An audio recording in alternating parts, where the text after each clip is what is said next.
Chapter 181 Childhood Shadow, Plotting Rust Island. Chen Miao, Chen Lin and others stood straight behind Chen Cheng, their bodies tense, their hearts pounding like thunder, and their faces slightly pale. There were more than a dozen chairs in the reception room. There were enough places for them to sit down, but except Chen Cheng, no one chose to sit down. It seemed that only by standing behind Chen Cheng, they had the courage to resist the threats and pressure from Chen Qing. Even if Chen Qing did nothing, they regarded Chen Qing as a scourge, a being more terrifying than a scourge. In their eyes, Chen Qing could not be called a human being at all. He was a monster, a machine without any emotion. When they learned that Chen Qing's profession was a mechanic, they had a feeling that it was as expected. This profession was indeed very suitable for Chen Qing. Among the few people, Chen Miao and Chen Lin had the most complicated feelings. Chen Miao was actually a street child who was taken to the orphanage with Chen Qing. He even hung out with Chen Qing for a while, one-sided. To put it simply, he secretly followed Chen Qing and took advantage of him. Compared to other people, Chen Miao had truly seen Chen Qing at his most brutal and inhumane. Chen Cheng said that Chen Qing had killed people, and that was not a joke at all. He had seen it. At that time, Chen Miao was still young, and Chen Qing was only about the same age as him. But he had already learned how to plunder survival resources from those adults.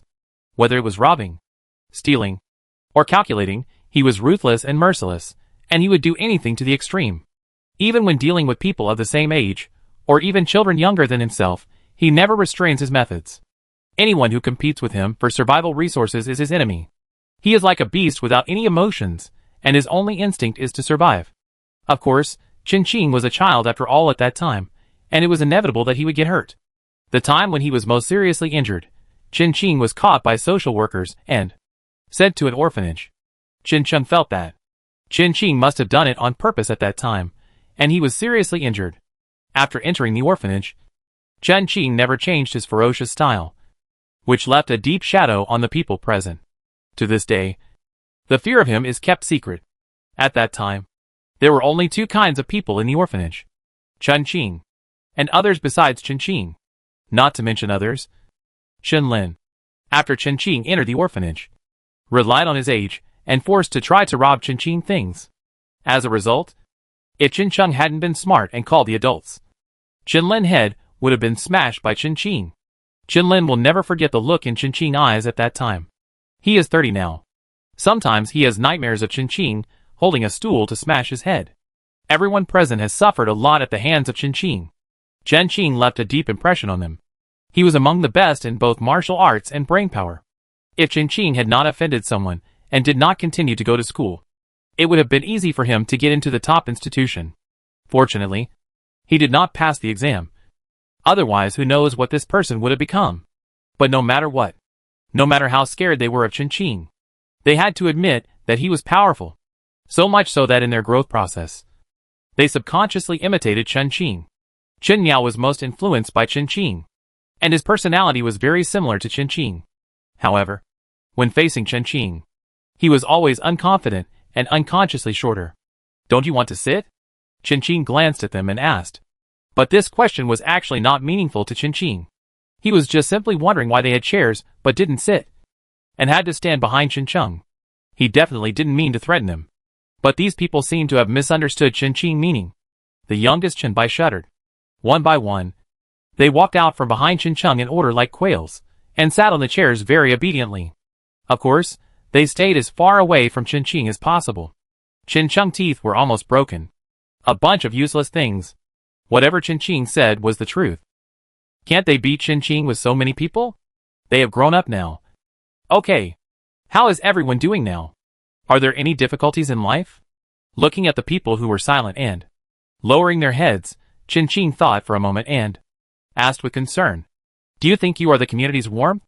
The smile on Chen Cheng's face almost fell off, but fortunately, he was still calm. "Don't be angry. Don't be angry. Chen Qing is just such a jerk. Don't worry about whether we are doing well. Let's talk about Rust Island." Chen Cheng brought the topic back to Rust Island. When he first received the message from Chen Qing, he actually suspected that he had read it wrong. This is Chen Qing. He actually contacted him on his own initiative. In the past, when two people met on the road, they would just ignore each other and miss each other. Chen Cheng is different from Chen Qing. He is committed to conquering a piece of his own territory. The fate of so many people is in his hands, because of his thoughts. They live and die. Qin Cheng enjoys this feeling. But his fate is not good. The strength of the survivors is far inferior to that of the natives, and they were thrown into a ghost place like the Foggy Sea. There are many people in the Misty Sea but few resources. Any place where grass can grow has been occupied by others, and the forces are intertwined. Even Qin Cheng, facing this situation where he starts with a small wooden board, will feel difficult. If it were Qin Cheng, he might not be able to do better than him. Qin Cheng and his friends are already pretty good. How many survivors died at the hands of the vicious bandits in the Misty Sea as soon as the 4th day of the novice period ended after entering the Misty Sea? Even if they didn't die, most of them became slaves. Qin Cheng was very smart and knew what kind of tactics to use in different places. He directly collected a few handsome survivors and put them under Bai Xian command. To be precise, he was under Bai Xian's subordinates. He offered the handsome men as tribute and actively planned and conquered 2 small territories for the subordinate. Before Qin Cheng found Qin Cheng, he had already established a firm foothold under Bai Xian with Qin Miao and others. Qin Miao and the others were also gathered together secretly by Qin Cheng with the help of Bai Xian power. Give Qin Cheng some time, he will rebel against Bai Xian sooner or later, and bite off a piece of meat from Bai Xian. However, his lurking plan had just begun to be implemented when he received the news from Qin Cheng. Qin Cheng knew Qin Cheng's character, and he couldn't refuse. Compared to spending a lot of time to get ahead in Bai Xian, it's better to go to another place and get a ready-made one. Rust Island is a place that is perfect for Qin Cheng. The territory is large. The population is small. The industry is heavy. The marine resources are rich. And the native forces are weak. It is not known how many times better it is than the hell place of the Misty Sea. On the entire island, all humans except the Rose family live under the shadow of the Rose family and are in dire straits. This makes it easier for Qin Cheng to use his methods. Qin Cheng's personality is somewhat similar to Bai Xian. They are not good people and are somewhat cruel and ruthless. But as long as you are honest and obedient, you can live well under their command. If you don't encounter any major events, you can live a stable life. Qin Cheng received the news and held a meeting with Qin Miao and the others, and decisively robbed Bai Xian 2 ships and ran away. One was sold by them as a startup fund, and the other was driven to the Treasure Sea and is now parked at the port. Qin Cheng is very smart, and the timing is just right. Yuan Fei had just gotten into trouble and was fighting fiercely with the Night Star pirates and the Magic Dragon pirates. Shuang Wei and Fei He were staring at him closely. The Bai Xian pirates had no time to care about the little noise they made. Qin Cheng then successfully escaped from the Foggy Sea, bringing money and people, and came to Qin Cheng with his family. Rust Island belongs to the Rose family, and their biggest backer is the school mechanic Purple Gold Rose far away in the Scarlet Sea. The second is the Mechanical Association, but the Mechanical Association has also had some problems recently, and the Rose family does not have much weight in the Mechanical Association. If you take over Rust Island, as long as you take care of it, the Mechanical Association will most likely not care. Qin Cheng looked at Qin Cheng, who was good at dancing with long sleeves, and this was not a problem for Qin Cheng. Yeah. Qin Cheng raised his chin and proudly responded. In this respect, he was indeed much better than Qin Cheng, and Qin Cheng could not catch up with him even if he flattered himself. If you want to take over Rust Island, the only problem you need to face is the Rose family itself. This is the list of members of the Rose family, and only these 5 people are worth noting. Lan Yu, Lan Ci, LV Sha, LV Luo, LV Yin, and the 2 mechanical creations, Bai Can and Yi Wei. The virtual screen lit up in front of everyone. The mechanical heart had already collected information about the Rose family. Lan Yu and Lan Ci are the 2nd generation of the Rose family. LV Sha and the others are the 3rd generation. LV Yin's strength is said to be far greater than the other 4. Bai Can and Yi Wei are the proud works left behind by Zi Jin Wei before she left the deep blue sea, and they are also the biggest support of the Rose family. What about the vassals of the Rose family? Qin Cheng asked. The mechanics trained by the Rose family should not be underestimated either. They are not those child laborers who are exploited and abused. If we take action against the Rose family, they may not necessarily stand on their side. Those who are willing to stand on their side are useless. If we want to take over Rust Island, the main force must be Qin Cheng. Qin Cheng stared at Qin Cheng with burning eyes. After so much effort, Qin Cheng will definitely not work in vain. There must be something Qin Cheng wants on this island. You don't need to worry about those vassals, they haven't grown up yet. Qin Qing said it in a rather subtle way. The fact is, the vassals cultivated by the Rose family are not even that powerful. The Rose family has only been prosperous for a few years, and the purple gold rose is not in the deep blue sea yet. How can they get a talented mechanic? Even if they really find one or two geniuses, who are hidden gems in the sea, to be honest, it's not that Qin Qing looks down on them. The Rose family can't afford to support them, nor can they keep them. Qin Qing is a gifted person. Right? How did he grow up? The system feeds him resources, lightning feeds him resources, and he himself fights hard to fight for them. What really laid the foundation for Qin Qing was the fortifications on Sapphire Island. In this way, Qin Qing is not a threat to the mechanic families in the Treasure Sea. It is useless for him to have a super ship, just like paying the down payment for a luxury house. It is nothing to be able to pay the down payment, but it is a skill to be able to pay the full payment. After Qin Qing builds the military factory, he will be truly qualified to be on equal footing with them, and be able to earn a place in the Deep Blue War. This is also one of the reasons why Qin Qing wants Qin Chung and them to take over Rust Island. There is a military factory on Rust Island. Qin Qing is not sure about the grade and quality, but they do have one. Qin Qing has reserved the military factory of the Deluga family, and Qin Qing will not miss the one on Rust Island. As for what will happen to Rust Island if he takes away the military factory on Rust Island, this is something Qin Chung should worry about. With his ability, it would not be a problem for him to get the mechanical core of the military factory from the Mechanical Association. Even if the Red Snake family was playing tricks, Qin Chung could solve it satisfactorily. He would stand on the side of the Red Snake family without hesitation, and help them to wave the flag and show off their power. Okay. If you say don't worry about it, then don't worry about it. Qin Chung nodded, without doubting the truth of Qin Qing's words. Are all these people from the Rose family on the island? Not sure. But we just need to be prepared for them to be there. Qin Qing has limited information channels, and he is too conspicuous now. No matter who he asks for information, it is easy to leak the information. You should. Suddenly, Qin Qing seemed to think of something, and his eyes fell on Qin Chung. Qin Chung smiled sweetly at Qin Qing. He did it on purpose. In just 5 words, they both understood each other's intentions and actions. Very good. Qin Chung has leaked the information, and I think the Rose family has already started to prepare. Don't worry. There will definitely be many survivors coming to join in the fun for such a grand event, Qin Chung said considerately. Even if the Rose family has made preparations, doesn't it matter? Don't they still have Qin Qing? Besides, there are those ambitious survivors, and those who love to join in the fun. Not to mention others. The previous gem observation team will definitely come.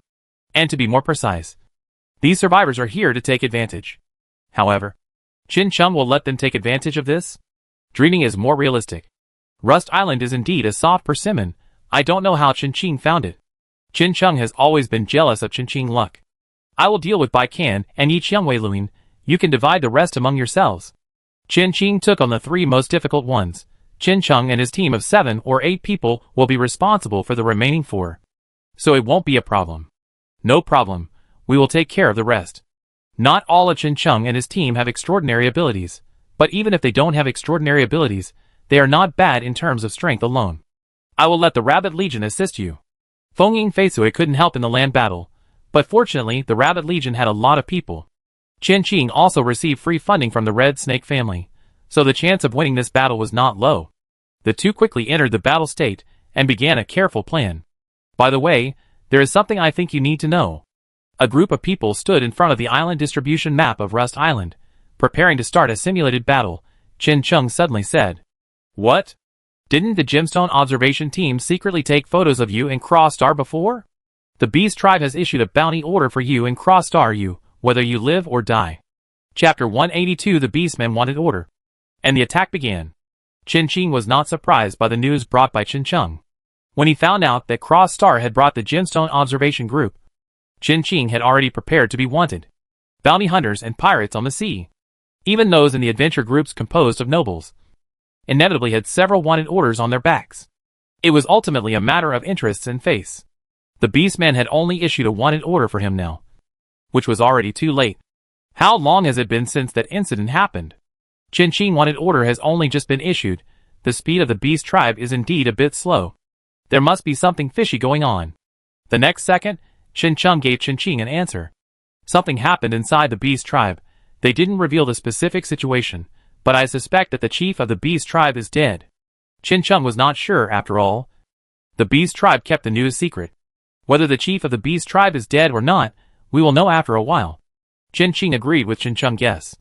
The wanted order for him, and the cross star has only come out now.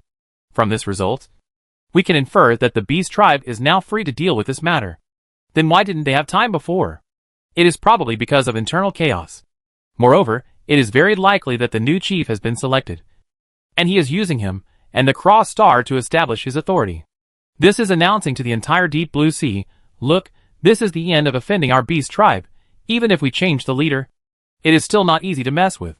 Those who want to make trouble by taking advantage of the change of the chief of the beast tribe should think twice. Otherwise, the status of the beast cubs killed by Huan Sai is not worthy of the beast tribe to intervene. Even if there are beast tribes with noble status among them, the tribe to which the beast tribe belongs will issue a wanted order. We will know in a few days. Chen Qing did not dwell on this matter too much. There were already many people watching him, so he did not care about one more beast tribe. It was just unknown how the sudden change of the chief of the beast tribe would change the situation in the deep blue sea. Chen Cheng just reminded Chen Qing to be prepared, so that he would not be caught by a bunch of scum. This wanted order has not been widely spread yet. I am really curious about the problems within the beast tribe. Of course, the most important thing for Chen Qing and Chen Cheng now is to capture Rust Island. Fengying Jade has surrounded Rust Island. If there are any ships or other things leaving Rust Island, they will be alarmed. Whether it is from the sea or the sky, they will be intercepted by Fengying Jade. In other words, unless Rust Island has a large space prop, they will definitely not have support. The distribution map of the islands was unfolded, and everyone gathered in front of the virtual sandbox, discussing the best attack point. Rust Island is somewhat similar to Sapphire Island, with large tracts of plains and almost no other landforms. But only almost. Rust Island still has 2 proper mountains and a lake. Chen Qing suspected that the military factory was located in one of these 3 places. Starting from the port where Chen Qing and his friends are now, they will pass by a large number of machinery recycling shops, machinery processing plants, etc. These shops and factories are all natural defenses of the Rose family. They must break through these places to enter the Rose family base. Behind the Rose family base are the 2 mountains and the lake, and behind them is a huge garbage mountain separated by 2 mountains. Behind the garbage mountain is the coastline. If Chen Qing guess is correct, if they attack from the garbage mountain, they will inevitably face a military factory that can continuously produce war machinery. The defense and attack power of the military factory itself are both top-notch. Rust Island is actually a tough nut to crack. After all, it is also a mechanical family that has made its mark in the deep blue sea. Relatively speaking, it would be safer to attack from the front and capture those shops and factories, and use them as bases to fight a tug-of-war with the Rose family. Chen Qing is also a mechanic, and can fully utilize those shops and factories to compete with the Rose family. Although there are many mechanical shops on Rust Island, they are actually all affiliated with the Rose family. The difference is whether they are directly affiliated or indirectly affiliated. For example, Hannah, who had joined forces with the Red Snake family to attack Chen Qing, was related to the Rose family. What he did might not be without the instruction of the Rose family. However, regardless of whether the Rose family was involved or not, Chen Qing and Chen Cheng were determined to take over the Rust Island. They would not be the first survivors to attack the native forces, nor would they be the last. It was just unknown which place they would get. At present, Chen Qing was only sure that the first one would get a reward. The survivors who received the system reward would not go around shouting, as this would make people hate them.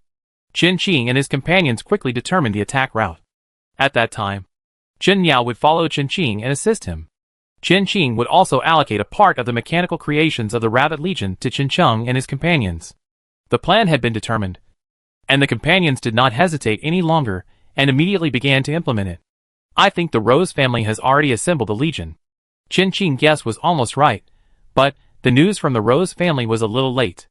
They were not in a good position in the Mechanical Association, and when they received the news from the Mechanical Association that Chen Qing and his companions were going to attack Rust Island, Chen Qing Rabbit Corps has controlled all ports and residential areas on Rust Island, and is moving further towards the commercial area. The Rose family just got the news, and it passed through several hands. The survivors brought by Chin Chung spread the news, and it slowly spread in a small area in various ways, and then to the hands of the Mechanical Association, and finally to the Rose family. When they got the news, many survivors in the Treasure Sea had already started to rush to Rust Island to watch the fun. Let's see if we can get a bargain. The Rose family, who just received the news, did not even start to gather mechanical creations immediately, but started to quarrel first. He must have known that we are in alliance with the Red Snake family. In the meeting room of the Rose family, a group of middle-aged people gathered together, anxious. No one knows how terrible a powerful and talented mechanic is better than the Rose family, who made their fortune with the purple gold rose. They can fight for a place in the Treasure Sea just by relying on the purple gold rose. Now, they are facing Chen Qing, who is more talented than the mechanic of the purple gold rose school, and they are inevitably panicked. I told you not to plot against Chen Qing. That guy is a demon. What's the point of you saying this now? Don't talk nonsense here. You have used a lot of the things said by the Red Snake family, and now you have the nerve to blame us. If you have the ability, don't use it. What should we do now? Everyone in the conference room looked at Lu Sha, who had been sitting in the corner playing with a knife. Among the 3 generations, only Lu Sha was useful here. The most worrying thing for the people of the Rose family was not the attack of Chen Qing and Chen Chung, but the fact that Luin, Lan Yu, Lan Ci and others were all not on Rust Island. There were only 3 people in the Rose family who could control Bai Qian and Yi Qiangwei left behind by the purple gold rose. As a result, all 3 of them were not there. Lu Yin was recruited by the Mechanical Association. Lan Yu is in the Red Snake family, and Lan Ci was supposed to stay on the island.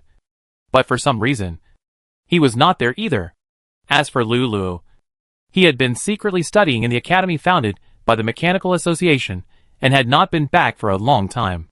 The Rose family kept this news a secret and created a fake green ivy on the island to cover up the truth. The only person left, Green Sand, was not a mechanic at all. It's none of my business. You took the money. You did the work. And now you know to come to me. Green Sand sneered. These old guys, relying on Green Yin's support behind him, have been against him a lot, and they are always sarcastic about him. As the descendant of a mechanic family, not being a full-time mechanic and going to play boxing. Green Sand, you are also a member of the Rose family. Do you think they will let you go? Without the Rose family, you can still live the good life you have now. An elder of the Rose family threatened. At worst, I will go out to sea as a pirate. Of course, Lusha was just saying this. It's hard to be a pirate these days. With the presence of Yuan Fei, Yogu, Lei Bird, Heishan, Urso, those people, to be honest, it's really hard for the pirates below to make a name for themselves. After Jerome Blackblade and Yeshing died with great difficulty, their positions and territories were immediately replaced and divided up by the pirates below. Lusha didn't have the carefree life he has now when he was a pirate. No matter what kind of identity you have, there are always pros and cons. Lusha's current identity and status definitely have more advantages than disadvantages. Okay, don't panic. I have gathered all the mechanical creations that can fight in the territory.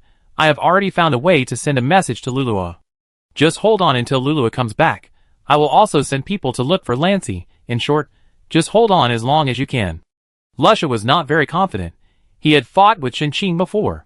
Regardless of his personal strength, their strength is not that strong either.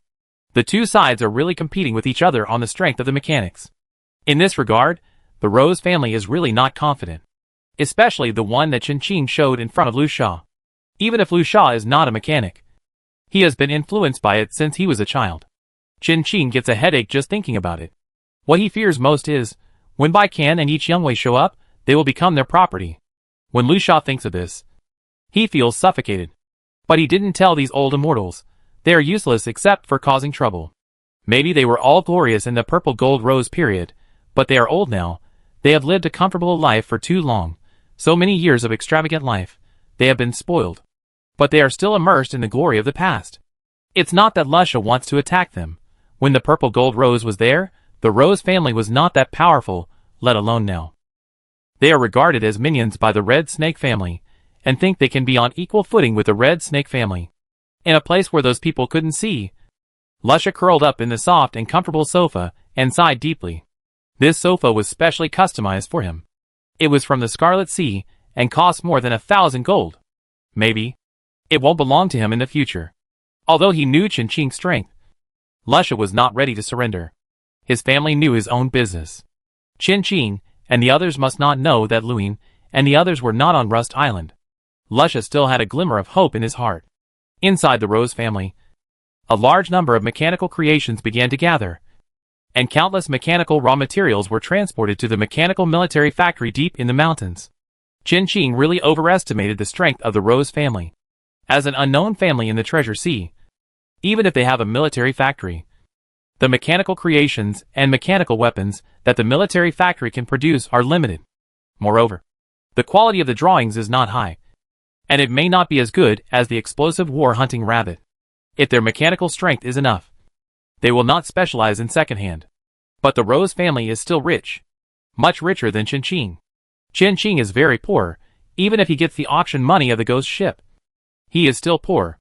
It takes a lot of money to keep the extraordinary mechanical ship running.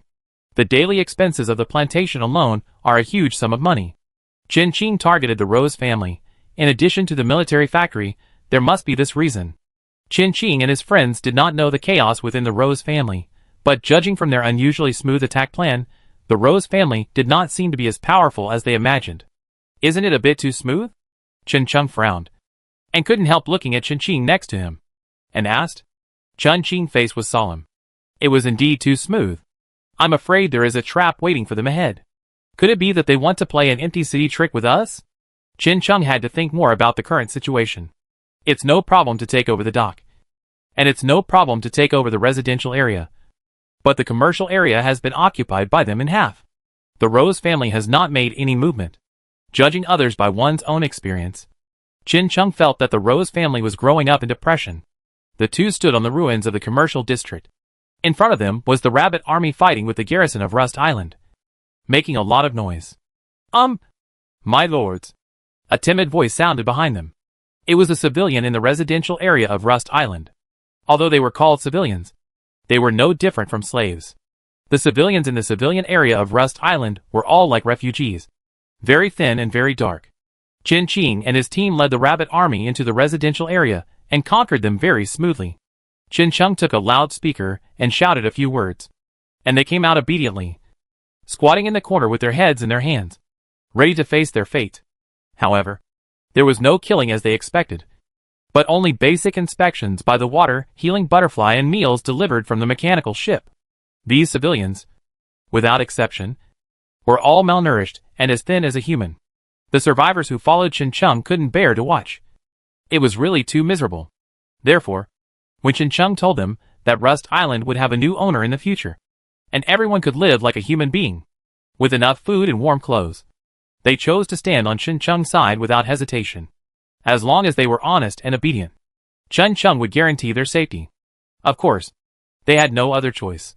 This was not the first time that Rust Island was attacked by foreign forces. Pirates would occasionally visit Rust Island. Civilians who tried to seek shelter from the Rose family and tipped them off all became dead souls under Qinlin hands. They chose the Rose family, which means they are enemies, and threatening enemies, and they are no longer civilians. Chen Qing will naturally not show mercy, and Chen Qing will not say anything. A sumptuous meal easily won the hearts of these civilians. Chen Qing naturally blended into their group, and painted a rosy picture for them. No, it was a bright future. And now, they immediately returned the favor. My lords, I know where the military factory on the island is. Chapter 183 Battle Upgrade, Mechanical Giant. The residents of Rust Island have been dealing with machinery since childhood, so they are naturally influenced by it. They know very well what is the most valuable and precious. The most valuable thing on Rust Island is the military factory. It can be said that if the mechanical family of Rust Island wants to make a fortune, it must have a mechanical military factory. Arms are undoubtedly one of the most profitable commodities.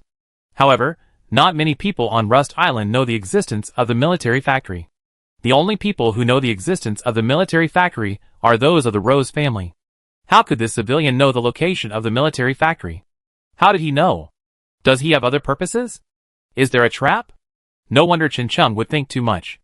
The Rose family kept the news about the military factory secret. After all, they are not strong enough. Unlike other families, they are not afraid even if the enemy comes to their door. I am not lying. I really know. The girl did not dare to look up at Qin and the others. She lowered her head and silently pulled up her sleeves.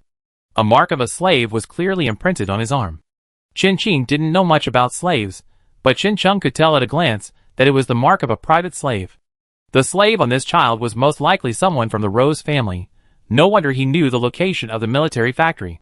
Of course, just based on the mark of a slave, Qin couldn't trust him so easily. He said that whether he was trustworthy or not, they would judge for themselves. Lord Bluethorn took me there once, on Pukue Mountain. The girl twisted her fingers nervously, not lying, but a little worried that Qin and the others would not trust her. No one wanted the Rose family to be destroyed more than her. She was originally a free man, but because of Bluethorn Rose's whim, she became a lowly slave. Once she became a slave, there was basically no possibility of becoming a free man again in this life. The status of slaves in this world was too low, even worse than animals. Although many free civilians also lived a miserable life. It was better than being a slave. Not everyone was as lucky as Dahlia, who had such a powerful mother. As long as the Rose family was destroyed, he would still have a chance to become a free citizen. He wanted to fight for a way out for himself. If he became a slave, there was only one fate waiting for him, which was to die after the Bluethorn Rose got tired of him. Or he would live a life worse than death. At this moment, he was somewhat glad that he had been taken to Pukue Mountain by the Bluethorn Rose. I really didn't lie. I also know where the Bluethorn Rose's private vault is. The girl was eager to prove that what she said was true. Good girl, of course we will believe you. Qin smiled slightly, reached out, and patted his head gently. I don't know if it was his illusion. He always felt that Qin looked at him with a hint of disgust. It should be an illusion. How could Qin have such an emotional change? It must be an illusion. Qin subconsciously ignored this matter, and continued to deceive the little girl, who was forced to become a slave. The main purpose was to find out some other things about the Rose family from him. Since he was a slave of the Rose family, he must know some things that others didn't know. Let alone that he really knew something. For example, the things about Green Rose that the Rose family had been hiding. You mean Green Rose is not on Rust Island at all now, and they even put a fake Green Rose on the island. Qin narrowed his eyes. This is interesting. He turned his head and looked at Qin. The two looked at each other, and they were sure that there must be something fishy going on. That's right. The girl nodded solemnly. Now the Green Rose on Rust Island is a disguised robot. Since Green Rose is not on the island, is it possible that the other roses are not on the island either? Otherwise, why has the Rose family not made any moves until now? They are almost breaking through the commercial district. Qin is really smart. He can infer the current situation of the Rose family just from the reaction of the Rose family. The machines in the commercial area are no match for the Rabbit Corps led by the explosive War Hunter Rabbit. They can't beat the Rabbit Corps even if they are combined. There is no need for Qin and his team to take action. But before taking action, Qin gave instructions to the Rabbit Corps, try not to scrap those mechanical creations. After all, these machines can still be used after cleaning up. But the Rabbit Corps is a machine after all, they give priority to the highest order, so sometimes it is inevitable that they will fail. Countless mechanical creations lay scrapped on the ground, with flashes of lightning from time to time. The buildings in the commercial district were affected by the battle between the machines, and almost all of them became ruins. It was as if the demolition team had come. This was done intentionally by Qin and Qin. The current building complex on Rust Island is definitely not suitable for Qin and his team's future development. Rather than waiting to demolish it later, it is better to solve it all at once now. Of course, a few buildings were left, all of which are commanding heights. Qin Miao and Qinlin spread out and occupied these commanding heights to observe the movements of the Rose family.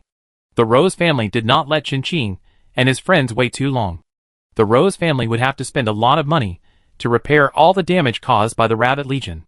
Although Lusha felt that their chances of winning against Qin were not high, the old immortals of the Rose family were still quite confident. After all, the Rose family still had an advantage. Qin Rabbit Legion and Fengying Jade occupied the land and the sea respectively, leaving the sky vacant. A vast array of combat machines rose from the sky above the Rose family's stronghold, and rushed straight towards Qin and his team. This was not good. It had to be said that the Rose family was still quite capable. And they immediately caught Qin and his team's weakness. The extremely dense sky machines began to fire from above. And the members of the Mountain Legion's health dropped rapidly. "Let's do it," Qin said calmly. Of course, he knew where his own weakness was. How could he not have made preparations in advance? Qin didn't have a Sky-type combat machine, but he had the Wind Shadow Emerald. Before the elders of the Rose family stronghold had time to be happy, the entire island suddenly began to tremble violently. An extremely strange sound, which couldn't even be called a sound, instantly penetrated the sky. This sound actually gradually tended to gather in the middle of the Rust Island, and all the Sky-type mechanical creations were affected. They began to fire uncontrollably. Whether it was Qin Rabbit Legion or the Rose family stronghold, they all became their targets of attack. What? What's going on? What else could it be? Those tough guys in the Gem Sea. An elder of the Rose family said with a gloomy face and hatred. I've heard that Qin has subdued all the Wind Shadow Emeralds in the Gem Sea. I didn't expect those things to have such a skill. The Sky-type machines that were originally thought to have an advantage are now being interfered by the Wind Shadow Emeralds. And they are actually starting to lose sight of friend and foe. However, all the Wind Shadow Emeralds can do is interfere with these Sky-type machines. They are different from mechanical creatures on land, and are more susceptible to sound waves, no matter how many there are.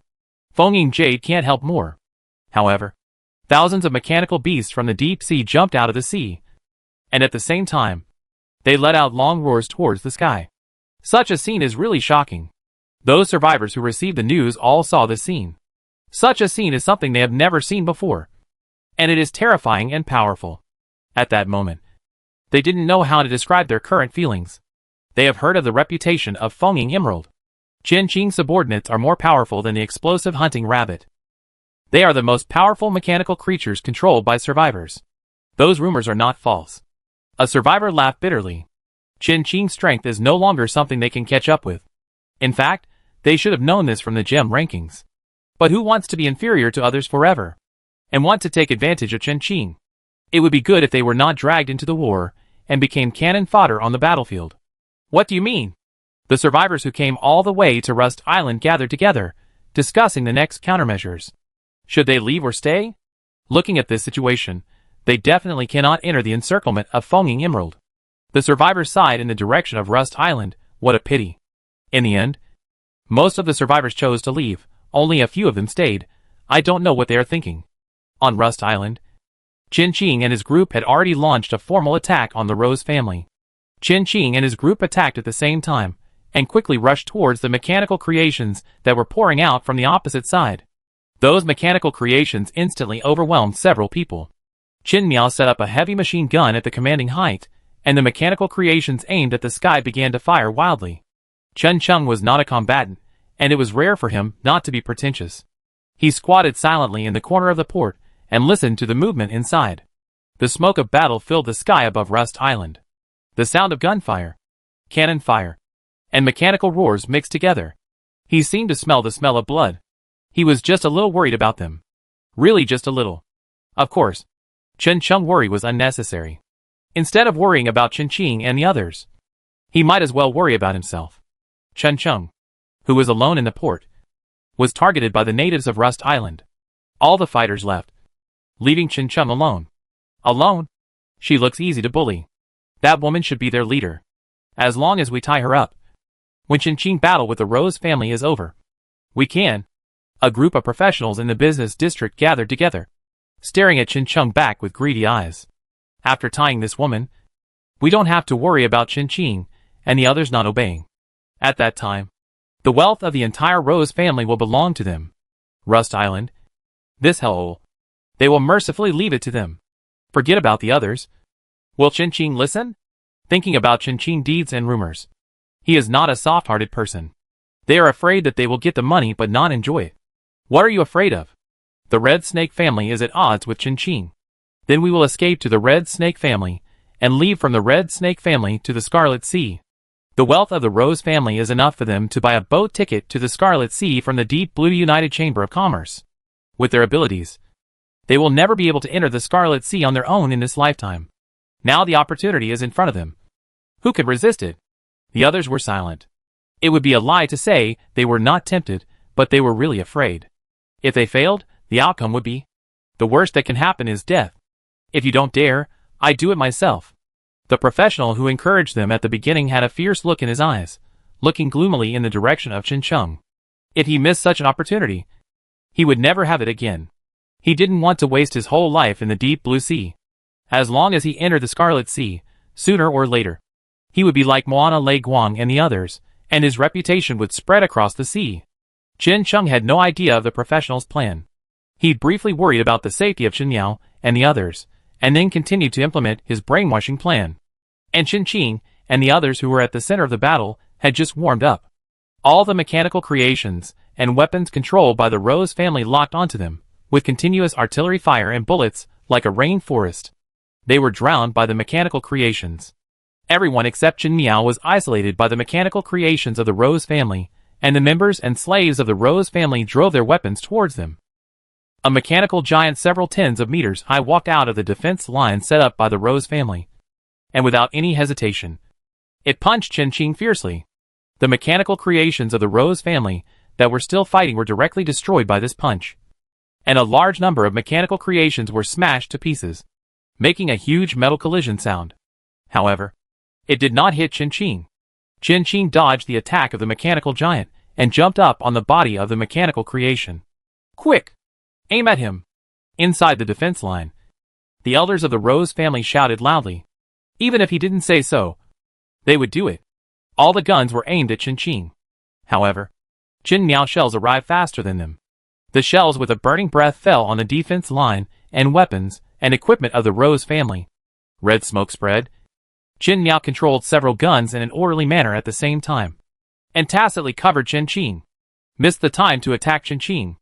In an instant, Chen Qing had climbed onto the shoulder of the mechanical giant, taking advantage of the force under his feet. He leaped up. Chen Qing broke through the defense of the mechanical giant and appeared in its core. Unexpectedly, there was a control room here. Seeing Chen Qing's appearance, the members of the Rose who controlled the mechanical giant immediately broke out in a cold sweat. However, they had no chance to speak. A cold knife flashed, and several heads fell to the ground. Chen Qing took a look at the internal structure of the mechanical giant, threw a mechanical spider bomb, and jumped out of the control room. This mechanical giant was programmed, and it was impossible for outsiders to use it again. He did not have the time to invade its core. The explosion rumbled, and black and red smoke rose. When the smoke dissipated, Chen Qing stood on the mechanical ruins with his sword, and looked at the Rose members behind the defense line with indifference. At his feet, there was a small hill of countless mechanical corpses, and a mechanical giant that was like a giant tower. Chapter 184 Absolute Advantage, Death of Lusha. The elders of the Rose family watched this scene in horror, and a suffocating silence spread among them. It was indeed as Lusha said, they lived too well in luxury. Thinking that everything would be fine with purple rose and green ivy, they completely forgot the cruelty of this world. Chen Qing's performance today really slapped them hard in the face. Just Chen Qing standing there alone, he stopped half of the mechanical creations. He just stood there, and those mechanical creations could not shake him at all. The mechanical spiders rushed in from the port like a tide, and following closely behind them was a dark red sea of flesh, flowing through the streets and alleys of the commercial district. Those defeated mechanical creations were all devoured by it, and the sound of metal mechanical parts being squeezed was like the death knell hanging over the heads of the Rose family. What is that? The members of the Rose family finally began to panic. The unknown is the most terrifying, regardless of whether Chen Qing or Chen Miao. They are at least human. But the sea of flesh that suddenly appeared was completely beyond their cognition. That thing should be the one that appeared on Sapphire Island. Lusha's voice was a little dry. It is said that Bai Xian Yogu and the others combined could not get anything good from this thing. No. Doesn't that thing only eat flesh and blood? The information channels of the Rose family are still good, and they know this. Lusha really had no way to answer this question. Perhaps something changed when it was in Chen Qing's hands? Don't scare yourself. Maybe it's not that thing at all. But soon, the person who said this was slapped in the face. Rahai seemed to know what they were talking about. He grabbed a member of the Rose family from a mecha and ate him bit by bit in front of those people. It was really dead silent. These people seemed to have their tongues cut off. They couldn't utter a single word. It took a long time before one of the elders could find his own voice. Elvine, Elvine. When will they come back? It doesn't matter if it's Elvine or Lanyu, as long as one of them comes back. As long as they are here, they won't lose. How long can the shield last? Thinking that they still have hope outside, these people finally regained some sanity, and found some of the feelings of the past. They were not born to be the fools they are now. Lusha, move all the green rose guards from Pukue Mountain here. The elder of the Rose family, Zixing Rose, calmed down and quickly began to command and arrange. They must now do everything they can to delay time, until Luin or Lanyu and the others come back. The Green Rose Guards are the mechanical troops guarding the periphery of the military factory. The Rose family also has a team of Blue Rose Guards, responsible for the security inside the military factory. Baikan and Yi Rose both belong to the Purple Rose Guards, and are the only two members of the Purple Rose Guards. If all the Blue Rose Guards were withdrawn, the military factory would lose all its security capabilities. They didn't dare to do that. Purple Star Rose thought Qin was coming for the military factory. Maybe there was a backup plan arranged by him lurking near the garbage mountain. He couldn't let the military factory fall into a situation where it had no self-protection ability. So far, the combat effectiveness of the Rose family has not really been revealed. But the Rose family does not have the top-level combat power that can suppress the whole scene. Qin's extraordinary ability of the mechanical ship and his own high talent as a mechanic destined him to be the natural enemy of other mechanics. Whether it was Green Rose, Blue Rose or Purple Rose, as long as they were mechanical creations, the outcome of today's battle was doomed. It would take some time for the Green Rose Guard to be transferred over, however. The mechanical creations on the field had been slaughtered by Qin and others. And they only suffered minor injuries. Even if these mechanical creations were not as good as the Green Rose Guard, however, such a record was enough to shock people. There was almost nothing in the sky above the battlefield, only Qin and others, and the restless mechanical heart. Tens of thousands of mechanical creations just became the nutrients and energy for the growth of the mechanical ship. The original blood spirit was uncontrollable, but the mechanical heart with the blood spirit talent could be controlled. Under Qin command, the mechanical heart did not attack the civilians and slaves on the island, and went straight to the heartland of the Rose family. This deal Qin made was really a good deal. The mechanical heart with enhanced blood spirit talent is really frightening. Purple Star Rose looked at Qin and the others with a heavy gaze. Her mind is clear now. But sometimes being too clear is also a kind of pain. Purple Star Rose knows clearly that the Green Rose and Blue Rose Guards alone cannot deal with Qin. Baikan and Yi Qiangwei must be dispatched. But there is no one in the family who can control them.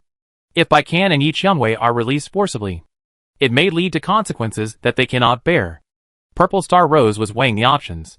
However, before he could think clearly, something even more terrifying happened. Densely packed mechanical spiders climbed onto the protective shield. During the days when the mechanical ship was parked at the port, the mini factory on the ship was doing its best to produce mechanical spiders. This number of mechanical spiders was enough to deal with the protective shield of the Rose family. The overwhelming explosion sounded, the entire Rust Island was shaken, and even the nearby sea areas and sea surface were affected. Before the explosion, Purple Star Rose had sensed something was wrong. Release Baikan and Yi Qiangwei immediately. As soon as he finished speaking, the explosion occurred. The originally indestructible protective shield was instantly shattered by the terrifying number of mechanical spiders. Like glass, shattering into pieces, and could never be repaired again. Qin stood up first, holding a knife and rushing into the heart of the Rose family. Following closely were Qin Lin and others. And the mechanical heart controlled the sea of flesh and slowly followed behind them. Lusha, you take them to Pukue Mountain first. Zixing Qiangwei made a prompt decision, and let Lusha take some of the descendants and treasures of the Qiangwei family away. With people, with money, as long as Luin and them come back, they will definitely have hope of revival in the Qiangwei family. At this time, these elders of the Qiangwei family, who usually live in luxury, played a role, and stood in front of Qin and them. Lusha glanced at the wrinkled old faces of Zixing Qiangwei and them, and sighed deeply. I can't handle such a heavy responsibility. You guys should do it, Lusha said in a muffled voice. He stretched out his hand, and easily pulled the old lady Zixing Qiangwei behind him, and faced Qin. See you again, Qin. Lusha smiled, and greeted Qin. Yeah. Qin nodded and responded. I didn't expect that you would eventually face Rust Island. At this time, Lusha was still in the mood to joke with Chin Ching. It's not Rust Island. It's the Rose family. Chin Ching corrected his statement. Families on the land come and go. And no one can truly own this land forever. Without the Rose family, Rust Island is still Rust Island. There are creatures living on Rust Island. Not just the Rose family. The Rose family is just a family that lives on this land. Really? The smile on Lusha's face disappeared. And he looked a little scary. It seems that Chin Ching is determined to go against the Rose family. And this matter can no longer be reversed. If the Rose family is willing to leave. As soon as Lusha's voice sounded, he was interrupted by two voices at the same time. Rust Island belongs to the Rose family, and no one can ever drive the Rose family away from this island. You have committed so many heinous crimes on this island, and now you are ready to erase everything with just a simple statement of willingness to leave, without even an apology or compensation. You are too confident. Aren't you? The first sentence was said by Zixing Rose, and the last two sentences were said by Chin Chung. Chin Chung was followed by several elderly civilians and slaves. At this moment, they were looking at the members of the Rose family opposite with extremely hateful eyes. All the wealth and status of the Rose family were built on their pain. At that time, there was no Rose family, and Zixing Rose was just an ordinary young scavenger on the island. And she did not have the surname of Rose. It was with the help of many scavengers on the island that she was able to enter the academy founded by the Mechanical Association to study. How did he promise at the beginning? But what did he do later? Chin Ching glanced at Chin Chung, and Chin Chung smiled sweetly at him.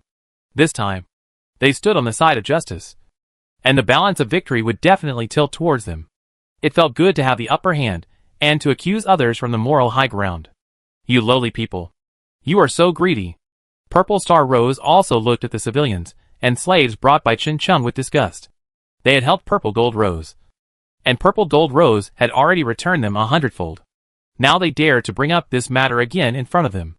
Zixing Qiangwei was angry, and these civilians and slaves were even more angry. Return? Does it mean the pitiful amount of money they gave them? You lowly people are really lowly, and you have vicious minds. Zixing Qiangwei pointed at the civilians and slaves and started to curse them. When she cursed, she had no manners at all. Seeing that a battle was about to turn into a war of words, Chin Ching saw Zixing Qiangwei in tension. Delay time. Chin Chung. Chin Ching's calm tone contained a warning. Amidst the scolding of Purple Star Rose, he suddenly jumped up and rushed towards Lusha with a knife. Among the people who appeared in the Rose family, Lusha's combat power is undoubtedly the highest.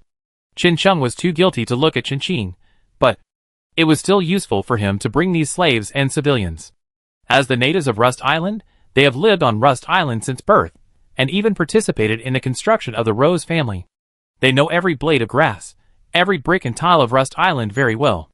Chin Ching's sudden action made Zixing Rose's scolding stop abruptly. What a pity, it only delayed a little time. According to the time, the Green Rose Guard should be here soon.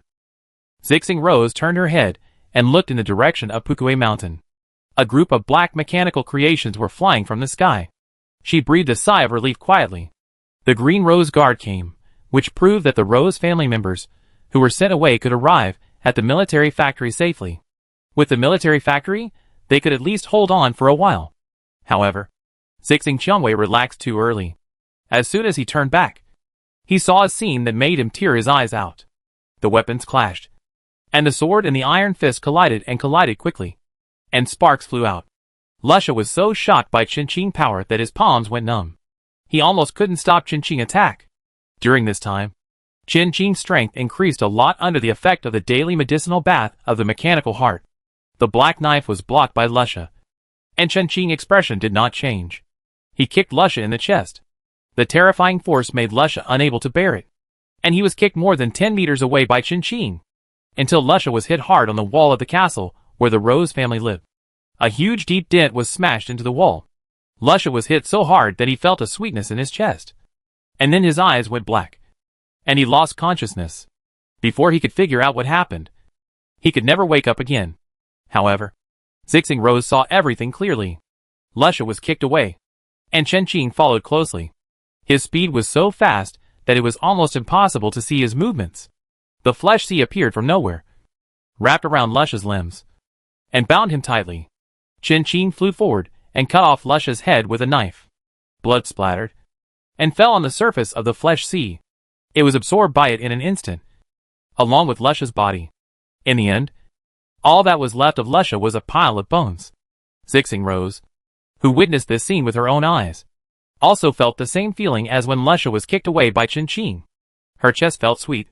Her eyes went dark, and she almost fainted. However, she was still holding on. Looking around, the remaining members of the Rose family were almost slaughtered by Chen Miao, Chen Lin and others. Even if there were still some alive, they were just fighting desperately.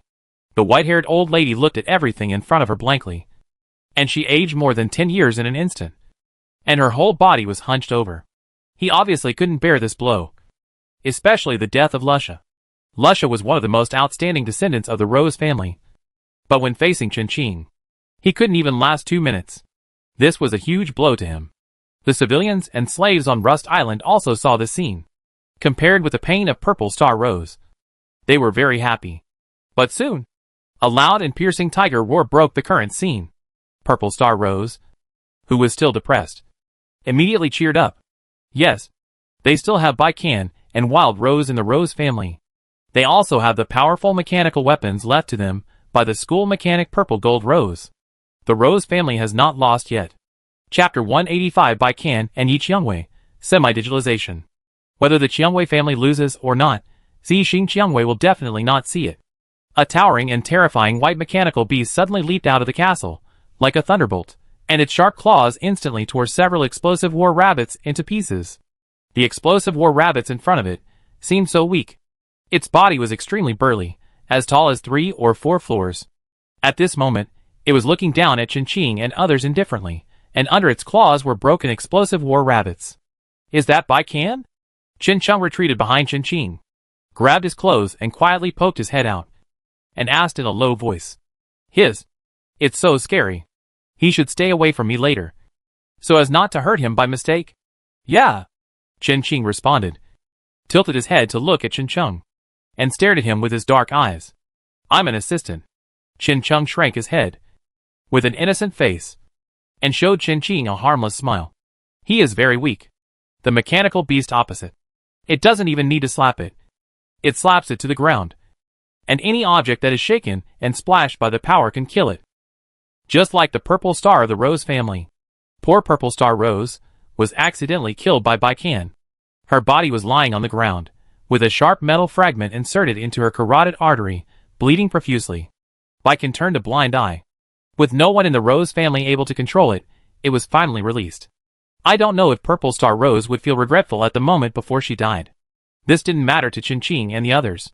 Now, the most important thing for them was how to deal with Baikan, and the Wild Rose and Green Rose guards, who appeared with Baikan. Baikan is a giant mechanical beast, looking like a tiger, while Yi Qiangwei is a mechanical tentacle monster taller than Baikan with a rose flower head. Baikan. Quality, light gold. Rating, B level. Attributes, attack B, defense C, speed B, durability C, energy C. Introduction. The last work of Songming mechanic Zixing Qiangwei. Skills, tier, causes a lot of damage to the target, and produces a serious injury and bleeding effect. Skills unknown. Skills unknown. Evaluation. A terrifying mechanical beast, run away. Yi Qiangwei. Quality, light gold. Rating, B level. Attributes, attack C, defense B, speed C, durability B, energy B. Skills, entangle. After hitting the target will be unable to move, and will be continuously damaged by the spikes on the vine tentacles. Skill unknown. Evaluation. You can try to conquer it, emphasis, just try. After using the identification skill, the data of Baikan and Yi Qiangwei immediately appeared in Chen Qing's mind. However, his identification skill is not high, so there is no way to identify all their data. Digitization. This is also a new function that appeared after the system was updated. However, not many people discovered and developed this function. Before, the system digitization was only applied to humans. Now it has been suddenly upgraded, and not many people have discovered it. The data of Baikan and Yi Qiangwei undoubtedly show that they are both very powerful mechanical creations. Zixing Qiangwei does have some skills, but, according to the introductions on their 2 attribute panels, this master mechanic of the school that the Rose family is most proud of has been promoted to Songming mechanic. Unfortunately, he is dead. This means that The Rose family has no backers at all. The remaining few, whether Lan Yuluin or Lu Luo, are not qualified to be the backers of the Rose family. Since Purple Gold Rose is dead, then Bai Qian and Yi Qiangwei are ownerless. Qin Qing must get them. Of course, even if Purple Gold Rose is alive, Qin Qing will never give Bai Qian and Yi Qiangwei to others. Qin Chung hid behind Qin Qing, staring at the two majestic mechanical creations with his mouth watering. What to do? I want them so much, but Qin Qing will definitely not give them to him. This stingy guy. Bai Qian belongs to me, and if you can take Yi Qiangwei, I will give it to you, Qin Qing suddenly said. Hearing his words, Qin Chung's eyes suddenly lit up, but immediately Qin Chung looked at Qin Qing with suspicion. Would this stingy ghost be so kind? Qin Chung's eyes turned, and immediately understood Qin Qing's intention. Bai Qian and Yi Qiangwei on the opposite side couldn't wait any longer. The huge white beast impatiently swung its tail, and let out a thunderous roar. Its eyes fell on Qin Qing, raised its feet, and walked towards Qin Qing step by step. Bai Qian's careless and indifferent behavior brought a great sense of oppression to people. Every step he took seemed to declare that this was his territory, leaving deep pits on the stone slabs of the courtyard. It was magnificent and daunting. Qin Qing rushed towards Bai Qian with his sword. If you want the horse to run, you must first feed it grass. Wild Rose is the grass, and Qin Chung and the others are the horse. Without using the ultimate killer move of the mechanical ship, Qin Qing could not deal with Bai Qian and Wild Rose at the same time. Even if he had to fight against Bai Qian alone, he would still have some difficulty. So, he had to give Qin Chung a little sweetness, so that he would be willing to use all his strength to tie up Yi Qiangwei, so that he could concentrate on dealing with Bai Qian. Of course, Qin Qing could also choose to use the mechanical ship's doomsday judgment. But in this way, Bai Qian and Yi Qiangwei would definitely be destroyed. Qin Qing could not judge the specific extent of the destruction, but it was very likely that they would be completely destroyed. In this case, it would not be worth it. People always have to learn to make choices. Facing the huge white mechanical beast, Bai Qian terrifying and cold eyes, the oppressive feeling that comes over you makes you feel suffocated. Facing such an opponent, you either feel fear or excitement. Qin Qing felt the surge of adrenaline. He was excited. Qin Qing actually knew very well that he was not Bai Qian's opponent at all. Facing Bai Qian, he should not even have the strength to fight back, but Qin Qing still wanted to test his own strength. However, just a face-to-face encounter. Before Qin Qing could swing his knife, he was hit by Bai Qian's tail, the terrifying force. At that moment, Qin Qing almost thought he would be cut in half. Although he was not cut in half, it was almost the same. Qin Qing's spine was broken by Bai Qian, and he flew out heavily. If it weren't for the meat sea behind Qin Qing to catch him, he would have fallen to the ground. The water-healing butterfly on standby immediately flew forward to treat Qin Qing. Qin Qing's physique became extremely strong because of the passive ability of the extraordinary physique. The water-healing butterfly didn't take much effort to quickly heal Qin Qing's injuries.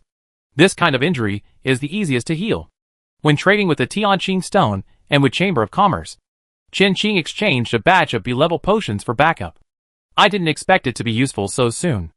Qin Chung glanced at Qin Qing, curled his lips, and asked for trouble. However, his situation was not much different from Qin Qing. Xin Lin, Xin Miao, and Qin Sun were all beaten by Wild Rose without any ability to fight back. Fortunately, they still had Qin Miao, who had extraordinary healing abilities. Beat him, treat him, and then continue beating him. This cycle repeats itself, and sooner or later, Yi Qiangwei will be exhausted.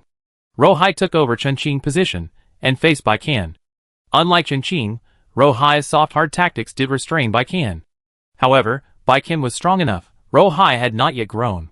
Bai Qian raised his claws, and after a few dodged moves, Ro Hai was cut into thousands of small pieces by Bai Qian in an instant, and they fell to the ground. The scene was very spectacular. Bai Qian demonstrated this to Qin Qing very well. Qin Qing, who had just recovered from his injury, stood up and covered his ribs with his hands. The pain of the broken bone seemed to have not yet dissipated. He really asked for it. But Qin Qing turned his head and glanced at Qin Chung and the others who were covered in dust. Qin Chung happened to turn his head and look at him at this time. Qin Qing smiled at Qin Chung lightly, and Qin Chung gritted his teeth.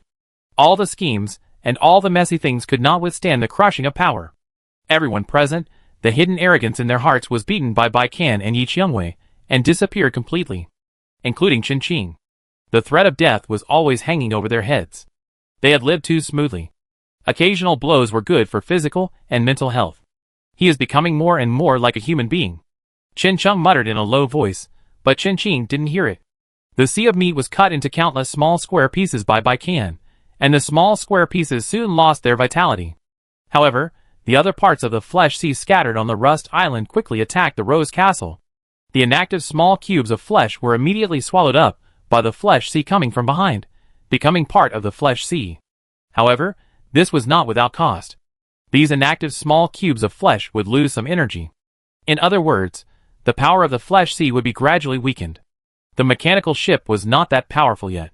The flesh sea that gathered from all directions once again stopped Bai Qian. The slippery and disgusting flesh sea wrapped around Bai Qian, layer upon layer, piling up into a huge flesh ball. Bai Qian, who was in the center of the meat ball, mechanically cut the layers of the meat sea. It was a machine, and it could not feel irritated. It only knew to kill Chen Qing, and to kill all the invaders on the island. This was the latest instruction it received, and it would do it at all costs. The speed at which the meat ball was stacked could not catch up with Bai Qian, and Bai Qian was about to break the meat ball. Chen Qing stood in front of the meat ball, and raised his head to stare at the meat ball. It was time for him to improve his combat ability. Close combat, fighting, hand-to-hand combat. But now, a spiritual force suddenly penetrated into Bai Qian's mechanical core. Bai Qian paused, and his azure eyes burst into dazzling light. It was resisting. Bai Qian's strength and speed were extremely strong, but he was slightly inferior in energy. That is, spiritual power. The energy attribute of Wild Rose was stronger than it, which was one of the reasons why Chen Qing chose it. But it was a pity. Chen Qing was the woman who conquered the Wind Shadow Emerald Mechanical Fish King and the entire Mechanical Fish School. Chen Qing has rich experience in invading the core. The mechanical creations in the Deep Blue Sea generally lack experience in fighting against core invasions. To be more precise, the mechanics who made them have no experience in this area. Facing Chen Qing, it is bad luck. Killing Chen Qing without even a face-to-face encounter is its most wrong decision. Bai Qian mechanical core protection is different from Fengying Feisui. Fengying Feisui is a maze, while Bai Qian is a huge wall. It looks like it is indestructible. It only looks like it. Chen Qing mental power is divided into thousands of strands, which are much thinner than a hair. These strands of mental power extend to the indestructible wall. The wall that looks like it is indestructible actually has countless gaps, which are difficult to sense. Chen Qing's eyes cannot hide these. The mental power penetrates into the wall, and along those gaps, it divides the wall into countless small cubes. Just like when Bai Qian cut the sea of meat, bricks were pried open one by one. In just a few breaths, a huge doorway was opened in the wall, whose length and width could not be seen. Bai Qian's mechanical core was displayed in front of Chen Qing. The whole process seemed to be very easy. But in fact, Chen Qing was under great pressure. Invading the core. Once a mistake was made, it would be a disaster. Fortunately, Chen Qing was very experienced, and was very good at this kind of thing. Chen Qing erased the core instructions of Bai Qian imprisoned in the meat ball bit by bit, and covered them with new instructions. After doing all this, Chen Qing had exhausted all his mental strength. When he opened his eyes, the black muzzle of a gun was pointed at his temple. A strange man he had never seen before appeared in front of Chen Qing, looking at the Rose family mark on him. He should be one of the 4 missing people in the Rose family. You are quite capable. Not only did you kill Green Sand, but you almost wiped out the Green Rose Guard. It was obviously a compliment, but combined with a gun pointing at Chen Qing's head, it was definitely sarcastic. He took advantage of the situation. Chen Chung saw Chen Qing wake up, looking weak, and hurried to complain to Chen Qing. This bitch was too much. He actually took advantage of the weakness of his supernatural power, and brought people to encircle them. Chen Qing can wake up, which means that he has subdued Bai Qian. This blue thorn is doomed. Chen Qing didn't say anything, but glanced at Chen Chung. If he could hide the evil taste in his eyes, he might believe that he really had no power to fight back. I know you, Chen Qing. The power of the dragon scale gun. Your little whale can't stop it. Your head will explode in an instant. Lan Xiai sneered, and the hand holding the gun trembled, threatening Chen Qing nakedly. Chen Qing suddenly smiled, and his smile was very cold, and it disappeared in an instant, returning to an expressionless look. Try it? Chen Qing calmly stepped forward and lowered his head, the muzzle of the gun against his forehead, looking down at the guy in front of him, who had dark eyes, and weak feet due to excessive indulgence. If he didn't kill them right away, it would prove that Lan Si had some plans. Something on him. It could be the extraordinary ship. Or himself.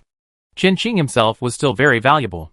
The wanted warrant on his back was either from the Red Snake family, a big mechanical family, or from the beast tribe representing all beasts.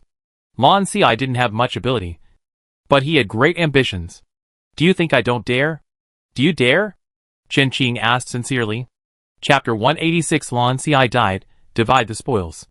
Looking at Chen Qing's serious question, Lan Si felt silent at first, and then a burst of anger arose spontaneously. Is he looking down on him?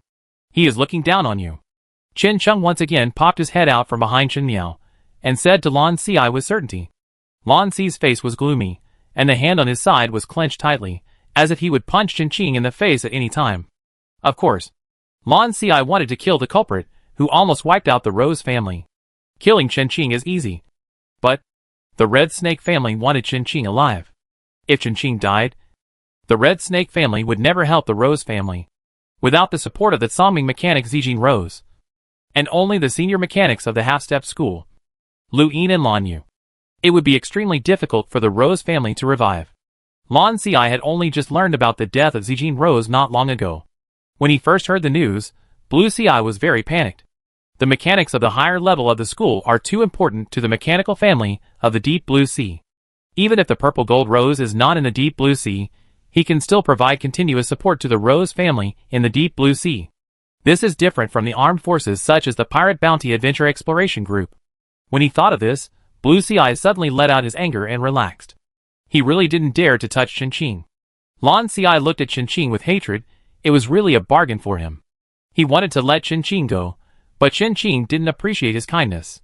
Lan Si wanted to arrest Chen Qing and put him in the prison in the castle, and wait for the people of the Red Snake family to pick him up. Lan Yu would come back with him by then, and with him, the Rose family could still be stable, and there was no need to worry about any trouble from the lowly people on the island. Just when Lan Si was thinking this, suddenly, Chen Qing jumped up. He lowered his body, clenched his fist, and swung it towards Lan Si's temple, at a very fast speed. However, Lan Si, as the best of the blue generation of the Rose family, was naturally not a pushover. He was originally concerned about the relationship with the Red Snake family, and did not dare to touch Chen Qing. But Chen Qing wanted to kill him, and he did not care about the instructions of the Red Snake family and Lan Yu. Lan Si took aim and pulled the trigger of the dragon scale gun without hesitation, and the special bullet shot at Chen Qing at high speed. The physical fitness of both of them was very sensitive, and all the actions happened in a flash. The bullets from the dragon scale gun, there was no way to dodge them. Lan Si was different from the pirate from the Ghost Moon Pirates. He had received formal training and graduated with honors. Since he was determined to kill Chen Qing, he would never give Chen Qing a chance to escape. Boom! The huge power of the dragon scale bullet did not hit Chen Qing as Lan Si had expected, but it seemed to hit something and caused a terrifying explosion. Black smoke spread, and Lan Si realized that he had lost the initiative after missing the first shot and quickly retreated. However, the cold silver light cut the black smoke into two, and a figure rushed towards Lan Si like lightning. The black knife in Chen Qing's hand flashed with cold light. His eyes were cold, and he stared at Lan Si indifferently, as if he was looking at a dead person. Bai Kan, who originally belonged to the Rose family, actually stood behind Chen Qing. His azure eyes were as cold as ice, and he exuded a majestic and terrifying aura to suppress Lan Si. Having lost the initiative, Lan Si was beaten back by Chen Qing. He tried his best to resist, but was kicked in the air by Chen Qing. The black knife was like a ferocious venomous snake, slicing through the air in an instant, and stabbing at Lan Si's vitals. His pupils shrank slightly, and he deeply felt Zixing's fear before his death. He couldn't figure out why the dragon scale gun couldn't kill Chen Qing. Bai Kan definitely didn't have this ability, as a member of the Rose family. He knew it all too well. At this moment, the black smoke everywhere, and the white mechanical beast in the black smoke became the background board to set off Chen Qing. Lan Si was also a ruthless man. He resolutely cut off his arm to survive. He gave up an arm, but saved his life. He rolled to the side in a panic, avoiding Chen Qing's second attack. Lan Si quickly threw out a mechanical bomb that was completely different from the mechanical spider. There were overwhelming explosions and smoke. A special mechanical bomb came straight towards Chen Qing. Chen Qing calmly raised his hand and slashed in the air. The fire crab bomb that Lan Ci had high hopes for was easily split in half by Chen Qing. The bomb was about to be swept away by the sea of flesh. But its movement was stopped by the black blade. Don't eat it. It's still useful. The blade picked up the fire crab bomb. Chen Qing put them into the space and quickly caught up with Lan Ci. Lan Ci took advantage of the explosion to escape on a flying machine. When he met up with Lan Yulian, he would definitely get back today's failure. But Lan Ci forgot one thing. Chen Qing didn't come alone today. Meow meow. Chen Chung stood on a big rock, his hands on his head, looking out, with a bright smile on his face. Compared with other children in the orphanage, Chen Chung really loves to laugh. Others rarely show any expression. Yeah. Chen Miao nodded, and he took out a rocket launcher from nowhere and aimed at the blue thorn in the sky. The blue thorn's aircraft had not yet left the airspace of Rust Island, and was hit instantly. A not-so-beautiful black and red firework exploded in the sky, and the seabird-like aircraft fell like a kite with a broken string. Even if Chen Yao didn't make a move, Lan Ci couldn't escape. Outside Rust Island, there were Feng Ying Jade and the super mechanical ship waiting for him. The seabird aircraft crashed heavily into the commercial district, and Lan Ci climbed out of the aircraft in a mess. He wanted to escape, but a pair of dark boots caught his eye. Lan Ci didn't even have time to look up. The black knife had already pierced his chest. Blood gushed out like a spring, and a trace of unwillingness flashed in his eyes. As his head was cut off, Lan Ci's body twitched twice, which was considered his final struggle. Then he fell to the ground. His life gradually dissipated, and he remained motionless. Lan Ci was dead, and the remaining people of the Rose family had no ability to resist it all. What a pity. Chen Qing glanced at Lan Ci's body and retracted his gaze. What he felt sorry for was the deep blue guard of the mechanical ship, which launched such a powerful killing move, but ended up blocking a shot. There was always a feeling of loss. To be honest, when Chen Qing was in the previous world, he never felt so poor. Although he was not very rich before, but Chen Qing was not sick, was not extravagant, and was not greedy. Except for occasionally losing money, he had no other place to spend money.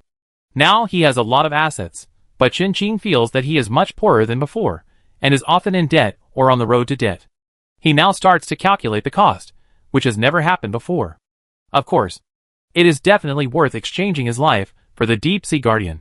However, although the Dragon Scale Rifle is powerful, it is not necessary to activate the Deep Sea Guardian skill. Who made Chen Qing not have more suitable defensive equipment?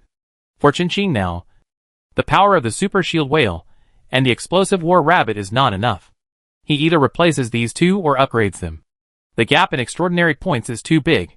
The extraordinary points obtained from the Rust Island battle, plus the remaining points of Chen Qing, are less than 800 points. After taking away the space props and dragon scale musket from Lan Ci, Chen Qing threw his body into the sea of flesh. After launching the Deep Sea Guardian, the mechanical ship only had 725 energy points left from the Rust Island. The most basic energy required to launch a Deep Sea Guardian skill is 10,000 points. And the basic energy values for Doomsday Judgment and Space Shuttle are all at this standard.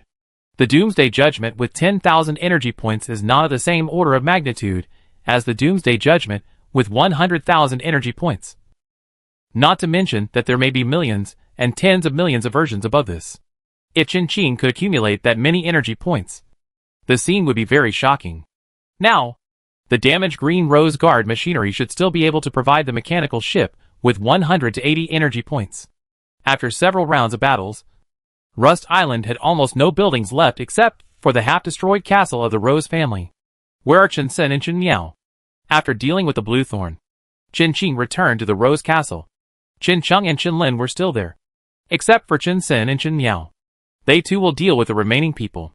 Chen Chung smiled obediently. Chen Lin and the others felt a little guilty. The remaining people are all in the military factory on Pukue Mountain.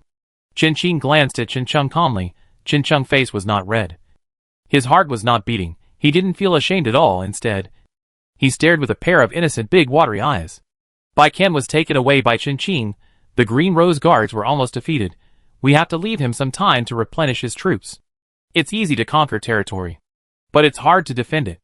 Just look at the fate of the Rose family. I will leave the Blue Rose Guard to you.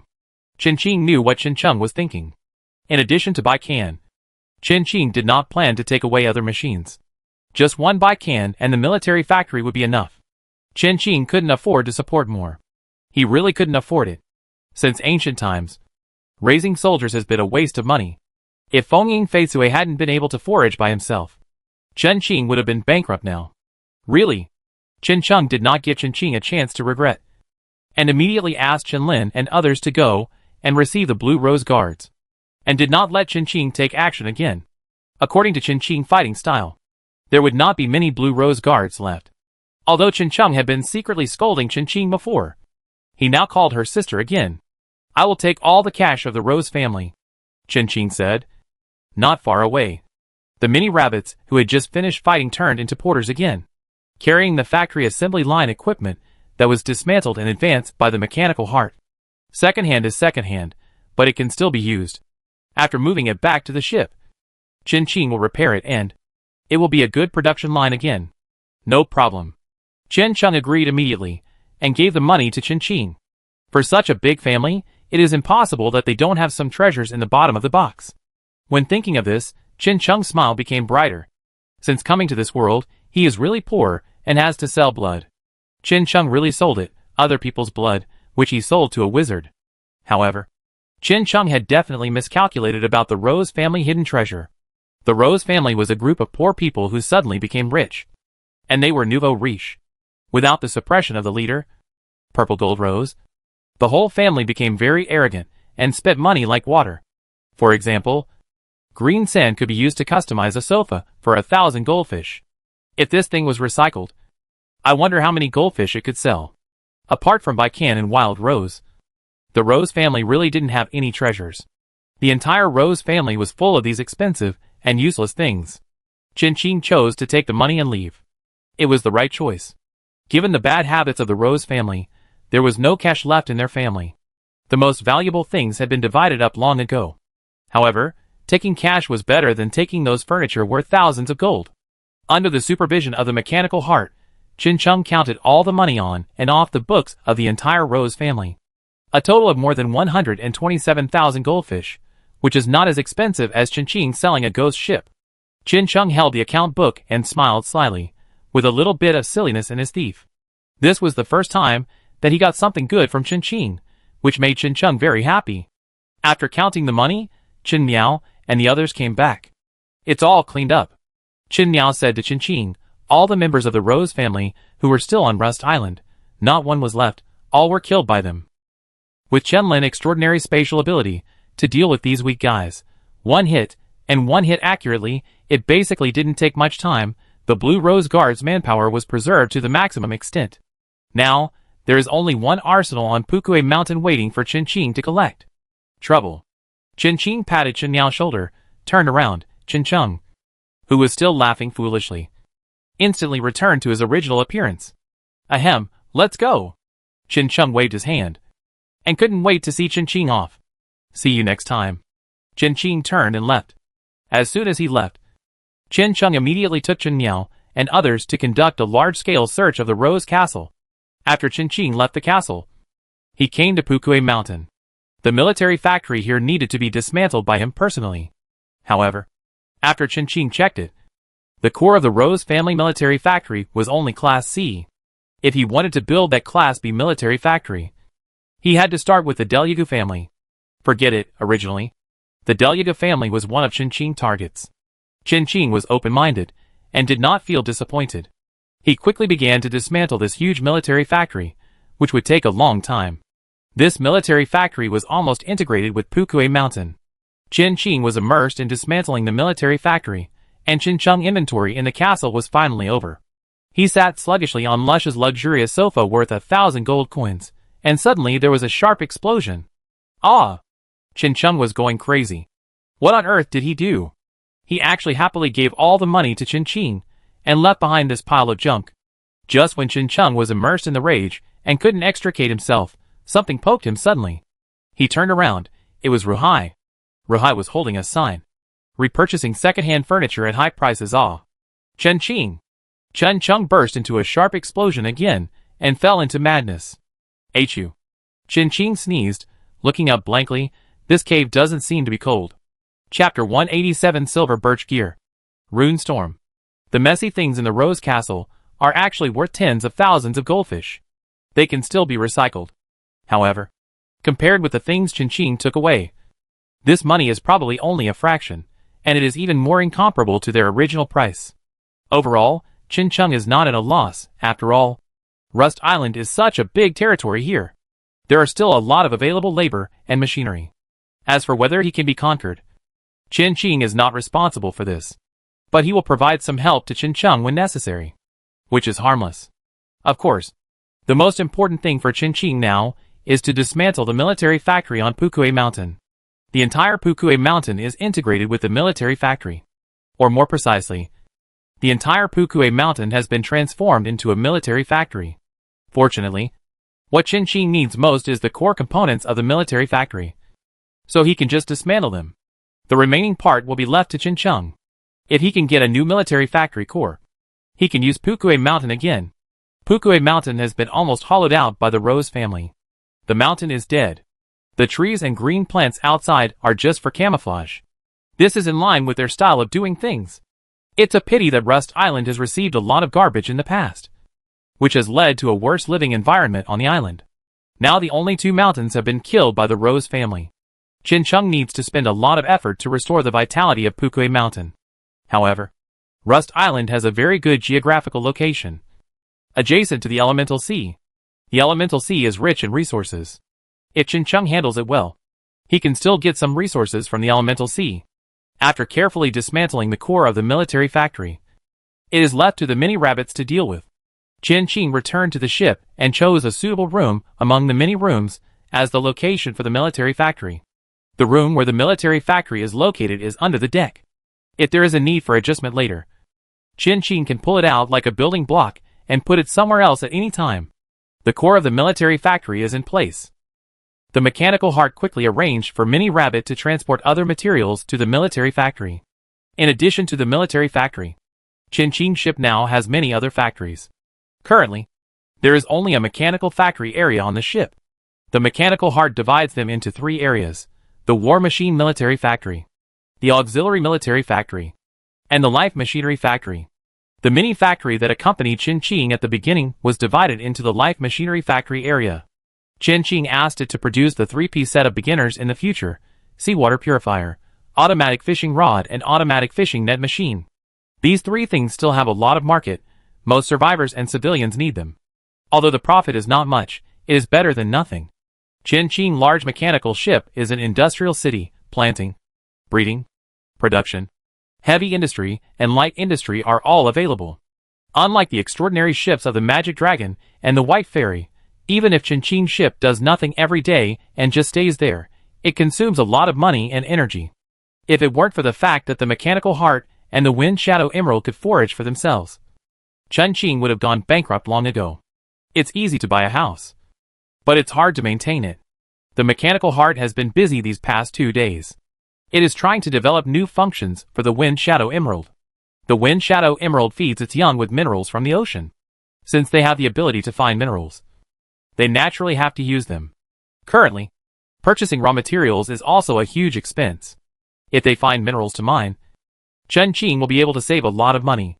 That is, if it comes to mining, Chin Ching does not have the right machinery. The machinery for mining is different from the mechanical creations that Chin Ching has been making now. It is not that the difficulty is higher, but it is a completely different direction. And the amount of work is a bit large. This not only requires Chin Ching to learn some new knowledge, but also to have new drawings, and it may even require the construction of a base on the seabed. There are many things to consider. At present, the known large-scale minerals in the deep blue sea are controlled by fixed forces, not only the families of the Treasure Sea, but also the forces in other seas, which are divided up very cleanly. Even if some people discover the minerals on the seabed, they will choose to sell them to those forces, because it is too difficult to mine. Moreover, those forces will not let others destroy their current joint monopoly. Chin Ching still has a lot of things to do, so let's do them one by one. At present, Chin Ching puts the repair of the Assistant Beehive first. If the Assistant Beehive is repaired, it will be at least A-level gold quality. which can free him from many trivial matters. For example, small things like assembling factory assembly lines. The number of assistant bees is too small at present. After so long, there are only 11 of them. The honeycomb is very difficult to repair, but you can use extraordinary points. However, it will take more than 70,000 extraordinary points to repair it. Not to mention 70,000 extraordinary points, Chen Qing can't even take out a fraction of it now. Chen Qing stood in front of the assistant bee's honeycomb, looking at the broken honeycomb and thinking quietly. The aesthetics of the landscaping in the heart of the machine is quite good. And it is unique. The color of the beehive of the assistant bee is light silver, hanging on a towering tree, and located in the verdant forest. Except for a few plants in the whole forest, most of the trees are built by machines. Not far away is a huge flower field, which is also assembled from various mechanical parts of different colors. These mechanical parts can be said to be a buffet for the assistant bees. That giant tree is an extraordinary plant, called silver birch gear, class B, purple quality, and the fruit it grows is the shape of gear parts. Because it absorbs a lot of metal when growing, the whole wood of silver birch gear is extremely hard, and is a good material for armor and shipbuilding. Of course, shipbuilding is a little bit extravagant. Most of the time it is used to make armor. The fruit it produces is the favorite of some races in the Seawood clan, and can also replace mechanical parts. It can be eaten and used. It is just a little rare, and grows a little slowly. This silver birch gear was bought by Chen Qing from a survivor. It was left in the wild, and sold to Chen Qing along with other plants dug from the wild. The package price of that bunch of plants is 2 goldfish. Except for the silver birch gear. They are all ordinary plants. And there is even one that is an invasion malignant plant that will destroy the extraordinary soil. Chen Qing was the same as the survivor at the beginning. He just thought that this plant was huge and might be valuable. But it was just a possibility. After all, looking at the entire deep blue sea, there are tall or huge trees everywhere, and not all of them are valuable. Chen Qing got the common and extraordinary plant illustrations from the Azure Stone with Chamber of Commerce, and gave them to the mechanical heart. After the mechanical heart entered this information into its knowledge base, it pulled out the silver birch gear and the vicious plant. Fortunately, the malignant plant was not planted in time, and no damage was caused. The importance of knowledge is really reflected in all aspects, and it is related to career and life. In addition to purchasing plants and animals from survivors, Chen Qing has also been purchasing various books. And there is no threshold. If there is a book, I will buy it. Collect it from various seas and islands. Even if it is the same book. Because of the particularity of this world, there will be some slight differences in different places. Chen Qing thought he should need a librarian. Not only a librarian, but also a farm manager, a factory manager. All the things on the ship are piled up on the mechanical heart. It is a bit overwhelmed for it now, and it does many things by itself. There is still a need to add manpower on the ship, especially mechanical creations for logistics. Chen Qing is going to buy some mechanical creations for logistics from Clockwork Bay. Clockwork Bay is under the jurisdiction of the Mechanical Association, and many families are stationed there. After selling the extraordinary ship and looting a batch from the Rose family, Chen Qing now has more than 300,000 goldfish. He has to keep about 200,000 goldfish to purchase supplies to ensure the normal operation of the ship, the factory on the ship, and other places, to make products to sell. He also needs to purchase raw materials, which is a considerable expense. In other words, the money Chen Qing can use is actually only more than 100,000 goldfish. By the way, how much did you get from the supply box?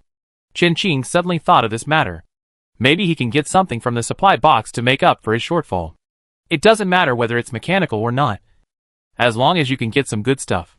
There are 51,356 white quality boxes, 4,326 green quality boxes, 154 blue quality boxes, 2 purple quality boxes, and 1 special box. The heart of the machine replied in a serious manner. Excluding white, green, and blue, there are only 3 boxes that can really get good stuff. In the future, you can have people open and classify the white, green, and blue boxes directly. Use what you can use, and put the ones you can't use for the time being in the warehouse. Bring the purple and special supply boxes here, Chen Qing ordered. Yes. Soon, the mini rabbits appeared in Chen Qing's sight with 3 small boxes on their heads. Although the mini rabbits have always belonged to the Mao Rabbit Corps, As the most numerous mechanical creatures on the ship, they have always been moved wherever they are needed. Their small bodies have undertaken a huge workload. The number of the Mao rabbit corps will be controlled at 3,000, including 1,000 explosive hunting rabbits and 2,000 mini rabbits. There's no need to change this number. Also, reform a Rose Army and incorporate Baiken into the Rose Army. Neither the mini rabbit nor the explosive hunting rabbit can catch up with Qin combat level, especially the mini rabbit. Every time a battle starts, it dies the fastest and most, and almost never plays any role. Qin is considering whether to improve the mini rabbit's blueprint again and change it into a sailor rabbit. That is, the handyman on the ship. As for the explosive war rabbit, it can still be improved. As a blueprint of the explosive war rabbit rewarded by the system, the quality is definitely good. I wonder if the system will give Qin another reward when he breaks through to the genre mechanic. In the career track of mechanic, Qin is definitely the one who runs in the front among the survivors. Even if the aborigines are counted, his speed is the fastest. Generally, when breaking through the career level, the system rewards skills. If Qin wants to obtain high-quality blueprints, there are only a few channels. Buy, develop by yourself, open the box, or play the slot machine. So far, the drawings from the slot machine are not worth mentioning. The quality is very bad, almost all white drawings, only one green one has appeared. The thousands of goldfish Qin has wasted, and he will continue to waste. 3 boxes of supplies were placed in front of Qin one by one. Qin did not do anything else, but open the boxes directly. Generally, when other survivors get purple and special supply boxes, they will perform some prayer activities, such as bathing, burning incense, and worshipping gods. Don't think it's exaggerated. There are really a lot of them. The purple light shone on Qin's face, and it was gone in a flash. There was a gun in each of the 2 purple supply boxes, and a skill scroll. Maybe Qin's luck ran out, and none of them could be used by him. The skill scroll is an attack skill scroll, and the category is magic. Qin looked at the magic skill scroll named Rune Storm in his hand, and a question mark slowly appeared above his head. He looked up at his ship. A mechanical ship. Machinery and magic. He thought that the sea and machinery were not compatible enough. But he did not expect that he would open a magic skill book in a mechanical ship surrounded by mechanical objects and mechanical parts. Qin knew that magic existed in this world, and Zuyun was a magic girl. There are many people who master magic in the deep blue sea, but Qin usually doesn't meet them. The people he meets are all pirates and bounty hunters. These people basically have a similar background, and they are poor. Pirates are not to be mentioned. Most pirates are produced by the 3 poor seas, and many bounty hunters are also produced by the 3 poor seas. Magic is a profession that burns money. Very, very much money. Much more than Qin playing the mechanic. At least the mechanics will get their money back one day. Magic, it's magic. Not the rune and magic scroll masters. They basically only spend money and never earn money. Only super rich families can afford it. This profession mostly appears in adventure groups or teams composed of the descendants of noble chambers of commerce, such as the exploration group. They are not short of money. There are magicians in the White Bird adventure group, which Qin has seen but never dealt with. But they were eaten by the blood spirit at that time. If Qin sells this skill book, it will probably be worth more than the ghost ship. There is no other way. The magic skill book is too rare, and it is a B-level purple quality skill book. Magic resources are basically in the Scarlet Sea, and are rarely seen in the Deep Blue Sea. Qin is lucky, but not completely lucky. He stared at the skill book in his hand, and seemed to be thinking about something. Chapter 188, Occupational Formula, Survivor Observation Team.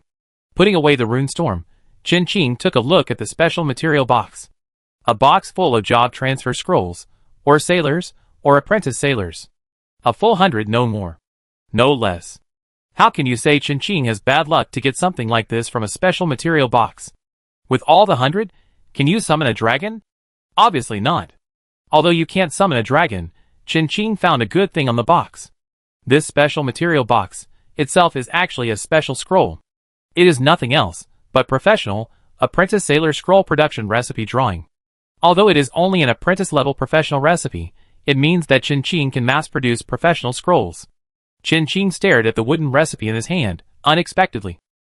Professional scrolls also have recipes. No, I shouldn't say that. I probably didn't expect that professional scrolls, actually only need some materials to be mass-produced. This material is a bit. How should I put it? Take it from the sailors, use it for the sailors. One of the raw materials required is a drop of junior sailor's flesh and blood, or a piece of apprentice sailor's flesh and blood. Of course, this raw material can be replaced with something else. However, compared to the raw material whose name is so difficult to pronounce, and I have never heard of it, it is obviously easier to obtain sailor's flesh and blood. This formula, at first glance, is a bit bloody. However, the flesh and blood of the pirates killed by Chin, in addition to feeding the mechanical ship, finally has other uses. Since there is an apprentice sailor profession formula, there must be other profession formulas. It's just that it's a bit difficult to obtain. It's too random. Chin's profession formula book was obtained purely by chance. It's not easy to get a second one. The salvage team continues to salvage. There is always hope if you can save more special material boxes. Chin sorted out some of the things he had just acquired. Not many. Just 3. But the quality is really good. Purple quality B-level cold weapon withered wood gun. Light gold quality hot weapon B-level dragon scale musket. Magic scroll rune storm. Chin planned to keep the magic scroll and sell the remaining 2 in exchange for other magic resources. Everyone in the deep blue sea knew that Chin was a close combat mechanic who used a knife. He originally planned to keep the dragon scale rifle. However, compared to the dragon scale rifle, the rune storm was obviously rarer and more unexpected. No one would have thought that Chin would develop the profession of magician. Moreover, as long as there was a blueprint, Chin could also make a dragon scale rifle himself. And it was not impossible to make one more powerful than it. The skill scroll of Runestorm is indeed a rare opportunity. Chin did not use this scroll immediately, but put it in the treasury for the time being. Currently, apart from this scroll, Chin does not have any other magic resources. Even if Chin learns it, he does not have the conditions to activate this skill.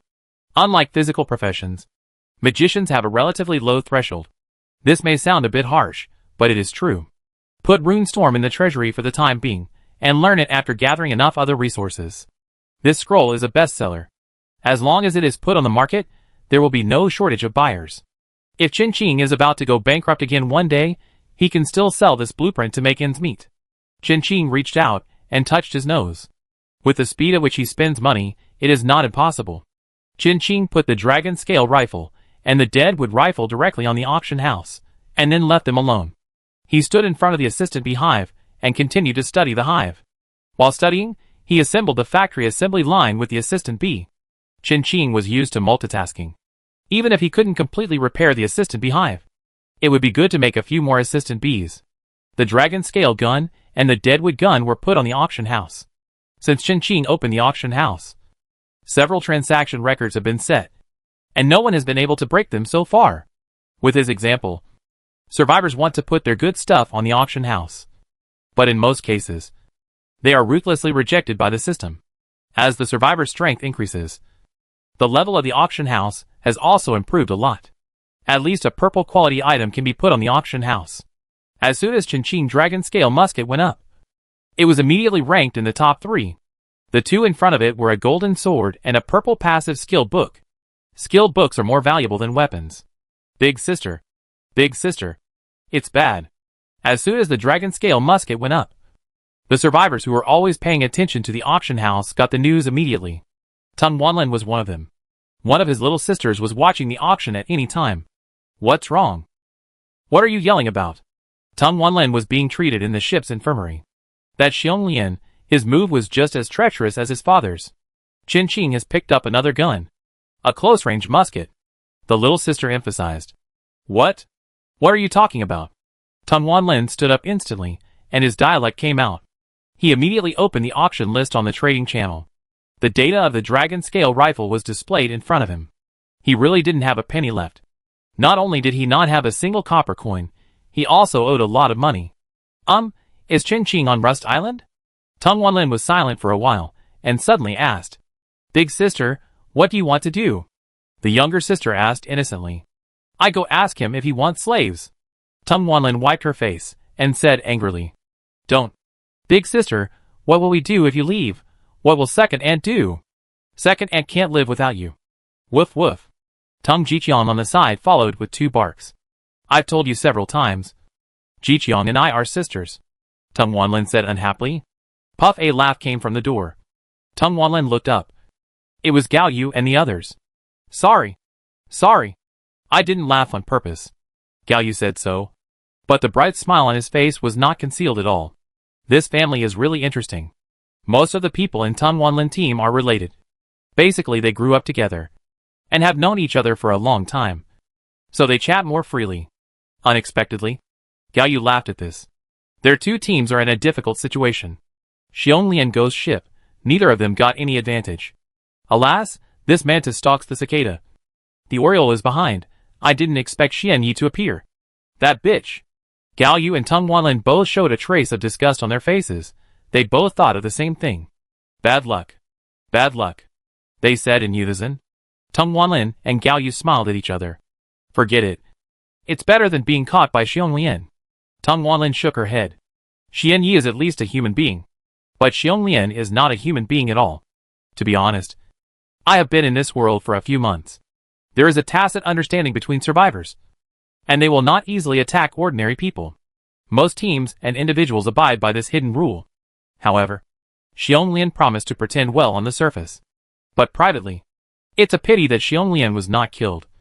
And he ran away. Gao Yu shook her head and sighed. Cutting the grass, but not the root is a taboo. The scene was a bit too chaotic. It was a big melee. And the nearby sea was full of survivors' boats. There were also rafts to join in the fun. Selling melon seeds, peanuts, and roasted walnuts. Everyone's attention was on the ghost ship. Xiongli, that bitch, actually ran away with Xingming Xue and the money on the ship. I advise you to keep some money. After laughing, Gao Yu advised Tung Wanlin seriously. What do you mean? I asked a master to tell my fortune, and something big is going to happen soon. Gao Yu acted like a master, and was being mysterious. Speak human language. The deep blue sea is going to go to war. How do you know? Tung Wanlin frowned. They had just settled down. How come they are going to be in chaos again? Aren't the Delyagu and Barbaro families going to war? We accidentally passed by Delyagu's territory before, and ships from other sea forces appeared in their territory. Gao Yu told Tung Wanlin what he knew. He wanted to join forces with Tung Wanlin. Among the survivors, their strength was not that impressive. Now with the strength of the indigenous people, it was even smaller. Later, we secretly went to the outskirts of the Barbaro family to investigate. There were also combat ships from other sea areas there. Not only that, the combat machinery materials and combat machinery sold by the mechanical families in the treasure sea were shipped out one by one. The prices of food and energy have also started to rise, not much but, you know. Where did you get the news behind? Tung Wanlin already had some trust in Gao Yu, and they had some feeling about it. I asked the master to calculate it. Gao Yu smiled slightly. And you should have received the news that Qinqing had taken over Rust Island. Right. I'm afraid Qinqing was more informed than them, and it was too late for them to get the news. Why did he capture a mechanical island for no reason? Isn't his mechanical ship enough for him to develop? Tung Wanlin was silent for a moment, said slowly. For a small mid-level person like him, it's right to follow the boss above. What do you think? All right. Gao Yu raised an eyebrow at Xiao Zhiyu next to him. Xiao Zhiyu silently raised a thumb. Okay, he lost 2 goldfish again. The smoke of the war in the deep blue sea finally blew onto the survivors, and the survivors who were well informed or sensitive to the situation had already started to prepare. For example, Qinqing, those official forces of the survivors. They started preparing earlier than Qinqing. In terms of sensitivity to the situation, they are much better than Qinqing. Qinqing preparations are almost complete. As long as he grabs the core of the advanced military factory of the Delyagu family, it will be enough. Everything is ready, only the east wind is missing. After confirming that Lan Yu and others of the Rose family had no chance of returning, Qinqing left Rust Island directly. He did not say goodbye to Qincheng and others. Qincheng probably wants to bite him to death now. And so do Qinyao and the others. Unless it is necessary. They definitely don't want to see Qinqing again. The mechanical ship left the port of Rust Island. And Qincheng had to say that he was relieved. He really wanted to strangle Qinqing to death. Moreover, he didn't dare to see Qinqing. It was too embarrassing. Without the mountain of Qinqing pressing on their heads. Qincheng and the others breathed a sigh of relief. And they could finally let go and perform on Rust Island. Qinqing's next destination was Clockwork Harbor. The ship hadn't sailed far when it was met with a pile of newspapers from Deep Blue newspaper. This time, his performance on Rust Island did not make the front page. The headlines were occupied by the Mechanical Association. Shock Deep Blue Sea. The Mechanical Association actually did such a thing. The title of this headline. Chen Qing felt that there should be survivors in the Deep Blue newspaper. Looking carefully at the content, it was about the sword-dancing mantis. But it was not Chen Qing. The one Chen Qing created was dead. It was Liao Shi mechanic who caused the trouble. And it was also related to the Deliagu family. The Deliagu family and another Beijing family are the big money behind Liao Shi. They have created more than one sword-dancing mantis, all of which are incomplete failure versions. Chen Qing has been on Rust Island these days, and has not been involved in the chaos. Liao Shi couldn't control the sword-dancing mantis, and the sword-dancing mantis killed Liao Shi and escaped from his secret laboratory. His laboratory is on Steam Island, a very famous island in the Treasure Sea, with a large population and very lively. Then, the tragedy happened. If the Mechanical Association hadn't handled it quickly, it's estimated that half of the people on the island would have been killed by the sword-dancing mantis. There were 7 sword-dancing mantises in total, and there was one that hadn't been completed yet in the laboratory. Liao Shi's body was in the laboratory. It was horrible to see. All the news was exposed in the Deep Blue Daily, and the Mechanical Association couldn't hide it even if they wanted to. At the end of the front page, the Deep Blue News thanked the Survivors Observation Team for providing the news. It was the Gemstone Observation Group that Chen Qing had met before. They had officially changed their name to the Survivor Observation Group, and became a special intelligence group officially employed by the Deep Blue newspaper. Now the Mechanical Association can't do anything to them. According to the content in the newspaper, the Survivor Observation Group is still digging deep into the inside story. The inside story of the Mechanical Association and the sword-dancing mantis, the Mechanical Ruins. It seems that I have to go to the Mechanical Ruins as soon as possible. Just thinking of this Survivor Observation Group, Chen Qing has a headache. The power of these reporters and paparazzi is really too strong. Chen Qing promised that as soon as he appeared in the suspected location of the Mechanical Ruins, it would be published in the Deep Blue newspaper. They even wrote about Shuang Wei and Fei Hui eating a free meal. He brought a mechanical ship, which made him a big target. The existence of the level of the Dragon Pirates and the White Fairy Pirates is their focus. Chen Qing has been in the limelight too much recently, and he must be their focus. The Deep Blue Daily even published a special report on his relationship with Chen Cheng. The story of the newly promoted genius mechanic Chen Qing and 3 men and 7 women, which cannot be ignored. This was the original headline of the Deep Blue Daily. We have to think of a way. Anyway, Chen Qing still planned to go to Clockwork Bay first. With those people watching, it would be inconvenient for him to do anything. Chapter 189 Sailor Rabbit. Clockwork Bay. Those people in the Survivor Observation Group must have relevant extraordinary abilities. Just like Zhao Fuli cooking-related extraordinary abilities. This is what Chen Qing suddenly thought of on the way to Clockwork Bay. These people have such relevant talents. Which is definitely a disaster for some people who want to play the pig and eat the tiger. They found a survivor who was hidden among ordinary survivors. Who seemed to be an ordinary survivor, but was actually a high-level professional. The high-level professionals among the survivors can be counted on one hand. And basically, there is no duplication of professions. This unlucky guy is the survivor who bought the first professional scroll that appeared in the Survivor Trading Channel. The musician professional scroll. He used to be a singer in a big theater. Divorced and childless. And there are a lot of messy news. The Survivor Observation Team even dug up all these. Since the establishment of the GEM Observation Team and its appearance in the public eye, they have appeared in every news that made the headlines of Deep Blue Daily. Chen Qing was also deeply hurt by it. He didn't intend to play the pig and eat the tiger, but there were some things Chen Qing hoped to keep secret. But once the Survivors Observation Group knew about it, it would mean that all the survivors knew about it. The members of the Survivors Observation Group, they had no interest in all the treasures. They were only committed to reporting all the news in the world. Such determination was admirable, but to Chen Qing and them, these people in the Survivors Observation Group were just troublemakers. Or a shit stirrer in the porridge. On the way to Clockwork Bay, Chen Qing assembled 7 factory production lines with his assistant bees. It was not the size of the mini factory at the beginning, but a normal factory size. Although the mini factory was mini, its factory core device was of higher quality than the factory core that Chen Qing dismantled on Rust Island. Most of the factories on Rust Island were judged to be of green quality, and only the Rose family had a small number of blue quality factories, and 2 purple quality factories. Qin Qing left a purple factory for Qin Cheng, left him half of the green factory, and packed up the rest, and took them away. Qin Qing quickly arranged the 7 factories that had been installed, respectively responsible for the 3-piece set for beginners, 2 mechanical spider bombs, and 2 mini rabbits. Qin Qing experimented with the sailor scroll that was salvaged from the special material box, and confirmed that it could be used on mechanical creations.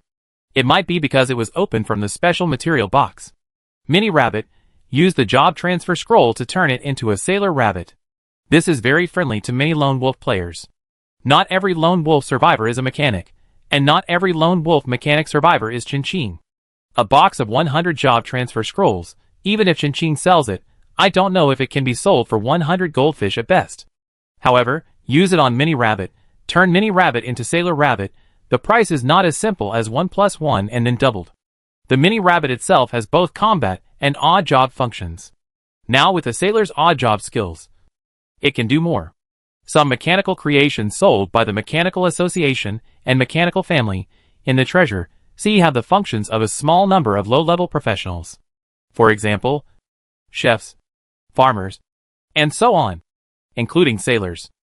However, these mechanical creations have no professions and no skills. Like Qin Qing Explosive War Rabbit, it has skills but no profession. Occupations are unique to intelligent creatures, and they have growth potential. However, if you put occupations on mechanical creatures, the growth potential needs to be discounted. Mechanical Rabbit Occupation, Sailor, LV1/10, Upper Limit, Grade, Green Level, D Level Attributes, Attack, D Defense, D Speed, E Durability, E Energy, F Introduction, a mechanical rabbit with a sailor occupation. Skills, Miscellaneous E Level. Skills, Close Combat D Level. Evaluation, oh my god. It turned out to be a great apprentice sailor. Do sailors have apprentices? Maybe, maybe not. After all, mechanical creations are not human beings. They are not as intelligent as humans. Even if they have a profession, their growth is limited. Except for the mechanical heart. Mini rabbits with professions are smarter than mini rabbits without professions. Even without the owner's instructions, it will automatically do things within the scope of its profession. In short, it is more perceptive. It may be smarter than the Super Vine. You should know that the mini rabbit is only D level, while the original Super Vine is B level. The difference only requires an apprentice sailor job transfer scroll. Another good way to make money has been discovered. Qin Qing needs to calculate the cost of the job transfer scroll and the mini rabbit. The mini rabbit was used for personal use before, and Qin Qing basically did not calculate it. Now the mini rabbit is to be sold as a commodity, and Qin Qing needs to consider the cost.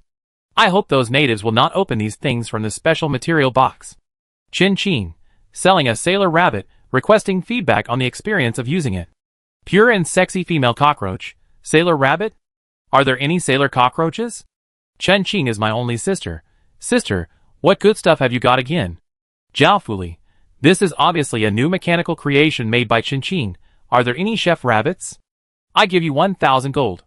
Anyway, it's the money of the demon dragon pirates. Zhao Fuli doesn't feel bad at all. This money is what he deserves. Sitting in the kitchen, Zhao Fuli sighed deeply.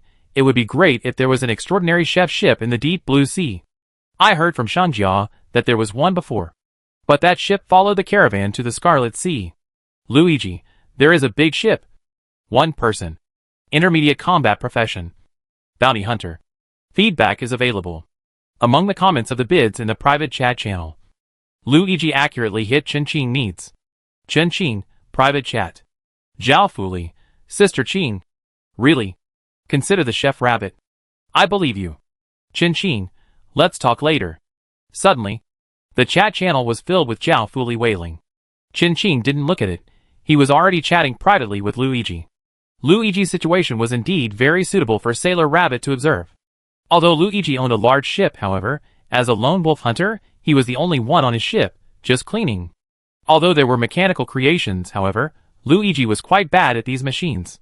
He couldn't afford the expensive ones. As a hunter who had just become a bounty hunter, Luigi was quite poor. His current ship was robbed by him. It was taken from the pirates, who had just robbed a merchant ship. If the effect of the sailor rabbit was as Chen expected, then Chen had driven down the price of the superpower vine, benefiting the entire deep blue sea. The sailor rabbit would definitely not be as expensive as the superpower vine. Chen casually set the price of the sailor rabbit at 1 gold.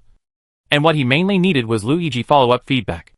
This price was equivalent to giving it away for free. But Luigi had to cooperate with him to test the various functions of the sailor rabbit. If the effect of the sailor rabbit does not go as expected, then Chen will find a way to build a factory that specializes in manufacturing apprentice professional scrolls. Originally, Chen planned to arrange a factory responsible for mass production of apprentice sailor professional scrolls. Yes, the formula of this professional scroll can be mass-produced on an assembly line. However, the factory is not the right one. Professional scrolls require a special scroll machinery factory. And all the factories Chen has are mechanical assembly line factories that manufacture machinery. Correspondingly, there are also pharmaceutical machinery factories, food machinery factories, and there are many types of factories. And according to the rarity, the prices are also different. Chen was going to go to Clockwork Bay to see if he could purchase these mechanical equipment. He could also try to modify it himself, but it would take too much time, and he was not sure how long it would take. The remaining mini factories were controlled by the mechanical heart, and were used to produce the 3 water-healing butterflies. After finalizing the sailor rabbit, Chen continued to install the assembly line. This time, he installed the assembly line for picking the herb in the plant area, which Chen modified with a mechanical assembly line. The price of the cooking fruit is very low, compared with those extraordinary items and professional items that sell for a lot of goldfish. It is much more down to earth. Its selling unit is copper shells. Chen plans to sell one for 15 copper shells. The price is not high, but the cooking fruit is a consumable item needed every day. The population of the deep blue sea is quite large, and those professionals and extraordinary people have a big appetite. One is definitely not enough for one person. Moreover, this price is affordable even for ordinary civilians. 15 copper shells. This price does not include extraordinary soil and other things, only the cost of fertilizer. Chen can earn about 11 copper shells. A cooking grass can produce dozens or hundreds of fruits at the same time. The more Chen sells, the lower the cost of extraordinary soil and mechanical assembly line will be. Besides, the machine was robbed by Chen. It cannot be counted as the cost of the mechanical assembly line. It counts as labor and the mechanical spider bomb. These costs will be earned back soon. The first batch of cooking fruits will be available soon. Chen spent 20,000 goldfish to buy special nutrients and fertilizers to quickly breed cooking grass seeds, and quickly planted them all over the cooking grass garden. He plans to sell them on the chat channel first. This thing is just like a box lunch. There should be a lot of sales. The most important point is that the fruits and seeds of cooking grass are separate. Chen is not worried about the leakage of cooking grass seeds at all. This thing is exclusively owned by him. Unless they overturn the mechanical ship, they won't be able to get the seeds. However, there is one problem Chen needs to consider, and that is the issue of taste. Not all survivors like Long's cuisine, let alone the natives. But forget it. Chen will not consider improving it anymore, and it is enough to spend those extraordinary points. At this price, they should not ask too much. Just get used to it. Chen only sells one for a few dollars. After assembling 1/10 of the current harvesting line of the cooking grass planting area, the mechanical ship finally arrived at the Clockwork Bay. Clockwork Bay is more prosperous and lively than any island Chen has ever been to. The port is full of all kinds of huge ships. The area of its island is larger than 10 Rust Islands, and is about the same size as the coastal province of Dragon Country in Chen original world. There are mountains, rivers, lakes, plains, and all kinds of landforms. Among the many huge cargo ships, Chen mechanical ship does not look out of place. The residents coming and going have no time to care who Chen is, or how powerful his ship is. Given the special passive of the mechanical ship, Chen does not need to worry about the safety of the ship. The owner of the mechanical ship is Chen alone. Even if the Mechanical Association wants to steal Chen ship, the mechanical heart will protect itself and activate the mechanical navigation skill. However, the Mechanical Association will not do such a thing. It should be no. After getting off the ship, Chen took almost all the money in the vault. He sold all the things that needed to be sold. Not counting the small change, Chen now has 500,000 goldfish in his hand. With so much money, you can offer a bounty of 2 more. Now it seems that the bounty is not that much. Capturing him is mainly for honor. As expected, no matter where you are, merchants make money. There are many branches of the Mechanical Association in Clockwork Bay.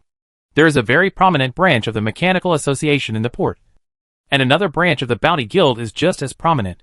Of course, there are many branches of other professional associations, guilds and messy organizations in Clockwork Bay, but they are not as geographically good as these two. There is even a pirate union here. The Mechanical Association is very favorable to all professional mechanics. Chen Qing is now a senior mechanic, and is almost promoted to a school mechanic. As long as he is willing to register with the Mechanical Association and become a member of the Mechanical Association, he can receive a lot of goldfish and materials from the Mechanical Association every month. People like Chen Qing can also get a lot of additional benefits. For example, the books and drawings stored in the Mechanical Association, and get guidance from school mechanics. The Mechanical Association also founded a mechanic academy on another island, with a very high threshold. Chen Qing did not plan to join the Mechanical Association. Given the current chaos in the Mechanical Association, it would be better for him to continue to be a wild one. After getting off the boat, Chen Qing followed the crowd and prepared to enter the Bounty Guild. The scale of the Bounty Guild in Clockwork Bay is much larger than that of Sapphire Island, and there are even more staff members. It looks like a castle from a distance. This big city is different. However, these staff members are definitely not as strong as Ariel family on Sapphire Island. Sapphire Island is fine, Clockwork Bay is large, and the two have different development paths. The port of Clockwork Bay is full of traces of bombardment, and the Mechanical Association next door is no exception. This place should often be attacked by pirates. However, from the surface, the Bounty Guild, except that it is a little old, has no traces of attack. Chen Qing was going to the Bounty Guild to learn about the information of Clockwork Bay. The area of Clockwork Bay Island is indeed a bit large. Just as he was about to go in, suddenly a voice called Chen Qing, and the person blocked his way. Master Chen Qing, please wait a moment. Chapter 190 Mechanical College, Evil Luo in Ashes. What's up? Chen Qing lowered his eyes, and casually glanced at the person who blocked his way, a member of the Mechanical Association. This person had the mark of the Mechanical Association on him.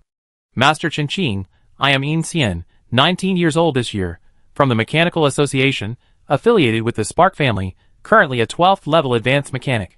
The boy who blocked Chen Qing Wei raised his glasses, coughed lightly, and looked up at Chen Qing with his chest puffed out. Chen Qing's face was filled with a hint of doubt. Then what? The boy opposite also felt strange. He had introduced himself, but why didn't Chen Qing react at all? Even if he didn't know the Spark family, didn't he know the Mechanical Association? The Silver String boy glanced at the Bounty Hunter Guild in a very obscure way, with a look of disdain in his eyes. If you have nothing to do, get out of the way. Chen Qing took a step with his long legs, and sidestepped around the string from the Hot Pot family of the Great Mechanical Association. Hey! I don't know how the Spark family taught their children. Yin Xian actually reached out to grab Chen Qing. Chen Qing's eyes condensed, and he instantly drew out his long sword and chopped back. 2 explosive war rabbits appeared beside Chen Qing without knowing when, and rushed straight towards Yin Xian. Yin Xian didn't expect Chen Qing to suddenly attack, and the boy who had not experienced the dangers of the outside world was actually scared and stayed where he was. Clang. The sound of metal collision sounded, and violent fireworks collided. A woman stood in front of Yin Xian, and the mechanical arm in her hand blocked Chen Qing's attack. The mechanical arm was left with a deep mark by the black knife. Sorry. This child was too reckless. Please forgive his mistake. The woman lowered her head, and apologized to Chen Qing seriously. Yin Xian actually had no ill intentions. He was just curious. These days, the second-year students of the School of Mechanical Engineering were sent to various branches in the Treasure Sea for practical learning, and Yin Xian was one of them, who was assigned to the Clockwork Bay. The students of the School of Mechanical Engineering are basically from various mechanical families, or they are geniuses recruited by the Mechanical Association from all over the world. They have basically been immersed in learning in the school since they were very young, and have not had much contact with the outside world. Even if they have been exposed to the outside world, they have always been flattered. The students of the School of Mechanical Engineering have heard of Chen Qing's reputation. Since Chen Qing appeared, the teachers in the school have always compared Chen Qing with these students. In particular, some specially hired teachers in the School of Mechanical Engineering have dealt with Chen Qing. These teachers, are the mechanics of the same school who worked with Qinqing before in Sapphire Island. For example, Chu Xijun, who particularly admires Qinqing. They helped Qinqing gain a lot of hatred. The students in the School of Mechanical Engineering simply hated Qinqing. In the original world, Qinqing was someone else's child. Not only were these students compared with Qinqing by the teachers, but the number and difficulty of their usual homework increased by unknown times. Because of Qinqing's appearance, the difficulty of graduating from the School of Mechanical Engineering has increased a lot. So when the Mechanical Association speculated that Qinqing would go to Clockwork Bay based on his route, the students of the Mechanical College, who had been doing practical work in Clockwork Bay, had already made preparations. While they hated Qinqing, they were also curious whether Qinqing was really as good as their teacher said. Since the mechanical ship docked at the port of Clockwork Bay, these young girls and boys had set their sights on Qinqing. Unexpectedly, Qinqing had no intention of joining the Mechanical Association at all, but went to the Bounty Association next door. Although the profession of mechanic is not very popular in the deep blue sea, mechanics do not have such a strong presence in the deep blue sea. However, mechanics, as the backbone of the deep blue sea, have a high status, especially in the Treasure Sea, the mechanic family in the Treasure Sea. Like the elemental sea next door, there are more nobles and magic professions. They are few and the threshold is high, but they are strong. The Gem Sea is the sea people and various life professions: gem craftsmen, gem appraisers, gem hunters, etc. The Plant Sea is mostly the territory of the Wood Clan, and life professions are also more popular, such as farmers, chefs, plant researchers, and brewers. Due to the geographical environment and other factors, each sea has its own popular professions. Of course, there is always room for other professions. As for the three poor seas, they are too poor, and any profession that can make money is popular. The Treasure Sea is basically the home of the mechanics. The mechanic family, pirates, bounty hunters, and other professions make up 4 parts of the Treasure Sea. In addition, the mechanics formed a family of mechanics, who sold a lot of arms and accumulated a lot of money. In the Treasure Sea, mechanics not only have status, but also wealth, having been pampered since childhood. These mechanics, who claim to be the future of the genre, are very proud. They were severely crushed by Qinqing, an older youth who suddenly appeared from a wild background, and they were naturally unwilling to accept it. Originally, they wanted to wait until Qinqing joined the Mechanical Association, and then have a good fight with Qinqing in their home court. They must let Qinqing know that, as the best in the Mechanical College founded by the Mechanical Association and major mechanical families, they are definitely not vegetarians. Yin is the pioneer sent by these idle young ladies and young masters.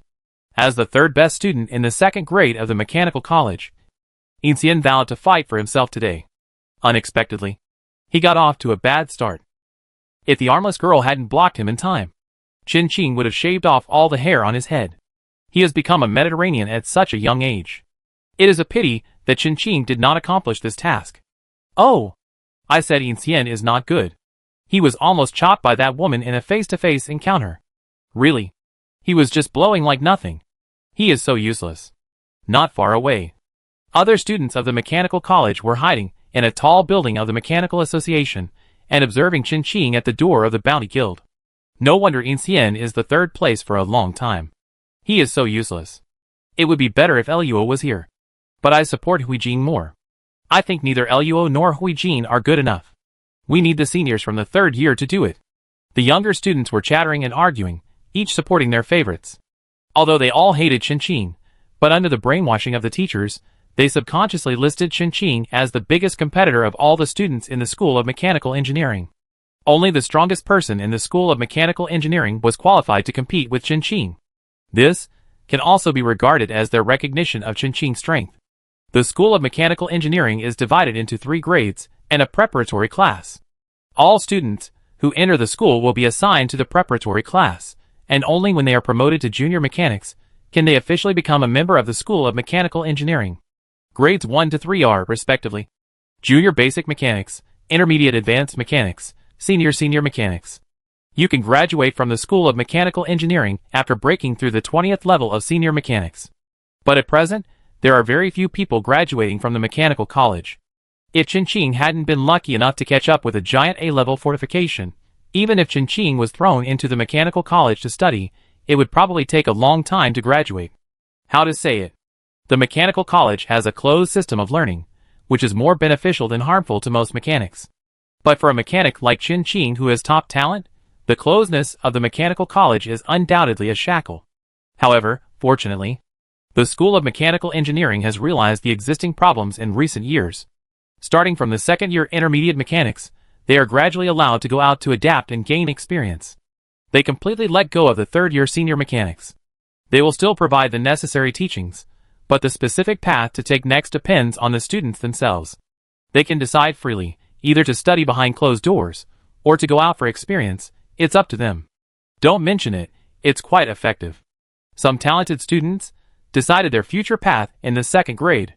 For example, the Elu and Hui Jin they mentioned just now. Elu was born in the Misty Sea, a great treasure that the Mechanical Association dug up from the slums. When he enters the third grade, he will join the Dragon Pirates. This news was announced by Shungjia himself.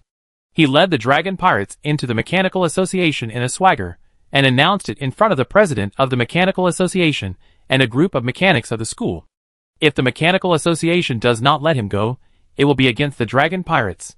The specific process is unknown, but from then on, even if Elu stayed on the Mechanical Academy Island, he had fighters from the Dragon Pirates around him, mainly to prevent those scumbags from the Mechanical Association from going all out and killing Elu. As for what Elu's own opinion was, no one knew. And Ashes was a member of the Tenfong family, a mechanical family in the Treasure Sea. The Tenfong family was a little different from other families. They were not linked by blood, but by mechanical schools, more like a small mechanical association. The entire family is composed of war mechanics. As long as there are talented war mechanics, they will be absorbed into the Shifeng family. According to rumors, the Shifeng family has a secret method, but no one knows what the secret method is and what its effect is. It is just a rumor. Compared with the advanced mechanics in the third grade, these second-year students trust Eluo and Huijin more. Although Eluo is only an intermediate mechanic, he almost broke through to the advanced mechanic. In the first grade, Eluo defeated the third graders. That's right, the third-year students have no other advantages except that they have lived a few years longer than us. But third-year student Ranlin has already signed a contract with the Red Snake family. Isn't he better than Eluo? Some people support Eluo, some people support Huijin, and naturally some people support the third-year students. As for Yin Xian, he has already been defeated by Qin Qing. Useless thing, he didn't even use any tricks of a mechanic against Qin Qing. So useless and embarrassing. Yin Xian still felt that he was wronged. Qin Qing didn't use the mechanic's tricks at all. He used the fighter's tricks. Yin Xian was very upset at the moment. Not only was he slapped in the face by Qin Qing, but he was also forced to apologize to Qin Qing by his teacher. I'm sorry. Yin Xian's head was pressed, and he reluctantly bowed his head and said sorry to Qin Qing. Yeah. Qin Qing didn't mean to bother with him. Even if that woman didn't make a move, he would at most cut Yin Xian into a Mediterranean Sea. After meeting Chen Cheng, Qin Qing's few evil tastes were rekindled. Chen Cheng had been bullied by Qin Qing many times before. Qin Qing was never a person who only used violence. He used different tactics against different people. For Chen Miao and Chen Lin, he just used violence to scare them. But this tactic was useless against Qin Cheng. To deal with him, he had to defeat his psychology. However, Qin Cheng was getting braver and braver. His psychology was much stronger than Lu Jin. Qin Qing put away his knife and prepared to leave. Yin Xian was a little anxious. If Qin Qing left, who would he compete with? Qin Qing. Can you please talk to me? Before he could do anything else, the woman with the broken arm called Qin Qing again. Qin Qing glanced at the woman and didn't agree. I'm Chu Xijin's friend. My name is Wu Shi. You should remember him. Right? Qin Qing nodded. Chu Xijin was one of the few mechanics of the school that he was still in contact with. They had a good relationship. Today, Qin Qing came to Clockwork Bay to borrow Chu Xijin's relationship to buy a mechanical factory related to scrolls. Chu Xijin's face can be given. Although Qin Qing doesn't like to contact people, nor does he like the ways of the world, it doesn't mean that he doesn't understand. I want to ask you to compete with those students. Wu Shi blushed a little, embarrassedly said. According to the current information, Qin Qing is still a senior mechanic. However, Qin Qing's senior mechanic is a bit more valuable, even better than the school mechanic. Let Qin Qing waste time competing with a group of mid-level mechanics. I feel embarrassed just thinking about it. I heard from Chu Xijin that you want to buy a machinery factory? I know a little about this. Wuxi wants to ask Qin to do something. Naturally, he will be paid. Of course, giving Qin a factory is impossible. But Wuxi can introduce Qin to people, which can save Qin a lot of trouble. Okay, but I don't plan to join the Machinery Association. The students of the School of Mechanical Engineering all live in the Machinery Association, and to enter the Machinery Association's territory. Qin is not a conceited person, but he is not too modest. He is indeed worthy of being recruited by the Mechanical Association. This means that he has agreed, Wuxi confirmed. However, Qin actually has no intention of joining the Mechanical Association, which surprised Wuxi. Come to think of it, for Qin, joining the Mechanical Association will definitely do more harm than good. He has developed almost to the point of being successful, and now joining the Mechanical Association will simply let the Mechanical Association take advantage of him. It is better to cooperate with the Mechanical Association. I will take care of these things. Wuxi nodded seriously. Let's go! Since he had agreed, Qin was ready to solve this matter as soon as possible. Seeing the teacher and Qin walking towards him, Yin quickly pretended that nothing had happened. Don't be so obvious next time. When passing by Yin, Qin threw a small machine to Yin and said lightly, I was caught again. Chapter 191 Mechanic Competition. Here comes the troublemaker. Yin followed Qin and Wuxi with a dusty face. After entering the mechanical guild, Yin was immediately met with the ruthless ridicule of those classmates. However, they still focused more on Qin. Curiosity, disdain, unhappiness, all kinds of looks.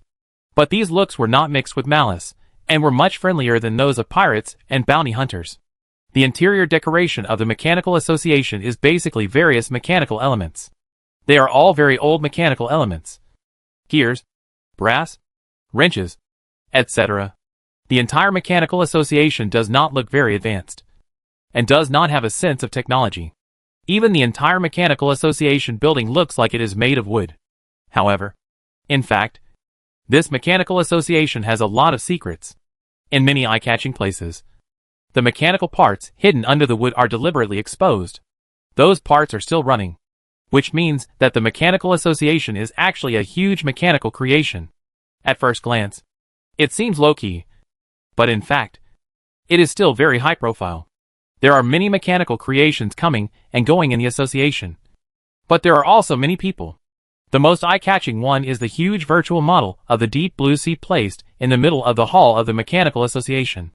This virtual model is not a simple model. It will change according to the events that happen in the deep blue sea. For example, in the war between the Barbaro family and the Delugu family this time, the Barbaro family occupied an island of the Delugu family. This virtual model will change immediately. The island with the flag of the Druga family on the model will instantly become the Barbaro family. The seawater in the model is also really real. It changes according to the tides during the day and night. The climate above is also based on the deep blue sea. You can even see some ships sailing in the ocean, just like Qin's ship, which is specially marked at the port of Clockwork Bay. It is called a model, but it is actually a mini version of the deep blue sea. Qin cast an identification spell, and he only identified that it was an A-level item. He didn't know anything else. He wanted it a little. But Qin couldn't beat the Mechanical Association, and he was considering the possibility of learning from the pirates to grab and run. You are Qin. Just when Qin's attention was focused on the miniature model of the deep blue sea, a girl suddenly blocked Qin's way. But she didn't block Qin's sight. She put her hands on her waist and looked up at Qin confidently. Qin lowered his head and met his eyes. I can still grow. The girl didn't know what she had imagined, she said angrily. Qin didn't say a word yet. Yeah. Qin retracted his gaze and continued to consider the possibility of grabbing and running away. Clockwork Bay is not Rust Island. It's a bit difficult to grab and run away, especially if it's something from the Mechanical Association. This prop was placed in the branch of the Mechanical Association. Qin suspected that it might be a replica or a copy of that A-level prop. If it was just a copy, or one of them, it was not worth Qin's risk. Forget it. Let Qin help to keep an eye out for similar items. Low-level items are also fine. Qin will definitely get a lot of extraordinary points in the Deep Blue War. When the time comes, try to upgrade with extraordinary points. With such items, it will be very helpful for Qin to understand the situation in the Deep Blue Sea. At present, There is still no sign of the boundary connecting the deep blue sea and the Scarlet Sea opening, and Qinqing's strength is not enough. It is estimated that he will have to stay in the deep blue sea for a long time. Didi, don't be rude, you should call Qinqing Master Qinqing. Wu Shi, who had just dealt with those people from the Mechanical Association, frowned and scolded. Qinqing is a senior mechanic, and Didi and the others are only intermediate mechanics. According to the rules of the Mechanical Association, Didi and the others should greet Qinqing honestly when they see him. Didn't he join the Mechanical Association? Didi muttered softly, but he still gave face to his teacher. Hello, Master Qinqing. Under Wushi's threatening gaze, the other students also greeted Qinqing one by one. Even if Qinqing was not a mechanic of the Mechanical Association, he was still a senior mechanic. If a senior mechanic was willing to waste time playing house with them, they would just laugh. After all, competing with them, whether you win or lose, it's embarrassing. If it wasn't for Chu Xijin's face, how could Qinqing agree? Wu Shi was sincere to these students, and he specially asked his friends to help Qinqing get this opportunity. You all need to be serious. Okay? The competition between Qinqing and these kids was arranged in a pavilion in the back garden of the association. The pavilion was large, enough to accommodate all of them. This competition is divided into 3 rounds, assembly based on drawings, repair, and arbitrary manufacturing. The competition between Qinqing and these kids attracted many mechanics in the Mechanical Association. They were all very curious about Qinqing's strength. What Qinqing didn't expect was that there were also survivors here. Survivors are really everywhere, a dragon countryman, and several survivors from other countries. A group of people gathered together to look around, and chose to stand on Qinqing's side to cheer him up. Fortunately, they are not members of the Survivor Observation Group. Master Wuxi, if you don't mind, can we also participate? While Wuxi was explaining the rules of the competition, several people suddenly appeared and asked with a smile. Judging from the reactions of those students, these people are all third-year students from the School of Mechanical Engineering. They are all senior mechanics. One of them is. Wu Shi did not agree on behalf of Qinqing, turned to look at Qinqing. Who else? Come together. Don't waste time. Qinqing said lightly. Holding the knife, he stood a little far away from the people of the Mechanical Association. He and the people of the Mechanical Association formed a confrontation scene. The Mechanical Association was crowded with people, and Qinqing only had a few survivors. However, he did not lose the battle, and the survivor from Longbo ordered several banners and slogans on the trading channel at the speed of light. A banner with yellow characters on a red background full of Dragon Country characteristics was placed behind Qinqing. The Dragon Country survivor was very enthusiastic and cheerful, waving the flag in his hand and cheering for Qinqing loudly, without any stage fright. In that case, then we won't be polite. Among the mechanics on the opposite side, several more mechanics stood up. All of them were senior mechanics without exception. Originally, Wu Shi just wanted Qinqing to give these ignorant students a good beating, but when the third-year students stood up, the competition became a little bit different. Wu Shi knew very well which power was behind them. There were also a few senior mechanics who graduated from the mechanical college, and some mechanics who grew up wildly on their own. The smell of gunpowder became very strong. There were also many factions within the Mechanical Association. The family faction, the master faction, and the college faction looked down on each other, and these 3 factions looked down on the wild faction together. And there were many factions within the 4 factions. The Mechanical Association has developed to this day, and there are many factions within it. Qinqing's choice not to join was actually a very correct choice.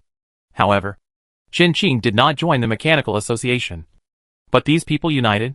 They were all very unhappy with Qinqing's choice. A wild mechanic dared to look down on the Mechanical Association. Just kidding. Their Mechanical Association has been established for many years, with a deep foundation, and it just looks inconspicuous. These people pointed their spearheads at Qinqing. Let's start when there is no one left. Qinqing put the knife back into the space, stood in front of the competition table, and had no expression on his face. Those mechanics couldn't tell what his emotion was it fear or terror? They didn't think Qinqing could win. Of course, they admitted that Qinqing's talent was terrifying. This point was confirmed by Xiao Liu and other mechanics of the school. The original words they said were, "In the entire Mechanical Association, no one's mechanical talent can compare to Qinqing. However, talent is talent. The Mechanical Association is their home court." Wu Shi didn't know how things turned out like this, and he was helpless. Fortunately, Qinqing was magnanimous and wasn't angry. Now he could only continue like this. He couldn't afford to offend Qin, and Wuxi couldn't afford to offend others either. The senior mechanics who forced themselves to participate in this competition were not small time, and they were all the best in their respective factions. Especially Ran Lin, who joined the Red Snake. He came for Qin. The first competition is blueprint assembly. The blueprint for the competition is. When he saw the blueprint, Wuxi frowned. This is not the blueprint he prepared. The blueprint has been replaced. Wuxi originally prepared a more popular D-level mechanical blueprint. Now the blueprint has become C-level. It's still the steam driver that the senior mechanics in the Mechanical Association often use to practice. The steam driver is a relatively old model of mechanical creation. It is a boatman that mechanics like to use. It can greatly increase the speed of the ship. This blueprint only exists within the Mechanical Association. I didn't expect them to bring it out. Although the mechanical families sell arms, most of the mechanical creations they sell are arms. Many good things are kept to themselves and only used by their own people. Just like this steam driver. The people from the Mechanical Association present were openly targeting Qin and were plotting against him. Wuxi could only sigh. When Xiao Li and the others were not around, all kinds of demons and monsters came out. Let's get started. Qin didn't care what the blueprint was. The Mechanical Association was their home ground. These people were targeting him. And Wuxi couldn't stop them. He was confident in his own strength. What's more, even if he lost, what would happen? The competition between mechanics was never decided by a single test. Wait a minute. Ran Lin suddenly spoke, looking at Qin with a smile. There are still some witnesses who haven't arrived yet. Don't worry, our Mechanical Association will never bully people. These people, Qin, you should know them all. Qin suddenly had a bad feeling. He seemed to know who was coming. He didn't care about winning or losing. Today was just a friendly match. But he really didn't want to get involved with those people in the survivor observation group. They were like dogskin plasters. Once you get them, it's hard to tear them off. The witnesses mentioned by Ran Lin are indeed those dogskin plasters in the survivor observation group. When they saw Qin, they greeted Qin very enthusiastically. I have seen Qin before. It was because of them that Qin was wanted by the Beast tribe. Qin was silent, and his expression became even colder. But he was not talkative, and there was no expression on his face. No one noticed anything wrong. This group of people had been eyeing Qin for a long time. Even if Wuxi was not there, they would find a way to kill Qin prestige. Especially Ran Lin. He came here today with a mission from the Red Snake family. Don't worry about us. Let's get started. The group of people in the survivor observation group found a place to stay in a familiar place. Each of them stared at Qin with eyes as big as copper bells. Sure enough, where Qin was, there was news. Today's competition can at least make 3 newspapers. They also had paper, pen and camera in their hands. The survivor observation group, which has become a regular army, will not be as uncultured as before, and secretly broadcast live. The assembly drawings of this competition are steam-driven, and the competition is the assembly speed of each mechanic. The mechanic who has completed the assembly can proceed to the next competition. The fastest way is to complete 3 competitions. The winner is the one whose completed mechanical creation is recognized by the mechanics present. All the materials have been placed in front of the mechanics. Let's start now. Wait a minute. The members of the survivors' observation team raised their hands and immediately spoke out to stop them. We have objections. The mechanics present turned their heads to look at the troublemakers. Which side are you on? This drawing is obviously unfair to Qin. As far as we know, the steam-driven machine is a common drawing for senior mechanics in the Mechanical Association. Moreover, these materials have not been checked yet. What if there is a problem? The survivors' observation team is not on Qin's side. They are just being realistic. The observation team member standing at the end was writing furiously. Qin had a wooden face. He could imagine the content of the newspaper later. The survivor observation group would not stand on his side. Nor would they stand on the side of the Mechanical Association. They only cared about the explosion of the news. I have no objection. Let's start. Qin just wanted to resolve this competition as soon as possible. He said so. And the mechanics present decisively ignored the opinions of the survivor observation group. The first competition started quickly. While Qin was still looking at the drawings, the mechanics on the opposite side had already started assembling. They had already been familiar with the drawings of the steam-driven machine. Qin carefully wrote down every detail on the blueprint. He read the blueprints quickly. A few minutes later, Qin had written down all the blueprints. The mechanics on the other side had already completed 1/10 of the assembly progress, while Qin had just started. The steam chaser was an ocean-type mechanical creation, not small in size, with many mechanical parts. Even if the mechanics on the other side had practiced many times, it would take a long time to complete the assembly. The atmosphere on the scene became quiet, leaving only the sound of parts colliding. Time passed by minute, and soon, a voice suddenly sounded in the quiet atmosphere. Okay. Chapter 192, Winning the Competition, Getting the Benefits. Amid the shocked eyes of the crowd, Qin calmly handed over the steam-driven machine he had made. To be honest, Qin might lose in other competitions, but the skill of assembly. Qin is in the best condition now. Ranlin's face was very bad. He looked down at the parts in his hand, only the last one was missing. He assembled the last part silently, and raised his hand. I have assembled it too. The other mechanics were silent. They had originally wanted to step on Qin to rise to fame. But they had never expected Qin to be so strong. Even if they used dirty tricks, it was useless. The survivor observers next to them were very excited. They said that following Qin would definitely bring big news. Readers love to read this kind of breaking news. The Mechanical Association failed to gain anything. And Qin once again overwhelmed the indigenous forces. TSK. Some mechanics' faces turned green. And the survivors behind Qin almost laughed their faces off. It was really a relief. These arrogant mechanics, who looked down on the survivors every day, a bunch of fucked up things. Slap in the face. These undercurrents on the field did not affect Qin's mood at all. He was still very stable, and continued to repair the damaged mechanical creations at his own pace. The mechanical creation assigned to Qin was a mechanical arm. Looking at its material and model, it can be confirmed that it was customized. There is no doubt that it is the most difficult to repair among all the mechanical creations on the field. These people from the Mechanical Association were shameless and frank. Even if they knew. So what? Even if Qin had an opinion. So what? This was their home court. Home court advantage was no joke. They had originally wanted to mess with Qin mentality, but they didn't expect Qin mentality to be so stable. With a stable mentality and strong strength, if he didn't win, who would win? Looking at Qin's calm appearance, the mentality of those mechanics collapsed. One mechanic directly threw the half-assembled steam driver and left the table angrily. The steam engine crashed to the ground, making a loud noise, a bang, making one's heart tremble. After smashing the things, the mechanic even took a special look at Qin. However, Qin didn't pay any attention to him. He was even more angry. Although he didn't affect Qin, he successfully affected other mechanics. How can this not be considered a success? Wuxi concealed the smile on his face. Qin is indeed very strong. But Wuxi's eyes showed a trace of worry. The problems of the Mechanical Association are really getting bigger and bigger. The president, several vice presidents, and many schools of mechanics are not in the Mechanical Association, which is very fatal to the Mechanical Association, especially now that the Sword Dance Mantis incident has broken out. The Mechanical Association will definitely become the target of attack by the Deep Blue Sea. The two vice presidents who are left behind can't control these things at all. I just hope that the presidents can come back soon. Wuxi is very worried about the prospects of the Mechanical Association. But he can't say much in the Mechanical Association. And all he can do is worry.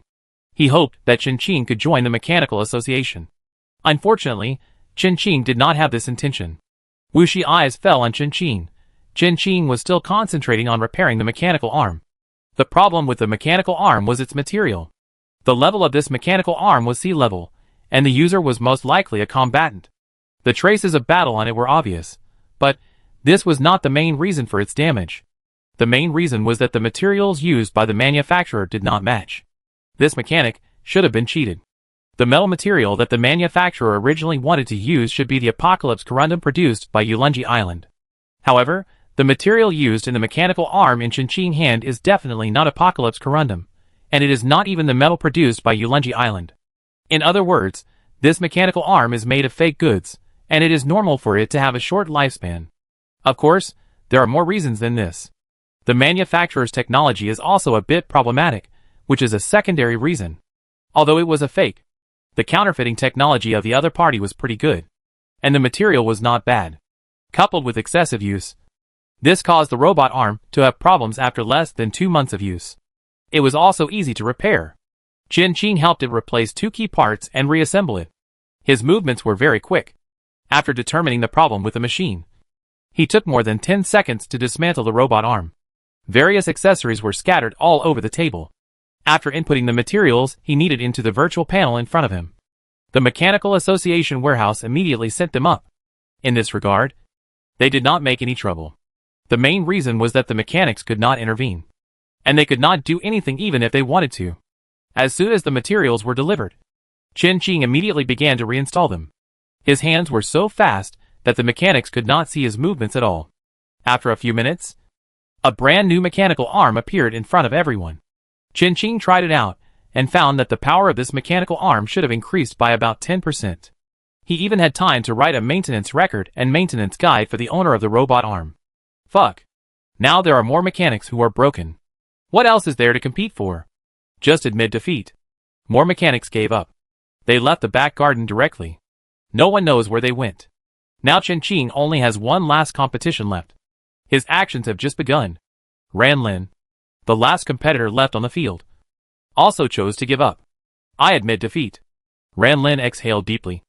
Unwillingly. Chen Qing, indeed, is better than him. However, there are so many talents in the Mechanical Association, so he should not be too happy too soon. Hearing Ran Lin's voice, Chen Qing did not even look at him, and continued to concentrate on his own work. Among the scattered parts, Chen Qing quickly picked out a few suitable ones, assembled and connected them, and all the actions were carried out in an orderly manner. Soon, a small underwater exploration machine that was judged to be E-level appeared in front of everyone. The exploration machine started smoothly. This mechanical creation was of a low level, but these mechanics knew exactly what parts they had given Chen Qing. The level of the exploration machine was not high, but it was undoubtedly another loud slap in the face of these mechanics. Nothing more than that. Chen Qing looked up. His lips suddenly drew an arc. His ridicule and disdain were evident. Arrogant, too arrogant. The mechanics of the Mechanical Association were so angry that they wanted to kill Chen Qing immediately. Throwing the exploration machine on the table, Chen Qing turned and left. The moment he left the sight of these mechanics, the smile on Chen Qing's face suddenly disappeared, and he returned to his indifferent look. Chen Qing had memorized all the drawings of the steam-driven machine. Most of the materials were in the warehouse, and they could basically be put into production immediately. I hope these mechanics will not let him down. For competitions like this, it would be better to have more. Many drawings are kept very tightly by the Mechanical Associations. Whether it is drawings or creations, outsiders have no contact with the machinery at all. By competing with these mechanics, Chen Qing came into contact with many machines in the Machinery Association. Not only steam-driven machines, but also some auxiliary machines of the Machinery Association. As long as Chen Qing is given enough time, even without the blueprint, he can also replicate one. Coming out of the back garden, everyone's eyes fell on Chen Qing. Either disgust, curiosity, or admiration. No matter where you are, good people, bad people, and ordinary people all exist. Some people hate Chen Qing, and naturally some people support Chen Qing. After Chen Qing left the Mechanical Association, several people quickly followed Chen Qing. Don't get me wrong. These people are not here to rob or test the bottom. They just want to worship under Chen Qing and become his students. At the beginning, Chu Xizhen, a mechanic of a school, dared to worship Chen Qing, a mid-level mechanic, as his teacher, let alone now. Chen Qing is only one step away from being a mechanic of a school, and naturally many mechanics want to get Chen Qing guidance. This is human nature. However, Chen Qing has no intention of accepting students. It is too troublesome. He does not like to be involved in such a relationship. I will not accept students, whether formal students or apprentices. Back at the port, Chen Qing stopped, turned around, and calmly spoke to the few people who had been following him secretly. The few people following Chen Qing did not expect that they would be discovered so quickly. They did not react to Chen Qing's words. Geniuses always have some genius temperament. Chen Qing's temper is much better than that of the mechanics in the Mechanical Association. They believe that they can impress Chen Qing. They are not afraid of hardship, fatigue, or death. Even if Chen Qing is unwilling to accept them as apprentices in the end, it doesn't matter. They are used to being beaten anyway. In terms of mechanics, they really don't have any talent. They can get to where they are today. all thanks to their love for machinery. Qin Qing was not the first mechanic they had approached, nor would he be the last. For them, it was enough to learn a little bit, or even to witness the birth of a great mechanic. It doesn't matter, Master Qin Qing. You just need to treat us as free laborers. We can take care of eating and sleeping by ourselves. I can earn 2 goldfish every month, although it's a little less. But if you need it, the apprentice mechanic's voice became smaller and smaller. Even if they offered sacrifices like this, they were still taking advantage of Qin Qing. But they really didn't want to give up this opportunity. Yes, Master Qin Qing, we grew up in Clockwork Bay since we were young, and we know everything here very well. It doesn't matter if you don't want to teach us, you can just treat us as laborers. These people included both men and women, except for a junior mechanic. The rest were all apprentice mechanics. And they are not young anymore. The youngest among them is more than 10 years older than Qin Qing, and one of them has gray hair. To be honest, it is Qin Qing's fault that they work as laborers for him. Sorry, no thanks. Qin Qing politely refused these people, nodded to them, returned to the ship and ignored them. Qin Qing returned to the ship and began to draw the blueprints of the steam-driven machine, which is suitable for selling to survivors and some ordinary ships. Qin Qing estimated that the material cost would be around 500 to 700 silver crabs. And the blueprints were free. The factory was also robbed, so the cost was relatively low. Qin Qing usually removed these costs when calculating the cost. The steam driver sells for 1 goldfish, and it will float up a little bit. However, this thing cannot be sold now, and it will take some time. Qin Qing does not think that there is anything wrong with his behavior. Of course, there is no problem in this world. There is no law in this world. Even if it was placed in the original world, who can say Qin Qing is wrong? The blueprint was copied by Qin Qing, but he did not immediately let the factory put in raw tea, but continued to improve the blueprint. The steam-driven machine should be a long-time blueprint, but it is still very practical. It can still be used now, so the Mechanical Association did not think of further improvement. Who would have thought that Qin Qing was so perverted, he could directly copy the original blueprint after just a touch. Until Wuxi came to find Qin Qing. Qin Qing had been staying in the studio. Wuxi came to fulfill his promise, and introduced Qin Qing to a businessman who sold a pharmaceutical factory. This businessman belonged to a large mechanical family in the Treasure Sea, and had no connection with the Red Snake family, the Rose family, or the Delu family. In the Treasure Sea, there were only a few people who were capable of manufacturing pharmaceutical machinery factories, and they could be counted on one hand. If you wanted to buy a pharmaceutical factory from them, you would need money, fame, strength, and connections. The threshold is very high.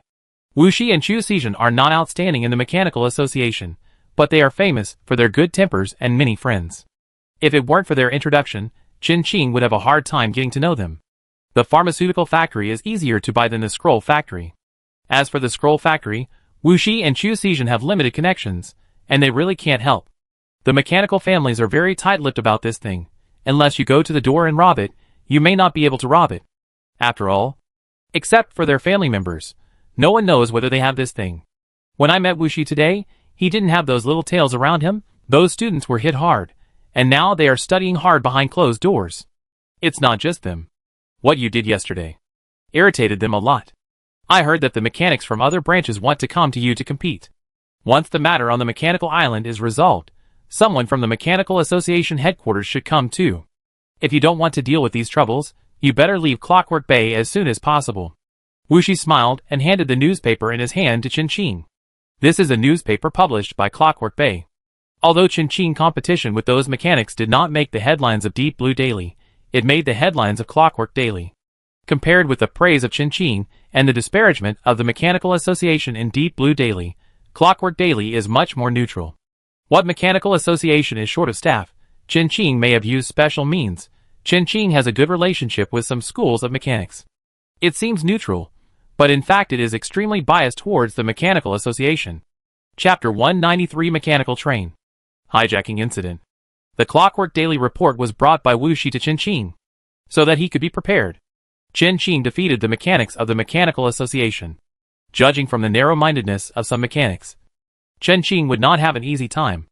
However, Qin Qing did not care about it, which was exactly what he wanted. Winning or losing did not matter. What mattered was what he could get from these competitions. Qin Qing kept Wuxi, and the two of them had breakfast before they set off to buy the pharmaceutical factory. Wuxi was quite interested in the cooking fruits grown on Chinching boat, and bought a batch from Chinching. It was fast, cheap, nutritious, and surprisingly delicious. Most importantly, it was cheap, and the price-performance ratio was very high. However, there were not many cooking fruits on Chinching boat, so he only gave some to Wuxi. Seeing Wuxi's reaction, Chinching thought it should not be difficult to open up the survivor market with cooking fruits. When Chinching and Wuxi walked out of the warm cabin, frost had already fallen from the sky. The temperature around dropped suddenly, and people felt a chill. This year's weather, I always feel a little abnormal. Wuxi looked up at the sky, sighing, but he didn't say the second half of the sentence. Abnormalities often come with disasters. Even if he didn't say it, Chinching could understand. War and severe winter come together, and the civilians are the ones who are really unlucky. For Chinching, Wuxi, and most high-level professionals, there will be no change. Even if war breaks out, they will not become cannon fodder. The frost flowers fell from the sky, light and cold, covering the roofs of the buildings, as if covering the whole world with a layer of dust. Let's go! Chinching held up a dark green umbrella, handed another one to Wuxi, and said lightly, "Yes." Wuxi nodded. A faint smile appeared on his face. Thinking too much was useless. All they could do was passively accept the arrangement of fate. There were still many people coming and going in Clockwork Bay, and the gradually worsening weather forced more people to go out of their homes. They need to work harder to make money to survive this cold month. Chinching and Wuxi held umbrellas and blended into the crowd, without causing any splashes. Clockwork Bay is very large, larger than all the islands Chinching has been to. With Chinching's consent, Wuxi chose a power train that is slower, but can enjoy the scenery of the island. It is called a train, but it is actually different from the train in Chinching original world, at least in terms of function. The original world is definitely not as good as this world. Wuxi bought a ticket for a private box, where he could enjoy the scenery outside from all directions, and it was also convenient for them to talk. "Those apprentices are pestering you." Since he got on the bus, Wuxi noticed the tail that had been following Chinching. He had heard his assistant talk about it once before. These 10,000-year apprentices of the Clockwork Bay branch. Perseverance is quite perseverant, but it is true that there is no talent in mechanics. With this perseverance, it is better to change a career. Maybe you can find your true path. "Do you need me to help you deal with it?" Wuxi asked. He didn't mind improving Chinching's favor. Let them go. If there is no hope, they will give up naturally. Chinching shook his head and looked out the window. To be fair, the scenery of Clockwork Bay is indeed very beautiful. Machinery and nature coexist harmoniously, as if it has always been like this. Mountains and hills.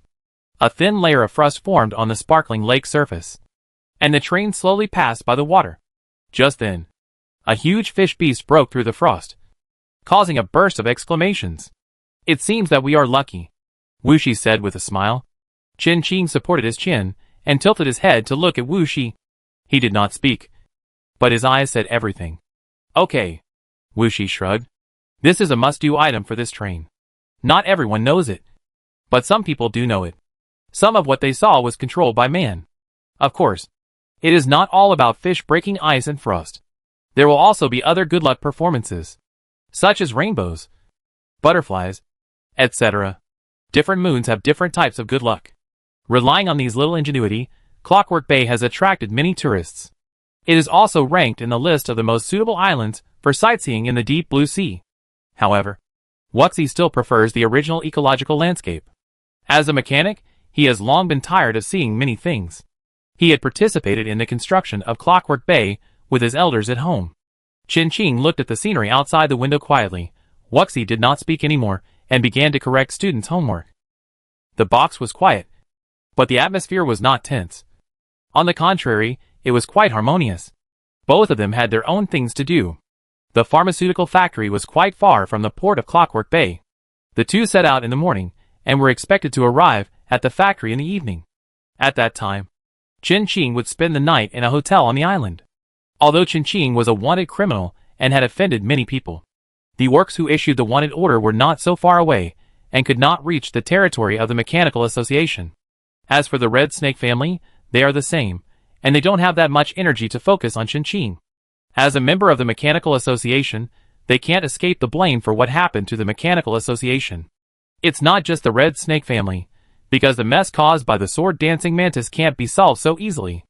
Especially because the two pirates, Demon Dragon and White Fairy, were dragged into it.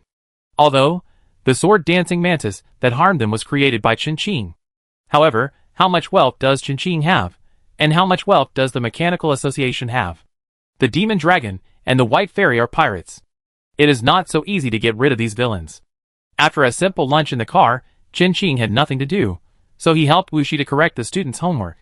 The two exchanged experiences and insights. Qin was smart, Wuxi was knowledgeable, so they had a lot to talk about when they got together. Among all the students in Wuxi, Qin was most optimistic about the child named Didi. Inxian is also very good, but he is too rigid. Not as flexible as Didi. Didi? That child is indeed talented. But unfortunately his temperament is too erratic. Qin vision is indeed very good. Didi has both talent and family background. However, it is precisely because of these two factors that this child cannot settle down. He lacks a good teacher. A good teacher who can control him. Qin is very suitable. However, this is another regrettable thing. Wuxi didn't say it. And Qin wouldn't ask either. Teaching students is too much trouble. Even if these students can bring him great benefits. Qin knew very well what kind of person he was in the past. And he also knew what kind of people Qin and his friends were. If he met someone like this, he was afraid that he would not be able to help but take action directly and humanely destroy them. The academic atmosphere in the box was quite strong. And the atmosphere was just right. Suddenly, there was a commotion outside the box. Then, there was a rough scream, which was very tragic.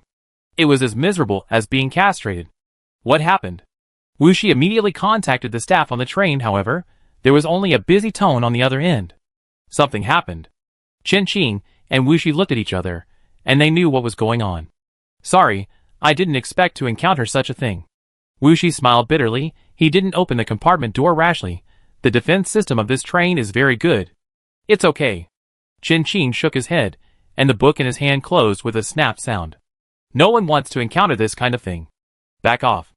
The compartment is very large. Just like a room. With dozens of square meters.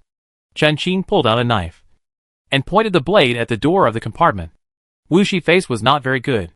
This train belongs to the Mechanical Association. This train was hijacked.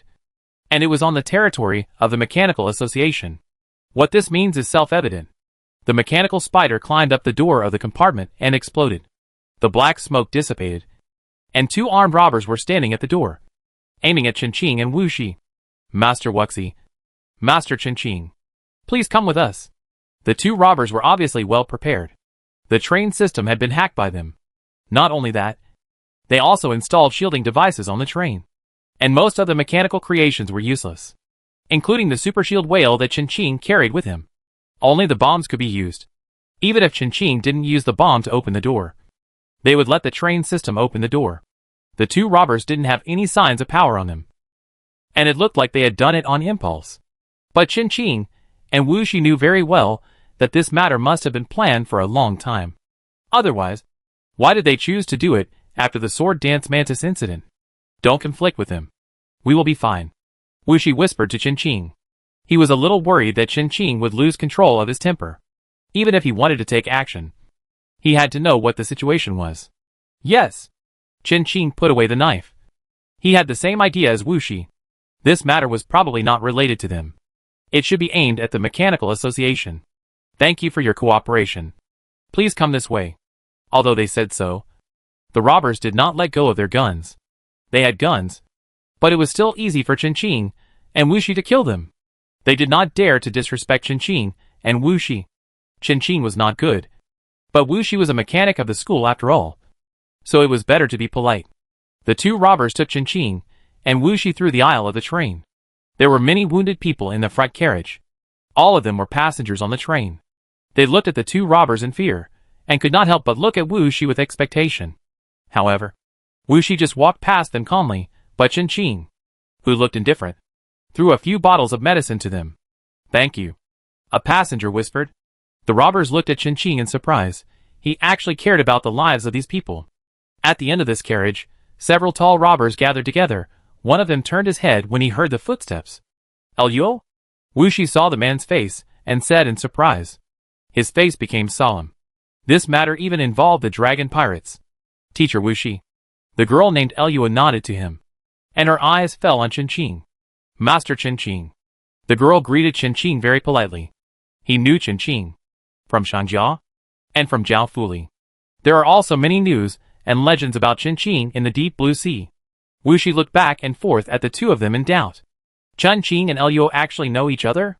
Could this incident today be? Who are you? Qingqing asked curiously. I am the mechanic of the dragon pirates. My name is Elio, and I am glad to meet you, Master Qingqing. Elio walked towards him, twitched the corner of his mouth, revealed a stiff smile, and said in a serious tone, Zhao Fuli has said a lot about you, and Master Shangjia has also mentioned you. Elio likes Qingqing very much. He is very strong. Are Shangjia and Zhao Fuli okay? Qingqing's expression remained unchanged, and he asked politely. Shangjia was unlucky. Last time, he and Yuan Fei were infected by the sword dance mantis. Shangjia is very good. Zhao Fuli should be very good too. Today's matter has nothing to do with you. If you like, I will send someone to take you to your destination now. In view of the friendly relationship between Qingqing and Zhao Fuli, and Shangjia evaluation of Qingqing, Elio did not mind giving Qingqing a face. He really had nothing to do with today's matter. Their target was the Mechanical Association.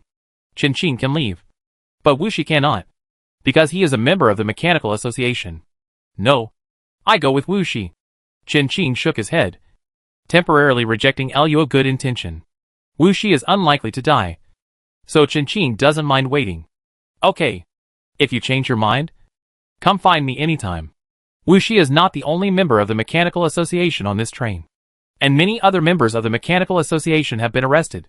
The forces involved in this hijacking are definitely not just the dragon pirates, and the dragon pirates' mechanics are not that powerful. Elio doesn't have that strength. Among the hijacked members of the Mechanical Association, there are a few unlucky ones. Both Qingqing and Wuxi know them. Teacher, Inxian Didi and the others were brought over, with their heads down, looking dejected. Why are you in the car too? Wuxi frowned and scolded in a low voice. These kids are really too worrying. Qingqing glanced at them from the window, and quickly looked away. What exactly did the dragon pirates want to do by doing this? To bite off another piece of meat from the Mechanical Association? But it is obvious that not only the dragon pirates are involved in this matter.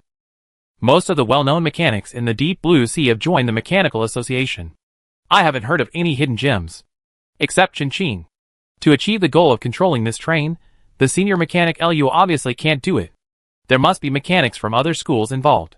Mechanics from other schools. This means that there are mechanical families involved in this matter. TSK. Qingqing can't participate in this matter. He just thought about it briefly, and didn't think about it any further. We will know when the result comes out. Wuxi on the other side was still scolding Didi and the others. Qingqing took a look. The robbers were still bringing members of the Mechanical Association. These people were locked in a carriage. Qingqing tried it. He could move freely, but the robbers would still stare at him. It didn't matter. Qingqing didn't plan to stand on the side of the Mechanical Association. Coming to the passenger carriage that had just passed, many passengers were seriously injured. We didn't hurt them. Our targets were only those from the Mechanical Association. A robber who followed Qingqing explained. Yeah. Qingqing responded indifferently, taking out a medical kit and common tools from the space. He's quite kind. The robber muttered in a low voice. Chapter 194. Self-conceited, getting involved in trouble. The injuries on these passengers are easy to treat. Most of them are simple external injuries. A small number of them are internal injuries caused by external injuries. Because the external injuries are too severe, the internal organs are injured and leaking, referred to as internal injuries. There are many injured passengers. Some are not passengers, just people on the island. The sound of riots in the carriages in the distance is still coming. The strong smell of blood and a special smell of burnt metal are spreading. The defense of this train is very strong. Even after such a fight, the carriage still has no damage. Qingqing glanced at the direction of the riot. It is still several sections away from their carriage. They can't get here for the time being. The external injuries of passengers are very easy to deal with. As long as there are medicines, anyone can deal with it. The difficult ones are those passengers who have internal injuries caused by external injuries. They were accidentally injured when fighting with the mechanics in the wasteland. Some people had injured arms, some had broken legs, some had a big hole in their stomachs. There were all kinds of injuries. Chen Qing just took it as a way to accumulate experience for himself. Opening the medical box, Chen Qing distributed bandages, alcohol and other medicines for simple external injuries. Just now, he left some medicine for these passengers. Several people with serious injuries have temporarily saved their lives, and can wait for him to treat them. Chen Qing came to a passenger whose internal organs were leaking out with the suture equipment. This unlucky guy is now on his last breath. The person next to him should be his child, crying loudly. But the child dared not say a word, covering his mouth tightly. Don't worry. It will be fine. Chen Qing's voice was cold, but it made the little girl and other passengers feel relieved. However, soon, they would find that they were relieved too quickly. After washing his hands with water, Chen Qing stuffed a towel into the mouth of the unfortunate person, picked up the needle and thread and clean water, and started to work. The passengers next to him looked at Chen Qing's actions in shock, and their eyes widened. Just sew it up like this? He wanted to question Chen Qing. But if he did this, wouldn't this person really die? Chen Qing neatly stuffed his internal organs back into his stomach, helped him adjust the position, threaded the needle, and started to sew directly. The conditions were limited, and Chen Qing didn't have much medicine on him. It was fortunate that the robbers didn't kill them directly. Chen Qing used the medicine himself, and Luo would probably give some to him. But he would not care if he gave it to these civilians. If they were willing to care, these passengers would not have to wait for Chen Qing to come. Besides, Chen Qing did not have a deep friendship with the dragon pirates. And seeing how fierce the battle was, they probably had plenty of medicine. Chen Qing's rough method made the unlucky guy, who was originally dying, burst into a strong vitality instantly. The needle and thread penetrated into the flesh, and his forehead immediately broke out in fine and dense cold sweat. His body's instinctive reaction made him want to struggle, but he couldn't move at all. Chen Qing restrained the unlucky guy and sutured him coldly with one hand. The whole process was brutal. Chen Qing was covered in blood, and with his expressionless face. At first glance, it seemed as if he had caused the tragedy here. In less than 2 minutes, he solved a seriously injured patient. Chen Qing picked up the medicine box and walked towards the next unlucky guy. The next unlucky guy's hand was blown off, and a small part of the broken arm had been crushed into meat paste. His injury was more difficult to deal with than the last unlucky guy, but it was not life-threatening. "I deal with you later. It's not a big problem." Chen Qing checked the unlucky guy's arm, stuck his arm back to him, and gave him a warning. He will deal with the other injured later. Chen Qing will have time to think about it. He plans to combine scientific medicine, crow medicine and mechanical knowledge to deal with the unlucky guy's broken arm. Don't throw it away. Okay, thank you. The unfortunate man with a broken arm endured the pain, hugged his arm tightly, and his voice was as soft as a mosquito. The one with a broken stomach just now. Chen Qing's method was a bit rough, but his life characteristics did stabilize. The fact that the crow medical skills can be passed down to this day, there is still some real skill in it, although it has never been recognized by the Medical Alliance. The crow medical skills are suitable for extreme environments. Fortunately, the current situation is not so extreme. Overall, Chen Qing only used a tiny amount of the crow medical skills. Otherwise, these passengers would not have such an attitude now, and it would be too late to escape. The battle in the front carriage was still going on. Chen Qing moved very quickly, basically one casualty per minute. The more troublesome ones were all dealt with last. The carriage that had just been cleaned was now covered with blood. Fresh blood flowed on the ground. The injured looked in pain, whimpered while biting the towel, and did not dare to make a loud noise. Meat and bones were thrown everywhere. Chen Qing didn't give them any anesthetic. The scalpel glowed coldly, just like him. He cut off a piece of dead flesh without hesitation. This was a crime scene straight out of a thriller. When the robbers came, they saw this scene. They couldn't help swallowing their saliva. They couldn't move their feet when they were about to move forward. They didn't expect that the medical skills of this master Chen Qing were so bold. It must be said that they were a little scared. There are many doctors who are more brutal than Chen Qing. But if it is not necessary, they do not want to fall into the hands of this type of doctor. What's the matter? Chen Qing raised his eyes and glanced at the robbers, who dared not come over, and asked, "That Lord Elulu is injured. I would like to ask you to go over and take a look. In fact, it was not only Luo, but also many of the bandits who hijacked the train were injured, including the bandits who came to find Chen Qing. But seeing how Chen Qing treated the wounded, they felt that they could still bear it a little longer. Well, wait a minute. Chen Qing nodded. But they had to wait until he treated the wounded. The train issue could not be resolved in a short time. It was estimated that the matter would be over after the Shengjia group of people had negotiated with the Mechanical Association. Speaking of which, the Mechanical Association was unlucky. And it deserved it. They were unlucky because Chen Qing's sword dancing mantis was also blamed on them. And they deserved it because the matter of the sword dancing mantis was indeed related to them. Chen Qing's sword dancing mantis only harmed Chen Qing and Shengjia Wenfei, but the people killed by the sword dancing mantis on Steam Island. Moreover, Chen Qing suspected that this was not the first time, and the previous news was probably covered up. The doctor on Fengyao Island had treated many patients of the same type, and the timeline was before the appearance of Chen Qing's sword dancing mantis. It couldn't be that he was infected by Chen Qing's sword dancing mantis. Right? The Delugu family, the North Star family, the mechanic named Liao Shi were not important, and I don't know how many other forces were involved. Let's go!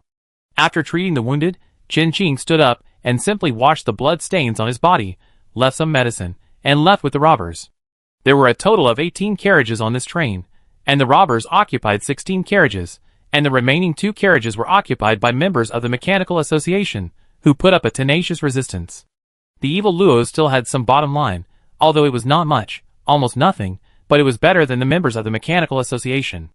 They did not attack the passengers on the train, and always targeted the members of the Mechanical Association. These passengers were honest and obedient, so they would not do anything to them. Most of the passengers were injured because of the people from the Mechanical Association. The members of the Dragon Pirates were mostly from poor families in the Misty Sea, and they had some empathy. So, they would not attack ordinary people under normal circumstances, but that doesn't mean they wouldn't. When he came to the frontline carriage, Chen Qing saw the seriously injured Luo, and another robber he didn't know. Luo's injury was very serious. His injury requires a more professional doctor. I can only handle it simply. Chen Qing knew at a glance that Luo's injury was not something he could handle. When he treated those patients in the previous carriage, Chen Qing had accumulated a lot of experience.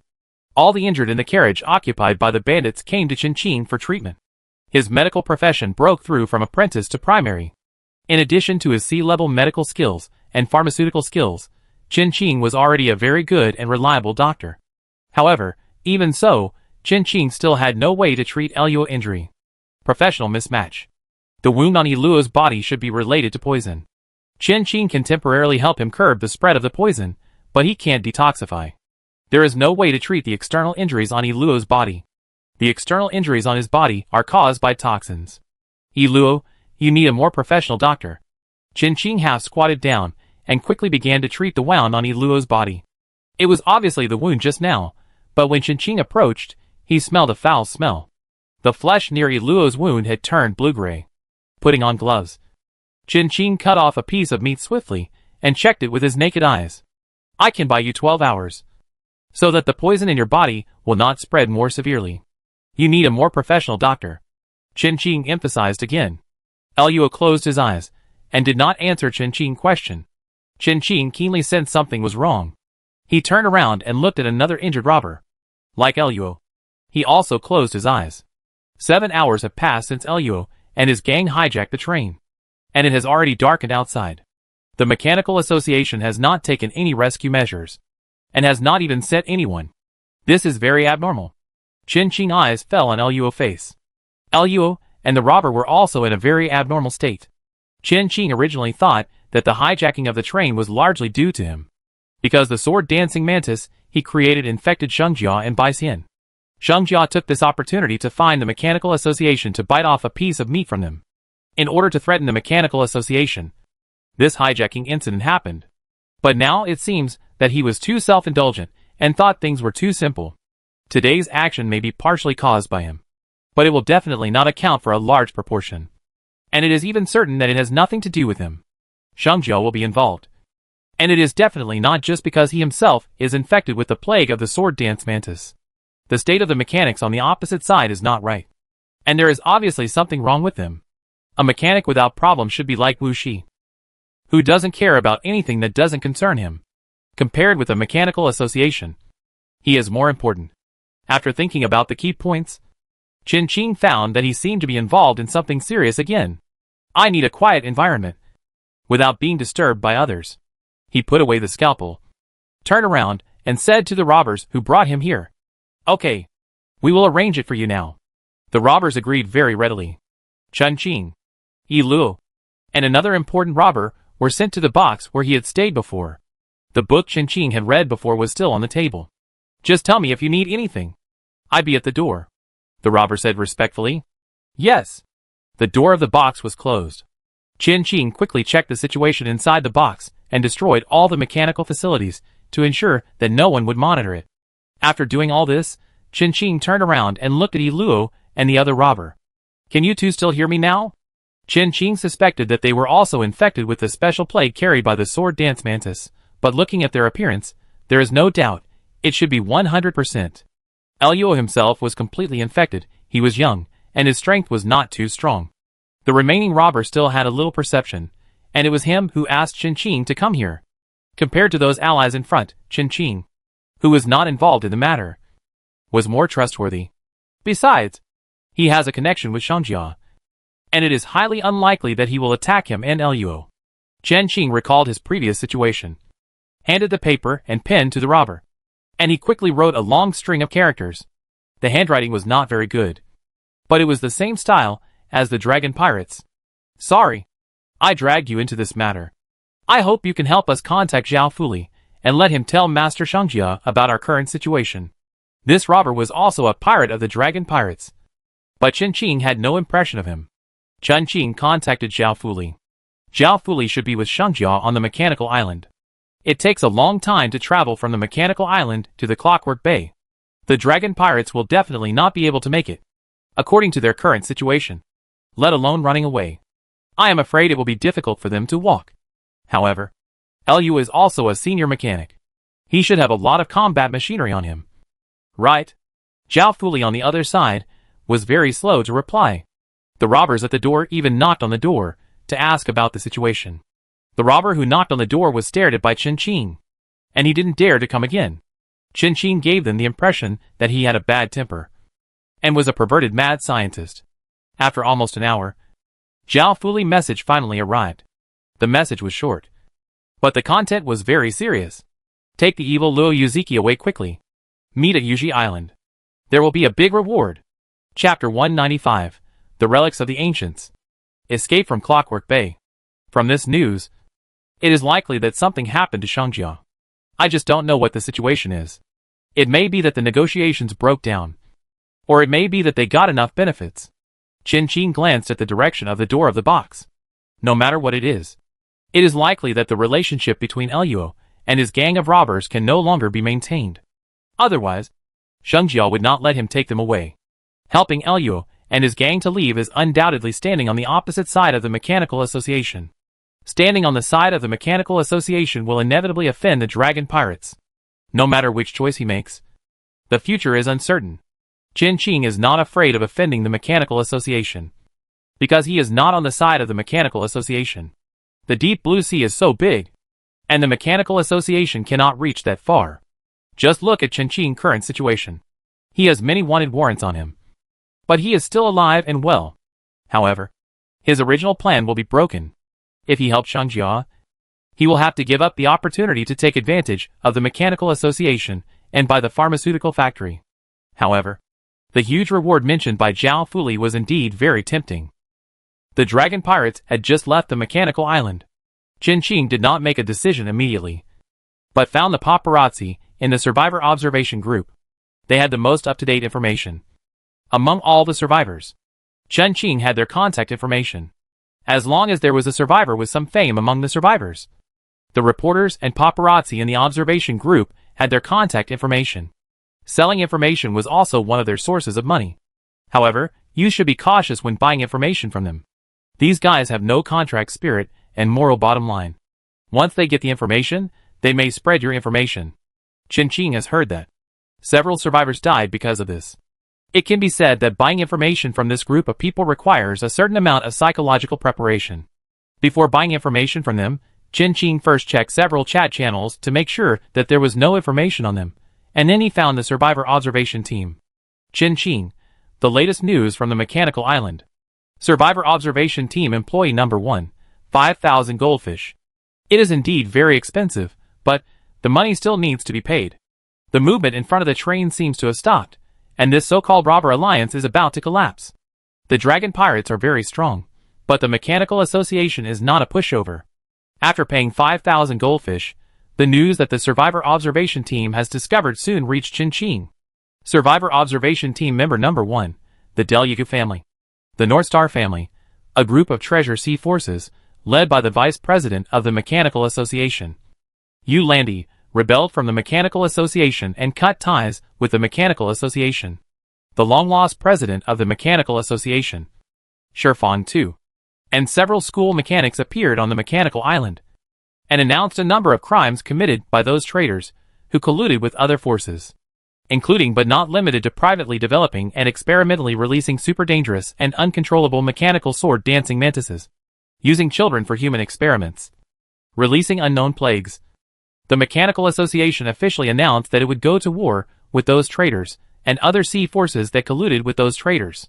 Other sea forces are the Elemental Sea Gold Flow Kingdom, the Blue Water Kingdom, the Plant Sea Thorn Island, the Olive Island, and the Gem Sea Diamond Islands, the Crystal Islands, the Elemental Sea Wind Island, Fire Island, Water Island, the Plant Sea Wood Clan, the Gem Sea CC Clan, and the Amber Island stand on the side of the Mechanical Association and declare war on the traitors of the Mechanical Association and their accomplices.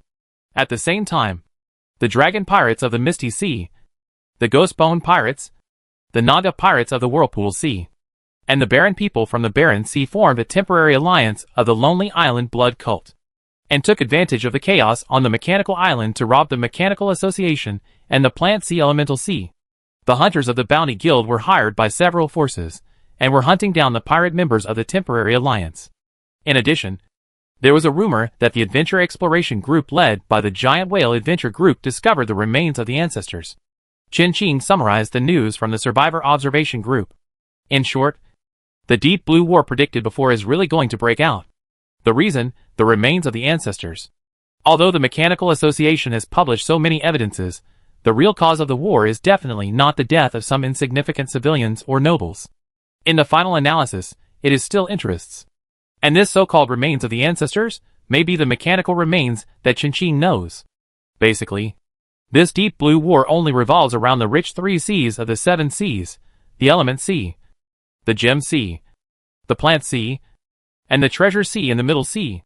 The remaining 3 poor seas, and the neutral forces independent of the 7 seas are watching the fun, and by the way, see if there is any opportunity, and grab as much as they can.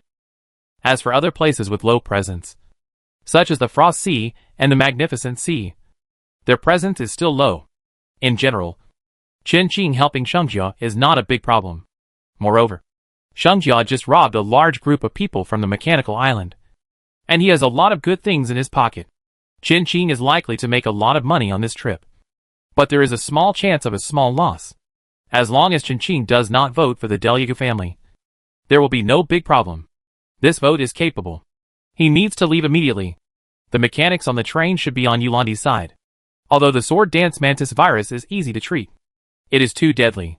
It works quickly and has obvious effects. Once infected, 90% of the combat power will be lost. Fortunately, this virus can only be directly transmitted by the main body. Otherwise, the consequences would be disastrous. It may also be that the researchers have not yet developed a more powerful second-generation virus. In any case, Chen Qing needs to strengthen his defense against the people on Yulandi's side. It is very dangerous. Clockwork Bay is so big. It is easy to take the evil Luo and others away. The problem now is how to leave this train. Mechanical creations cannot be used. This car is made of metal, not mortal flesh. With Chen Qing's strength, it is not impossible to break it open. But there are many follow-up problems. It is no problem for Chen Qing to deal with the pursuers of this train caravan, but if the mechanical creations and bounty hunters on the entire island are added, it will be difficult to solve. From the current position to the port, it will take some time. It is estimated that by that time, the bounty hunters will have known the new bounty order of the Dragon Pirates. It is not possible to catch Shungjia. It is relatively easy to catch evil Luo and Yuziki. Now is not the time for Dahlia. There is so much time for Qinqing to make a perfect and thorough plan. As long as they can reach the port of Clockwork Bay on the ship, these pursuers will have no way to deal with them. Qinqing stepped forward and quickly told Yuziki and evil Luo the plan in the form of text engraving. The two people still have the perception, and they must leave Clockwork Bay as soon as possible and join the Dragon Pirates. After making sure that the two understood his plan, Qinqing raised his black knife and pointed it at the wall of the train compartment. Blue sky splitting. The blue knife energy swung out, instantly shattering the wall facing the outside of the compartment, making a huge noise. The robbers outside naturally heard the noise and immediately broke into the room. However, when they entered the compartment, it was already empty, with only a faint blue knife energy remaining. Qinqing's strength was insufficient, and the skill of blue sky splitting was powerful enough to split the space. However, Qinqing, either tearing the pirates apart or breaking the walls, this skill fell into Qinqing's hands, and it would take a long time to unleash its full power. After breaking through the wall of the train, Qinqing immediately drove away with Luo and Yuziki. After the three of them left, the pursuers on the train immediately followed. It seemed that they were on the side of the traitors of the Mechanical Association. Qinqing saw the figure of the Sword Dance Mantis. Not only the pursuers, but also the robbers of the Robbers Alliance. When Qinqing ran away with Luo and Yuziki, they also received the signal and ran away with him. The alliance was not that strong to begin with. Through the monitoring equipment, Qinqing saw a robber rob several carriages of the train and ran away. Now is not the time to care about this. The sword dancing mantis behind him is getting closer and closer. The scene at the bottom of the deep sea seemed to be replayed. The twisted and dark crawling monster approached them quickly. The appearance of the sword dancing mantis, even the traitors who barely controlled it were afraid. After all, they didn't know when the sword dancing mantis would turn against them. As long as the sword mantis is out of control, they will immediately withdraw from Clockwork Bay. As for the lives of everyone in Clockwork Bay, they have nothing to do with them. The gloomy gray color painted the entire sky, and the black heavy motorcycles sped along the frosty road. Wherever it went, the frost broke and made a crisp sound and melted into the air. The cold wind hit Qinqing's face, and his eyebrows and eyelashes were covered with frost. Behind him, there was a black mass of mechanical pursuers, countless in number. The sky was filled with artillery fire, like the setting sun, aiming at Qinqing non-stop. If this were a movie, it would be a nice scene. But unfortunately this was reality. Qinqing's life was now constantly on the edge of danger. The pursuers came from the Mechanical Association, and some were traitors from the association. Mixed together, the matter of Mechanical Island was settled, and a group of mechanical masters from the Shifang 2 school returned, and the Clockwork Bay returned to the control of the Mechanical Association. And the big cleanup began. Whether it was the robbers such as Luo Yuzeki, or the traitors, they were all in their cleanup. The civilians had received the notice of the Mechanical Association early on, and avoided the fight between these professionals. Luo and Qinqing released a large number of mechanical creations to block the pursuit of the soldiers behind them.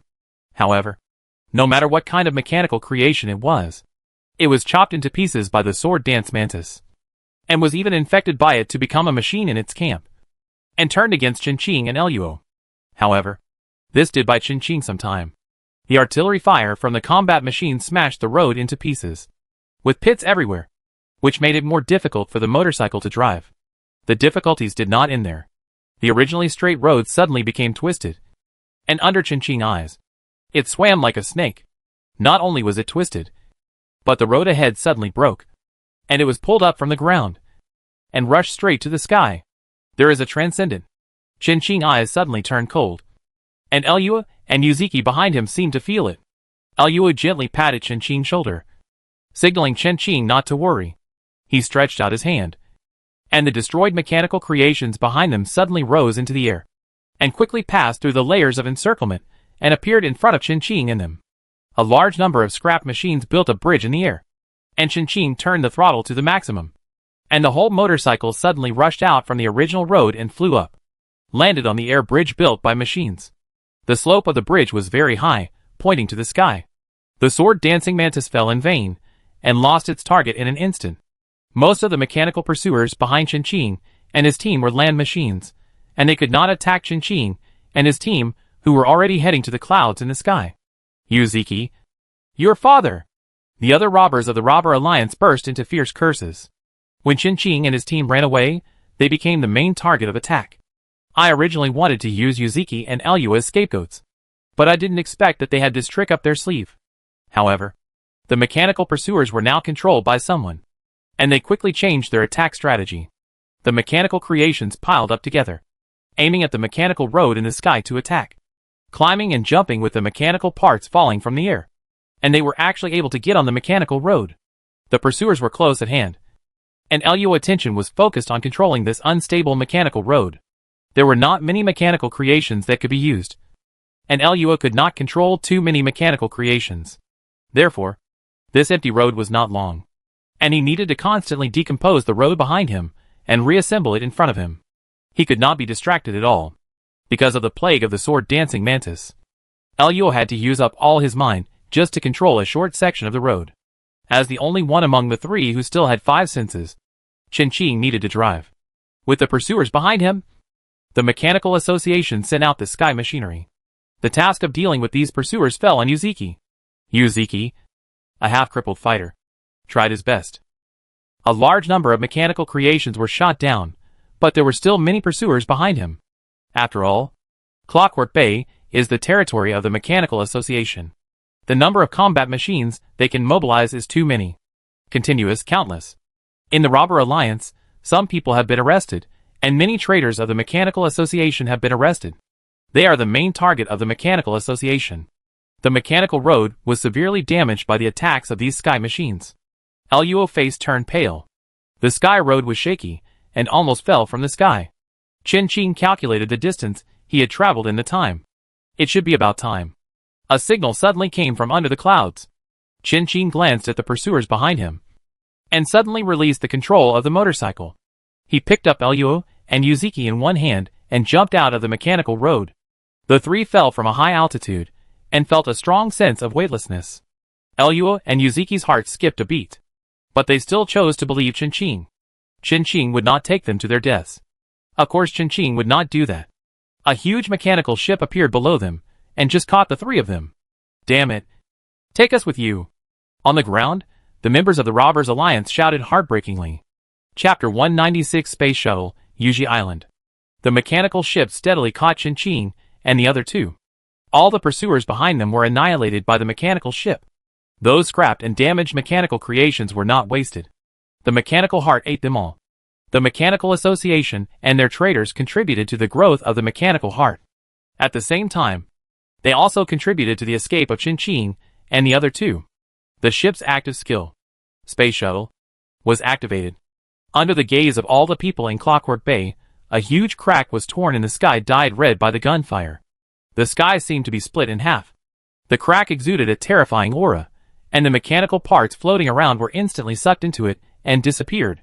However, Qinqing and the other two, who were quite close to the space crack, were not affected at all. Under the control of the captain, the mechanical ship quickly approached the space crack.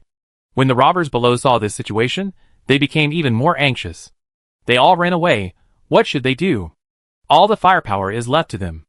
Take us with you. There will be a big reward.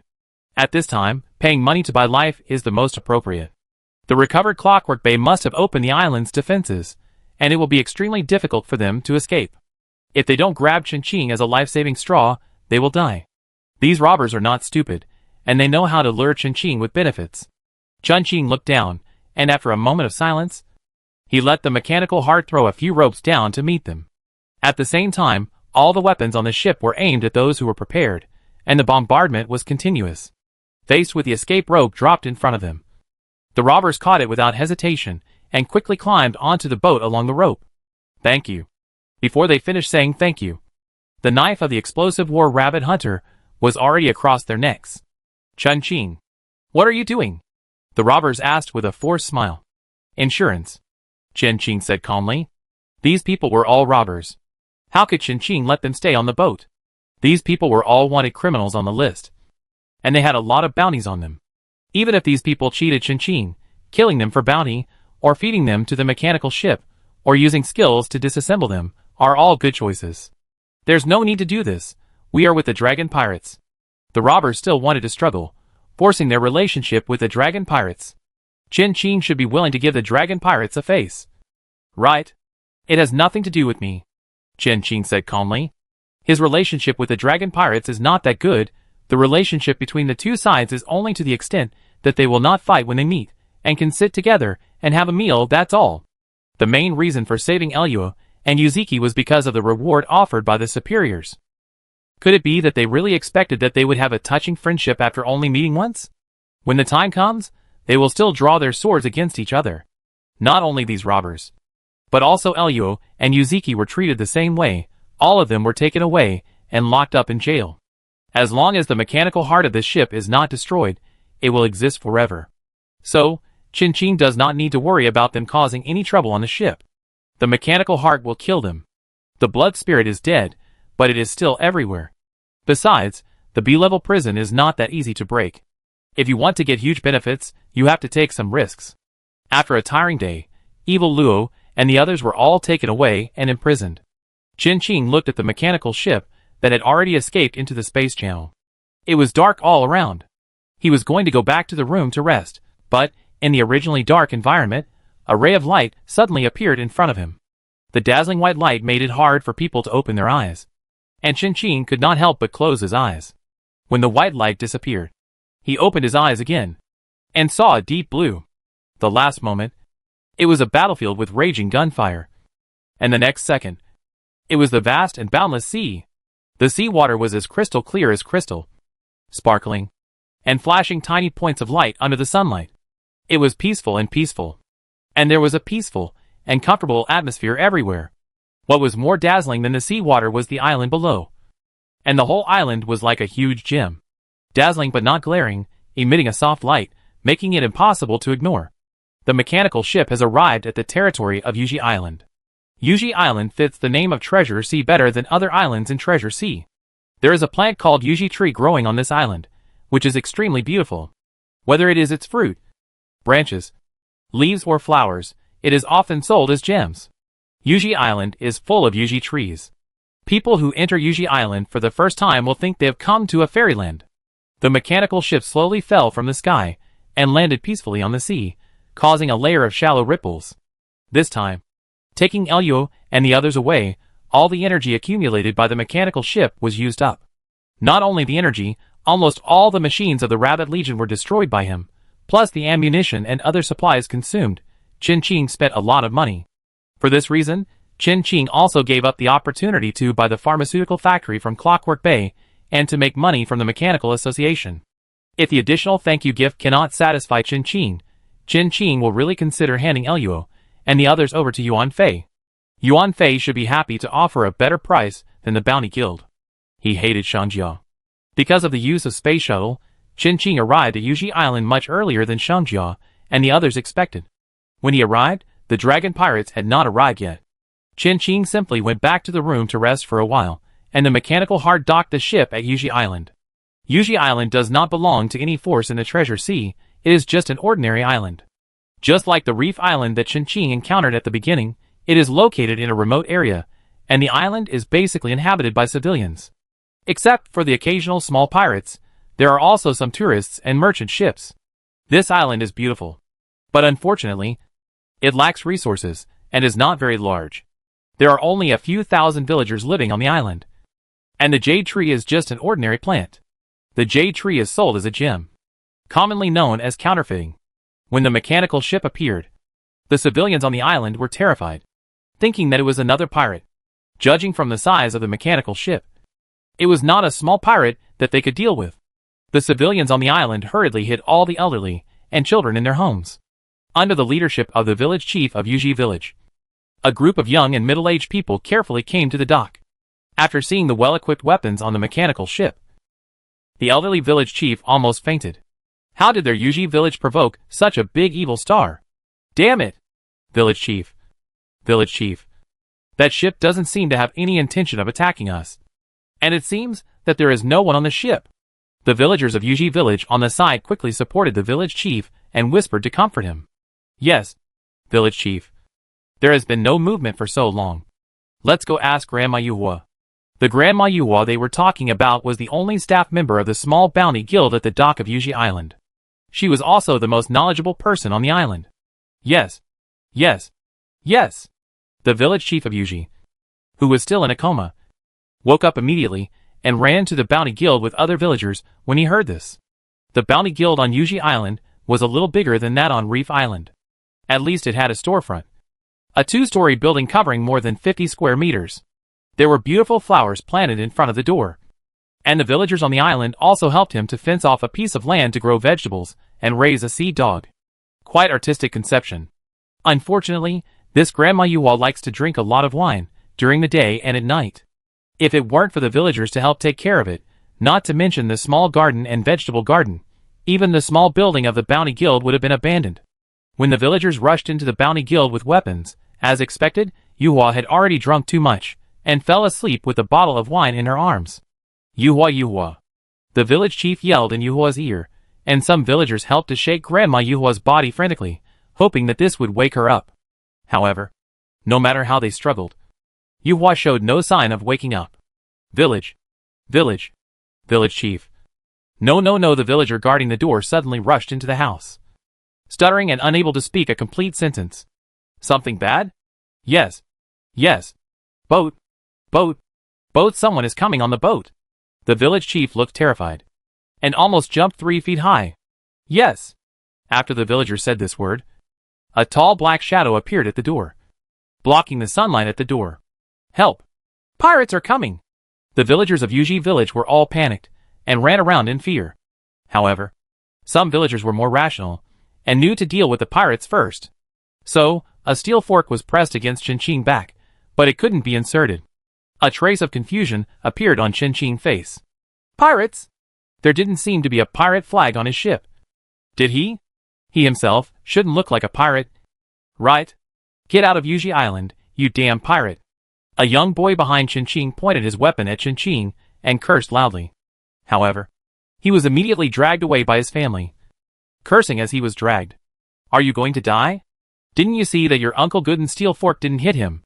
The villagers were doing all kinds of things, making a mess. However, they generally formed a circle and trapped Qinqing in the bounty guild. This left the still awakened Grandma Yuhua to face Qinqing alone. Granny Yuhua was soon awakened by the farce in front of her, and opened her hazy eyes. What are you doing? After seeing the messy bounty guild in front of her, Granny Yuhua widened her eyes and cursed in disbelief. Are you crazy? You made my house like this. We usually clean up here. A villager muttered in a low voice. Indeed, Granny Yuhua is either drinking heavily every day, or on the way to drinking heavily. How can she have time to clean up? Even if the bounty guild is in a mess, they will still have to clean it up in the end. Granny Yuhua can't do anything. They think I'm a pirate. Qinqing pulled a chair and sat down, saying helplessly, You? Granny Yuhua looked at Qinqing suspiciously, found her reading glasses among the wine bottles, and put them on. And then she could see the person in front of her clearly. Are you the one recently? That one. Qinqing?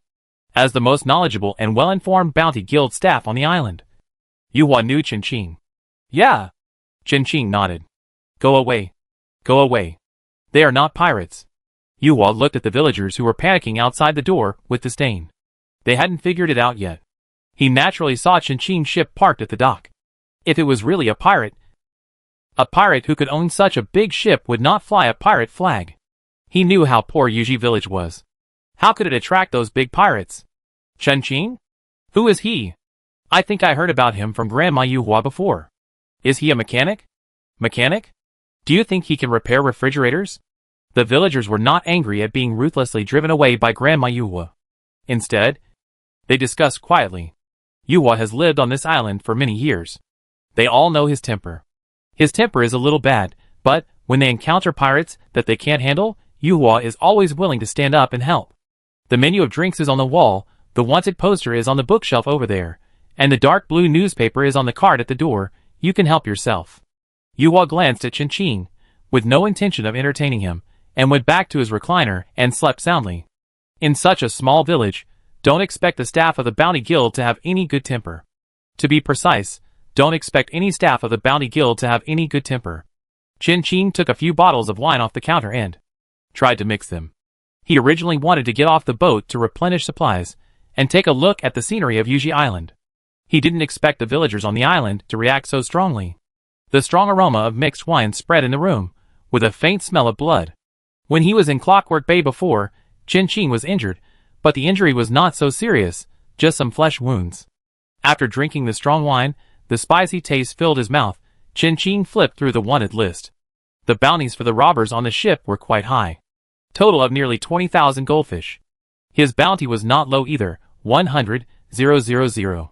Most of them were from the Beast tribe, and the bounty set by the Bounty Guild for him was not high, only 8,000. It fits Qin ability. Sister. Qin was drinking, when he suddenly felt a pull on his hem. He lowered his head, and a child was looking at him timidly. Sister, the aunt said you are a mechanic, so can you help me fix this? The child was holding a very old clockwork mouse in his hand, and it was obvious that its owner cherished it very much, but it could not withstand the ravages of time. It won't move. Sure.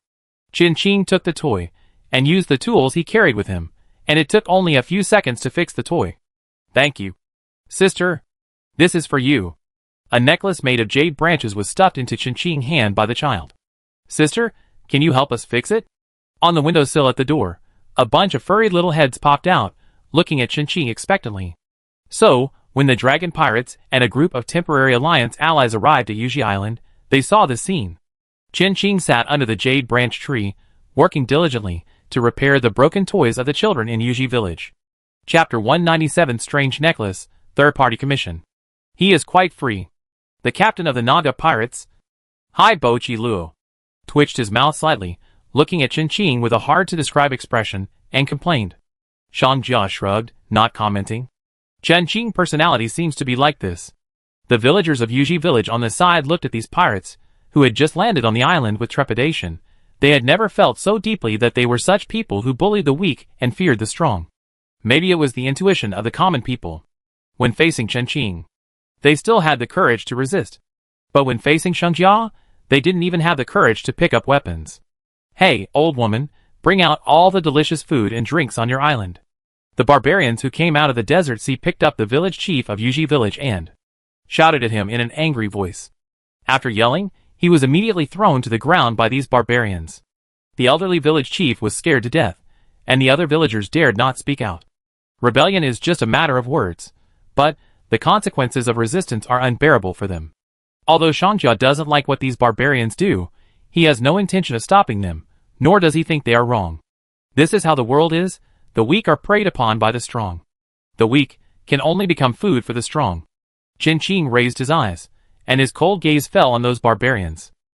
The barbarians seemed to sense something, turned their heads to meet Qin's eyes, and the feeling that they were not taken seriously made these barbarians very unhappy.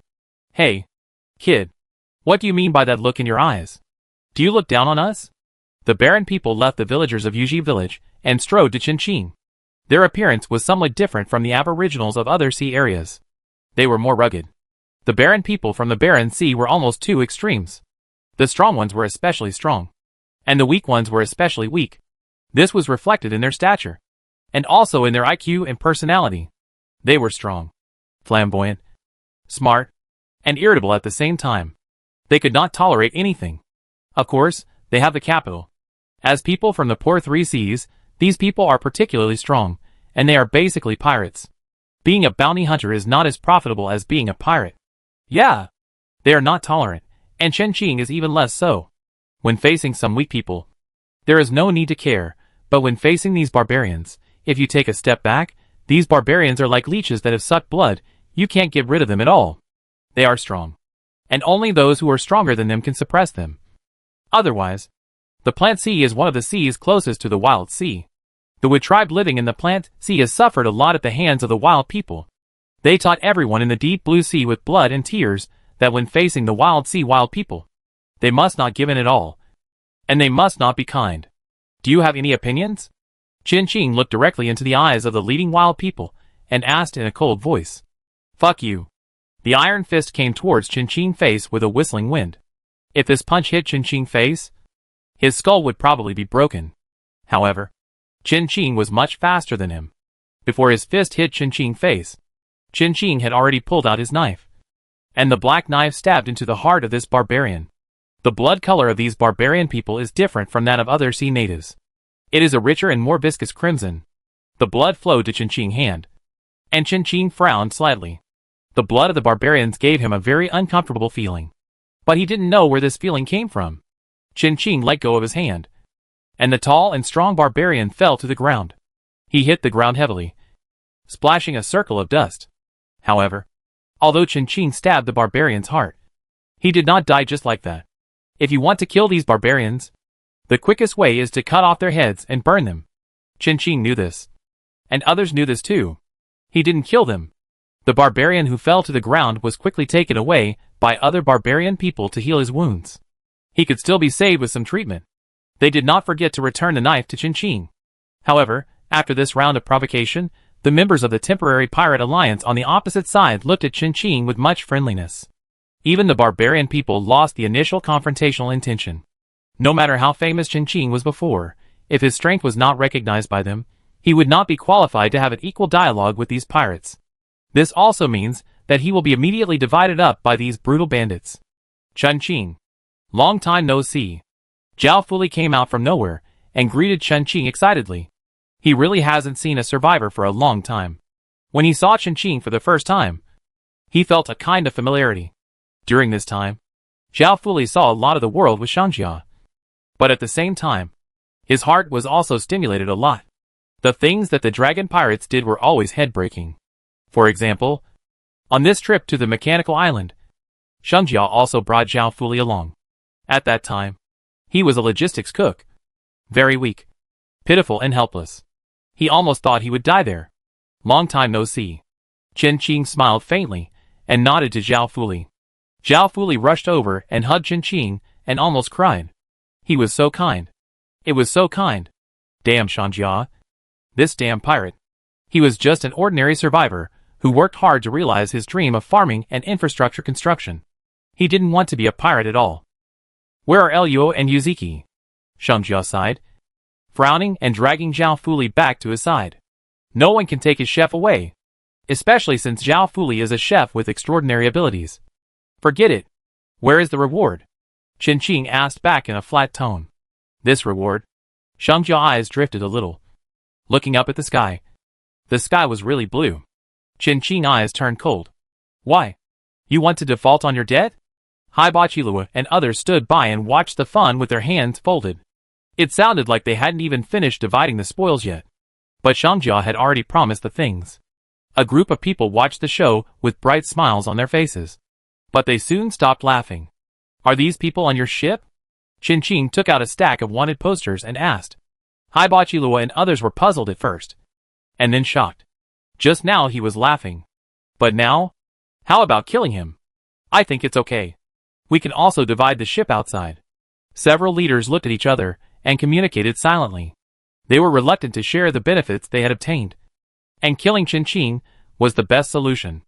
However, after these people came up with this idea, they suddenly felt a hint of danger. In terms of individual strength, Qinqing would definitely not be able to compete with them. But in terms of overall strength, Qinqing might not be much worse than them. The mechanical heart had long ago manipulated the flesh seed to quietly reach the island.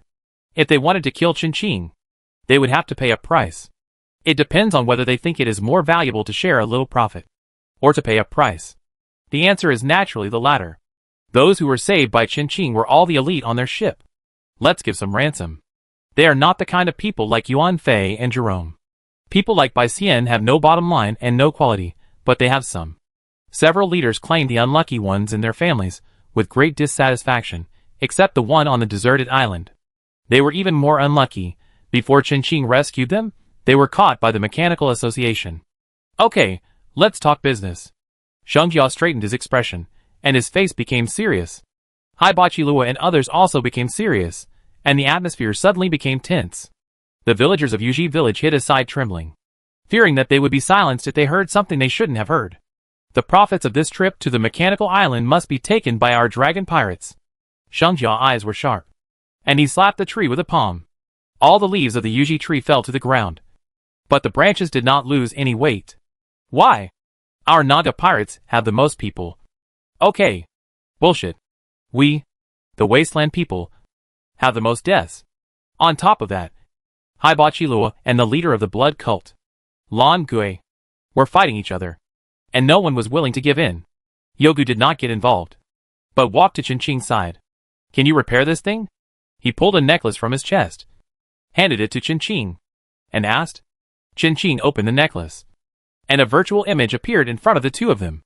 The image was very blurry, and the face could not be seen clearly.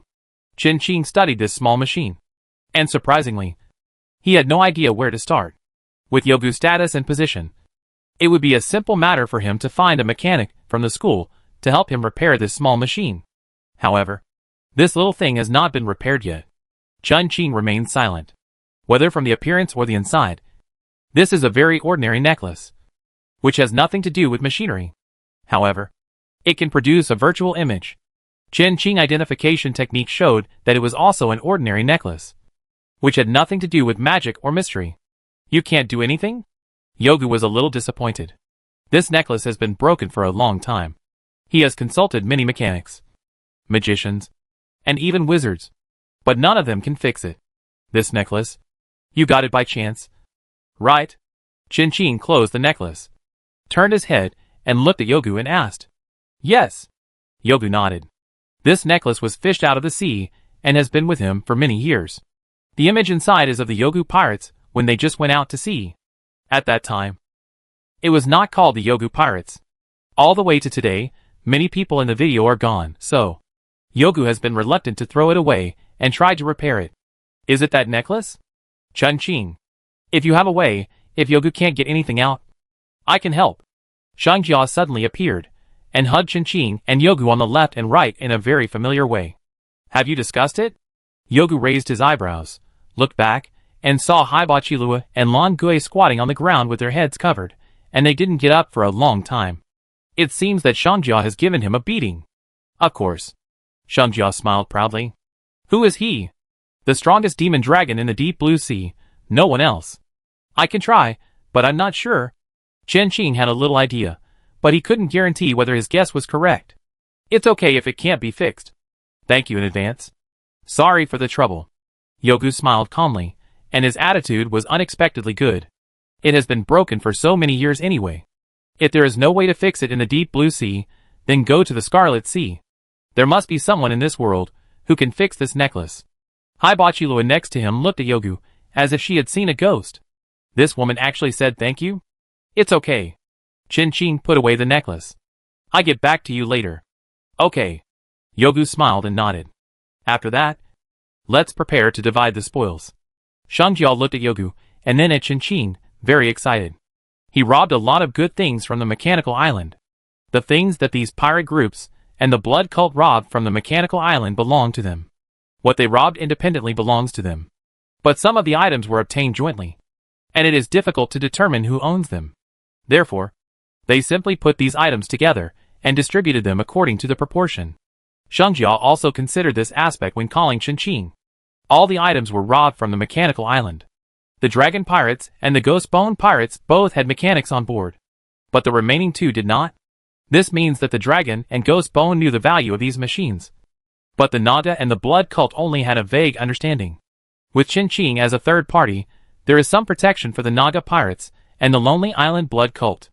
However, it depends on whether Qinqing is willing to do so. After all, he has to bear some responsibility. Shangjia told Qinqing about the situation and asked Qinqing for his opinion. How much is the reward? The work can be done, but it will cost more. You can pick one of those machines after we have selected them. The sexy long hair was casually draped over Naga's shoulders, and the golden vertical pupils were deep and mysterious. Naga is a sea creature, with a snake tail and 4 arms. His appearance is very different from that of humans, but he has both cold wildness and dangerous charm. Okay. Qinqing quickly agreed. It was basically a free reward. So why not agree? However, if Qinqing's ability is not up to standard, he can't do it. If he makes a mistake, he will be hunted down later. Then let's get to work.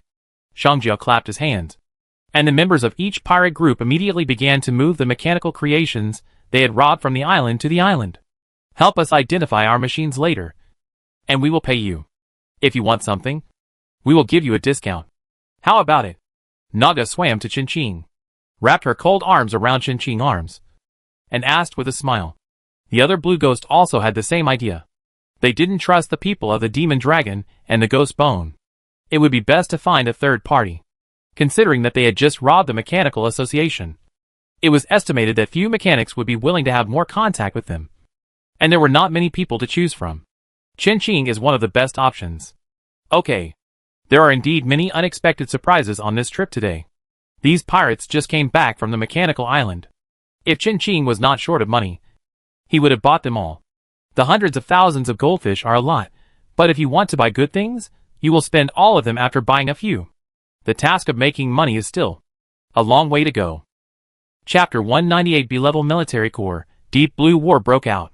Countless machines were moved to Yuji Island, combat machines, mechanical engineering, auxiliary machines. All kinds of machines. Qin suspected that they had moved everything on the mechanical island. However, these machines, obviously, have not touched the foundation of the Mechanical Association. Otherwise, the Mechanical Association would not simply issue a warrant for these robbers. To touch the foundation of the Mechanical Association is like the former Vice President Yulandi, who took most of the members and affiliated families of the Mechanical Association away, and who knows how many things he took away from the Mechanical Association. While the pirates were moving the machinery, Xiangjia found Qin and exchanged the core of a Class B military factory for Luo and Yuziki. Are you willing to exchange this thing? Qin looked at the huge core device in front of him and asked curiously.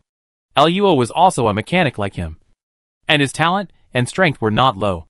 They could keep them for themselves. Xiangjia laughed loudly. His smile was bright and flamboyant, full of infectiousness. He put his arm around Qin's shoulders. His red hair fell down, and Qin could clearly see the tattoos on his shoulders and neck. It was a pattern that Qin had never seen before. Under his gaze, those strange biological patterns actually quickly moved from Xiangjia's shoulders and neck, and disappeared. This thing is useful to you, but it is a burden to me. It is indeed true. The operation mode of the Dragon Pirates is different from that of Qin, and the mechanical school of Luo is also very different from that of Qin. Luo's school is a war mechanic, and Qin does not have a particular fixed school. He knows everything. Xiangjia has been paying attention to Qin news, and has heard about the things on Rust Island. Shuepa said. Qin should be going for the mechanical military corps of the Rose family. Therefore, Xiangjia used this military corps as a reward for Qin to rescue Luo and Yuziki. The military corps on the mechanical island must be better than that of the Rose family. Besides, using it to exchange my companions back. This is the greatest role it can play. Don't you think so? Xiangjia looked at Qin with a smile, and raised his eyebrows at him. Right. Qin had no companions, and he couldn't understand this feeling. Let him choose. He chose the core of the military factory. The sailor rabbits on the ship quickly got off the ship and transported the newly acquired core of the military factory back to the ship. Xiangjia stroked his chin and looked at the figures of the sailor rabbits, and his heart was a little itchy. He found it interesting again. Zhao Fuli secretly poked Qin, reminding him, Xiangjia, he has committed many crimes. He was forced to take him on the ship, and he couldn't run away. Qin, you have to keep an eye on those rabbits, or Xiangjia will steal them again. I can hear it. Xiangjia put his hands on his waist, and said to Zhao Fuli in a loud voice. He is not deaf, and he is afraid that no one can hear him. Besides, who does Zhao Fuli belong to? If he heard it, he heard it.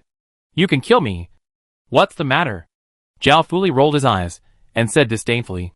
If he kills him, where can he find another chef with extraordinary abilities? Xiangjia will just have to eat coarse food. Zhao Fuli is very confident in his cooking skills. In the Dragon Pirates, he is also an indispensable member. In fact, this is indeed the case. The entire Dragon Pirates are a bunch of greedy people.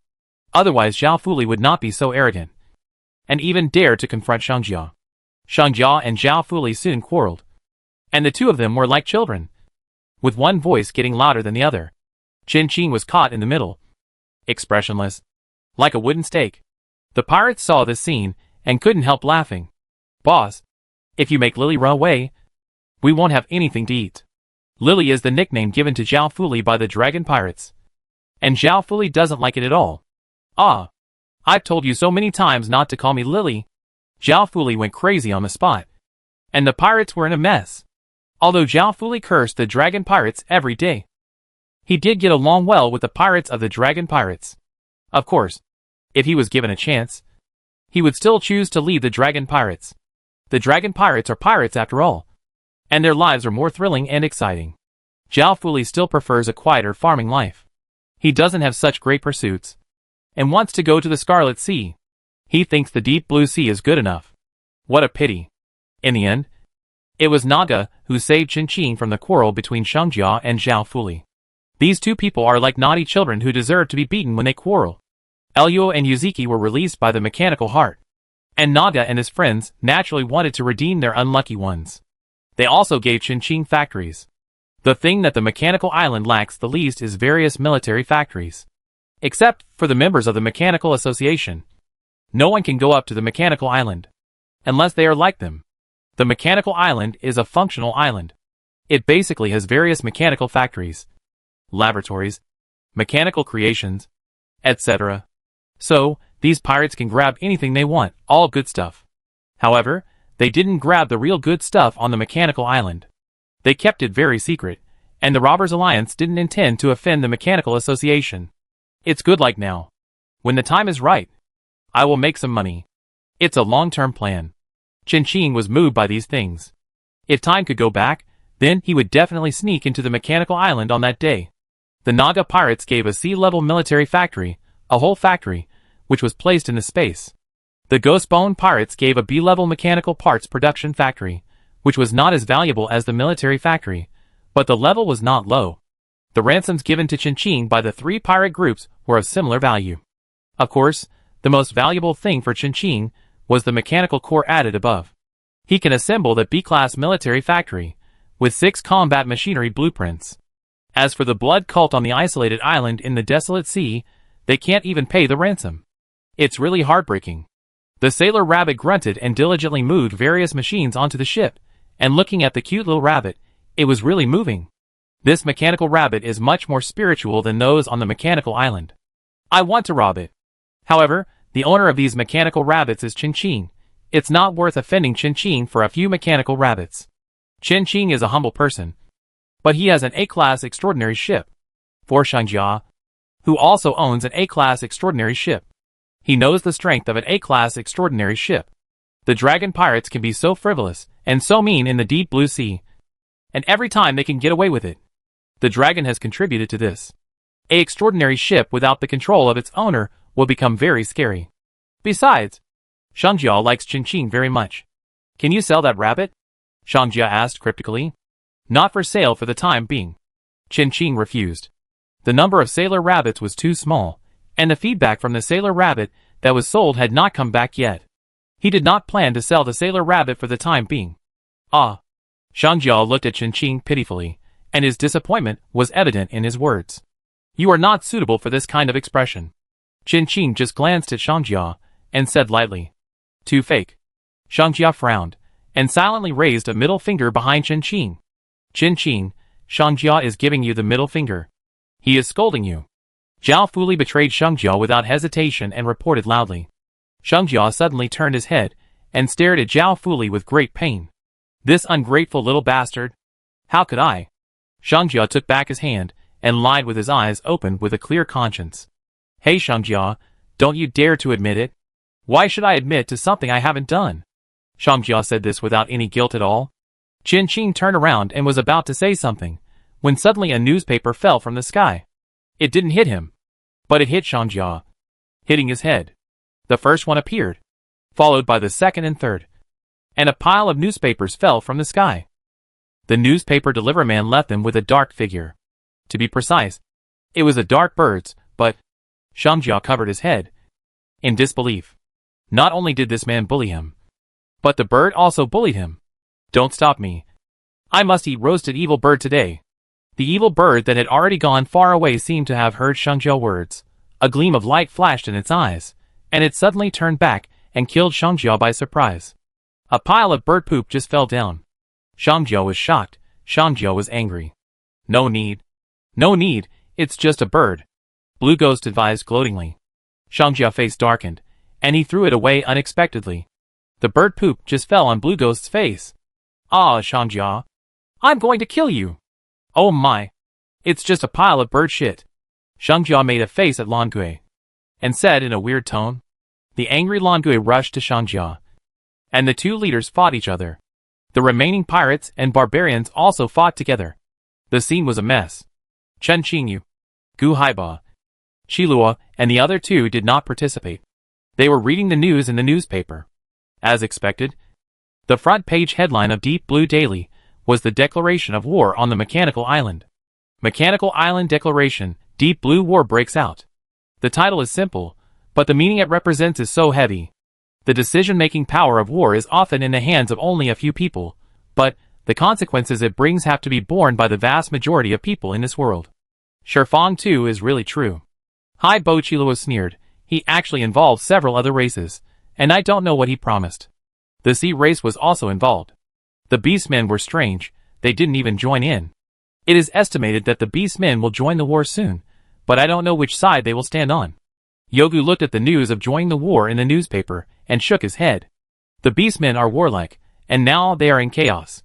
The outbreak of the Deep Blue War will help the newly appointed chief of the beastmen to stabilize the internal situation, transfer the internal conflict to external pressure, and thereby eliminate dissidents and clean up the internal situation. However, this also depends on the methods of the new chief of the beastmen. Otherwise, it is easy to make things worse if you are not careful. However, these things actually have little to do with the people present. The people from the wealthy 3 Cs usually don't play with the poor 3 Cs. And the poor 3 Cs are too lazy to get involved with them. It's good like this now. Those people are very evil, and they can't beat them. Or, Haiba Chilua looked at the news in the newspaper, and she was a little moved. War has always been the easiest way to make money. Or should they just continue to be evil? But we can't bring Shangjia to play, or Baixian. That bitch will easily take revenge. Haiba Chilua and Yogu exchanged glances, and nodded barely noticeably. What else? Shangjia's voice sounded faintly in their ears, like a ghost. Do you two want to continue the alliance behind my back? How is that possible? Yogu and Haiba Chilua said in unison. Just kidding, if Shangjia knew about this, he would have to mess it up. Chen Qing. You say. Shangjia turned to look at Chen Qing, and asked angrily. These two little calves want to get rid of him after they are done, right? Chen Qing looked up in confusion. Saying what? Facing Chen Qing blank eyes, Shangjia curled his lips. Okay. This person is even more of an outsider. Is it time to eat? Shangjia thoughts jumped quickly, and he asked Zhao Fuli. Anyway, it is impossible for Yogu and Haiba Chilua to get rid of him and work alone. Shangjia grinned, revealing a mouthful of sharp shark teeth. No matter how you look at that smile, it looks so cold. Eat, eat, eat. All you do is eat every day. Zhao Fuli cursed and threw the kitchen utensils out of the space. In order to make it easier for Zhao Fuli to cook, the dragon pirates also specially equipped him with a space with a large capacity. Don't forget ours. Blue Ghost said immediately, if you can save a meal, save it. You guys have no shame. Zhao Fuli was shocked. How can there be such a shameless person in this world? There are hundreds of them. I tire him out. I take care of their meals. Chen Qing grabbed Zhao Fuli, who was about to rush over, and comforted him. Will this be too much trouble? Zhao Fuli's face was not as thick as his. It's okay. It's not a big deal. Chen Qing shook his head, and the sailor rabbit on the boat got off the boat with a bunch of cooking fruits, and began to distribute them to the people one by one. What is this? The blue ghost looked at the coconut-like fruit curiously. Sailor Rabbit had a stern face and helped him open the fruit. The aroma of food instantly hit him. Wow! The deserters widened their eyes. What a good thing! Even Shangjia Yogu, who was standing next to him, became interested. This thing was obviously the fruit of a plant, but it was indeed cooked food after it was opened. I just researched it. Let's try it. Chen Qing broke off the chopsticks from the side of the fruit. The fruit was cooked with chopsticks. Aren't you a mechanic? Yogu asked curiously. Yes. Chen Qing nodded. The two stared at each other. For a long time, Yogu finally managed to say, You are indeed a genius. Not bad. Chen Qing smiled politely. The few of them were about to try the taste of this cooking fruit. Suddenly, an arrogant voice came from behind. Hey! Hand over all the valuables on your island to me. Huh? Chen Qing, Yogu, Haibo, Chilua and Langui, and the other pirates turned their heads and looked behind them at the same time, with deep doubts on their faces. Chapter 199 Fruit Seeds. War activity begins. To be honest, Sushogwe, as the newly minted captain of the Fukue pirates, he did not know the group of people on the opposite side. However, from the momentum of those people on the opposite side, he realized belatedly that he seemed to have offended some very important people. Especially when these people turned around and looked at him at the same time. At that moment, he thought he would die just like that. The jade branch tree is very beautiful, shining with a dreamy light under the sunlight. However, the group of people standing at the jade branch tree were inversely proportional to the jade branch tree. They were covered with a layer of black air, like evil spirits from hell. Cold, cruel, and the contempt in their eyes could not be ignored. He is robbing us. Right? Yogu hesitated, turned his head uncertainly, and looked at Hibachi-Lua next to him, and asked, "Really?" Hibachi-Lua was also a little uncertain. They had not encountered such a situation for many years. Even if the sea wanderers didn't recognize them, their ships didn't look like ordinary pirates. Right? Besides, Hibachi-Lua felt that their ships were quite iconic. Could it be that he was blind? Hibachi-Lua said thoughtfully. Probably. Blue Ghost agreed with Hibachi-Lua's opinion. Someone dared to rob the deserters. They must be crazy. Boss, are we going to go?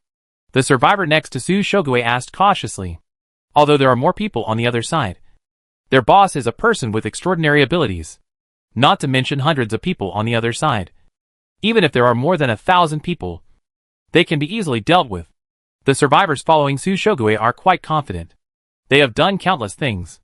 Even if they are facing those pirate groups that have become famous in the deep blue sea, they can take them down in one fell swoop.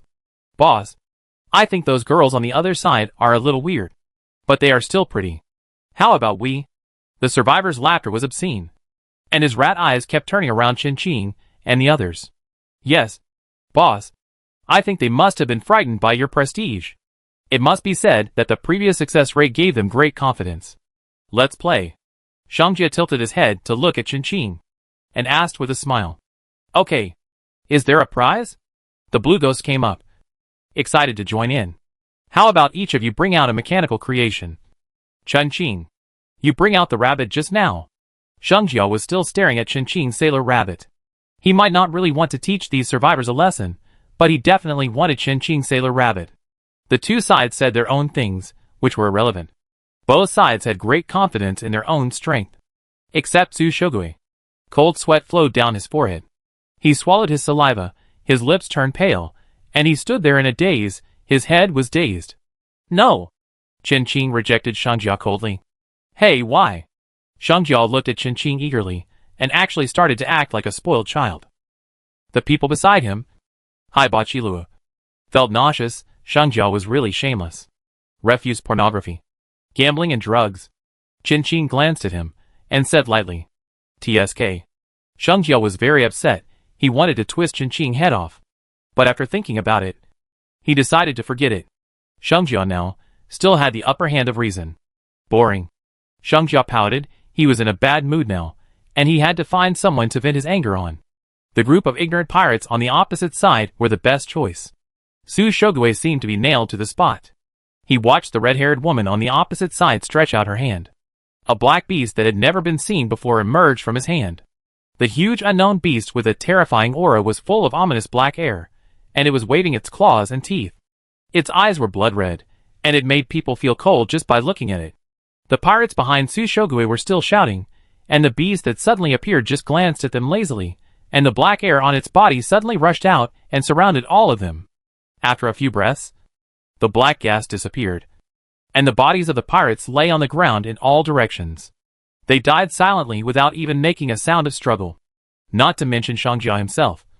The beast didn't even move. Has Shiohei gained weight recently? The Blue Ghost looked up and down at the beast and teased. Then, he was sprayed with black saliva by the beast.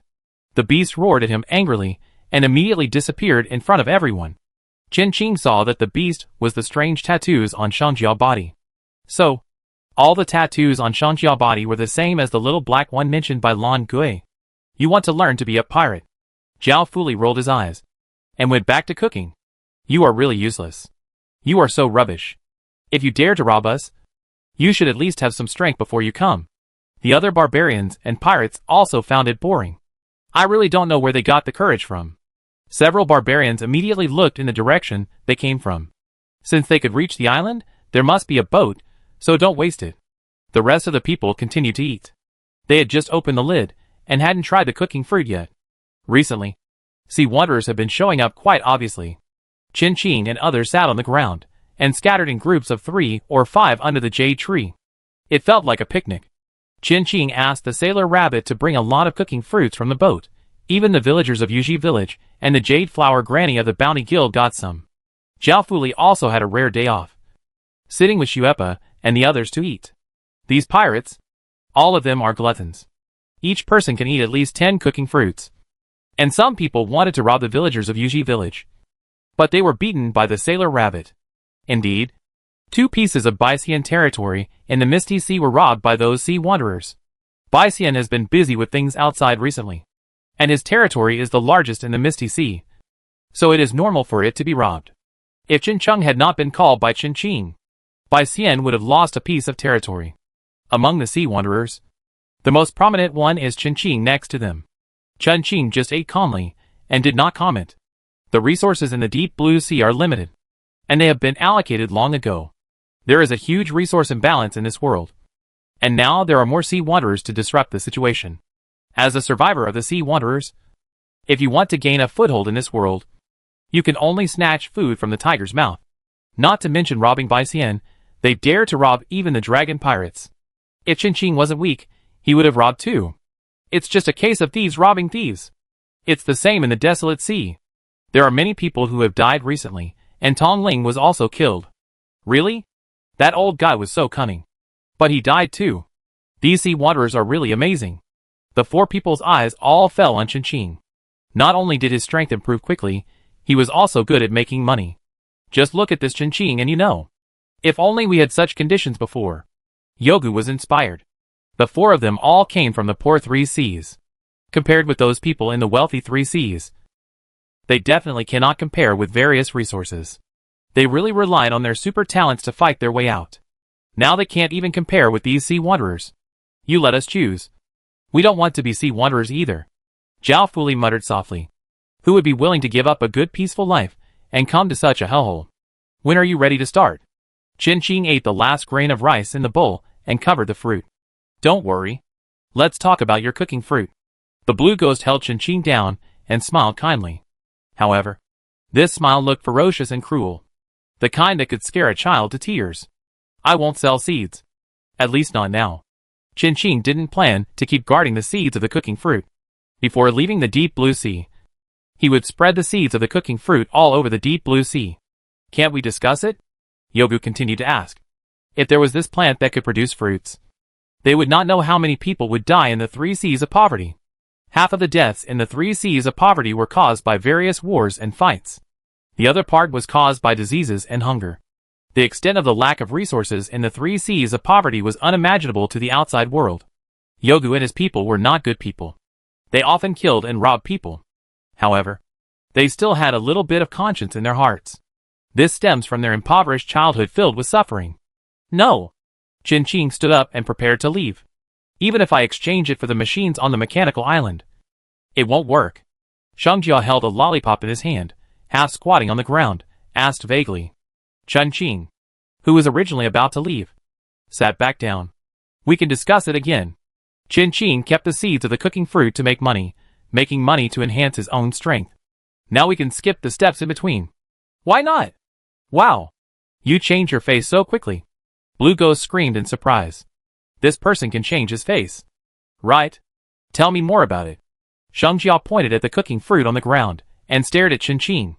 The planting cost of cooking fruit is very low, the growth period is short, the yield is high, and there are not many requirements for the environment. But I can't guarantee that it is suitable for the soil of the Misty Sea and the Desolate Sea. Its growth process requires energy. The poverty of the 3 poor seas is reflected in all aspects, including the barrenness of the soil, and even the barrenness of the sea water. Basically, there are very few edible fish species in the 3 poor seas. And in the 3 rich seas, even the air is full of energy. If it can only grow in the 3 rich seas, and the middle sea, What's the point of them exchanging seeds? The Fog Sea still has to live in poverty. What they want to solve is the survival of civilians in some areas of the Fog Sea, not in other sea areas. You have a way to solve it. Right? Shangjiao bit the candy in his mouth and crushed it. And smiled at Qingqing. He was not asking Qingqing. But he had to ask Qingqing to solve it. How low can the cost be? Lan Gui touched his chin. He had no feelings for the desolate sea. And he just wanted to make money. Hai Bo Chilua was the same. He was not even a human. The diet of the sea people was different from that of humans. Don't interrupt. Shangjiao pushed Lan Gui away with one hand. And stared at Qingqing. To be honest, although most of the famous pirates and bounty hunters in the deep blue sea are from the poor three seas. However, those who are truly rooted in the deep blue sea, and those who control the deep blue sea are still those from the rich three seas. Whether pirates or hunters, their final destination is either the sea, or the Scarlet Sea. They will not stay in the deep blue sea forever. They are just passers-by who stay in the deep blue sea for a short time. The pirate groups like the Demon Dragon and the Ghost Bone still have some humanity, but there are more people like the White Fairy Jerome, exploiting, killing, and trafficking, and running rampant everywhere. Moreover, even the Demon Dragon and Ghost Bone could not avoid these things. After they leave, new pirate forces will rise. Good people will not be pirates. The cooking fruit cannot change this situation. But it can make the survival of those civilians a little easier. I can't give you a definite answer.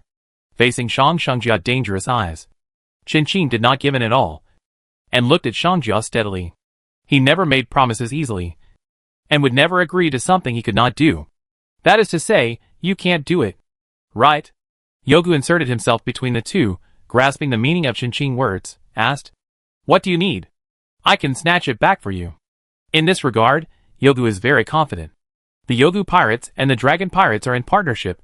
There is almost nothing they can't snatch. Those machines, you can pick whatever you want.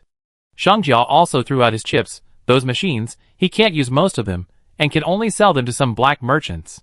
Generally, legitimate caravans would not be willing to deal with pirates like them openly. Of course, this is only on the surface.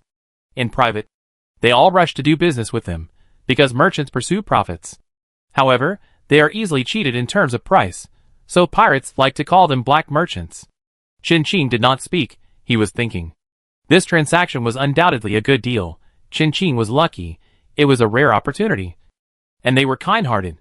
This was also related to the Deep Blue War. The Deep Blue War broke out. The poor three seas will only live a worse life. The cost of living has risen, the death toll has soared, and the rich three seas people like to use the poor three seas people as cannon fodder. Qingqing should have agreed to this deal immediately, but Qingqing has his own considerations. If there is anything he lacks, it is undoubtedly the extraordinary points. It is very easy to obtain extraordinary points, especially in the current war situation. However, the cooking fruit grass has already evolved once, and it is not certain how many extraordinary points will be invested next time. This thought just flashed through Qingqing's mind. Suddenly, the system that had disappeared for a long time suddenly came online again. It seemed to hear the thoughts in Qingqing's mind. The Delyagu family has conquered the Barbaro family. The Deep Blue War has officially begun. The system is being updated. Update countdown 23 hours 59 minutes and 59 seconds. The content of this system update is as follows. 1. Deep Blue War event. 2. Reputation achievement system online. 3. National channel opened.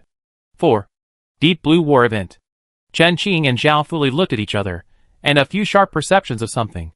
Chapter 200, Dividing the Spoils, New Discovery.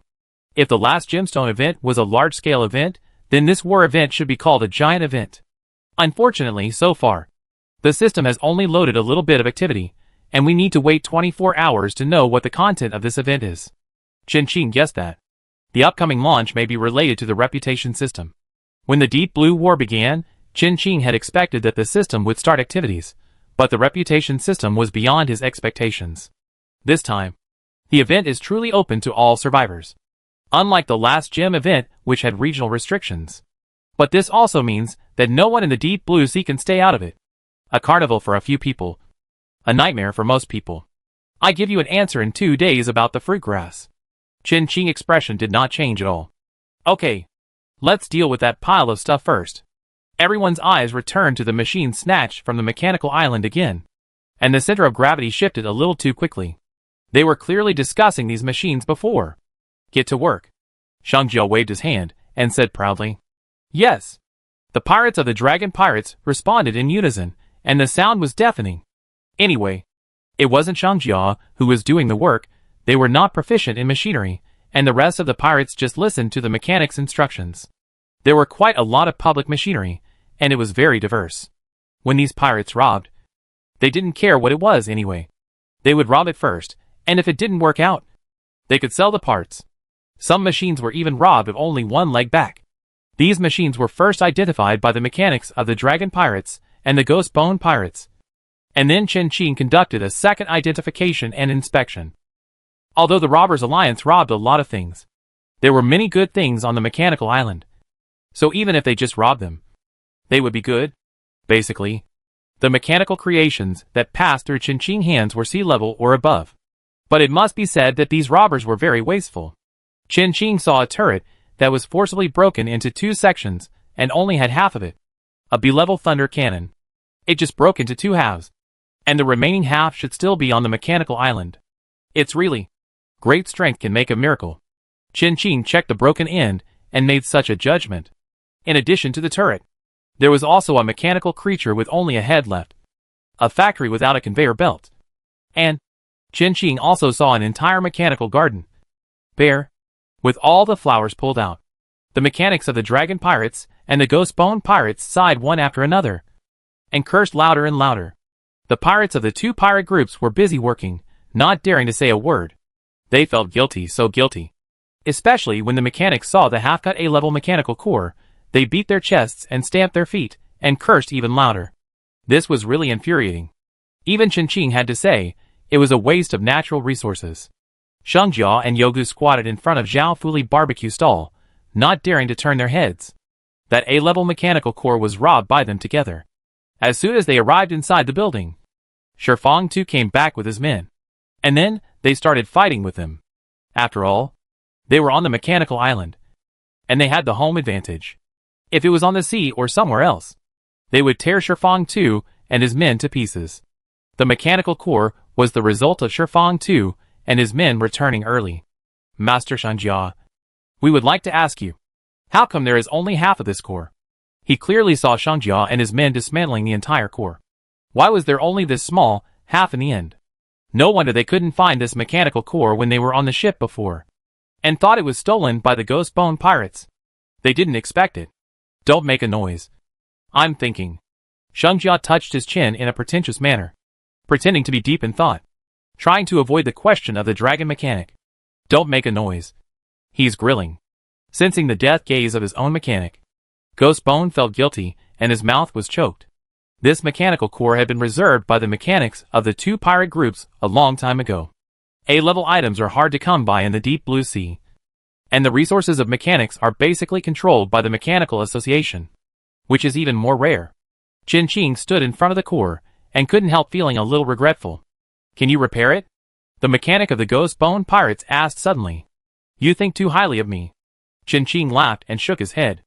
As the saying goes, every profession has its own specialty. Although Chen Qing is quite versatile in mechanics, he also has shortcomings. Chen Qing had never touched these core mechanical components. Time was limited, and Chen Qing couldn't do it now. What a pity. The Ghost Bone mechanic was quite disappointed. As a mechanic, he had naturally heard of Chen Qing, deeds or something else. In short, there should be no mechanic who hadn't heard of the name of Chen Qing, the genius. The mechanics of those schools of the Mechanical Association personally certified it. Any mechanic would want to provoke. No, challenged Chen Qing. Chen Qing smiled politely and said nothing, but continued to work on his job. The machines stolen by the robbers were roughly divided into 3 categories: intact, repaired and usable, and broken. The number of broken machines was obviously much larger than the intact ones, and they filled up the dock of Yuji Island. Grandma Yuhua from the Bounty Guild was sitting on a rocking chair at the door, drinking, while watching the quarrels between the upper and lower ones. She was so happy. With strength, backers, houses and land, I guess money is not lacking either. Who wouldn't want such a retirement life? Zhao Fuli approached Grandma Yuhua quietly with a large plate of braised food, ready to ask her how she could live such a retirement life. Chen Qing ignored their quarrel, and his eyes fell on the pile of broken machinery. If he couldn't afford those good machinery, how could he afford these broken ones? Chen Qing found the helmsmen of the 4 pirate groups, who were equivalent to the quartermasters in the army, and they were generally in charge of the money and spoils on the pirate ship. You want to buy these broken machines? Several helmsmen looked at Chen Qing in surprise. Is this kid so poor? Well, how much for a package? These broken things are broken, but they are all good ones. Even if they have no use value, they can be used as food for the heart of the machine. The 4 helmsmen got together to discuss, and finally decided on a price of 4,000 goldfish, which was just right for them. There were a lot of broken things, and the quality was also very good, but they were broken, so it was quite troublesome for them to deal with them. There were no mechanics on the Naga and Blood Cult ships. The mechanics of the Demon Dragon and Ghost Bone were so busy just dealing with the machines they had stolen that it was a pain in the ass. It was great that Chen Qing was willing to buy all the junk, so as to save them from wasting their time and energy. After paying the money, the 2 sides reached the deal very happily. The 4-person melee between Shengjia and them finally came to an end, and it ended with Shengjia victory. 1 against 3, a complete victory. His strength is indeed very strong, almost omnipotent. Melee, range, control, summon, TSK. The first person, who has a gap among the characters of the same era in Deep Blue Sea. Using numbers to distinguish the strength of the current group of top characters in Deep Blue Sea, Shengjia's strength is undoubtedly a full score of 100 points. The difference between him and those below him is huge, basically only around 80 points. However, Shengjia Pirate Group has a big problem. That is, compared with Shengjia, the other members are not outstanding. Their strength rating may only hover around 50 points. It's not that they are not strong, but the gap with Shengjia is indeed large. If it weren't for this, Shengjia might really be able to dominate the entire Deep Blue Sea, instead of being subject to certain restrictions like now. As for Chen Qing, he can't enter this ranking yet. But his talent in mechanics definitely ranks first, even like Shengjia, crushing by a huge margin. His extraordinary ship can also be ranked in the top 5 extraordinary ships in the Deep Blue Sea. Shengjia proudly picked the best machine among all the machines, and walked past Yogu and the others with a step that did not recognize any relatives. After the 4 of them had a round of selection, Chen Qing chose a combat machine called Alloy Blade Breaker. B-level. Light purple quality. This thing is very suitable for the military factory that Chen Qing is about to build. Let's go! Chen Qing put the combat machine into the space. He had to go back to the ship to deal with Yogu unknown object, and the improvement of the cooking grass. The assembly of the military factory also depends on him. The Rabbit Corps was still working diligently to move the junk. Come on! Shengjia waved his hand vigorously at Chen Qing, saying with a smile. The 4 pirate groups of the Robbers Alliance would not leave Yuji Island for the time being. They were united, and no matter who wanted to move them, they had to consider whether they were strong enough. If they wanted to deal with them, they might be dealt with in return. As soon as Chen Qing left, Shengjia's expression changed immediately, and he took Xiao Fuli, who was still asking for information from Grandma Yuhua, back to the ship. It was really carried by hand, and the movements were extremely smooth. Xiao Fuli was bewildered, confused and dumbfounded. Chen Qing, who had returned to the ship, found the assistant bees with the pendant of Yogu. The few assistant bees were still repairing the hive and reproducing their companions. Chen Qing placed the pendant in front of them and gave them repair instructions. The assistant bees surrounded the pendant and suddenly made a buzzing sound that Chen Qing had never heard before. The pendant was opened, and a blurry image was projected in the void. The assistant bees immediately surrounded it and circled around the image again and again. Chen Qing's guess was not wrong at all. The assistant bee and the pendant should be the product of the same era and the same type of technology. After confirming the problem with the pendant, the assistant bee immediately went into the mechanical garden to find suitable parts for repair. But unfortunately, they did not find any usable parts. Then the parts disassembled from the wind shadow jade. Chen Qing stared at the mechanical parts and said to the mechanical heart, the assistant beehive, the wind shadow jade, the pendant, the sword dancing mantis, the mechanical relics, the ancestors' relics. These should all be the relics of the disappeared ancestor civilization before the current civilization in the Deep Blue Sea. The remains of the mechanical ancestors. Thinking back to the terrifying appearance of the sword dance mantis before, the Mechanical Association has kept the news of the mechanical remains hidden for so long. The secret hidden in that remains should be very scary. Yes, master. The previously dead Fengying emerald was not wasted at all. All of them were dismantled and piled up in the warehouse. A large number of mechanical parts were sent to the area where the assistant bees lived.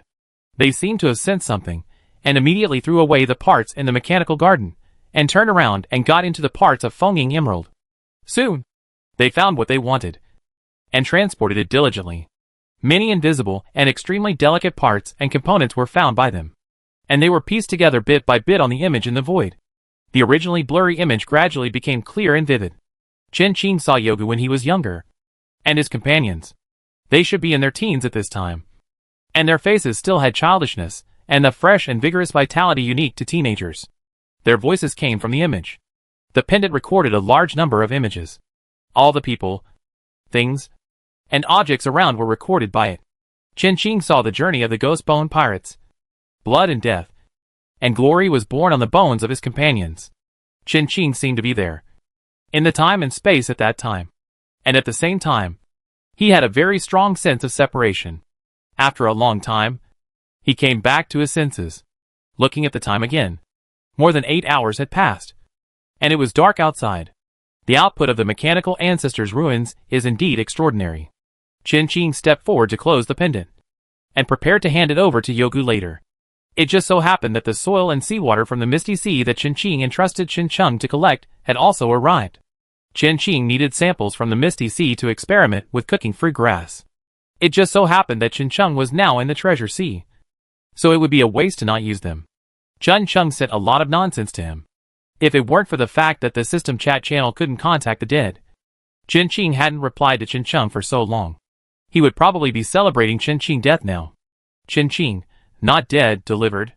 Chen Chung, oh. Chen Chung was really disappointed. Chen Qing was fine. What a pity.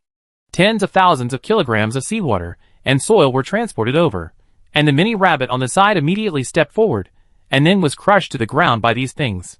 It prostrated itself on the ground, and its limbs kept flapping to try to get up, like a turtle. It was a bit funny, and a bit pitiful. Chen Qing stepped forward to rescue the poor little thing. After all, the mini rabbit was a combat machine, not a manual worker, so it was necessary to analyze all kinds of things on the ship as soon as possible. Otherwise, the mini rabbits of the Rabbit Legion would be scrapped on the ship if they didn't die on the battlefield. Let the mechanical heart transport the seawater and soil samples to the planning area. Chen Qing took the pendant off the ship to reply to Yogu. It was already late at night. All the members of the 4 pirate groups were stationed on the coast of Yuji Island. They ate delicious food and drank fine wine, and heard beautiful music. The beautiful music echoed on the boundless sea, and the sea water gently hit the beach.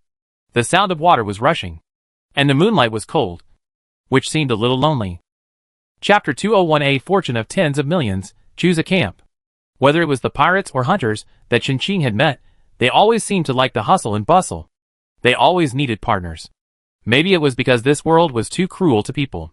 No matter who you were, there was no way to live freely in this world, and you would always be dragged by something. Chen Qing. Yogu had good eyesight, and immediately spotted Chen Qing standing on the deck. He smiled and waved at Chen Qing, inviting him to come down and join him. They looked in a good mood. That was normal. They just robbed the mechanical island. They didn't know how much money they made. They had to celebrate and have some fun. Your necklace has been repaired. Chen Qing walked in front of Yogu, opened his hand, and the repaired necklace fell from Chen Qing's fingers. The warm light of the burning bonfire set off the pendant, and Shengjia and others who were still playing around quieted down. Many pirates, who couldn't drink much, had already fallen asleep on the beach, leaving only a few pirates, who were still awake. The banquet was drawing to a close. On the empty beach, the only sounds were the waves and the explosion of sparks on the wood. Occasionally, there were a few snoring sounds, and the pirates were grinding their teeth and talking in their sleep. On the sea not far away, quite fittingly, a sea beast jumped high from the water, and then fell back into the sea. Really? Yogu looked up at Chen Qing in surprise. He actually fixed it. Originally, Yogu had no hope, but he didn't expect Chen Qing to give him such a pleasant surprise. Has the necklace been repaired? Among the pirates, who were lying on the beach, several people suddenly sat up, with blazing eyes and fiery eyes. These people were the original members of the Yogu pirates, who had been with the Yogu pirates all the way, never left, never betrayed. The image on the necklace was Yogu companion, and also their companion. Yogu and others took the necklace with surprise and quickly checked it. Qin Qing was pulled by Shengjia to sit next to him, and on Shengjia's other side were Haibachilua and Lan Gui, who were bruised and swollen. The two men were beaten badly by Shengjia, especially Haibachilua, whose two hands were no match for Shengjia. "Have a drink?" Shengjia asked, handing Qin Qing a glass of wine, a specialty of the Misty Sea. "Thank you." Qin Qing politely took the wine and took a sip. It tasted like cheap alcohol. It was very, very cheap. To be honest, it tasted terrible. But it seemed that these pirates liked it very much. The bottles on the ground were all the same. The smell was a bit choking. "Is it hard to drink?" Blue Ghost approached and asked. "Not bad." "Really?" Haibachilua looked at Qin Qing suspiciously. "This Guang wine, which is called Poor Ghost's exclusive wine by the outside sea, is produced in the Misty Sea and sold to the three poor seas. It really doesn't taste good. Even many people who came from the three poor seas would never touch Guang wine again after they became rich." Qin Qing actually thought it was okay. Qin Qing really thought so. Although the taste of this wine was a little inferior, it was not difficult to swallow. At least it tastes like wine. During the time when the old woman who adopted Qin Qing passed away, Qin Qing was locked up at home for a long time. Later, he couldn't stand the hunger, and tried every means to break out of the house, so he lived a wandering life.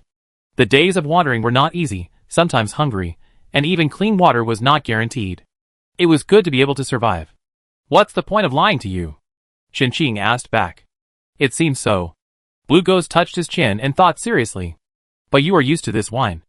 Haibachilua couldn't help but complain, and then opened a new box of light wine for himself. Light wine is cheap. But for Shengjia and the others, the taste is not that important. As long as they want, they can afford any expensive wine. Light wine is more meaningful to them and runs through their lives. This specialty of the Misty Sea is even sold as far away as the Scarlet Sea. It doesn't matter. Since Qin Qing is used to drinking, then let's drink together. Shengjia hugged Qin Qing's neck with a smile, and he got a new set of dice and dice cup from nowhere. This was promoted by Zhao Fuli. "Come on." Shengjia handed the dice cup to Qin Qing. The three of them had bright and treacherous smiles on their faces. As they laughed, their shoulders shook, they laughed brightly, and they deserved a beating. Game rules. The use of mental power and extraordinary abilities is absolutely not allowed. "Okay." Qin Qing's face was covered with a barely perceptible smile. The smile was very shallow, hidden in the darkness, and difficult to be discovered. The three people didn't know that they were facing Qing, the most famous dice god in Long Warongqing night market. Qin Qing had never lost in playing dice. The sound of the dice shaking soon echoed on the beach, and the fierce shouting continued until the members of the Ghost Bone Pirates came back. At this moment, the sky was slightly dawning. "You haven't finished playing yet?" Yogu's eyes were red, and he looked at the three people who were in a daze. "What's wrong?" He turned to Qin Qing and asked. "Nothing." Qin Qing smiled lightly. "Gambling is indeed a very sinful activity. This wine was not in vain. I didn't expect such a surprise. Remember to send the things to my ship." Qin Qing patted the sand on his body, waved his non-existent sleeves, and left with a lot of treasures. However, he was also prepared to get nothing. After all, they are pirates. "What did you three lose?" "Ah, I lost my memory.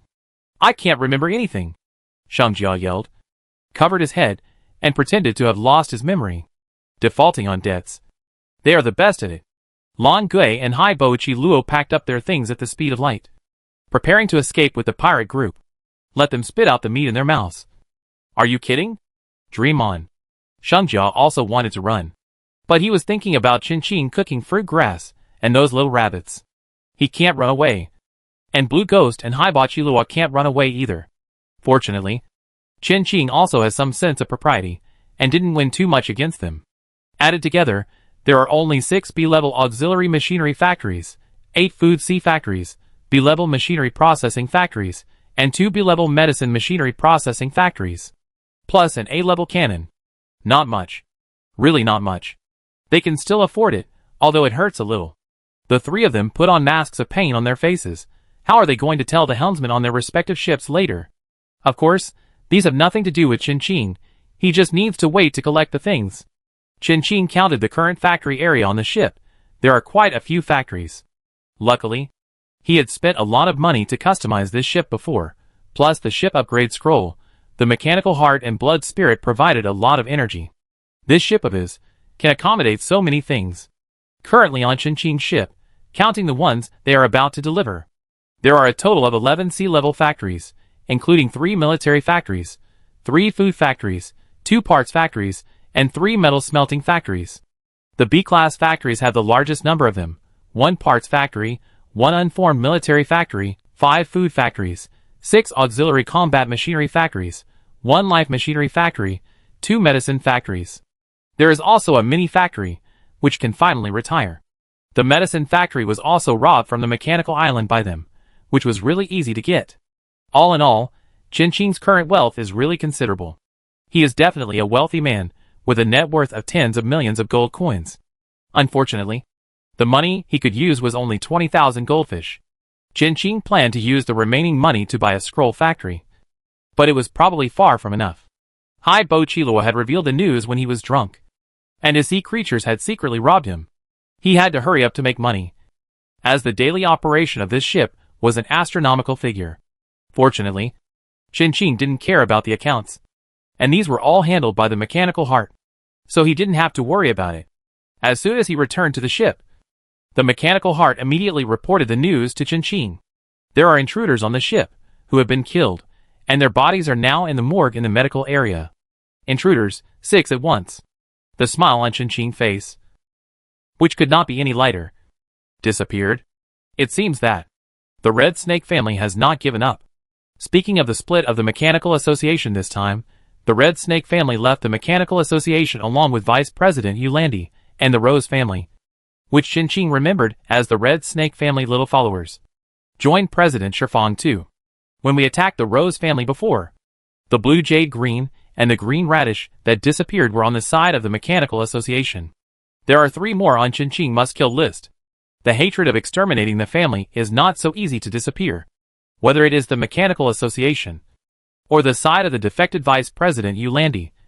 It seems that there are Qinqing mortal enemies: the Red Snake family, the Delugu family, and the Rose family. In addition to the members of these 3 families, the remaining mortal enemies of Qinqing are the group of people in the Cross Star. Qinqing has been tracking them, but they seem to have disappeared from this world, and they can't be found at all. He originally wanted to buy news from the Survivors Observation Group, but unfortunately, they didn't do business in this area. They didn't plan to do it either. There was no news about the Cross Star, so they didn't care at all. This is quite in line with the Survivors Observation Group's style of doing things, focusing only on news. When they came to the morgue in the medical area, 6 bodies were neatly placed on the table. The mechanical heart followed Qinqing customs and covered the body with a layer of white cloth. After removing the white cloth, Qinqing checked the identities of the invaders. 3 of them were barbarians, and one of the remaining 3 should be a bounty hunter. And he was quite famous. He was not as good as the bounty hunters of Shuangwei Feihua level, but he was also famous. Judging from the scars on their bodies, they should have been caused by Baikan. Baikan was incorporated into the new Tiger Corps by Qinqing, which, like the Rabbit Corps, belonged to the Combat Mechanical Corps. Apart from these 4 people, the identities of the remaining 2 are unknown, and Qinqing has never heard of them. Qinqing estimated that these people had received the bounty order from the Red Snake family. The bounty order of the Beast tribe was relatively plain. Just money, and the money was not much. And they were relatively poor. The Red Snake family was rich and had many good things. If these people were short of money, they would not have to take such a big risk to kill him, especially when they were all here. It should be that the Red Snake family promised something, which persuaded them. However, it is possible that those few barbarians were just trying to rob him. Send the news of these 3 barbarians' assassination attempt on me to Blue Ghost. The barbarians formed the Lonely Island blood cult with a large number of people, and each of them had extremely bad personalities and loved war, making them difficult to subdue. Blue Ghost basically suppressed them by force, which led to the current loose Lonely Island blood cult. Among those barbarians, there are probably still people watching him. Reminder: Qinqing has already reminded him, if someone else comes, he will also lack extraordinary points. Qinqing warning will most likely backfire. He is aware of this, but he doesn't care at all. It's just right that he's here. Leave it alone. I deal with it later. Chen Qing has a lot of work to do now, assembling factories, debugging factory machines, testing cooking grass, repairing broken machinery, disassembling blueprints. He is alone, and can't handle everything. Chen Qing even wants to hire the mechanics of the demon dragon and the ghost bone to help him deal with these things. Leaving the task of cooking the fruit to the mechanical heart temporarily, Chen Qing devoted himself to repairing the hive of the assistant bees. As expected, the hive had to be repaired first, and the number of assistant bees had to be increased. Chen Qing was in a hurry to retreat, and the members of the Ghost Bone Pirates, who came to give Chen Qing a thank you gift, were turned away. He only briefly left the repair work when the war activity update ended. The game system was a bit mean, and this time the game update ended, Chen Qing's ears suddenly rang with artillery fire and wailing cries. The voice was so real, it seemed as if he was really on the battlefield. When the survivors heard the update and notification sound, they almost thought they had traveled through time again. They were almost scared to death. The world is so big that there are all kinds of things. Some survivors were really scared to death. They were very unlucky. This is enough to see how bad this so-called system is. The game update is over, the war activity starts, Chen Qing briefly withdraws from work. As soon as the system panel is opened, a huge camp selection option immediately appears. The red camp, the side of the Mechanical Association. The blue camp, the side of the traders of the association. Both camps listed in detail the various forces belonging to the camp, for the survivors' reference. The survivors only have 72 hours to consider, before determining the camp. All survivors, without exception, cannot use any function of the system. Only after determining their own camp, can they know what has been updated in this system update. Unlike other survivors, Chen Qing has one more camp choice besides the red and blue camps. Congratulations. Dear survivor, due to your strength and reputation, you have additional choices. The neutral party independent of the red and blue camps, the gray camp. The camp selection for this event is a bit interesting. Neither black nor white, no matter which side, it cannot represent justice, it only represents their own position. Chapter 202 Reputation System, Sudden Wealth and Sudden Poverty. This time, Chen Qing had one more option than other survivors. But rights and obligations are equal. This also means that Chen Qing can't rely on either side. War is always cruel. Once he encounters either the red or blue side, if he, the neutral side, is not strong enough, it will be very dangerous. However, even so, Chen Qing's choice is unquestionable. Chen Qing put down the tools in his hand and chose the gray side representing neutrality. The page shows that the virtual screen of the system has turned into a dim gray, and the content of the event has begun. The large-scale event Deep Blue War has been launched. Please go to your respective camp islands to participate in this event. There will be a dedicated person on the camp island to issue tasks. Completing the tasks will get you kill points, which can be exchanged for rewards in the camp store. In addition to completing tasks, you can also obtain kill points in the following ways, such as killing creatures in the enemy camp, occupying enemy islands. Special reminder, survivors in the neutral camp, please go to the Bounty Guild for details. In short, you have to go to the camp island to find out what the event is about and what rewards there are. In addition to war activities, the system has updated the reputation system. The reputation of the survivors is divided into 3 levels. Island, indifference on some islands. Some people know and have heard of you, they are indifferent to you. See fear, friendliness, hate. In some seas, many people have heard of your name, they have different opinions about you. Deep blue, fear, worship, hate. The whole deep blue has heard of your name, they have different opinions about you because of your behavior. Every time you unlock a new level, you can receive a reputation package of different levels. Chen Qing's reputation level is at level 3, which is the highest level, but his reputation progress bar has not reached the maximum value. The reputation value of each reputation level is divided into 1,000 points, and Chen Qing currently has only 172 points. According to the system, when the 3rd level reputation reaches the maximum value, there will be a mysterious reward. If Chen Qing wants to know what the mysterious reward is, it will probably take quite some time. After receiving the gift packs of the 3 stages, Chen Qing opened them directly without much hesitation. Congratulations to the survivor Chen Qing for winning 1,000 gold coins, a C-level mechanical photosynthetic butterfly blueprint, a C-level mechanical worm blueprint, a C-level medical warehouse blueprint, a B-level mechanical biological creation scavenger. Congratulations to the survivor Chen Qing for winning 10,000 gold coins, a B-level potion biomimetic UTA-17 formula, a B-level mechanical biological creation fluid doctor. Congratulations to the survivor Chin Ching for winning 100,000 gold coins, a B-level mechanical ant nest, a A-level mechanical biological creation liquid metal law enforcer, a supernatural ability replication badge, disposable item, can only be used once, a mind immunity card, valid for 1 month, a bottle of talent enhancement potion. Undoubtedly, the third-level reputation gift pack contains the best and most supplies, especially the liquid metal law enforcer and talent enhancement potion. Chin Ching had already experienced the power of the A-level machine. With such a machine by his side, Chin Ching was almost invincible. There were actually quite a lot of messy things in the gift bag, such as the compass used by the navigator, plant seeds, the sword of the swordsman, and so on. A lot of things came out. Chin Ching only picked up the ones he cared about, and the rest of the things that were not used or temporarily unused were all handed over to the mechanical heart to deal with. Photosynthetic butterfly, mechanical worm, medical warehouse, and the formula of the medicine can be put into production immediately. Photosynthetic butterfly is a mechanical creation that can convert sunlight and moonlight into energy. It is very useful for Chin Ching and can save money. Mechanical worms are combat machines, cannon fodder soldiers, and can be sold to survivors. There is no need to mention the medical warehouse. With the B-level fluid doctor and the water recovery butterfly, Chin Ching medical area can really start to operate. Chin Ching named the B-level fluid doctor the dean, and he was in charge of the medical area together with the water healing butterfly. When the medical warehouse is produced, it can also be sold to the survivors. The medicine produced by the medicine formula should be considered a strengthening medicine.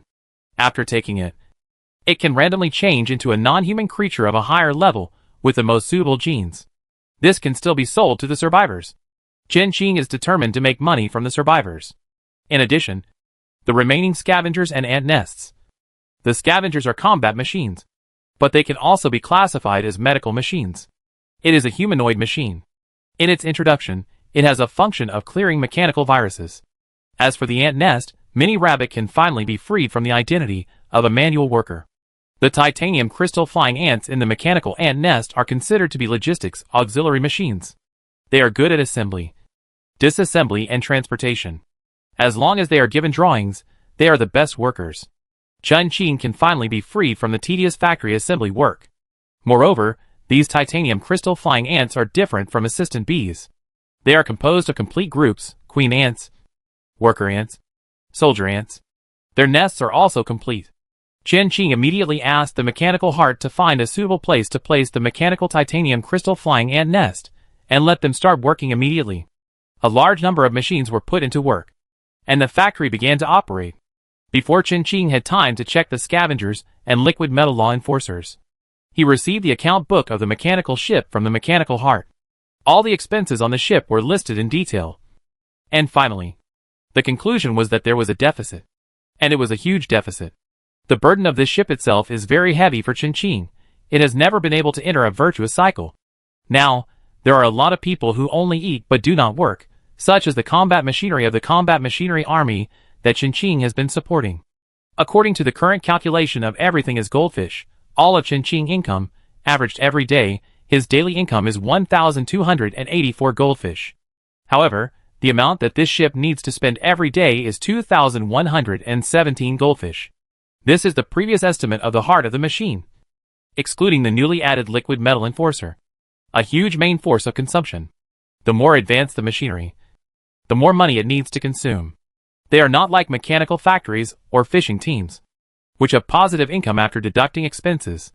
These combat machines are pure expenditures. In addition, the mechanical super ship is a huge machine in itself, and it costs more money to maintain and operate. The photosynthetic butterfly just got. Chin Ching looked at the account book and asked calmly. It's just a drop in the bucket. The mechanical heart answered him indifferently. After all, the photosynthetic butterfly is a Class C machine, and the energy it can supply every day is limited. I understand. You can recalculate the latest income and expenditure bill for me. Count all the drawings of production machinery on the ship that can be put into use, and preset the income and expenditure later. Yes, master. Chin Ching's face was very calm. Things that can be solved with money are never a problem. He lacks money, but he also has the ability to produce money. This mechanical ship is a huge money printing machine. But its current speed of printing money is a bit slow. Since it is slow, then find a way to improve it. Chen Qing is not worried. Compared with that, he is more troubled by the assistant beehive in front of him. He dismantled a small part of the assistant beehive. And he had no idea.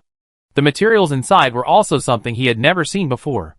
If he continued to worry about it, he was afraid that there would still be no progress. The beehive is a product of our ancestors. The knowledge Chen Qing learned was all about modern civilization, which was difficult to apply. His eyes fell on the bottle of talent potion on the table. Talent enhancement potion, special item after taking it. You can randomly enhance a talent with short-term side effects. Short-term side effects. Acceptable. Chen Qing opened the potion bottle and drank it all. The cold liquid went down his throat. Chen Qing did not feel any discomfort and waited for half an hour, still no reaction. Chen Qing looked at the honeycomb again. No. It still is not. It seems that the talent that has been improved is not in the mechanical aspect. What is the specific aspect? It needs further experimentation. Chen Qing opened his eyes and stood up. The smooth metal surface of the honeycomb reflected Chen Qing's current appearance. He has changed a lot.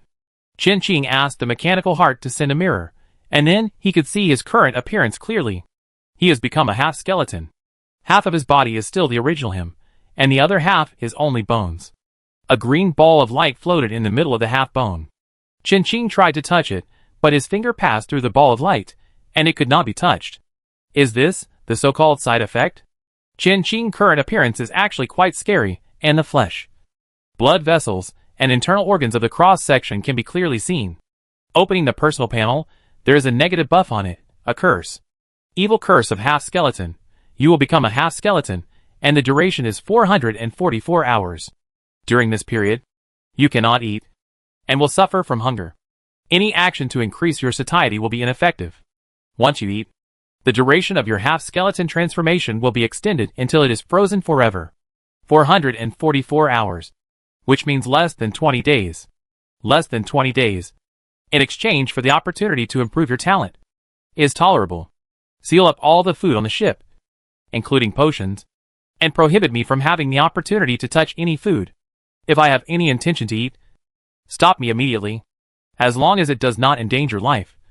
You are allowed to use all means. Let the liquid metal enforcer take charge of this task. The evil curse of the half-skeleton. Chen Qing suspected that this curse was not as simple as described on the panel. If becoming a half-skeleton is just a change in appearance, then it should not be called a curse. The Black Blade pirates killed by Chen Qing. To be precise, they died at the hands of the curse. If it weren't for the curse of the ocean, Chen Qing would have been killed by them in one encounter. It must be said that Chen Qing's decision was quite wise. Before long, he would be glad for his decision. But now, he didn't feel any discomfort. Before he opened the reputation gift package, the meal that the mechanical heart had just sent. So Chen Qing could still hold on for a while. Chen Qing opened the chat channel. The national channel had been opened. No one had the right to speak yet. None of them were qualified. However, Chen Qing did have one chance. He would have one chance to speak every day, which was brought by the third-level reputation. Chen Qing had no idea to speak yet, so he adjusted the channel to the remaining 2 channels. All the survivors who spoke on it were marked with the color of their camps. There was basically no useful information, and they were all cursing and arguing with each other. Almost no one spoke in Chen Qing's private channel. These people were quite restrained in choosing their camps, and they probably hadn't made a decision yet. He didn't know yet that many survivors in his private channel had gathered together, preparing to come to him and listen to his opinions. How should I put it? They were quite convinced of Chen Qing. He turned the tide in the last gem event. So they thought that whichever side Chen Qing chose, they would choose. Who would have thought that Chen Qing would not stand on either side, and he would be neutral? There were very few survivors who had the right to choose a third option, and they could be counted on one hand. Zhao Fuli was blessed with the third choice. Although Zhao Fuli's strength was not very good, as a member of the Dragon Pirates, he had a backer and was well known. Zhao Fuli's reputation level also reached the 2nd level, which was quite good. At this moment, Zhao Fuli was in his bedroom facing the things in the reputation gift pack, crying loudly. The reputation gift pack was biased. Chen Qing checked the chat channel and found no important information, so he stopped reading. He was going to go to the Bounty Guild to check the situation. However, his current appearance was not suitable for exposure in front of people. The half-skeleton curse was a curse. Although Chen Qing did not know the specific situation, but people outside might not be unaware of it. It was very likely to become Chen Qing's weakness. Chen Qing thought for a while, and took out an exoskeleton armor from the warehouse and put it on. This was something that came out of a mechanical slot machine, and the grade was only D, but it was just right for him to disguise himself now. Even if others find it strange, it can be explained away. After going to the Bounty Guild, Chen Qing plans to return to retreat, and leave the ship after the curse period is over. After leaving the ship, the several pirate ships near the dock have not left. The bets they lost to Chen Qing yesterday have been sent to the ship. Hai Bo Chi Luo and Lan Gui were forced to pay the ransom together, and were looking for Chen Qing to get it back with confidence. The two of them have no intention of leaving, unless they make a comeback. Or maybe there is something more important. But they can't stay too long. These four big pirates gather together for a long time. It's obvious that they are going to cause trouble. Other forces will not watch them. Besides, the Mechanical Association is still watching them. Chen Qing got off the boat, and was about to enter the Bounty Guild. Suddenly, he heard the earth-shattering screams from the Magic Dragon pirates. It was from above. Then a figure escaped from the Magic Dragon pirates' ship. Chapter 203, Guardian and Destruction. Jiao fully exploded. The man just bumped into Chen Qing, who was getting off the boat. Chen Qing saw his appearance clearly. White clothes, golden hair, purple eyes. A bit like the liquid metal law enforcer that Chen Qing had just obtained. The law enforcer was a humanoid mechanical creature, with only 3 colors of white, gold and black. It was noble and indifferent, sacred and solemn. As a non-standard A-level mechanical creature, the law enforcer had these elements that really matched its aura. The girl in front of him gave Chen Qing a feeling that was very similar to the law enforcer. Chen Qing knew him, Pei Law, Sakaki, a bounty hunter, rumored to be a noble of the elemental sea. Chen Qing, help me catch him. Shangjia rushed to the deck, pointing at Pei Law, and shouted angrily. Where are his eyebrows? It was the first time that Chen Qing was so surprised. Shangjia's eyebrows are gone. They are completely bald. But his hair is still there. This bounty hunter is really powerful. He actually bypassed all the members of the Dragon Pirates, including this extraordinary ship, and at the same time did not alarm Shangjia, and shaved off Shangjia's eyebrows. TSK. Hearing Shangjia roar, Pella, Sakaki snorted indifferently. The noise here attracted the people from other pirate groups. They leaned on the railings to watch the excitement, and laughed at Shangjia loudly. He was actually tricked by this kid. This strength is not good enough. Shangjia had a gloomy face, and couldn't help cursing in his heart, damn it. Pella, Sakaki's strength is actually not as good as Shangjia, nor as Shangjia lieutenants in the Dragon Pirates. But he was very smart, and he found a loophole of the Dragon Pirates. With the help of money, he successfully sneaked onto the dragon and poisoned the ship. Of course, the help of money does not mean that he bribed the Dragon Pirates, but his equipment and props are all top-notch. Chen Qing and these pirates can tell at a glance how much the bounty hunter's things are worth. This is like carrying millions of goldfish on his body, which is like walking goldfish. If they captured him, they would probably ask his family for a ransom. When they thought of this, the pirates' eyes changed, becoming greedy and evil. Chen Qing, don't move! A group of pirates shouted in unison, and rushed down from the pirate ship. Without their words, Chen Qing did not intend to move. These things had nothing to do with him, and he did not have the ability to get involved. Pela, Sakaki figure had disappeared from their sight. But it didn't matter. The ferocious pirates grinned, their eyes determined to win. Chen Qing stepped aside to let the pirates pass, glanced at Pela, the direction where Sakaki ran away, and turned to enter the Bounty Guild. So many big pirates attacked together. If Pela defeated Sakaki, and Sakaki ran away, they would not be able to survive. In the Bounty Guild, Granny Yuhua rarely did not drink today, and was lying on her rocking chair at the moment, looking like she was dead. Here it comes. Granny Yuhua's tone was heavy, and her face was gloomy. The Yuhua granny that Chen Qing saw 2 days ago was still like an old child. Today, it seems that she has aged several decades in an instant. The whole person's spirit and energy have been drained away. This is probably the impact of the war. The things are all on the table. Look for yourself. Yuhua granny closed her eyes, turned over, and ignored Chen Qing. Qin walked forward. There was indeed a little change in the bounty guild. The shelves that were originally full of wine were all replaced by some weapons, equipment and props. Even the bar counter has seen some new changes. Qin placed his hand on the operating table on the bar counter, and a gray virtual screen unfolded in front of him. The screen has 3 operation interfaces, which are very simple. One is the task, one is the exchange, and the other is the battle status display of the red and blue sides. Qin's reputation level is level 3, and he can accept all the tasks. The tasks are sorted according to the difficulty and reward. Qin took out a small machine and recorded all these tasks. At that time, let the mechanical heart plan the most appropriate order for him to complete the tasks. On the task bar, the 2 tasks at the top are protection and destruction. These 2 tasks have nothing to do with the red and blue sides, but will become their enemies, so their tasks are the most difficult. They are literally protecting the creatures in the deep blue sea, or destroying the creatures in the deep blue sea, regardless of the faction. There is no upper limit to the task coins that can be obtained for these 2 tasks, but they can only be calculated until the end of the war, and no task coins will be given in the middle. At the same time, they conflict with most of the tasks. Accepting one of these 2 tasks means that it is difficult to get any support from the exchange shop during the execution of these 2 tasks. Moreover, they do not have specific criteria for completing the tasks, and some of them can only be known after the war is over. These 2 tasks are actually the tasks that truly belong to the neutral camp. Most of the other tasks are still to serve as mercenaries for the red and blue sides. But Qin did not consider these 2 tasks. He had already set his eyes on a knife from the exchange shop. A-level, Hellblade exchange points, 10 million. This number is very scary and daunting. However, Qin did a simple calculation. As long as he captured 2 or 3 islands for a certain camp, it would be easy to save enough. This is difficult for him, but it is not impossible, as long as those machines are successfully produced. Thinking of this, Qin had a headache.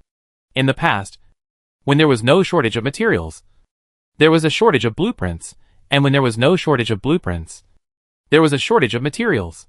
The war broke out, and the prices of all goods in the Chamber of Commerce that Qin had traded with before more than doubled, and continued to rise.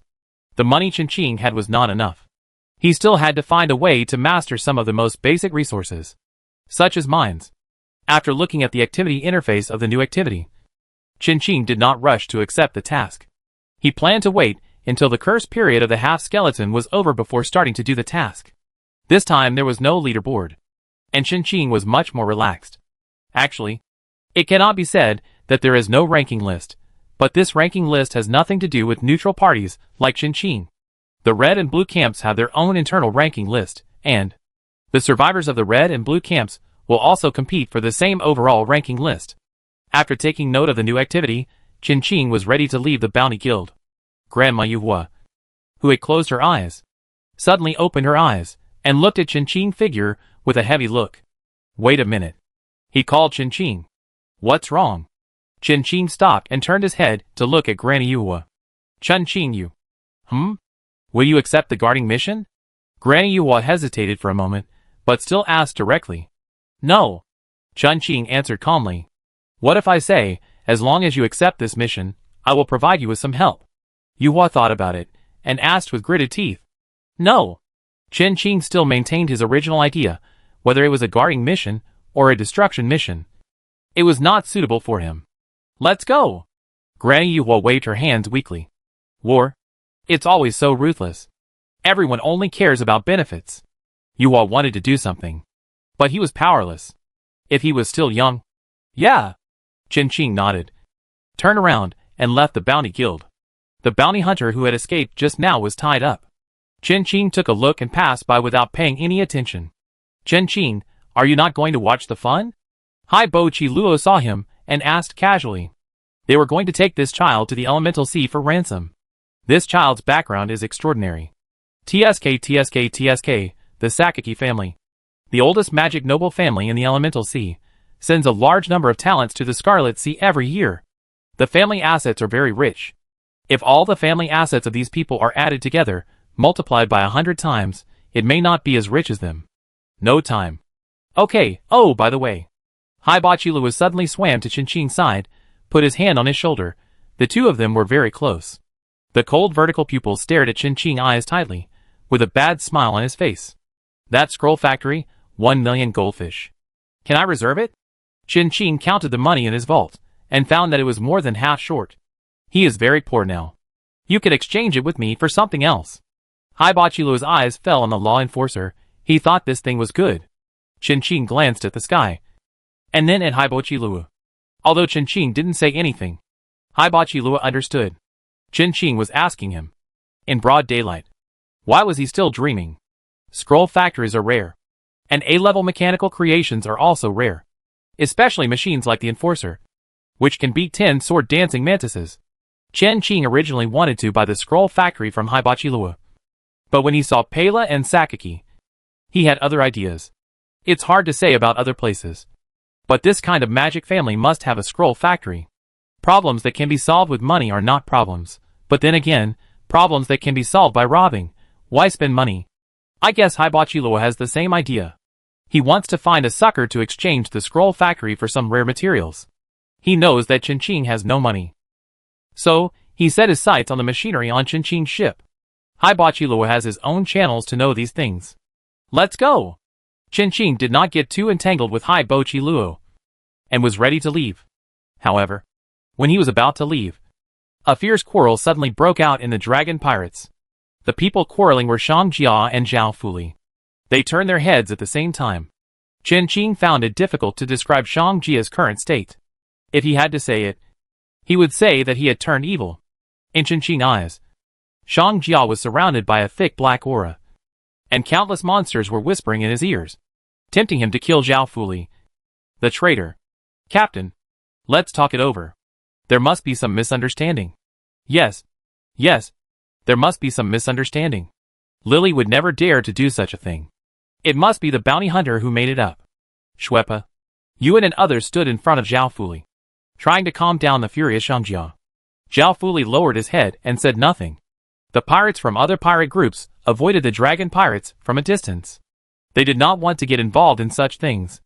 And that bounty hunter Pela, Sakaki, was the culprit of this conflict. Misunderstanding? Shang Jia's current situation was very wrong. His eyes were very scary, and he looked at Zhao Fuli, who was protected by everyone, with extreme indifference. The fact that he was betrayed by his companions made him crazy. Lily, you should tell the captain quickly. This is a misunderstanding. The dragon pirates hurriedly urged Zhao Fuli to admit his mistake to Shang Jia. No matter what he thought in his heart, he should calm Shang Jia down first. Otherwise, Shang Jia would really kill him. If Shang Jia insisted on doing it, they would have no way to stop him. After such a long time together, they had already accepted this cute little chef. They did not want to see Zhao Fuli die. And this matter was all one-sided by the bounty hunter. Zhao Fuli remained silent. Zhao Fuli, is this a misunderstanding? Shang Jia's voice was cold. Just now, that Pela, Sakaki accidentally said it out. It was the tacit consent of the little cook on the dragon ship that gave him the opportunity to poison Shang Jia. Haibaqiluo softly climbed on Qin Qing, and explained to him in a low voice. No misunderstanding, I know he poisoned you. At the same time, Zhao Fuli took a deep breath, pushed aside the other pirates of the dragon pirates, stood in front of Shang Jia, and said frankly, just as he said, I know he poisoned you, and I haven't stopped it yet. Hearing Zhao Fuli's words, Qin Qing frowned slightly. Thinking of the abnormal behavior of Grandma Yuoi just now, he seemed to know why Zhao Fuli did this. Are you crazy? Shuepa looked at Zhao Fuli in disbelief. Was this a joke? Zhao Fuli liked to reveal the dragon pirates' affairs. They knew it, but it was strange and harmless. They could tolerate it. It was not considered betrayal. But allowing outsiders to poison Shang Jia was absolutely intolerable. Lily, you are betraying the dragon pirates. Do you know that? Shuepa's voice was very heavy. With such a reason, they could not stop Shang Jia. Are we not good enough for you? Shang Jia's voice sounded calm, but those who knew him well knew that he was very angry now. To be fair, the dragon pirates were tolerant enough towards Zhao Fuli. They really accepted him as a companion, and they were very doting on this weak companion. The betrayal of your grandfather. I have never considered myself a pirate. Be good to me. You force me to do something I don't want to do, and that's what you call being good to me? It's fine if you force me to board the ship as a pirate. Why do you force me to take that destruction mission? Do you know how many innocent people will die as a result of this mission? You know very well how many people will die, but, even if I express my unwillingness, you still force me, and even threaten me with the lives of my friends. You treat me as a companion? It's really funny, you just treat me as a little pet that cooks delicious food, that's all. Facing Shengjia, Zhao Fuli finally exploded. Tears rolled in Zhao Fuli's eyes, his whole body was shaking, with anger and fear.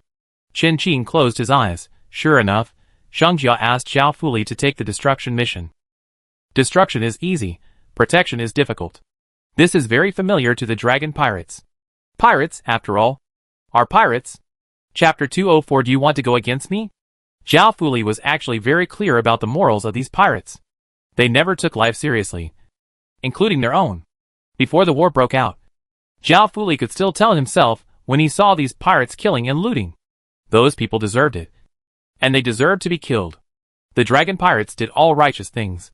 However, when the war broke out, when faced with the two tasks of protection and destruction, he chose the destruction task without hesitation. Zhao Fuli really couldn't stand it anymore. He was fed up with his current life. He couldn't accept that he had become the fuse of a new war. He hated being a pirate. When ordinary people saw him, they were subconsciously afraid. Maybe many people thought that pirates were powerful and mysterious, brave and fearless, and were a symbol of freedom. But Zhao Fuli only felt that all pirates were a bunch of rotten scum. They were all rotten people. Even Shengjia is the same. Such freedom, how can it be considered true freedom? They plunder and slaughter civilians, trafficking people, trampling lives like this. Zhao Fuli often dreams, and his dreams are full of blood and corpses. Sometimes he dreams of his mother and grandmother. In the dream, they don't blame him, but just hold him gently, letting him do everything according to his own wishes. No matter what choice you make, mom and grandmother support you. Before serving the poisonous dish to Shengjia, Zhao Fuli hesitated, feared. Even now, he is still afraid of Shengjia. But he would never regret it. He was ready to be killed by Shengjia. Even if he died, he would never help Shengjia start a new round of war. This little chef is quite brave, but a little stupid. Many pirates have returned to the pirate ship, avoiding this dispute. They could not resist the attack of the furious Shengjia. Avoiding was the best choice. Some excitement is worth watching, but some excitement will kill you. On the dock of Yuji Island, besides the members of the Magic Dragon Pirates, there were only Qingyu, Gulongui, and Hibachi Luo. If Qing machines are also considered human, then there are actually quite a lot of people. Zhao Fuli outburst stunned the members of the Dragon Pirates. They never knew that Zhao Fuli had such a big grudge against them. Lily, this kind of thing is actually... Shuepa glanced at Shengjia's face before daring to continue to persuade Zhao Fuli. It's actually very common. Right? It's true for you. But not for me. I hate blood. I hate death. And I hate war even more. From the beginning to the end, we are not the same kind of people. Zhao Fuli looked at the members of the Dragon Pirates with disgust. Maybe many people like the life of pirates, maybe many people like this world without order and law, but he can't get used to such a society. What was your original world like? Hibachi Luo asked. He suddenly became curious. They knew something about the origin of the Sea Wanderers. They were outsiders from the mysterious area who had lost their homes, and no one knew where the mysterious area led to. What kind of world can produce a simple person like Zhao Fuli? Where we live, there is no war. There are laws and order. And there will be no random robbery and murder. Everyone can eat enough and go to school. Chen Qing thought about it, and briefly described the situation. In fact, no matter which world it is not much different. It's just that the country they live in is more peaceful and stable. No war. Hibachi Luo couldn't imagine what kind of world Chen Qing was talking about. Where everyone can eat enough and go to school. It seems to be quite good. Otherwise there would be no one like Zhao Fuli. Many sea wanderers seem to be the same as Zhao Fuli. A smile appeared on Hibachi Luo's face.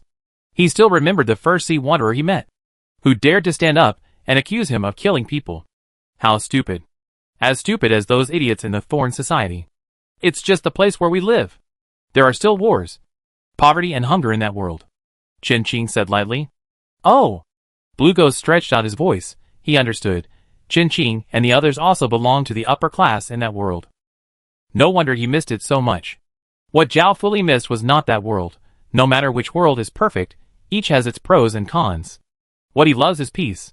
In that case, then you go to hell.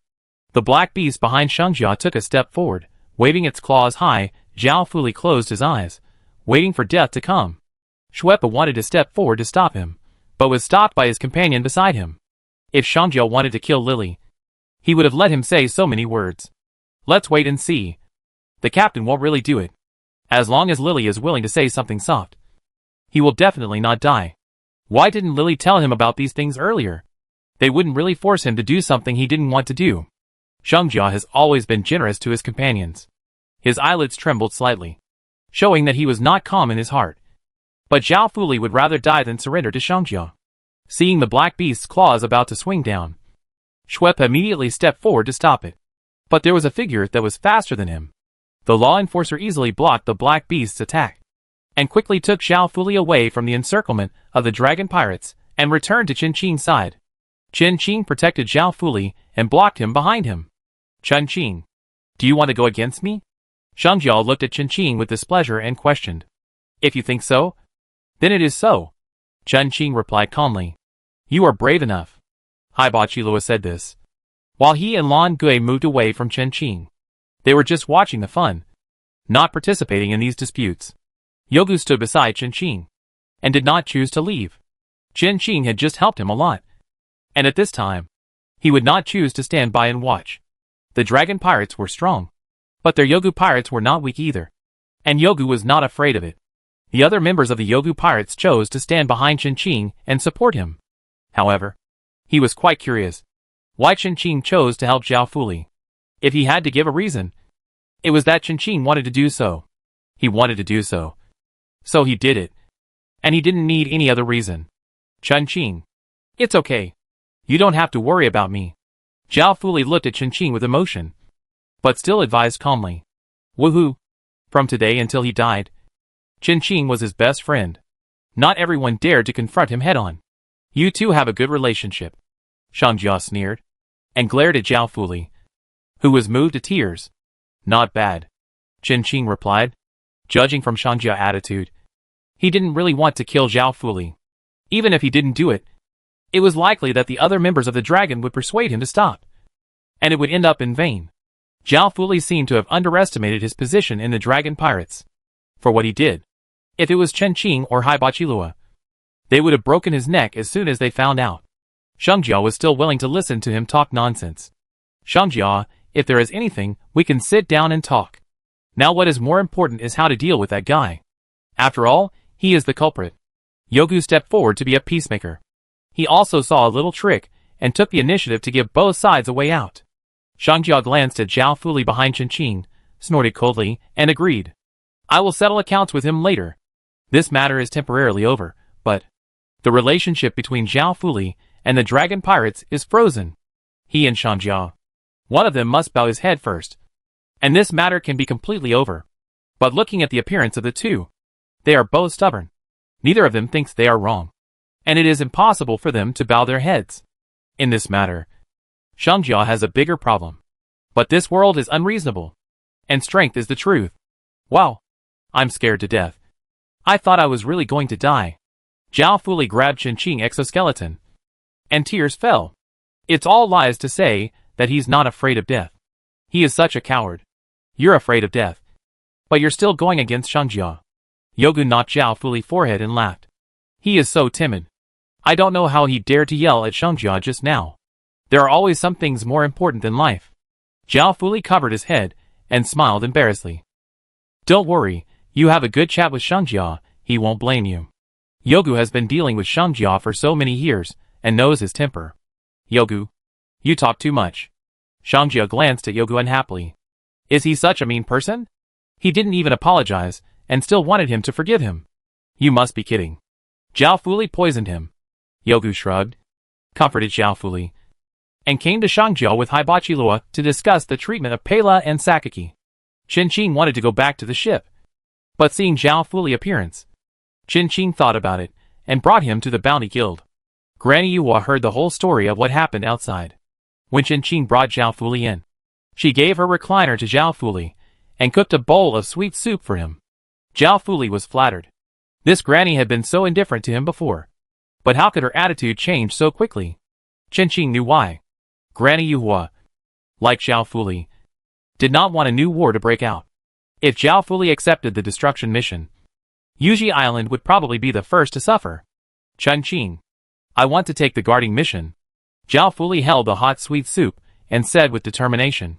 Don't worry. Chen Qing sat opposite Zhao fully. She didn't expect that Chen Qing would become a close friend one day. Hearing Chen Qing words, Granny Yuhua glared at Chen Qing. Chen Qing ignored her and analyzed the situation to Zhao fully seriously. You can choose not to take the destruction mission, but you have to take the guarding mission. You want to leave the dragon pirates? Chen Qing said with certainty. Yeah. Zhao fully lowered his head and nodded gently. Shangjia, who was on the beach outside the door, heard it and became even angrier. He swore that unless Zhao fully took the initiative to admit his mistake, he would never forgive him. If you want to leave the magic dragon pirates, you must choose your mission more carefully. I know you hate pirates, but you must admit that you have been living under the protection of the magic dragon before, and the magic dragon pirates have shielded you from the wind and rain outside. This may sound unpleasant, but you have been spoiled under the protection of the magic dragon. If you encounter a pirate with a bounty of 100 or so, you will most likely die in their hands. I know this is not your intention, but from a realistic perspective, your strength is not enough to support you in taking on the guarding mission. This war activity is your chance. Zhao fully is a very resilient person, and he is also a very charismatic person. This was evident from the first time Chen Qing met him. At that time, Zhao fully was considered a leader among the survivors, and there were many survivors around him. I suggest you improve your strength first, and then consider the guarding mission. Even if you don't accept this mission, you can still do what you want. The war will not end so soon. Chen Qing stood on the realistic standpoint and analyzed for Zhao fully very calmly. Granny Yuhua was a little annoyed with Chen Qing now, but she had to admit that Chen Qing was right. This is the best choice. If you want to take the guarding mission, it's not impossible. Zhao fully raised his head and looked at Chen Qing expectantly. Chen Qing didn't say anything, but looked out the window, the dragon pirates outside the window. Zhao fully face suddenly became disgusted again. Well, he understood what Chen Qing meant, but he didn't want to give in to Shangjia at all. Shangjia was really too much. He threatened him with his friend. Zhao fully didn't dare to say, Shangjia also threatened him with Chen Qing yesterday. Look at how low this person's moral character is. He was just being nice to Chen Qing, but he turned around and threatened to kill Chen Qing. Zhao fully, you can't have both ideals and reality now, Chen Qing said with a sharp tone. If you can't have both, you must make a choice. I know, Zhao fully answered sullenly, and then asked carefully, can I sleep on your boat for 2 days? I get off the boat as soon as I buy a new boat. Zhao fully had just fallen out with the dragon pirates, and he was too embarrassed to go back. And he didn't want to go back either. Yeah. Chen Qing didn't reject Zhao fully, saying that he was unlucky, but lucky. If he hadn't been lured to the pirate group, Zhao fully would have developed quite well. However, with the dragon pirates as a platform, he did see a wider world. And now he has a better start than others. There are pros and cons. Granny Yuhua wanted to persuade Zhao fully to take the guarding mission, but unfortunately, Zhao fully was taken on board by Chen Qing. Shangjia did not stop him. He asked the mechanical heart to arrange a guest room for Zhao fully, and Chen Qing returned to the studio. Staying in the guest room, Zhao fully immediately started to buy a new boat, and he was also afraid of bothering Chen Qing. Shangjia was a lunatic. But that night, the mechanical ship welcomed Shangjia visit. His arrival successfully called Chen Qing out of the studio. After being Zhao fully intimate sister, Chen Qing had to be Shangjia intimate sister. Chapter 205 Curse breaks out. Law Enforcer vs. Shangjia. Are you free? Chen Qing looked at Shangjia, who was acting like a rogue and refused to leave, and a trace of inexplicable impatience flashed in his eyes. At this time, who would want to be a confidant big sister? But Shangjia madness is really troublesome. Chen Qing can only be patient. Very free. Shangjia thought about it, and nodded seriously. If he doesn't make trouble, those outside should be thankful. Shuepa and the others will handle the things on the ship. He is really free. To be precise, most pirates are idle. Their daily work is fighting, robbing and killing, and they don't have any serious work. Just look at the Deep Blue War this time. Even for top-level pirates like them, the major events in this sea area have nothing to do with them. The Red and Blue forces have never thought of winning over pirates. Pirates have never integrated into them. But bounty hunters are quite popular. Of course, if pirates want to participate, they can change the situation of the Deep Blue War. The strength of these pirates is beyond doubt. The profession of pirate is very popular, but also hated and rejected. Have you ever thought that I am not free? It has nothing to do with me, Sheng Jia answered confidently. Chen Qing supported Zhao Fuli's opinion very much. Sheng Jia might as well die. You must be cursing me secretly. Yes. He admitted it so easily. Do you expect me to have a good attitude towards you? Chen Qing looked at Sheng Jia coldly. Yes. Sheng Jia sat cross-legged on the deck, and suddenly said, Let's have a fight. Chen Qing. Chen Qing suspected that Sheng Jia wanted to kill him, and he had evidence. Do you think I can beat you? Chen Qing glanced at Sheng Jia, sat down on the deck, and asked. Sheng Jia didn't actually want to fight Chen Qing. He was just a little depressed and angry. He really felt that he had been good enough to Zhao Fuli. But Zhao Fuli didn't appreciate it at all. Sheng Jia didn't understand Zhao Fuli's thoughts, so he could only ask Chen Qing, who came from the same place as Zhao Fuli.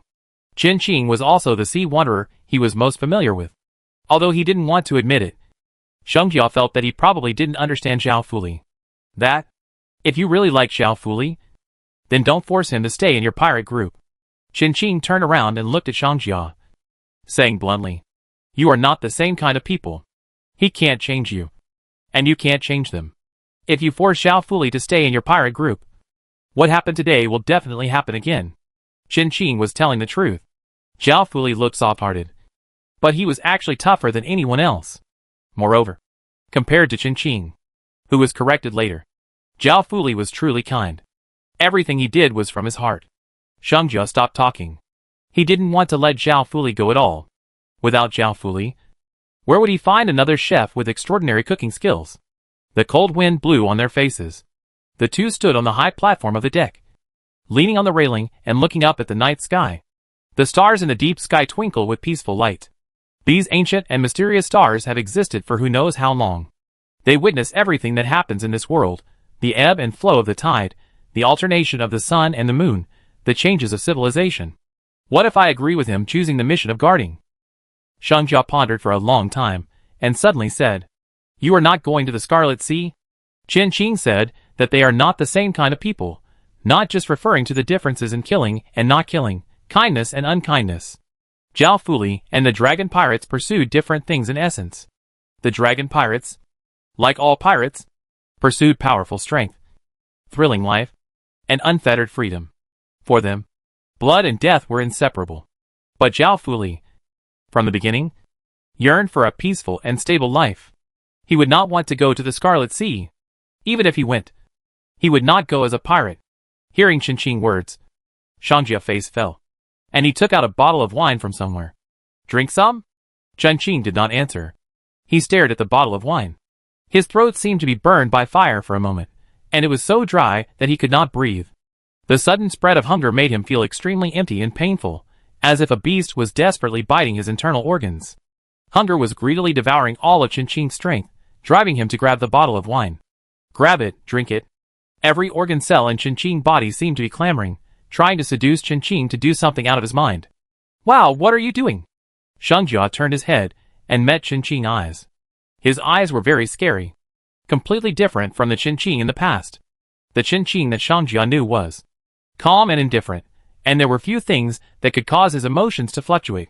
But at this moment, Chen Qing's eyes were greedy and full of desire, as if another person had taken over his body.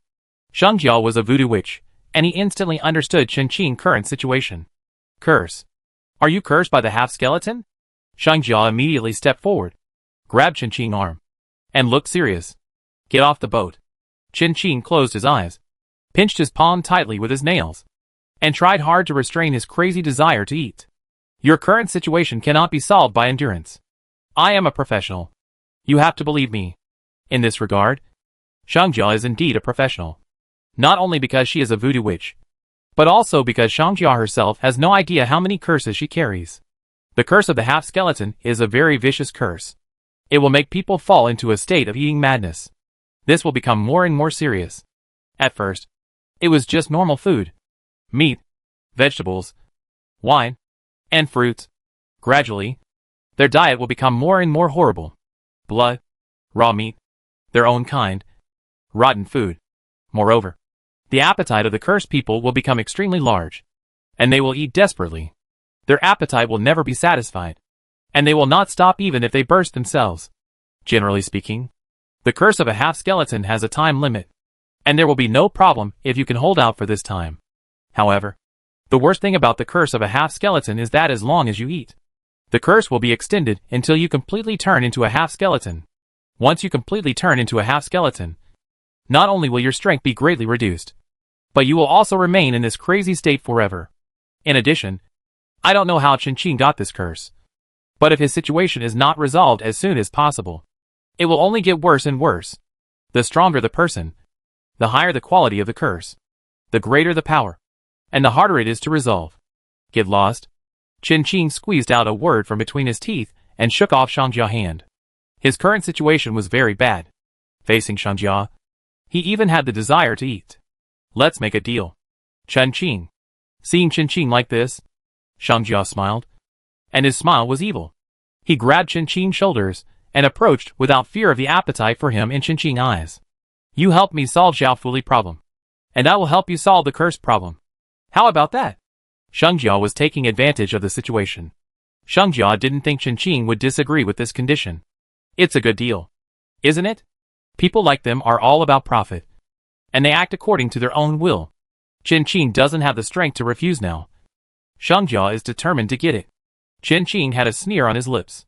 He hated others threatening him, especially people like Shangjia, who wanted to use power to suppress him. Chen Qing and Shangjia, to some extent, should belong to the same kind of people. Both of them are actually very self-centered. No wonder Zhao Fuli hates you. This time it was Shangjia's turn to be silent, and there was anger in his silence. Throw him down, Chen Qing said coldly to the mechanical heart. Shangjia's face suddenly turned cold, and his eyes became dangerous. Chen Qing was really. The law enforcer flashed in front of Chen Qing and faced Shangjia. A level non-standard mechanical creation. Even Shangjia would not have an easy time dealing with it. The golden lines on the silver-white long sword flashed dazzlingly in the dark night, and the blade pointed directly at Shangjia. The black fog gathered behind Shangjia, gradually forming a ferocious black beast that had never been seen before, and his fist was also covered with black air. The two sides confronted each other, and the situation was tense. The air was filled with a strong murderous aura and uneasiness. The terrifying atmosphere spread instantly, and the battle was about to break out. Zhao Fuli, who was sleeping soundly in the guest room, didn't know anything yet. Even if he knew, he couldn't get out. Sooner or later, Chen Qing will have to fight Shangjia.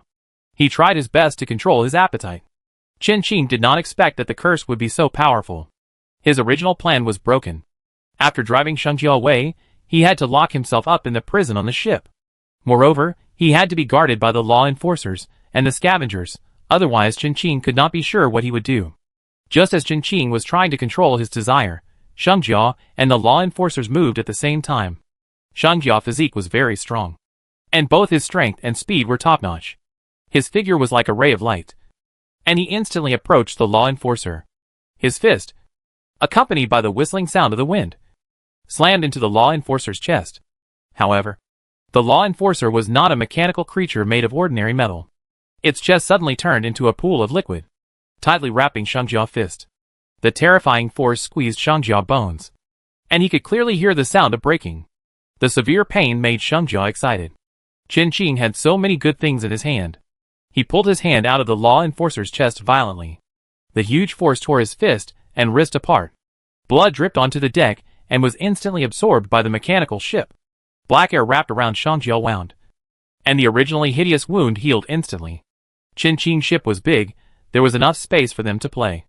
The noise on the ship was loud, but all the sounds were blocked by the mechanical heart. Therefore, no one knew about the battle that took place here.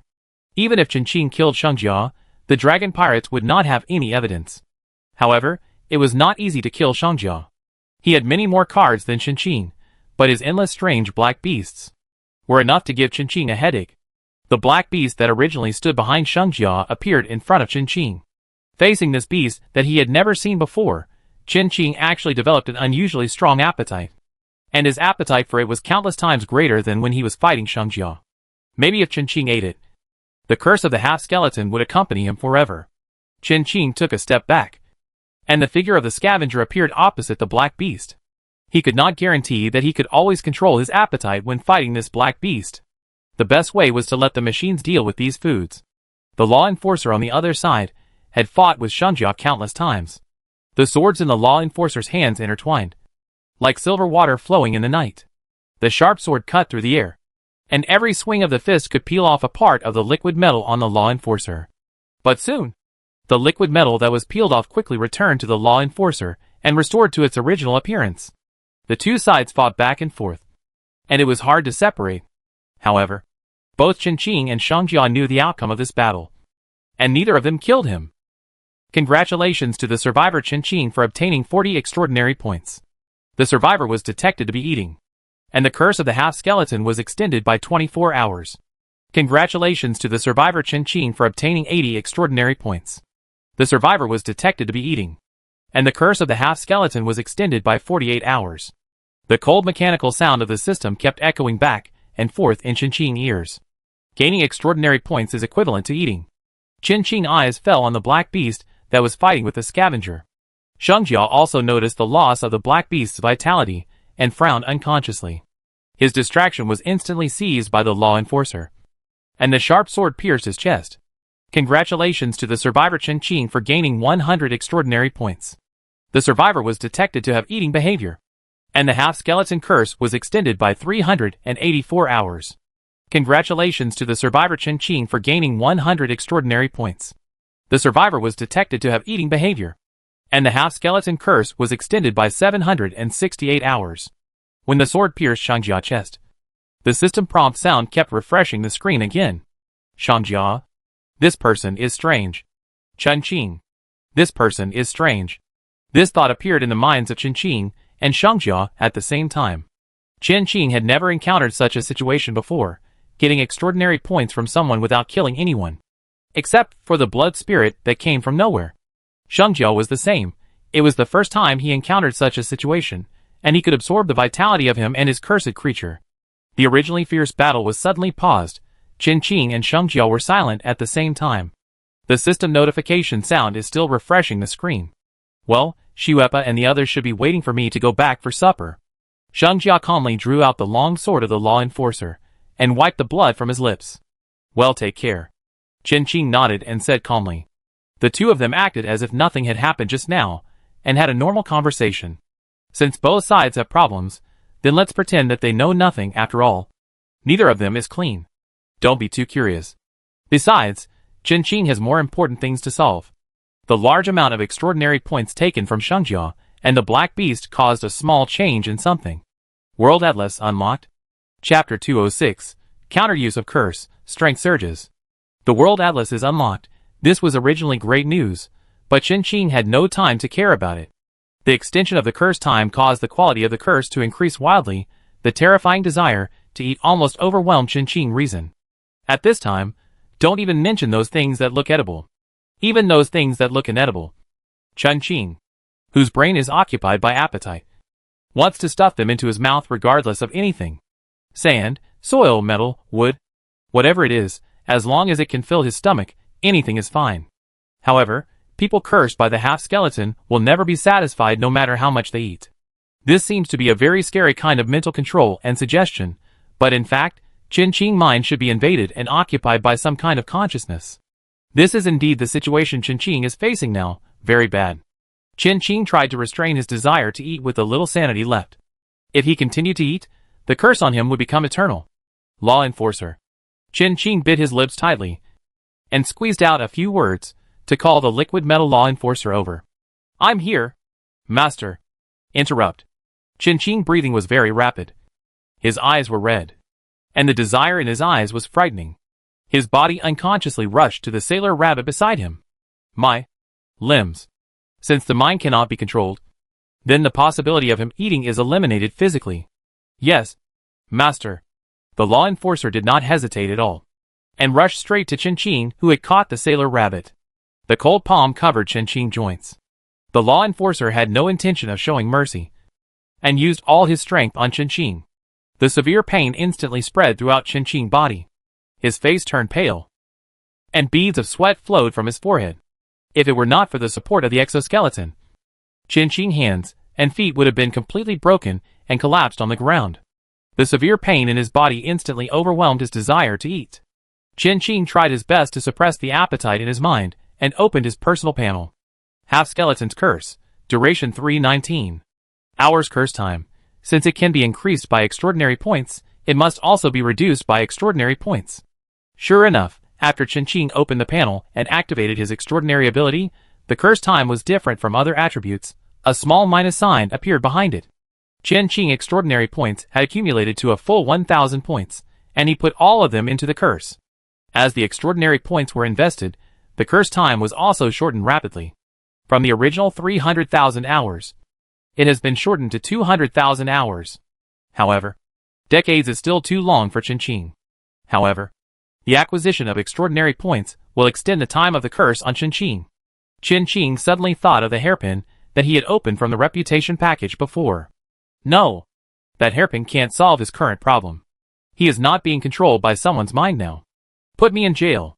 Once you find that I have the summons to eat, break my limbs immediately. As a person with extraordinary abilities, Qin Shing also has a related passive ability. For ordinary flesh wounds such as broken limbs, Qin Shing heals very quickly. Moreover, there is a curse at work. It constantly extracts energy and vitality from Qin Shing to fill his wounds, allowing Qin Shing to recover his mobility and continue eating. This discovery is really creepy. Suddenly, looking at the numbers on the attribute panel, Qin Shing seemed to realize something. The energy and vitality stored in his body will continue to be consumed if they are not replenished. After this curse appeared, Qin Shing did not perform any supplementary actions. As time passed, the weaker Qin Shing became, the weaker this curse would become. The previous hunting extraordinary points added to him would not actively increase his body's vitality and energy storage. Qin Shing's 2 values should have been low to a certain extent, and could only sustain his life. But now, this curse can still extract his vitality and energy to speed up the recovery of his injuries. The time of the curse. It seems that even without using any extraordinary points, it has still been reduced by a very insignificant value. It seems that he has found a way to reduce the time of the curse without consuming any extraordinary points. However, this method is a bit cruel. Mechanical heart. Let the fluid doctor stand by. Qin Shing endured the severe pain in his body and ordered decisively. Yes, master. Qin Shing was imprisoned in the prison on the mechanical ship. He was accompanied by the law enforcer and the fluid doctor. He gave new instructions to the law enforcers. Without endangering his life, the law enforcer should inflict as much serious injury on his body as possible. In order to prevent accidents, Qin Shing brought in the fluid doctor. As a Class B mechanical creation, the fluid doctor's medical skills are far more sophisticated than the water-healing butterfly. Under its supervision, it is just an external injury. Qin Shing will definitely not die. After receiving Qin Shing's order, the law enforcers will never show mercy. Qin Shing's limbs, which had recovered in just over 10 minutes, were once again broken by the law enforcer. This time, not only Qin Shing's limbs were broken, but also his ribs and spine. Qin Shing looked like he had been fished out of sweat, with his wet hair clinging to his forehead. As it turned out, his guess was not wrong at all. The curse of the half-skeleton was a very terrifying curse. No doubt about it. But even with such a curse, some of its characteristics could be used to good effect. To some extent, permanently becoming a half-skeleton does have some benefits. At least the recovery ability will become extremely strong. Also, it is difficult to be knocked down. Just like Qin Shing now. From being beaten by the law enforcer at the beginning, to being able to stand up and continue to provoke the law enforcer after being beaten. Qin Shing's close combat skills have become stronger, and his body's recovery speed has also become much faster. All of this is achieved by using the curse of the half-skeleton. When Qin Shing had his ribs broken countless times by the law enforcers, he suddenly thought of Shengjia. Shengjia also seemed to have many curses on him. Is this what is called fighting poison with poison? As long as the number of curses is strong enough, and there are enough, and the core of each curse is understood enough, then both the body and the soul can achieve a terrifying balance. Chu Shengjia, who was eating supper in the kitchen of the dragon pirate ship, sneezed suddenly. He hugged his arms and shivered. This feeling was something he had never experienced before. Boss, did you sneeze? Yuan looked at Shengjia next to him with a horrified look on his face. He knew how strong Shangjia's physique was. The temperature outside was cold. But it would definitely not affect Shangjia. What happened? Nothing. Shangjia waved his hand nonchalantly. But his heart was not so calm. At that moment just now, he suddenly felt as if he had been seen through. Shangjia, who has a terrifying number of monsters and curses sealed in his body, has an extremely sharp intuition. It can't be yours. Xuepa frowned and asked worriedly. Xuepa is the person who knows Shangjia best on this ship, and he is also very clear about Shangjia's physical condition. Just as Qin guessed, Shangjia has the blood of a voodoo witch, and he has been cursed since he was born. Many voodoo witches died from these curses, but Shangjia did the opposite. He uses the curse on himself to collect all kinds of terrible curses, maintaining the terrible balance between his body and soul. The more powerful the curse, the greater the benefit to him. Ordinary curses are not in Shangjia's eyes, and there is no way to compete with the curse on Shangjia. However, once this balance is broken, Shangjia will fall into an irretrievable situation. At that time, death will be a luxury for him. This is the price he must pay. If Qin wanted to use the curse of the half-skeleton, he would naturally have to pay a corresponding price. His price was physical torture. However, the effect was also very significant. For Qin, as long as he could improve his strength, it was nothing. After countless times of near death, Qin had become accustomed to this feeling, and his threshold for feeling pain had increased a lot. He was even considering whether to make the curse of the half-skeleton permanent. Congratulations to the survivor Qin for breaking through to level D in physical attributes. Congratulations to the survivor Qin for breaking through to level D in mental attributes. Without spending any extraordinary points, Qin physical and mental attributes broke through directly under the training of the half-skull curse and the law enforcer. The whole process took less than 7 days. And the original curse duration of more than 200,000 hours now also dropped sharply to tens of thousands of hours.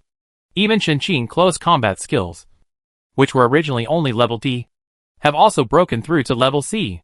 His swordsmanship has also become much more sophisticated. His aura has also changed greatly during this period. The original Qin can be said to be introverted. When he stood there, as long as he didn't make a move, basically no one would find that he was a master. But now Qin, his edge is exposed, like a bloodthirsty beast, full of wildness. Just standing there will make people feel uneasy and scared. After all, this time, Qin training target is an A-level mechanical law enforcer. 7 days, 168 hours of non-stop high-pressure devil training and brutal fighting. Even if he is a loser, with unlimited injury recovery, he can be trained into a little master. What's more, Qin is a very motivated person. Qin can basically suppress the curse of the half-skeleton. However, the suppressed appetite will have an outbreak period. Once the appetite breaks out, Qin still needs the help of the law enforcer. He is used to it anyway, it doesn't matter. The law enforcer followed Qin out of the prison.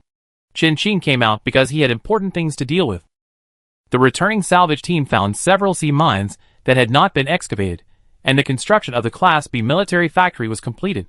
In fact, a few days ago, the survivors in Qin's private channel came to Yuji Island, wanting to choose sides with Qin. Zhao Fuli happened to be on the boat at that time, and he told them to stop thinking about it. He and Qin both chose the neutral camp, not leaning on either side.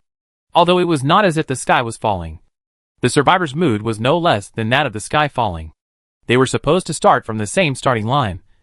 But when they looked up, they found that the other person had already run dozens of laps. Forget Qin. But they have never won. I didn't expect Zhao Fuli to be so far ahead of them. This world is really...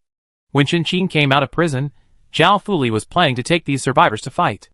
Shangjia and them had already left Yuji Island and went to the Elemental Sea to ask for ransom. Before leaving, Shangjia wanted to kidnap Zhao Fuli, but, considering the peculiarities of Qin, he finally gave up the idea. Anyway, when Zhao Fuli is frustrated outside, he will naturally know how lucky it is to stay under the protection of the magic dragon, which is something many people want but cannot ask for. Qin. On Yuji Island, Zhao Fuli planned to use Yuji Island as a base to carry out his plan. Many survivors followed him and stayed, and the village chief of Yuji village became Zhao Fuli.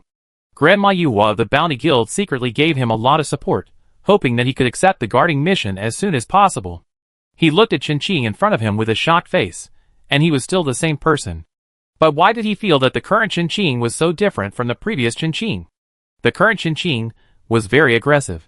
Zhao Fuli and the others didn't dare to look directly at Chin, as if they looked at him, they would be beaten up. Chin, your face?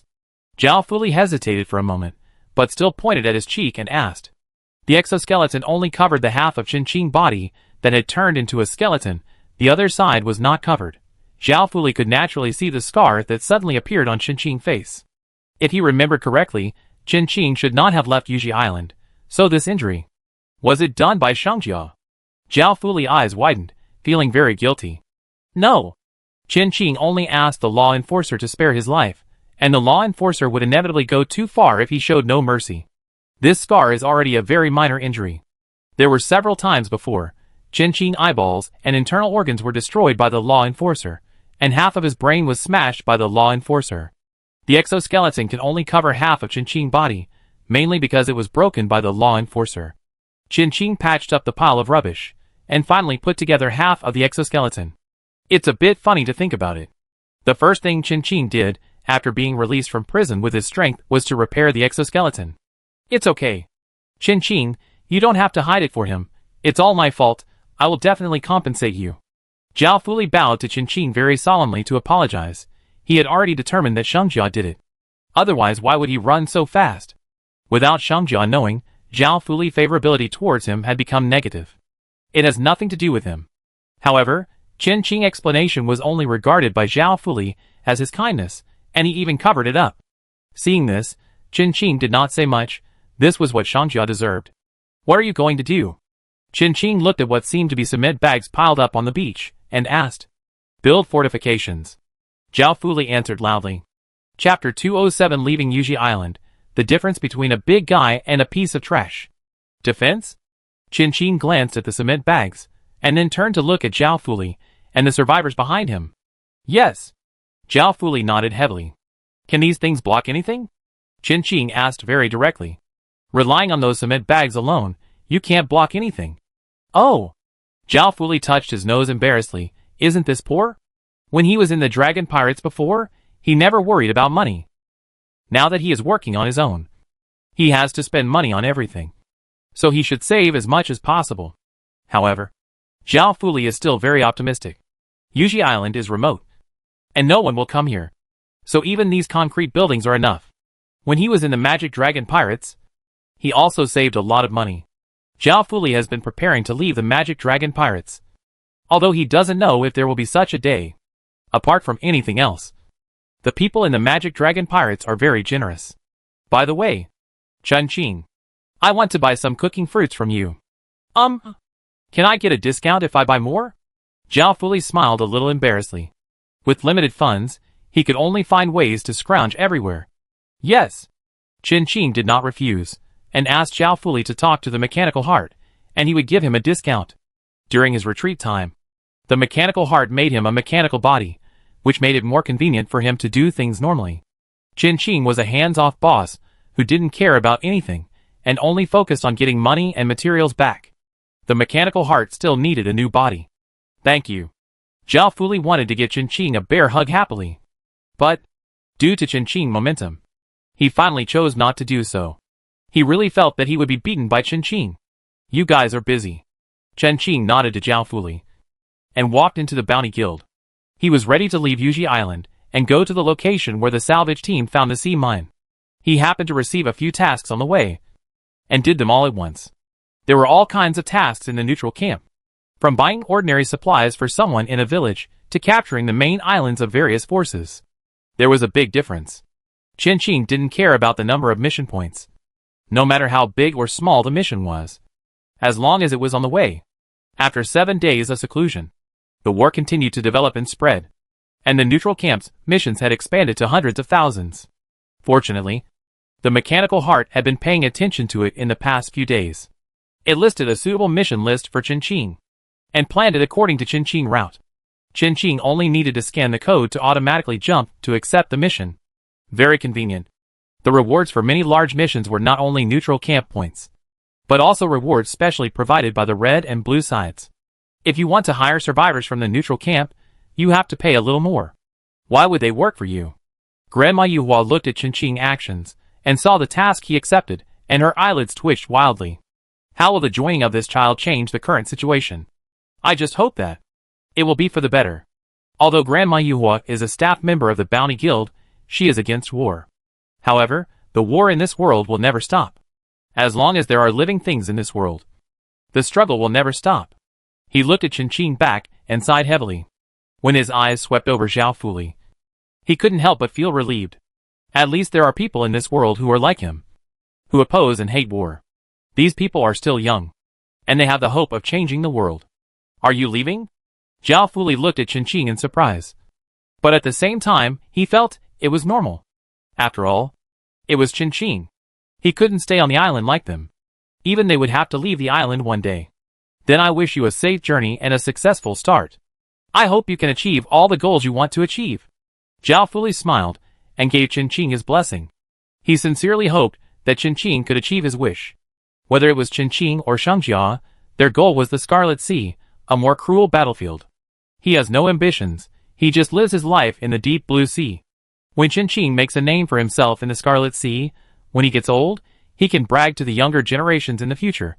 He and Qingqing used to be close friends, who knew each other for life and death. I believe that Qingqing will definitely not care about his bragging at that time. I hope you will too. Goodbye. Qingqing nodded, turned around and left Yuji Island. Yuji Island, which had become lively due to the arrival of a group of pirates, became quiet again. However, the impact of these pirates is far from over. The powerful force displayed by the pirates finally made many young people on the island want to go to sea. All this has nothing to do with Qingqing. He still has a lot to do. Mining requires some large machinery and equipment. Qingqing doesn't have it. He also has no suitable channels to buy it. If he finds a caravan, it is estimated that within half an hour, all the big and small forces in the deep blue sea will know that he has found a new mine. The survivors will not have such large equipment, but they may have the blueprints. However, Qingqing started mining because of the lack of raw materials. Prices in the deep blue sea are crazy now. No matter what, inflation is severe. Qingqing plans to start with the red and blue forces. They must have such equipment.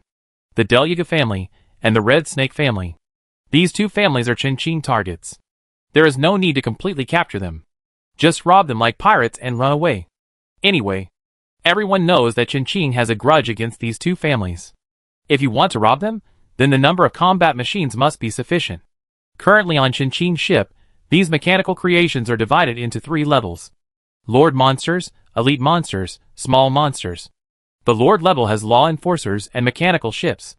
Next is the elite monster by Can, the scavenger and the fluid doctor, and the queen of the ant nest can also be counted as one. The number of small monsters is more, the explosive hunting rabbit, the sailor rabbit, the mini rabbit, the mechanical worm. The B-level military factory has been built, and the 6 random combat machine blueprints have also been obtained. Although the 6 blueprints are all B-grade gold quality, they are actually different according to their materials, scale and craftsmanship. Small monster level fierce horse bullet, heavy machine gun skeleton legion soldier, bloody butcher, burning eye floating gun, lord level black sun shield cruiser, spirit dragon destroyer. The latter 2 ships take a long time to manufacture. A B-grade military factory can only build 1 ship in about a month even if it is fully operational. But with the addition of titanium crystal flying ants and assistant bees, this time should be shortened a lot. As for the other 4 mechanical blueprints, although the output is not as low as that of ships, it is not much higher. Qingqing considered the existing materials, and finally chose to let the military factory produce skeleton soldiers, bloody butchers, and fiery horse bombs first. The remaining C-class military factories specialize in the production of mechanical spider bombs and mechanical worms. The auxiliary combat machinery factory is responsible for the production of medical warehouses and water recovery butterflies. This war was provoked by the Mechanical Association. Qingqing suspected that they had already accumulated a large number of combat machines. In this case, medical machinery would be relatively easier to sell. Medical warehouses and water-healing butterflies are not disposable mechanical creations. They are more cost-effective for many survivors and cannon fodder participating in the war. On the way to the next destination, Qingqing was not idle. He was disassembling the blueprints of the 2 ships and breaking them into small parts. Although he only has 1 B-class military factory, He has 6 auxiliary combat machinery factories. He can use these factories as parts processing factories, produce the parts of the 2 ships, and then have the titanium crystal flying ants and assistant bees assemble them. The time should be shortened a lot. The 6 blueprints of the B-class military factory, Qin will not let these 2 ships leak out. The other 4 blueprints, plus the mechanical spider bomb, the mechanical worm, the sailor rabbit, and the 2 medical machines, Qin will use them as the main mechanical creations for sale to the outside world. Basically, it takes the middle and low-end route. Sailor Rabbit's Sailor Transfer Scroll, Qin doesn't need to worry. The Magic Dragon and Yogu went to the Elemental Sea to rob. Yogu left a message for Qin, asking Qin to wait. He would rob him a scroll factory as a thank you gift. By then, I hope Qin cooking fruit grass experiment will also be completed. There will be another thank you gift for cooking fruit grass. Qin repaired the pendant. The scenes he had experienced, the death of his companions aroused the few sympathies of the pirates in the Yogu pirates. Yogu hopes that the appearance of the cooking fruit grass can bring some changes to this world. With Yogu as a guarantee, Qin does not need to worry about the scroll factory for the time being. Qin does not trust the character of these pirates, but trusts their morality. Those damn pirate groups united, no matter which force, they can't beat them. They must spit out some blood before it ends. In terms of robbery, they are experts. The place where the salvage team found the sea mine is near the Reef Island. That sea area is very poor, and there are not many islands. It was just convenient for Qin to do his homework. There happened to be a task on the Reef Island, which was jointly initiated by the village on the island and the Bounty Guild. The points were not low. There were more than 5,000 points, which was a very easy task to complete. The task required providing them with a batch of D-level or C-level weapons, with no restrictions on type and quality. As a reward, in addition to the points of the neutral camp, there was also a special product of the Reef Island, the tidal spirit jade. This was produced from the reef whirlpool in the waters near the Reef Island, and there were not many on the Reef Island. On the way to the Reef Island, there are also many miscellaneous tasks, such as the beasts on a deserted island need obstetricians. A caravan shipwreck at a certain coordinate point needs rescue, and a certain human needs a certain item, etc. These points are not much, and a task may only have a few tens or hundreds of points, which may not be as many as a task on the Reef Island. However, Qin's ship has many machines, and every time he arrives at a point, he will launch a small boat to let the mechanical creatures complete these tasks. After completing the task, you can row back by yourself. Generally, people who pose such tasks are not aggressive, because they are relatively poor and have no money to improve their strength. So these machines are very safe. Although the points for these tasks are few, they can be accumulated into a lot. Before Qin arrived at the Reef Island, he had already accumulated 8,000 points. On the vast sea, a huge mechanical ship was followed by countless mechanical rabbits rowing desperately to catch up. It was also a great spectacle. Oh my god, look over there. A team of survivors pointed at the wonder in the distance in shock, and shouted to their companions. This is really bizarre. Whose ship is that? It didn't even stop for a moment, so cold-blooded, too much to let their companions chase after it like this. He thought so, and said it out loud. I told you to spend some money to cure your myopia. But you didn't. Those guys over there are all mechanical rabbits. Okay. In the deep blue sea, minor problems, like disabled myopia, are easily cured, which are self-caused problems, and not caused by some other reasons. It's easy to treat. And it costs very little. Of course, this is for Qin and his friends. For ordinary survivors, it's good to save a few silver coins a month. Now this world is really dangerous for life. If you don't improve your own strength, you can only be slaughtered by others. That ship looks like Qin. Qin? Doesn't he have a mechanical ship? I heard that Qin is in the neutral camp. Who else would be so free at this time? The battle started. No one in the red and blue camps could stay out, especially the survivors. These survivors were heading to the new sea area battlefield to participate in the battle. Most of the survivors were destined to be cannon fodder. I really envy this kind of big guy. They looked at Qin's ship, and couldn't help but sigh. When will they be able to get to this point? Hey, do you know the new explosive hunting rabbit produced by the Tianqing Stone and with Chamber of Commerce? I know, the last time the Baoxiang group was defeated by those mechanical rabbits. Do you know where those mechanical rabbits came from? Don't keep us in suspense, tell me now. The survivors surrounded by the crowd pointed triumphantly in the direction of Qin's mechanical ship. 3 pure ones. Buddha. Guanyin Bodhisattva. He sold it. According to reliable information, Qin sold the blueprints. Wait a minute, stop talking for now. Is there a rabbit coming towards us? A survivor screamed in fear. How could Cricket Qin hear them from such a distance? They didn't say anything bad. Who is Wen? Sailor Rabbit jumped from the boat onto the railing of the giant ship, pulled out a task list from the small bag he carried with him and shouted. The survivors were confused.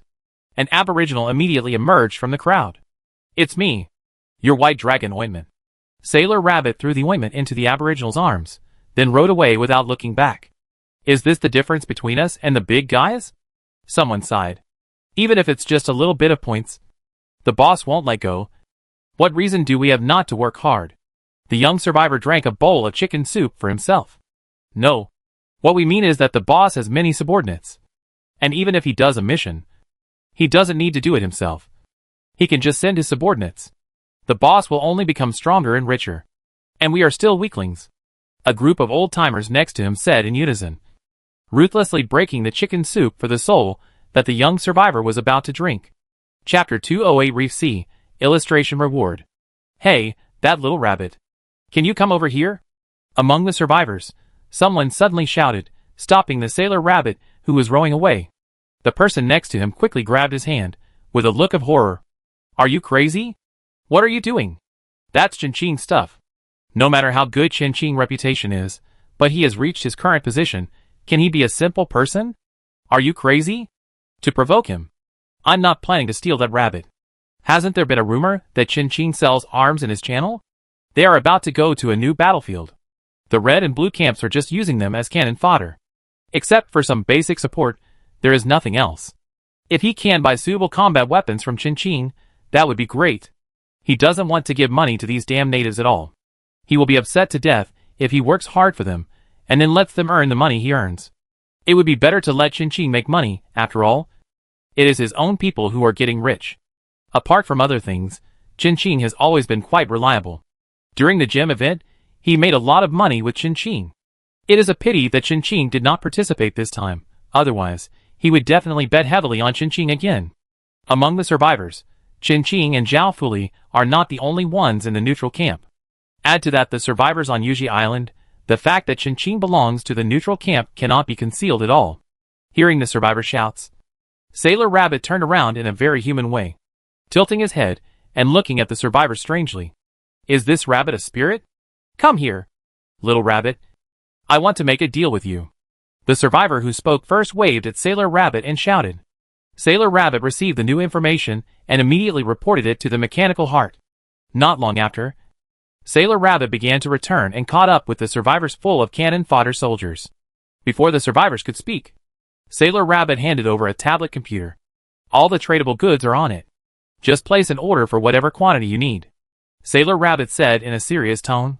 Mechanical spider bombs, mini rabbits, explosive hunting rabbits, mechanical worms, medical warehouses, cooking fruits, strengthening potions, all kinds of mechanical creations and potion survival supplies. People were dazzled. Qin only promoted a few trading items. But that didn't mean he only had those. After carefully listing them, there were hundreds of tradable items, most of which were mechanical creations. This survival tent is good. Only 2 silver crabs. Give me 1 more. I want mechanical spider bombs. Give me 100 more. A huge virtual screen unfolded in front of the survivors. And the mechanical merchants on the ship saw the scene. Their faces turned green. But, since we can't beat them, then join them. Who wouldn't want cheap and easy to use? High-cost performance materials? They squeezed into the crowd decisively. Compared with these cannon fodder survivors, merchants had more money. Even a junior merchant would have more money than a survivor. In this world, merchants are also a profession. With skills. Basically, any profession that can be named has a system inheritance. A boatload of cannon fodder actually sent Qin an order for 1,000 goldfish. What they bought the most were not actually combat machines, but defense, healing and survival machines. For those people above, they were all cannon fodder soldiers. If they died, they would die. There would be new cannon fodder soldiers to fill their place. But for these people, even if they were small, they had to do their best to survive. Facing war, they were powerless, and this was not something they could resist. The people on the ship placed an order, and another group of sailor rabbits went down to the sea from the mechanical ship, and rowed a small boat with the goods to deliver the goods to the ship here. After delivering the goods and collecting the money, they left without hesitation. In fact, it is better to use flying machines to deliver goods, which is safer. The dangers in this world do not only come from humans, but also from various animals, plants and nature. These sailor rabbits riding on small boats will inevitably be attacked by sea beasts. Those sea beasts may not be hunting prey, but just killing for the sake of killing. However, most of the time, those sea beasts are intercepted and killed by the machines of the Fonging Corps of the salvage team before they reach the sailor rabbits. Occasionally, there are fish that slip through the net, and they will be quickly dealt with by the mechanical ship. However, this delivery method does have certain risks. Relatively speaking, flying machines are more suitable for completing short-distance delivery and tasks. However, the only flying machines on Qin Qing's ship are titanium crystal flying ants. They have a heavy burden on their shoulders, and it is impossible to distract them from completing those tasks. The drawings that Qin Qing opened from the mechanical slot machine did not have any flying machines, so he could only do this for the time being. The survivors who bought various goods from Sailor Rabbit quickly spread the news. These survivors were from the red team. But, survivors, everyone knew about it. It didn't take long for the survivors from the blue team to know about it. Everyone had different reactions. Some people thought that Qin Qing was standing on the side of the red team, while others thought about how to contact Qin Qing Sailor Rabbit and buy supplies from him. Apart from anything else, the cooking fruit was really popular and well received. The survivors who had eaten it all gave it a thumbs up. This thing tastes good and has many flavors. It will not expire. It can be eaten immediately after opening. It can be carried with you and used as a weapon when necessary. Most survivors want to buy cooking fruits. Some survivor forces also want to buy seeds from Qin Qing. It's a nice idea. In Qin Qing Plantation, the planting area of cooking fruit grass has expanded a lot. He has been asking Qi Xian to help collect extraordinary soil from the survivors. This matter is more trivial, but Qi Xian is also happy to do these things. He likes customers like Qin Qing the most. Qin Qing offered a high price, and he was not fussy, and the customers paid quickly. Who wouldn't like such a customer? On the way to the reef island, the mechanical ship encountered several waves of survivor ships, all of which were heading to the new battlefield. Some of these people followed the ships of the Red Camp, while some drove their own ships. Some were excited, some were nervous. No one knew what their ending would be. Many of the faces here were very young. They had not really understood and experienced this world, and they might die on the battlefield soon, becoming a speck of dust that was swept by the wheel of history. Why are they so excited? The mechanical heart was puzzled. It stood beside Qin Qing, looking at the ship going away, and couldn't help asking, "War, wouldn't it kill many people?" The survivors on the ship gathered together, playing instruments, singing passionate war songs. It was so lively. Because they can gain benefits from the war. Because death has not really come to them. Qin Qing looked up at the sky, with no emotional fluctuations. The originally flawless blue sky, because of the war, was also covered with a layer of gray. What a group of spoiled humans. The mechanical heart forced a stiff smile. His current body is a humanoid machine, transformed by the explosive war rabbit. Even though the mechanical heart is a machine, he knows that war is not a good thing. War brings blood, disease, death and chaos. Why would anyone welcome the arrival of war? These humans are more terrible than their machines. At least their machines never welcome the coming of war. Prepare to stop the ship. Qin Qing retracted his gaze, and had already reached the sea area near the reef island. Many whirlpools and reef islands appeared on the sea surface visible to the naked eye, and countless reefs were hidden under the sea surface that was not calm. Of course, this would not have any effect on the mechanical ship. If these reef islands hit the mechanical ship, they would only be damaged, and the mechanical ship would not have any problems. Yes, master. The mechanical ship, which was still moving at high speed, immediately stopped at a relatively calm sea surface. Fonging Feitsui found that the sea mine was in this area. The difficulty of mining the sea mine here is much higher than Qin Qing imagined. First of all, there is the danger of those whirlpools. The mechanical ship is not affected because it is an A-level red quality mechanical creation. Qin Qing only has 2 A-levels in total. Oh! There is also an A-level cannon one from Shangjia. We can't let them go down to mine. Right? The mechanical ship can dive. But it doesn't have the mining function. Besides, Qin can't afford the consumption. He may not earn as much as he spends. The C-class machinery owned by Qin cannot withstand the damage caused by those whirlpools for a long time. Many super shield whales were destroyed here. Moreover, some of the whirlpools are very strange. The destination at the end of the whirlpool may be the sea surface in other seas, or a nest full of sea beasts. No one can tell where they will lead to, and no one knows which whirlpool is the strange one. All the natives can do is stay away from these damn whirlpools. Qin wants to mine here, but he can't avoid these whirlpools. He needs to find a way to solve it. Moreover, according to the samples brought back by Fengying Feitsui, combined with the environment here, Qin suspects that there is a black space stone mine here. It's the black space stone that is sold at a very high price, which is used to create space. Let's send some detectors down first, to see what's going on down there. Qin was going to go back to the studio to make a new environmental adaptation device. When the image below was transmitted back, he took the Wind Shadow core with him to open the mine first. For the mission on the Reef Island, Qin also sent the Sailor Rabbit to complete it. The Sailor Rabbit rowed a small boat, and it would take about 3 to 5 days to reach the Reef Island. The mechanical heart couldn't stand their speed, and equipped them with a new high-speed jet ski. There were only a few in total. Qin factory was manufacturing combat machinery, and there was not much room for these life machinery. Qin, who returned to the studio, suddenly thought of something. Has the World Atlas been unlocked before? Qin frowned slightly. He never forgets such a big thing. But this time, he actually ignored the fact that the World Atlas was unlocked for so long. It seems that the curse of the half-skeleton must be solved as soon as possible. This curse reduces more than just strength and physical changes. Its hidden benefits cannot offset its negative effects at all. Qin immediately summoned the World Atlas. The World Atlas is a very thick book. Very big.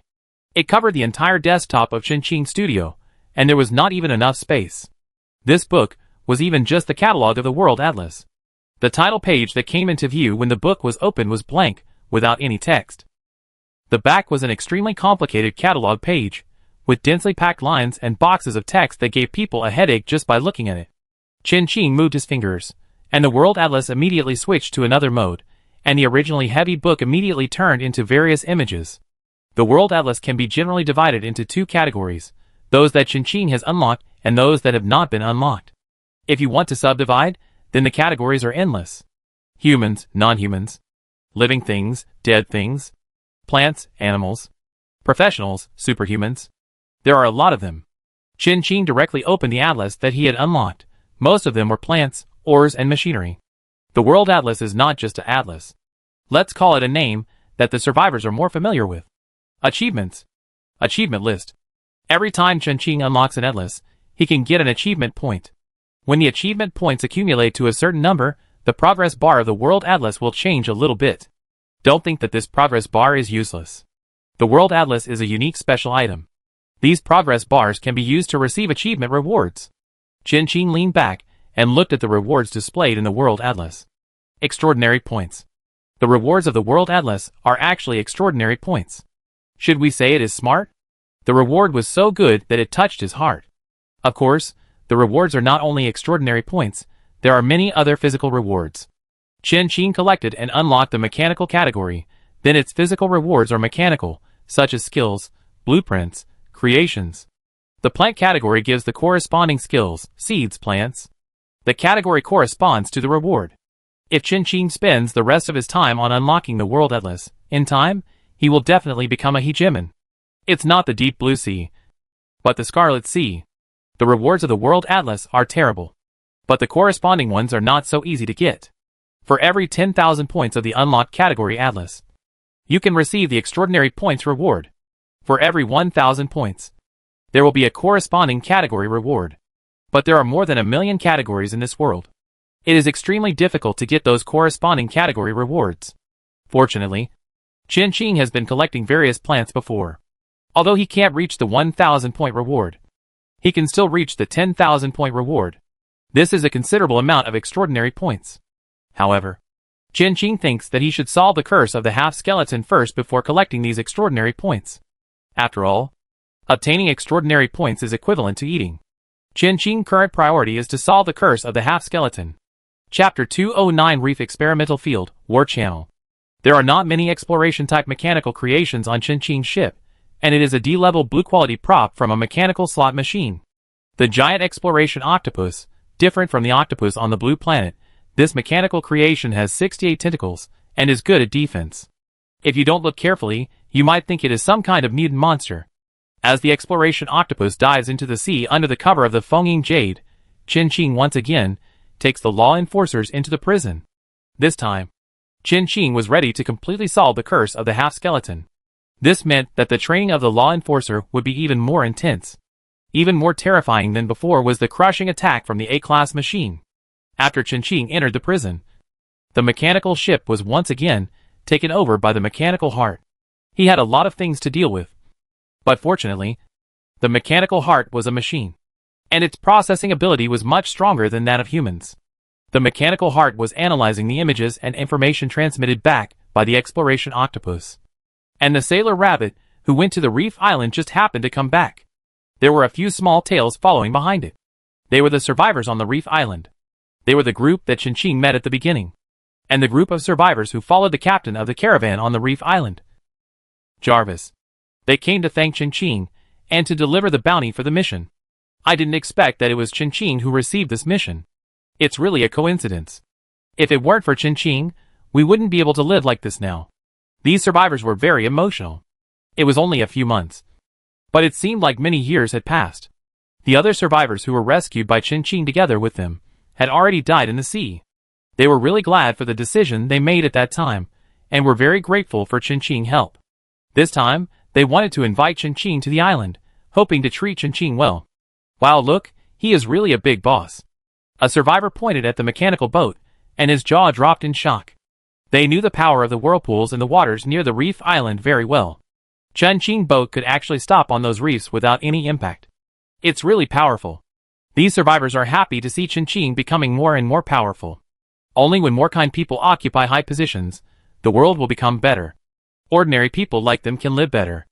They firmly believe that Qinqing is the best good person in the world.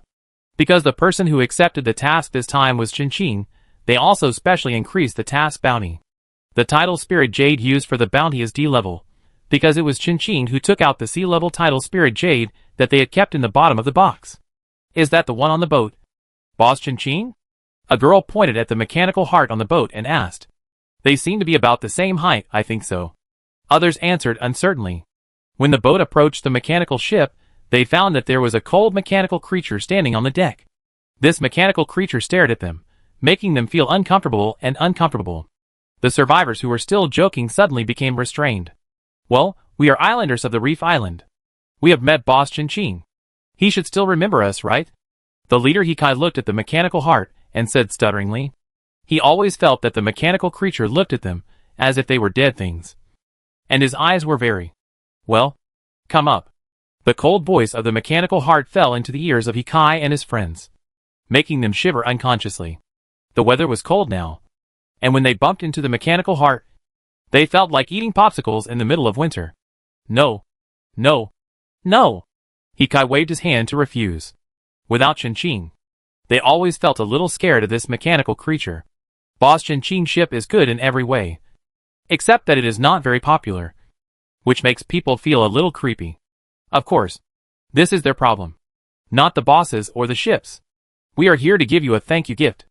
Hikai pointed to the specialties of the reef island on the deck of their ship and said loudly.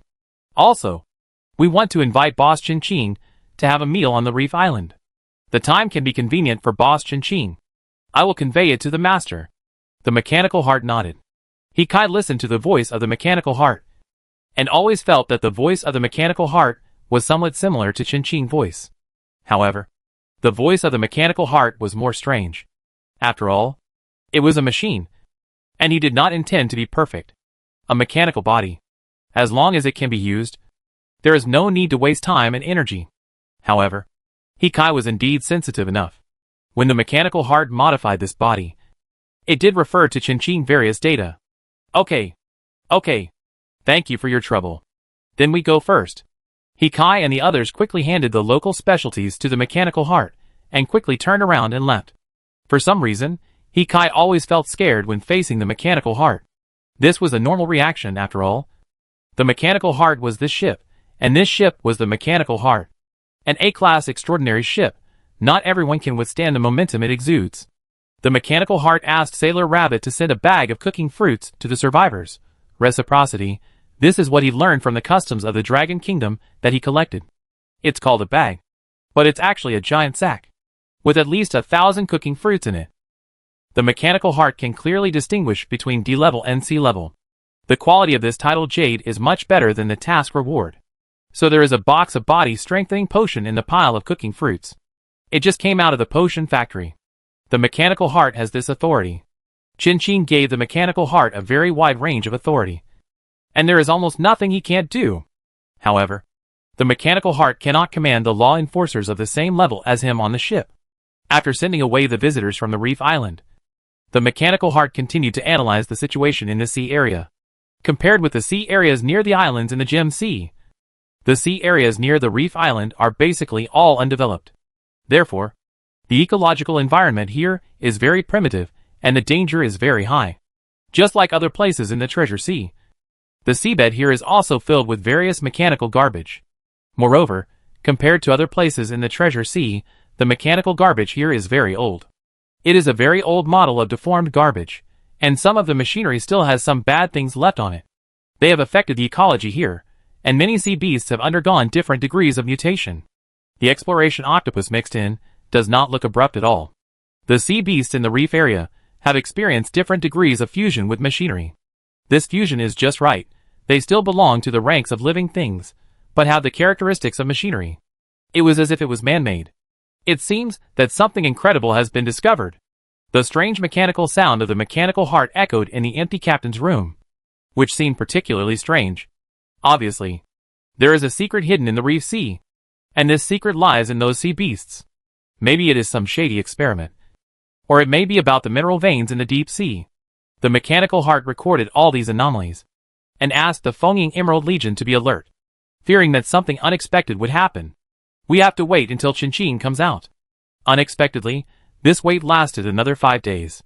During the 5 days when Chin was away, Reef Island sent people to come twice, not to urge Chin, but to deliver local specialties. By the way, some combat machinery was purchased for the island, and Jarvis also came this time. At the same time, Mechanical Heart also received many orders for arms. Basically, they specifically asked for mechanical spider bombs and fierce horse bombs.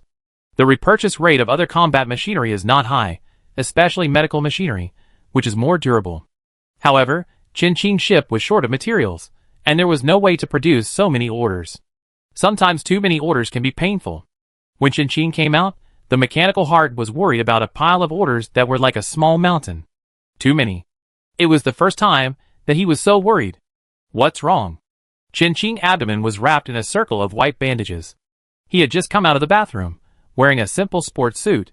This time the law enforcer was a little too cruel. Even with the curse of the half-skeleton, Chin couldn't recover quickly. The curse on him, solved and yet not solved.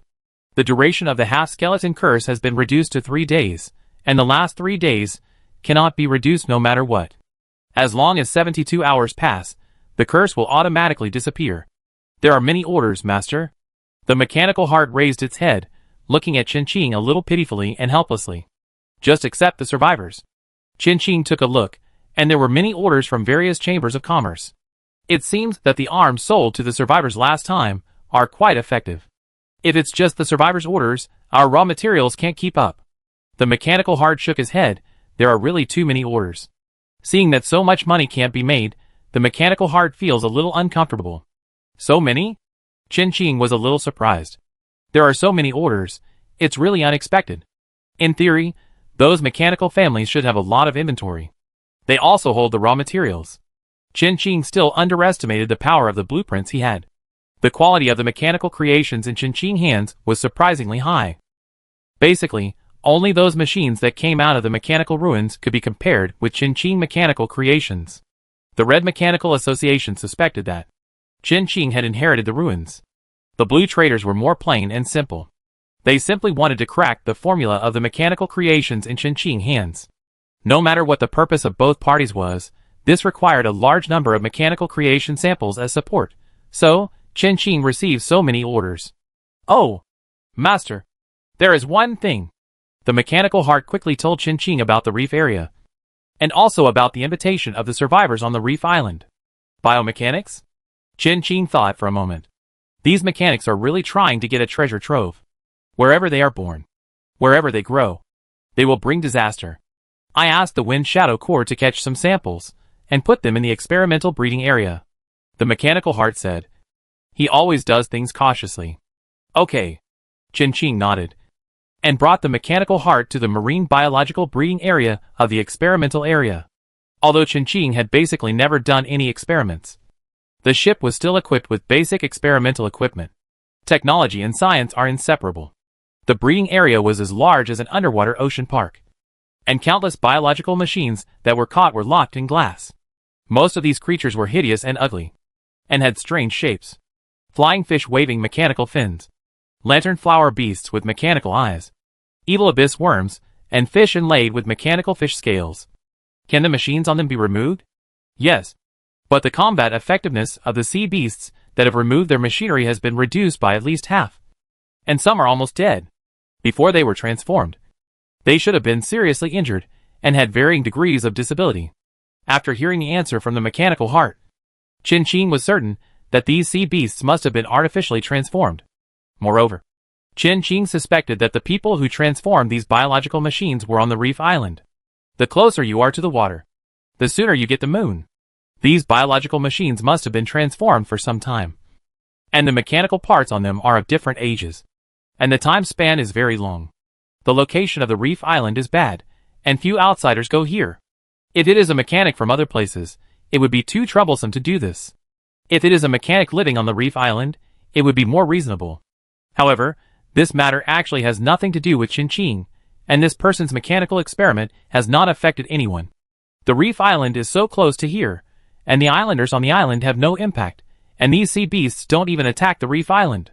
Qin Qing initially judged that this person should be friendly and not aggressive. If he did not hinder him, he would not interfere. Qin Qing was going to the island to take a look. His purpose was only the minerals in the sea. Tell Hikai that I accept their invitation, and the time will be 4 days later.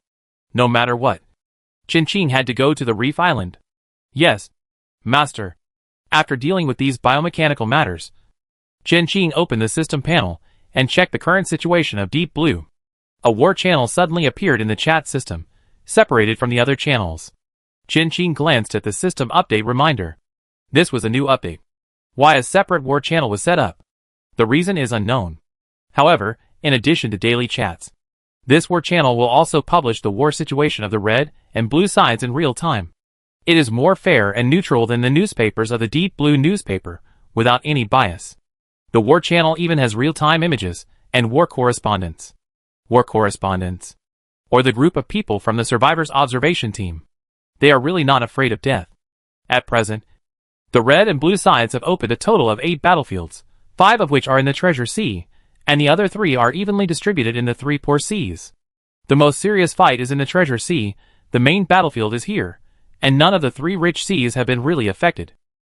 According to the latest news, the 9th battlefield will be opened in the Mist Sea. The Dragon Pirates and the Ghost Bone Pirates return to the Mist Sea. The reason is unknown. Chapter 210 Rune Factory in Hand. Faroe Islands.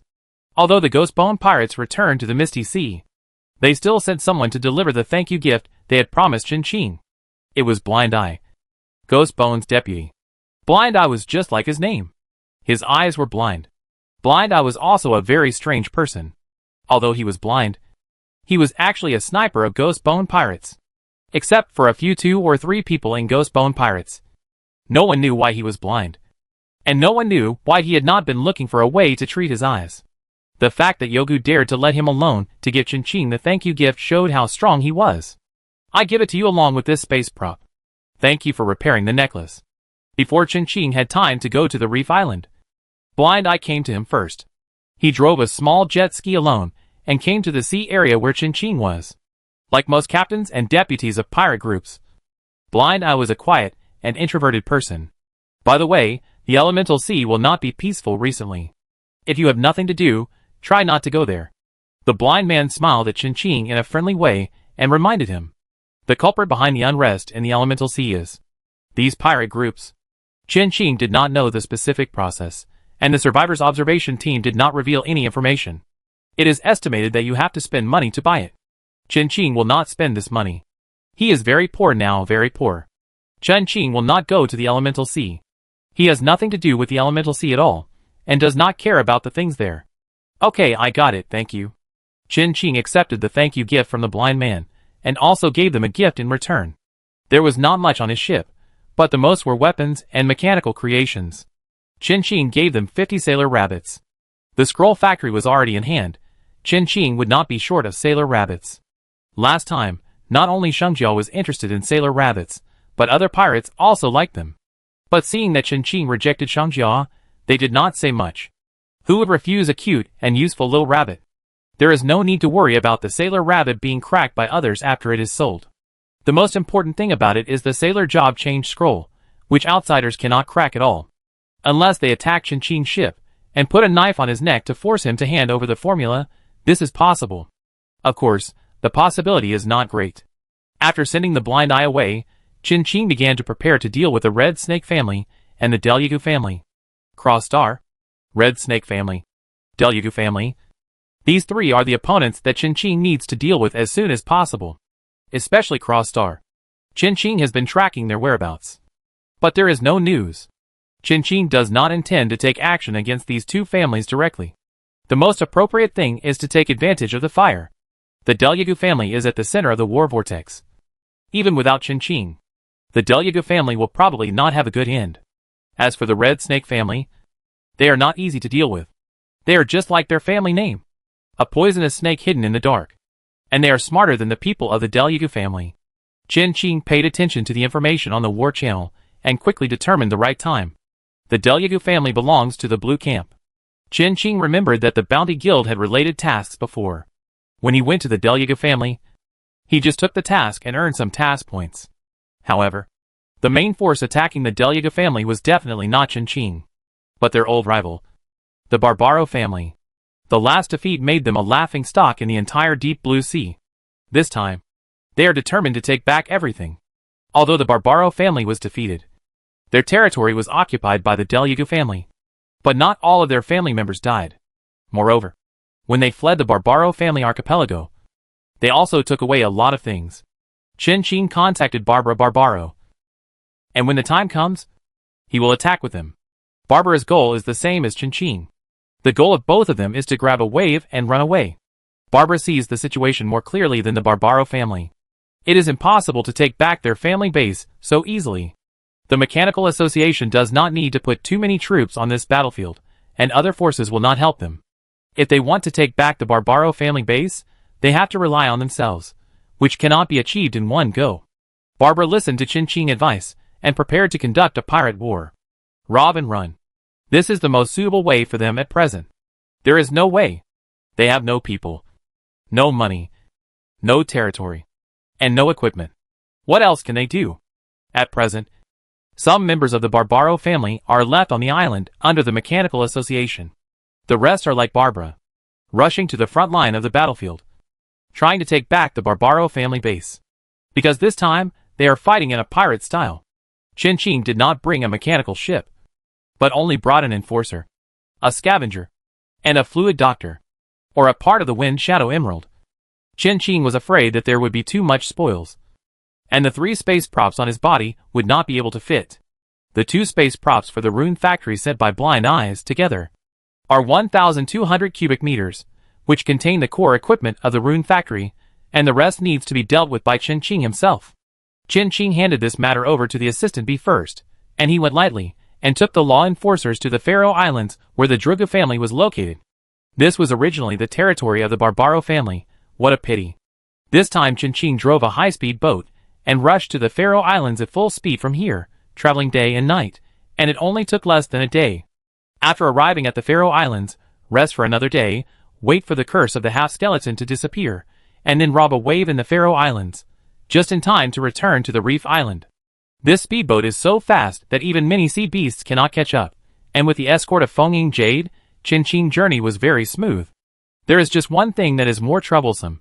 Chen Qing cannot eat anything now, so Fengying Jade can only drive away the sea beasts and pirates on the sea along the way. When the war started, it was not only the war profiteers who made money, but also the pirates. The number of merchant ships coming and going increased, which greatly facilitated their robbery. Moreover, many ships were carrying war resources, arms and other things, and they sold them on the black market and made a lot of money. Chen Qing encountered 2 cases of civilian ships being robbed. The pirates were not picky about meat and vegetables. They robbed merchant ships and civilian ships. Chen Qing would not care if merchant ships were robbed. At this time, all merchant ships that dared to sail on the sea were tough guys. However, Chen Qing rescued the 2 civilian ships. He did not kill the pirates, but let the civilians on the ships do it themselves. Before Chen Qing came, the pirates had already caused some damage to the civilian ships, and there were many hostages tied up on their ships. There were mournful cries on the ship, but no one blamed Chen Qing for coming so late. If it were the original world, someone would really do this. But most of these natives have become numb and accustomed to the plunder of them by the superiors. War is what it is. Thank you, sir. A middle-aged man on the civilian ship knelt down in front of Chen Qing. Chen Qing took a step to the side to avoid him. There was still blood stains on his face from killing the pirates, and his eyes were fierce. It was hatred for these pirates and this damn world. Most civilians obey this world, but there are always people who are sober and unwilling, and they are determined to change this world. This is what Zhao Fuli is like. The same is true for the middle-aged man whose family was killed by pirates. He has been submissive all his life, and even if it is true, he has not been able to exchange for the safety of his family. Either crazy or mad, he is obviously the latter. Where are you from? Chen Qing asked, looking at the civilians on the ship. There are many civilians on this ship, and the ship is full of broken things. It seems that they should want to seek refuge. We are residents of Admiralty Island. Because of the war, they had to flee from their homeland, and wanted to find a new place to live. Unexpectedly, there is a deserted island 600 nautical miles from this direction, and you will pass by Anchor Island on the way. You can take these pirates to the island to exchange for bounties, and buy some necessary supplies. These pirates and their ships should be able to exchange for dozens or hundreds of goldfish, which is enough for them. If the middle-aged man is smart enough, he should be able to make use of these things. Chen Qing was not interested in these trifles, and it was troublesome to deal with them. It was better to leave them to them, and see how far these civilians would develop. Would they continue to unite together? Or would they fall apart because of these interests? No. These things are. The middle-aged man was about to refuse, but found that Chen Qing had disappeared, and his ship had gone far away. The civilians who suddenly got a huge fortune seemed a little at a loss, and they didn't know what to do. Even the middle-aged man was stunned by this windfall, but his eyes soon became clear and ambitious. Everyone, listen to me. Chen Qing, who had already left, no longer paid attention to these people. For him, the most important thing now was to grab enough resources from the Faroe Islands. There were also large-scale machinery for mining. Skipping these episodes, Chen Qing quickly arrived at the Faroe Islands. When he arrived at the Faroe Islands, it was dark again. Black smoke filled the Faroe Islands, and from time to time there were flames. The smell of gunfire lingered in the nose, and soldiers came and went in a hurry. There were survivors, indigenous people, and many mechanical creations. The Red Camp had only 2 islands, and the remaining 11 islands in the Faroe Islands were under the control of the Druga family. The islands were full of ruins, and from these ruins, one could see the prosperity of the Faroe Islands in the past. Only one bounty guild was still standing, and it was used as a field hospital by the members of the Red Camp. The staff of the bounty guild also acquiesced to this. As soon as Chen Qing entered the bounty guild, he smelled a strong smell of blood, mixed with the pungent smell of inferior alcohol. The Faroe Islands, where the Barbaro family used to be stationed, had been tacitly abandoned by the Mechanical Association, so the resources given to them were very few. The resources and money brought by the Barbaro family were also limited. They had already invested all these resources and money in the war, but it was still a drop in the bucket. Barbara was waiting for Chen Qing at the bounty guild. With her was another member of the Barbaro family, Barani Barbaro. It has been several months since I last met Barbara. Barbara looks much older, with a hint of gloom between her brows. Chen Qing. Here. Barbara greeted, and the eyes of the survivors in the entire bounty guild lit up. Chen Qing actually joined the Red Camp. Does this mean that they are going to rise? Even many civilians couldn't help but cast expectant glances at Chen Qing. as they had all heard of Chinching's name. Chinching joining, whether they can help them retake the Faroe Islands. Compared to the Druga family, they still hoped to survive under the governance of the Barbaro family. The chairs in the Bounty Guild Hall had long been removed, replaced by rows of stretchers and medical ships. Go! Chinching gave an order to the fluid doctor, who immediately began to treat the wounded. Chinching came to Barbara and the others. This time, he came and received a total of 3 tasks. Provide resources, hunt blue camp members, treat red camp members. The first task provides resources of any type or quantity. The Barbaro family is not picky, after all. They can't give out any extra rewards. Perhaps only Chinching would be willing to take this task. Here are 500 medical warehouses, and 2,000 mini rabbits. Remember to return the space props to me. Chinching pushed the 2 space rings to Barbani, said. Thank you. Barbani's eyes widened. He didn't expect Chinching to be so kind. The former allies of the Barbaro family did not support the Barbaro family as much as Chinching. A bunch of realistic guys only want to take advantage of the situation.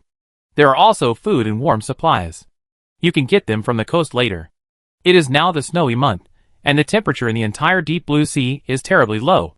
Going to war in such weather is undoubtedly a nightmare for civilians and soldiers, but it is very helpful for warmongers to raise the price of supplies.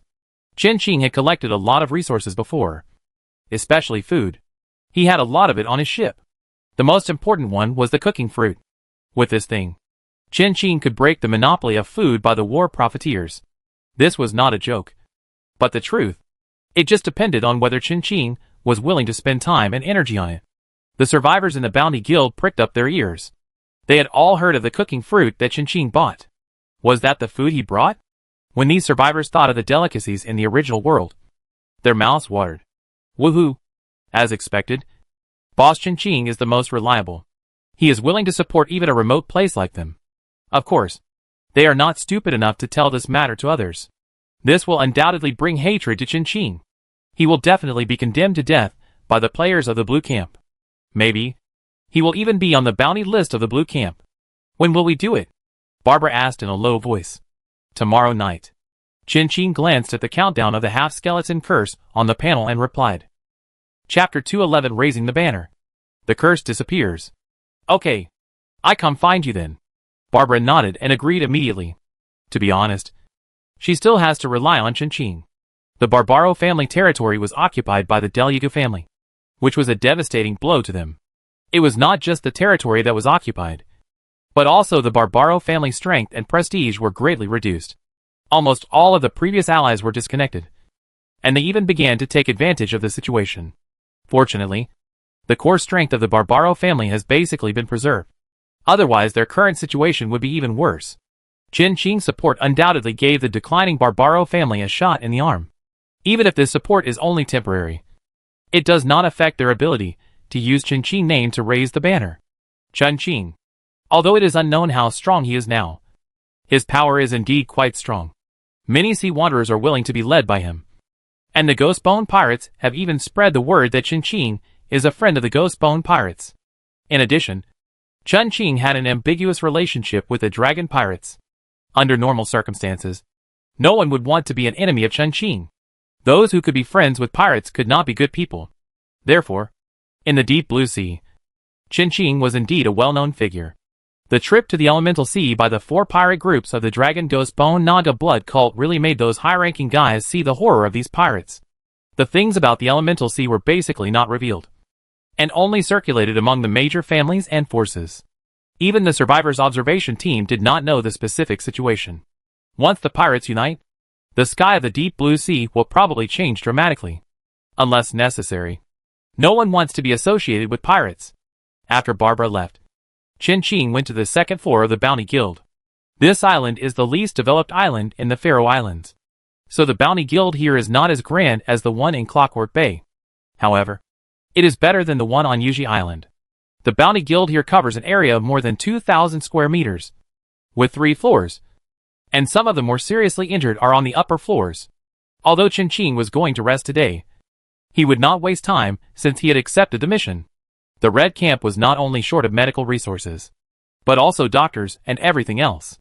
To put it bluntly, Chinching doctor's professional skill level should be the highest here.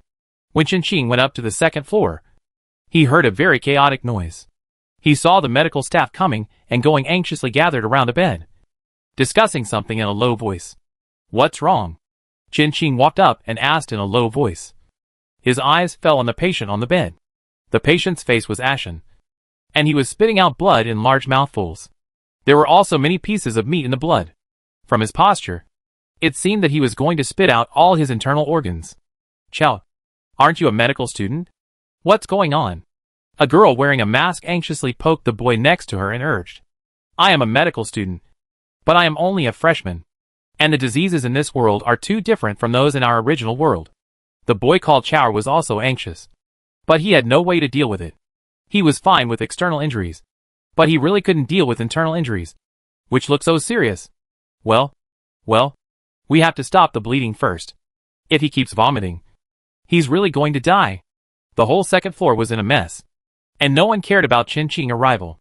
Qin had learned about the machinery of this world, so he knew what was going on with the patient on the bed at a glance. He was affected by the unique iron blood bullet of the Deliagu family.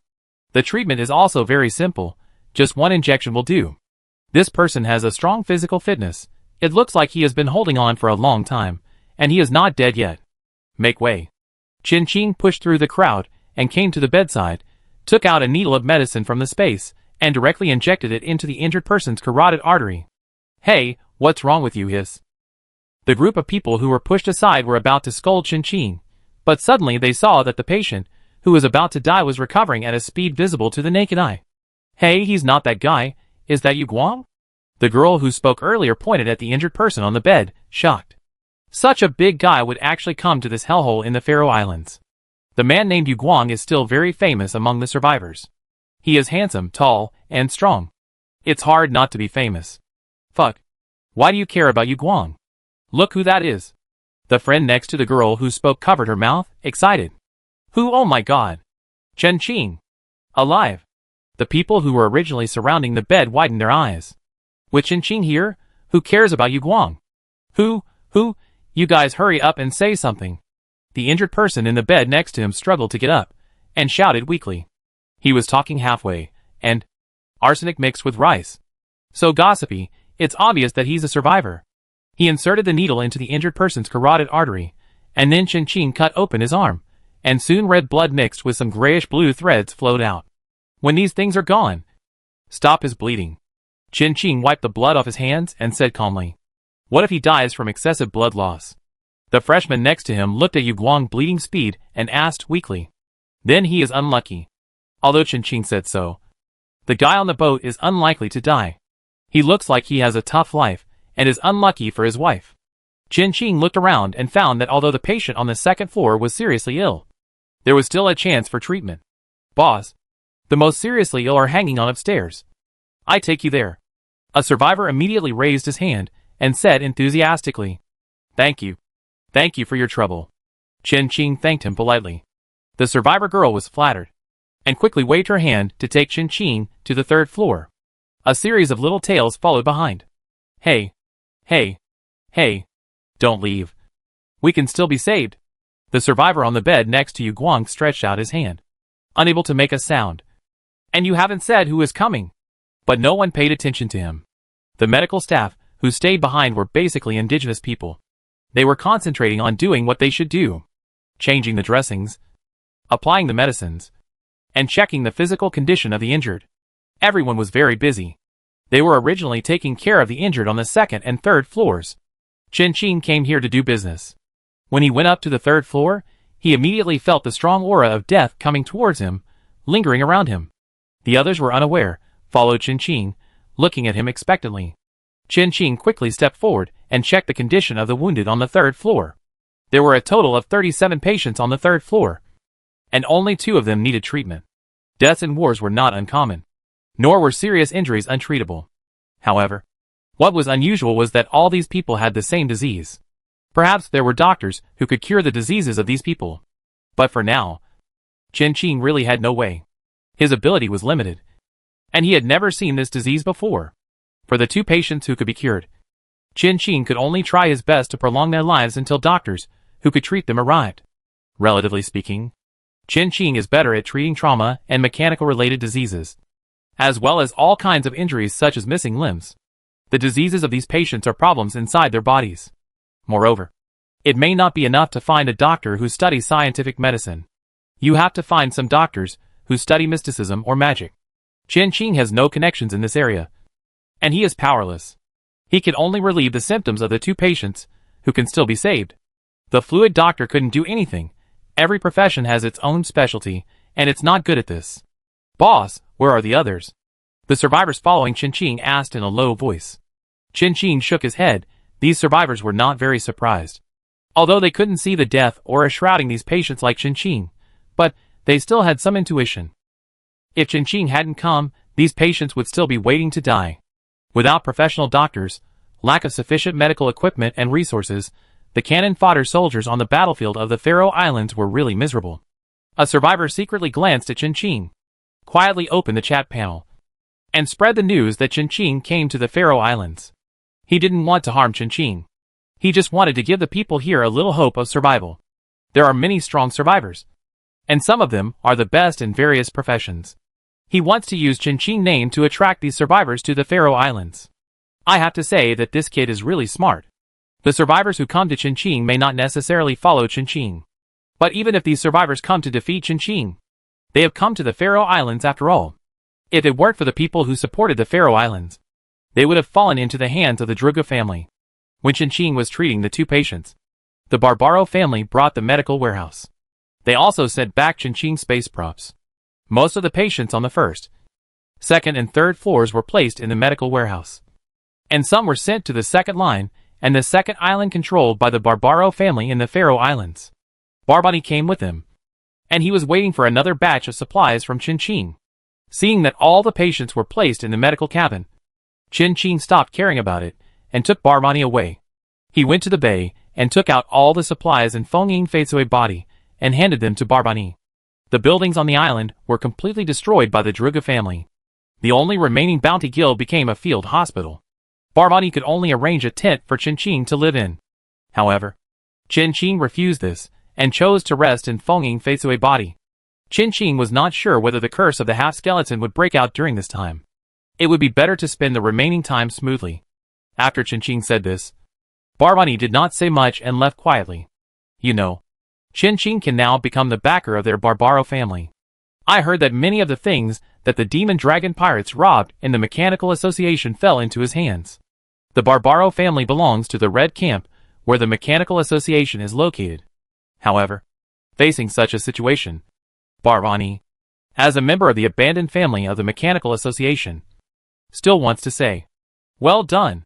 Because of the Delugu family, the Barbaro family lost all their territory, leaving only two bare islands. All military equipment, mechanical factories, mechanical creations, all gone. The remaining mechanics of the Barbaro family did not become depressed because of this. They were all working on the combat machinery. It was a pity that the production was too low, and it simply could not keep up with the consumption. They wanted to buy a new machinery factory, but they could not afford it. Fortunately, Chen Qing came, and they used Chen Qing's name to make a big splash, and they really accomplished a lot. The fact that Chen Qing arrived in the Faroe Islands caused quite a stir in the red and blue camps. They were all investigating the meaning behind Chen Qing's appearance in the Faroe Islands. Did Chen Qing want to destroy the Druga family? After all, they had grudges before. But this grudge didn't seem to be enough to lead to the current situation. Could there be something that they didn't know about? Chen Qing and Barbara, the only two people who knew the truth, didn't choose to come out and explain, and let those guys think divergently. Anyway, no matter how they guessed, Chen Qing grabbed a wave and ran away. Chen Qing acquiesced to Barbara using them to raise the banner, and also acquiesced to the Faroe Islands Red Camp survivors using his name to attract other survivors to come. Between the Deluga family and the Barbaro family, Chen Qing currently stands on the side of the Barbaro family. Of course, Chen Qing standing on the side of the Barbaro family is not without benefits. Barbara set the distribution map of the Faroe Islands and the Part 1 Islands, where the Deluga family is located. It records the distribution of all the defensive fortifications of the two archipelagos, the location of the Deluga family treasury, the location of the factory, and who owns the treasury. Very detailed. The Barbaro family lost their territory, But there are some things that the Delyagu family cannot take away. As for who knows the Delyagu family best, it must be their old rival, the Barbaro family. Chen Qing leaned on the bed, planning the route map for tomorrow. While he was busy, the survivors were not idle either. After the survivors from both the red and blue camps learned that Chen Qing was in the Faroe Islands, many strong survivors began to rush to the Faroe Islands. Chen Qing is the benchmark among the survivors. No matter what he does, there will always be a group of people who want to follow him. These survivors are stronger than more than 90% of the survivors and natives. Everyone wants to step on Chen Qing and become the first among the survivors. How could they miss this opportunity? These survivors and survivor teams, whose names Chen Qing has heard of or not, rushed to the Faroe Islands. The journey that originally took several days was compressed into one day by these people. And Chen Qing on the Faroe Islands finally passed the half-skeleton curse period smoothly. A vigorous force instantly filled his whole body, and the power suppressed by the half-skeleton curse returned to him, and Chen Qing seemed to have untied the hundreds of pounds of shackles on his body. He felt that he was now, as if terribly strong. In order to prevent this illusion from occupying his brain, Chen Qing specially found a law enforcer to fight, and after the fight, this illusion disappeared. As expected, he still had to work hard. Chapter 212 Shuangwei and Feihua conspired to reach the Palti Islands. After reaching the land from the deep sea, the coastline that was originally deserted was full of survivors, and there were countless ships parked at the dock. Originally, the number of survivors and the aborigines on this island was less than 50,000, but now the population has suddenly increased to more than 100,000. There are still many survivors on their way. Not only survivors, but also many caravans, bounty hunters and pirates. The originally lifeless island suddenly became lively. This is the impact brought by Chen Qing. No wonder the Barbaro family had to use Chen Qing to make a big move. However, looking at the prosperous scene on the island, Barbara, who came to find Chen Qing, was not very happy. Things were far beyond her imagination. There were too many people. In the battle with the Delyagu family, they were defeated when the Barbaro family was at its peak, let alone now. The red camp of the Faroe Islands has joined so many new forces at once. I am afraid that the Delyagu family will do something. Barbara felt vaguely uneasy. The current situation is not good. He certainly didn't care about the death of the survivors. But Barbara was worried that the Barbaro family would lose the only remaining base and personnel.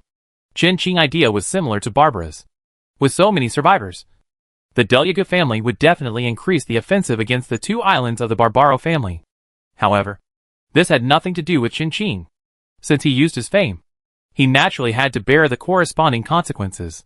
Chen Qing thought that there would be many survivors on the island, but he didn't expect that even Shuangwei and Feihua would come here. This was unexpected. Chen Qing had little contact with these two people, and had only met them twice. This pair of bounty hunters, who were almost inseparable, were in the crowd, squatting under a coconut tree and eating lunch boxes. Their idle and ruffian appearance made them look like street urchins. They were really down to earth. Shuangwei's eyes were sharp, and he saw Chen Qing and Barbara at once. Yo! He quickly finished the food in the lunch box, and said hello to Chen Qing. For some reason, Chen Qing smelled a smell of poverty from these two people. This smell was very familiar to him. What happened to them? Chen Qing tilted his head to look at Barbara next to him, and asked, haven't these two been working as mercenaries for those big forces? He didn't think the Barbaro family could afford them. I heard that Shuangwei lost a lot of money in the Blue Crystal Island casino in the Gem Sea. A very big sum, Barbara emphasized.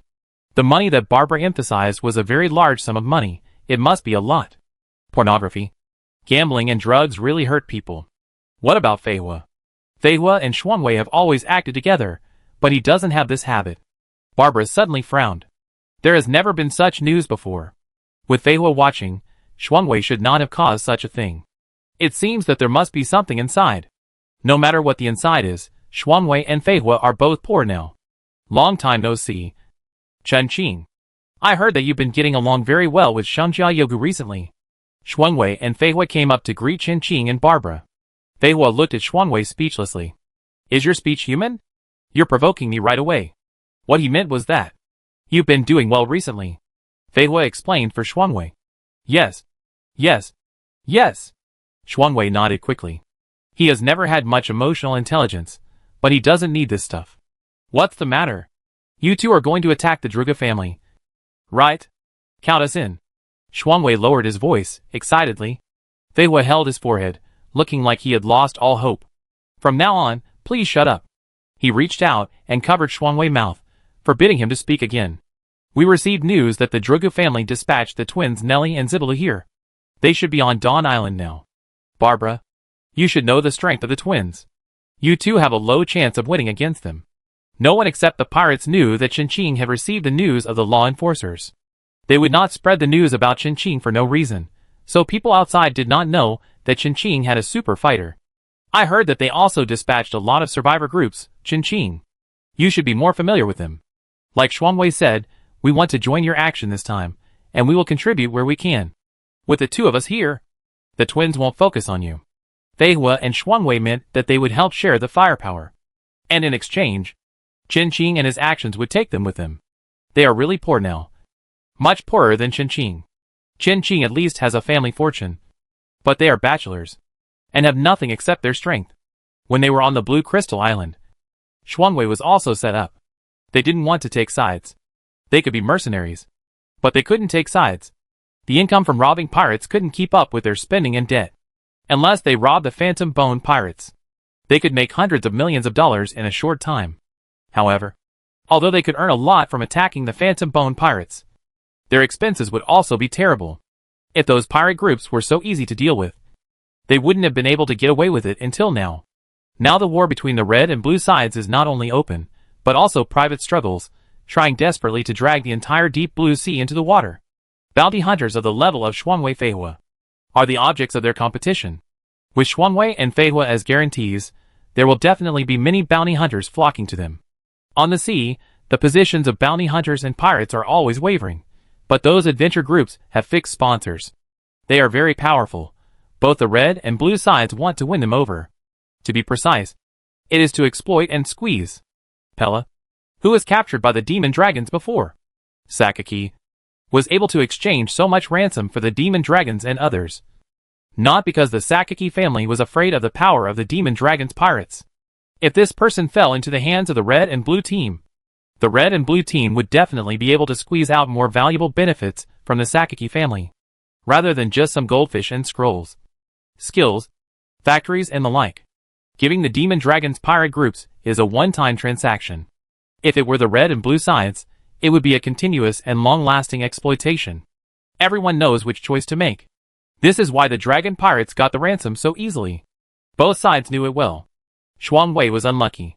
As a top bounty hunter, he was framed. Luckily, he had a close friend who was willing to help him. The two tried their best to get out. Dare to plot against them? Do you really think that the titles of the two top bounty hunters were bought? After this matter is resolved, they will let the people behind the scenes know how they got to where they are today. But the most urgent task now is to grab a big sum of money. Shuangwei and Fei Hua are very short of money. Your original plan should be just to grab a wave in the Faroe Islands. Fei Hua told Qinqing their original plan. You want to go to the Part 1 Islands? Qinqing affirmed. Right. Fei Hua snapped his fingers and smiled slightly. The Faroe Islands had long been emptied by the Drugu family. Even if some resources were left, they would not be worth much. But if it were the Part 1 Islands where the Drugu family was, they could easily rob hundreds of thousands of goldfish. Don't worry. There are more than just the two of us. Shuangwei and Fei Hua have a good reputation and a high status among bounty hunters. They naturally have many hunter friends, all of whom are friends who have risked their lives for them. In addition to us, there are Mingming, Ma Xiao, and the names that Fei Hua mentioned were all very famous bounty hunters. It was definitely not just Fei Hua and Shuangwei who were being targeted by the red and blue sides, but also other bounty hunters. These bounty hunters were not only targeting the blue side's Delyagu family, but also the forces of the red camp. After they had gained some wealth from the Delyagu family, they would go after them one by one. What do you think? Barbara turned her head and looked at Qinqing, asking. Of course, he would be happy to see the Delyagu family suffer a heavy blow. But he had to ask Qinqing's opinion whether to agree or not, because he was the one who made the decision. Okay. Qinqing thought about it, and agreed. Compared to the Faroe Islands, the Part 1 Islands are more suitable for Feng Jade to display his strength. He can take more things away. What about the twins? Barbara asked worriedly. The twins are not good people. Their methods are extremely cruel. There are people to deal with him. Don't worry. Fei Hua raised the corner of his lips and gave Barbara a look. The Delyagu family has so many enemies. It would be enough for them to drink a pot if they just picked a few out. Then shall we set off now? Shuang Wei, who was held down by Fei Hua and not allowed to speak, saw that they had finished talking and finally could speak, and asked impatiently. Yes. Chen Qing nodded and agreed. The curse on him had just been lifted, and the lost power had returned to him, and it was the time when he was full of fighting spirit. Chen Qing wanted to fight. The Part 1 islands of the Drugu family were not far from the Faroe Islands, and the flight distance was only more than 3 or 4 hours. The group quietly boarded a merchant ship, where other bounty hunters were already waiting. Chen Qing also saw a few people with their faces covered, who did not want to reveal their identities, so they did not introduce themselves to each other. As for the others, everyone had basically seen them in the daily newspaper, so they just greeted each other and knew each other. This operation was initiated by Fei Hua, so he introduced it. The main attackers were also him and Shuang Wei. Our target this time is the 4 islands of Part 1. The people who live on the 4 islands of Part 1 are Rias, Drugu, who is the most luxurious person in the entire Drugu family. So, he has the most money and treasures in his vault. No. Chen Qing rejected Fei Hua's opinion. Fei Hua was not angry when Chen Qing interrupted the conversation, but looked at Chen Qing and asked him to speak his mind. Everyone's goal is money. As long as there are good suggestions, he can accept them. Now the most valuable thing is not goldfish, but materials. Battle machinery, armaments, medical resources, these are what we should grab. Chen Qing took out a distribution map from the space, and glanced at Barbara, who nodded slightly. The distribution map unfolded, and all the information about the Part 1 islands appeared in front of everyone. We enter from the 3 islands. Lalu is the easiest one to deal with in the Dlugu family. If we kill him, the Dlugu family may not be able to react. Chen Qing raised his head, and his eyes swept over everyone. With all these people together, Lalu would never have any chance to fight back or ask for help. The Delyagu family has built a large number of underwater passages and buildings. Through these passages, after killing Lalu, we can quickly enter the 7th island. The 7th island is the richest island in the Part 1 islands. We need to spend some time here. When the time comes, if we have enough time, we can go to the 11th island. If not, we can evacuate directly from the 7th island. But how can we take so many things away? Ming Meng hesitated. Chen Qing's plan was good, but he overlooked a problem. That is, space props are rare. Even the space props they have are not many in number. They can only pick some fine ones to take away, so they set their sights on the 4 islands of Part 1. I have them, Chen Qing said slowly. The internal space of the Fenging Emerald is very large. Chen Qing brought them here just to carry more things. There are many sailor rabbits and titanium crystal flying ants inside the Wind Shadow Emerald, all of whom are porters. You mean the group of Wind Shadow Emeralds following us now? Yes. Chen Qing nodded. The eyes of a group of people lit up instantly. If this is the case, then what they robbed from the Palti Islands is much more than what they had planned before. If this is the case, then I suggest that we go to the 13th island before going to the 7th island. There are a large number of prisoners there. A sly smile appeared on Ming Ming's face, and 2 dimples were faintly visible. Those prisoners were defined as prisoners by the Delyagu family. Ming Ming, you are a little bad, but I like you. Shuang Wei winked at Ming Ming and laughed. That's it. First go to the 3 islands, then the 13th island, then the 7 islands, and finally the 11th island. Fei Hua made the final decision. How do you calculate the benefits? Baba suddenly said. The Fenging Jade was provided by Chen Qing. Chen Qing obviously came with sufficient preparations, and he also had them. He couldn't let them share the spoils equally with them. Right? As usual. Whoever gets it gets it. Chen Qing Wind Shadow Jade will be lent to us to carry things. Those who use it will pay Chen Qing a fee. Okay. No problem. Everyone agreed with this idea. Chen Qing gave each of them a Wind Shadow Jade to temporarily carry goods. However, the Wind Shadow Jade will not follow them into the Palti Islands. Instead, it will appear when they are almost there. The Wind Shadow Jade is too big to be discovered. After discussing the plan, everyone went back to their rooms to rest and wait for the next battle. Chen Qing returned to the room and opened the World Atlas. He has not yet claimed the rewards in the World Atlas. Now is the time. Chapter 213 Fake Phoenix. Sneak into the Palti Islands. The progress bar on the World Atlas. Chen Qing has achieved 11 in total. 6 of them are plant atlases, 5 are mechanical atlases. There is also a special character atlas. Daughter of 9 Life Phoenix Moana, Dahlia, Fake Phoenix, 9 Life Phoenix is Moana nickname. It is said that he has been resurrected 9 times, until this time. However, the focus of this atlas is not on Moana, but on Dahlia. The words Fake Phoenix were actually added to the back of Dahlia illustration book. This incident, in fact, did not surprise Qin. When he was on the Sapphire Island, Qin knew that Dahlia was fake. He was surprised that Dahlia actually had his own character illustration book, and he was also surprised that he could light up Dahlia character illustration book. The character illustration book in the World Encyclopedia belongs to the special illustration book category. It does not show how many illustration books there are, after all. Every era has its own influential figures. The standard for lighting up the illustration is to achieve a certain degree of bond with the influential figures of the times. In simple terms, bond is emotion, and this emotion can be love, hate, respect, family, friendship, or love. If Dahlia also has this illustration, then Qin will most likely not appear in his illustration. To Qin, Dahlia is not much different from the other people he has saved. If I have to say, it is that he is extremely ambitious, and he actually has the guts to pretend to be Moana's daughter. Regarding this matter, Qin really admired Dahlia, an ordinary child. Who could have such courage? However, Qin guessed that Dahlia must have some secrets. Otherwise, how could she replace the real Dahlia so smoothly? Moreover, it has not been exposed until now. The remnants of Moana pirate group may not know that Dahlia is an imposter. Even she can see it. But they still endured this matter, and have been assisting Dahlia to let her grow up as soon as possible to take over Moana's position. There must be a big secret in this.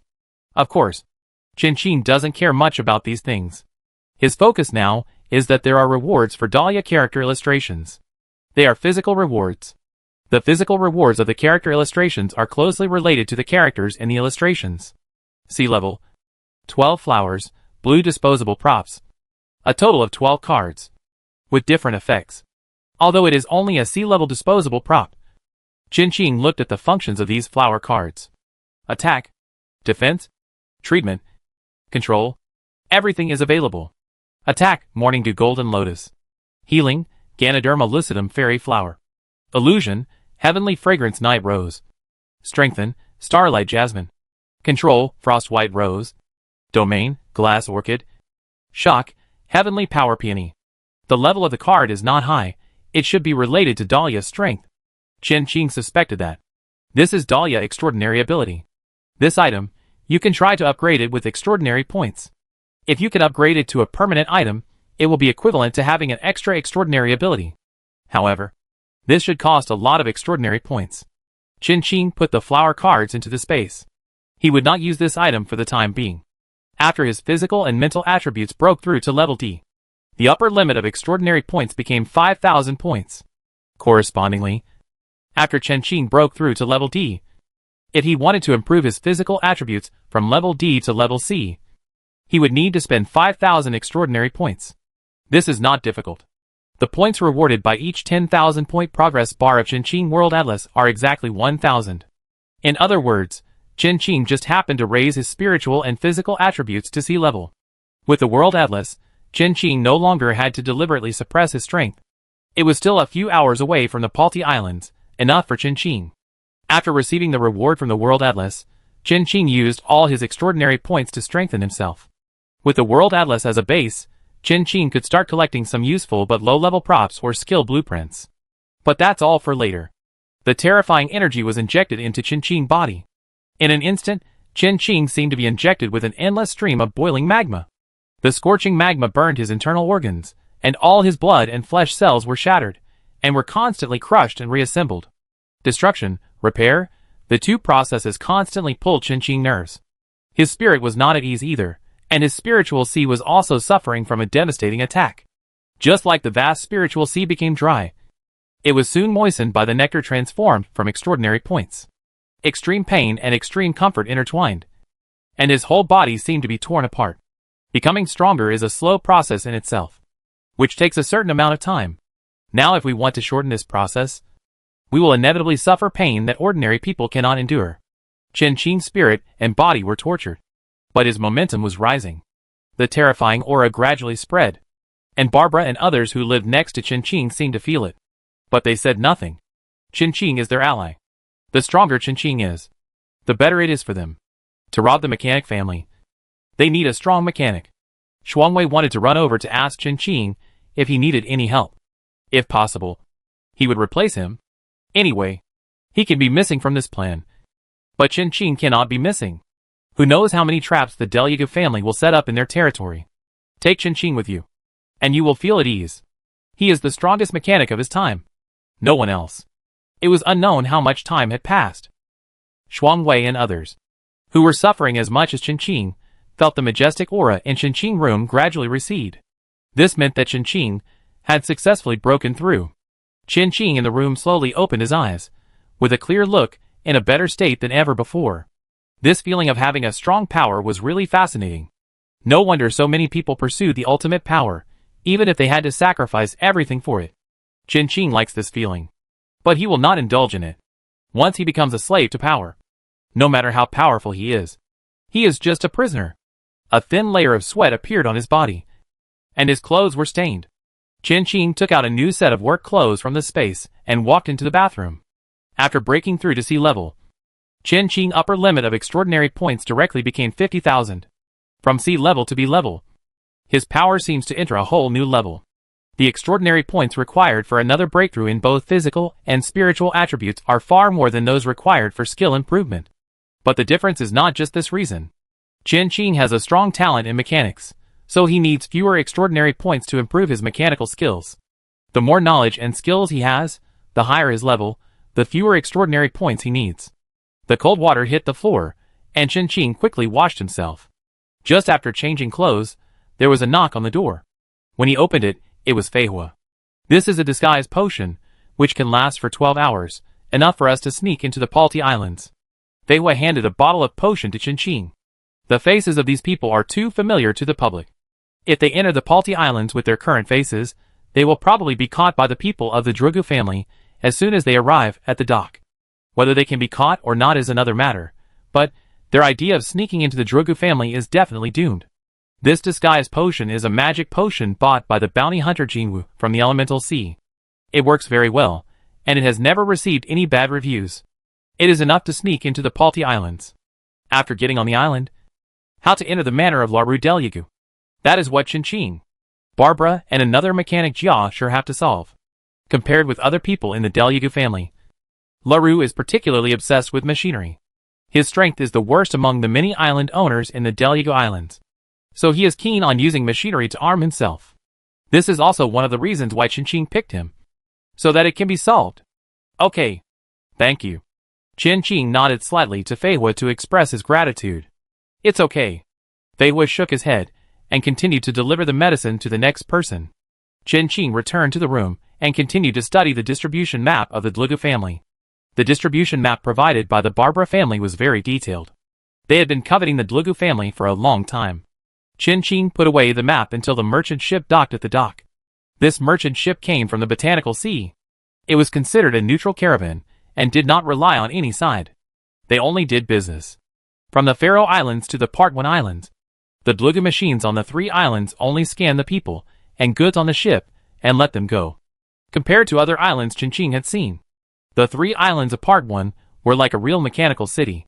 The technology here was very advanced, and the entire city depended on machines to survive. Once there was any disturbance in the city, Lala would know immediately, and the surrounding mechanical creations would react immediately. Damn, these bastards are really rich. Shuangwei couldn't help but curse. He didn't think it was a big deal when he was rich before, but now he was in huge debt, and he suddenly became hostile to the rich.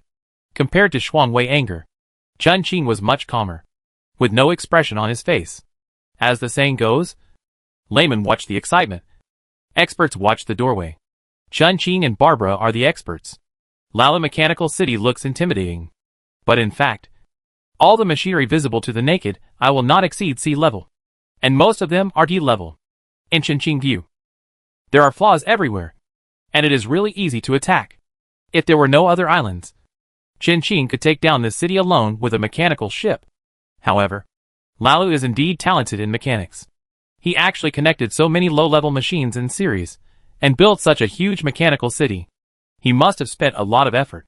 Why don't I see anyone? Ming Ming asked curiously, holding a lollipop in her mouth. He hasn't been to the 3 islands of Part 1 yet. Others don't know much about this place. And everyone's eyes fell on Barbara. Lalu worships machinery. So on this island, except for the people of the Drugu family, the rest of the human beings are lowly beings. Machines are nobler than humans. All humans on this island are assigned the hardest, most exhausting and dirtiest jobs. They are responsible for serving the machines. Barbara shrugged. She hadn't seen Lalu for a long time. She didn't know what this guy looked like now. He not only worshipped machines, but also devoted himself to transforming himself into a machine. She didn't know how much he had transformed himself. In Lalu's heart, the other members of the Druga family were not necessarily nobler than machines. But he just couldn't beat them. Everyone's face showed puzzled expressions. Is this person sick? I suddenly have 4 words I want to say, but I can't remember them. This is the first time that Ming Ming has seen such a human being. The Delyaga family is indeed a crazy family. Tian Gang is the opposite. Qin Qing slowly said the 4 words that Ming Ming wanted to say. Although I don't understand, I think you're right. Ming Ming pointed at Qin Qing and blinked at him. Looking very cute. What shall we do next? Ming Ming was very excited. He couldn't wait to defeat Lalu. Let him see the power of humans. He looked down on humans, then let him die at the hands of humans. Come with me. Qin Qing hacked into a passing machine. The machines on the island looked quite leisurely. All the people working in the shops on both sides of the street where they were now were humans, and the customers sitting there were mechanical creations. Most of the merchant ships traveling between the 3 islands of Part 1 knew about Lalu behavior, so they would not enter the 3 islands. Lalu was also a big wonder in the deep blue sea, and they did not want to conflict with Lalu, which was too troublesome. Mixed in a crowd of machines, Qin Qing and his fellow humans seemed a little out of place. But there were more than a few foreign humans on the island. Although it was out of place, it was not strange. Under the leadership of Qin Qing, the group turned into an empty alley, where the monitoring equipment was destroyed by Qin Qing in advance. He took out a device from the space and connected it to the mechanical creature that he had invaded. What are you doing now? Collecting data from this island. We will go directly to Lalu Manor when the time comes. Qin Qing's eyes were fixed on the rows of data flashing quickly on the device, recording something from time to time. What kind of fighting method is he using? Ming Ming asked in a low voice. Barbara shook her head. He didn't know either. It looks like a hacker. Among the masked men, someone suddenly said. After saying this, several masked men looked at each other. It turns out that they are all survivors. Several survivors from different camps quickly turned their eyes away, pretending that nothing happened just now. Since they are all survivors, then I think everyone has something to hide, so let's just pretend we don't know. For example, these survivors are all from the blue camp or something. Okay, let's go. After a while, Qin Qing, who had collected enough data, closed the device. Where to go? Before Matthew finished speaking, Qin Qing took out a tool from the pocket of his work clothes and directly pried open the road in the alley. Various mechanical pipes and lines were directly exposed in front of him. This island was built entirely of machines. For Qin Qing, it was like entering an uninhabited place. Chapter 214 Crazy Lalu. Long time no see. Under the gaze of everyone, Qin Qing quickly dismantled the pipelines, without alarming Lalu on the island at all. Soon, a passage appeared on the originally solid road surface. Under Qin Qing's command, the group of people entered the underground passage one by one.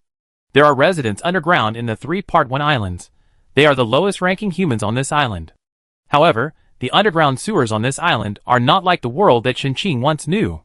The sewers of the 3 islands of Part 1 are narrow and cramped, and filled with an indescribable smell. There is no light at all. Qin Qing and his companions had to lower their heads to enter the sewers. This is enough to show the poor living environment here. The rulers of other places are also rubbish. But it is really rubbish to this extent. Matthew's mouth twitched slightly, and he complained.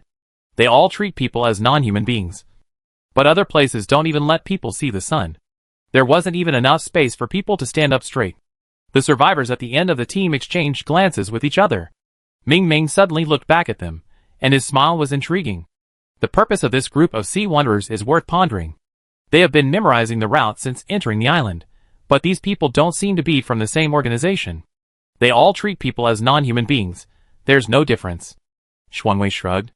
Although they complain like this, they had no intention of intervening in this matter. The civilians living in the territory of the Deluga family are destined to be more miserable than humans in other places. Their disregard for human beings is not only reflected here. The civilians in the poor Three Seas still have a chance to make a living. But the civilians here are destined to be slaves of the Deluga family for their whole lives. Shuang Wei and the others just sighed and chatted for a few words before continuing. Under the leadership of Chen Qing, the group passed through the long and narrow passage, avoiding the human settlements of the 3 islands of Part 1. And it took a long time to reach the underground at the entrance of Lalu Manor. Although the human settlements here are rubbish, the area is really large and the terrain is complicated. Such a long road. How did you find this place accurately? A survivor looked at the gate in front of him and asked with emotion. On this way. He thought they were going to a dead end many times. But Chen Qing always led them to choose the most correct and convenient way. Even if there is no road, he can create a road out of thin air. My memory is better. Chen Qing responded casually. Barbara and another mechanic are dismantling the door. The door must be opened without alarming Lalu. It doesn't matter if Lalu is alarmed, he is very weak. But the trouble is that if Lalu is alarmed, he may inform other members of the Deluga family, which will be detrimental to their next plan. Also, don't underestimate the humans here. Chen Qing's lips slightly raised. The humans on the 3 islands of Party are indeed a bit beyond expectations. Compared to the numb civilians outside, the people on the 3 islands of Part 1 are quite rebellious. They have quietly made many moves in this mechanical city that Lalu is proud of. Chen Qing is still not sure about the city above. But this underground world has been invaded by them in many places. Although the method is a bit immature, they were able to hide it from Lalu under Lalu blockade and oppression, which is enough to show their determination and talent. In time, Lalu Mechanical City will probably be completely occupied by them. Click. Several people were chatting, when suddenly they heard a dull sound. Chen Qing and the other 2 had opened the door. Sure enough, we still have to bring a mechanic. Shuang Wei's eyes were bright. His decision was really wise. It was hard for him to invite Chen Qing as soon as he heard that Chen Qing had arrived in the Faroe Islands, even though Chen Qing's purpose was calculated by Fei Hua. Look at this speed, how much trouble it saved them. The heavy mechanical door was opened. Chen Qing and the other 2 stood in the front. Rows of black gun muzzles were pointed at them, and the people behind them instantly took defensive postures. It's okay. They won't attack us. Chen Qing walked forward calmly and started to check it. These should be the defense measures set up by Lalu. It is a blatant trap. As long as someone enters the manor from here, no matter if they are enemies or friends, they will be blown to pieces immediately. Unfortunately, the system was hacked by Chen Qing. These guns are all B-level weapons produced by the Deluga family. Superconducting guns, Aurora heat guns, Stormfire guns, etc. They are all good stuff. The 3 mechanics started to dismantle these weapons in tacit understanding. No matter whether they use them for themselves or sell them, they are all very good. Seeing the posture of Chen Qing and the other 2, Shuang Wei and the others also realized that these were good things. However, they were not mechanics, and the result of directly starting to work was just like what they did before, dismantling a pile of junk. Come here, I teach you. Chen Qing said to Shuang Wei and the others while dismantling these things quickly. There are too many good things in this mechanical city, and Chen Qing and the other 3 will definitely not be able to dismantle them all and take them all away. Why not teach Shuang Wei and the others? At least they are allies now. And there won't be any problems if they support each other. Okay. Several people stepped forward immediately and began to check Chen Qing techniques and explanations. It's a pity to tear it down like this. A survivor muttered in a low voice. Just this one sentence, everyone heard it. What are you regretting? Fei Hua glanced at him and asked coldly. It's a pity to tear it down. Then who do they want to leave it for? Fei Hua doesn't mind some people following them to take advantage, but to sacrifice their interests, that is absolutely impossible. Most of these people were brought by Ma Xiao and Jin Wu. Because of their guarantee, Fei Hua agreed. But now it seems that these people are a little confused. He doesn't mind letting them and then stop here. Fei Hua means, including Ma Xiao and Jin Wu. When Fei Hua saw the survivor, he immediately stopped talking. He secretly regretted it in his heart. Why did he say that? It was really a ghost. He was obviously saying it in his heart. He immediately felt something was wrong, but due to the current situation, he did not dare to say anything. It was not easy to get in touch with these native residents, and it was not easy to find a suitable island. For these survivors, although the red and blue camps are important, some other camps are more important to them. For example, the national position. Chen Qing's cold voice echoed in the passage. He carefully explained the skills to Fei Hua and the others. A group of unknown followers followed them from a distance and heard Chen Qing's teachings. The native residents of the 3 islands of Part 1, who had never had systematic learning, felt that Chen Qing's teachings helped them clear up many fogs in the mechanical aspects. However, Chen Qing's teachings did not last long. After all, the most important thing for them was to rob Lala money. After removing all the guns and cannons on both sides of the passage, Chen Qing and others continued to move forward to the manor. Those little tails did not follow them anymore, as they did not dare to enter Lala Manor.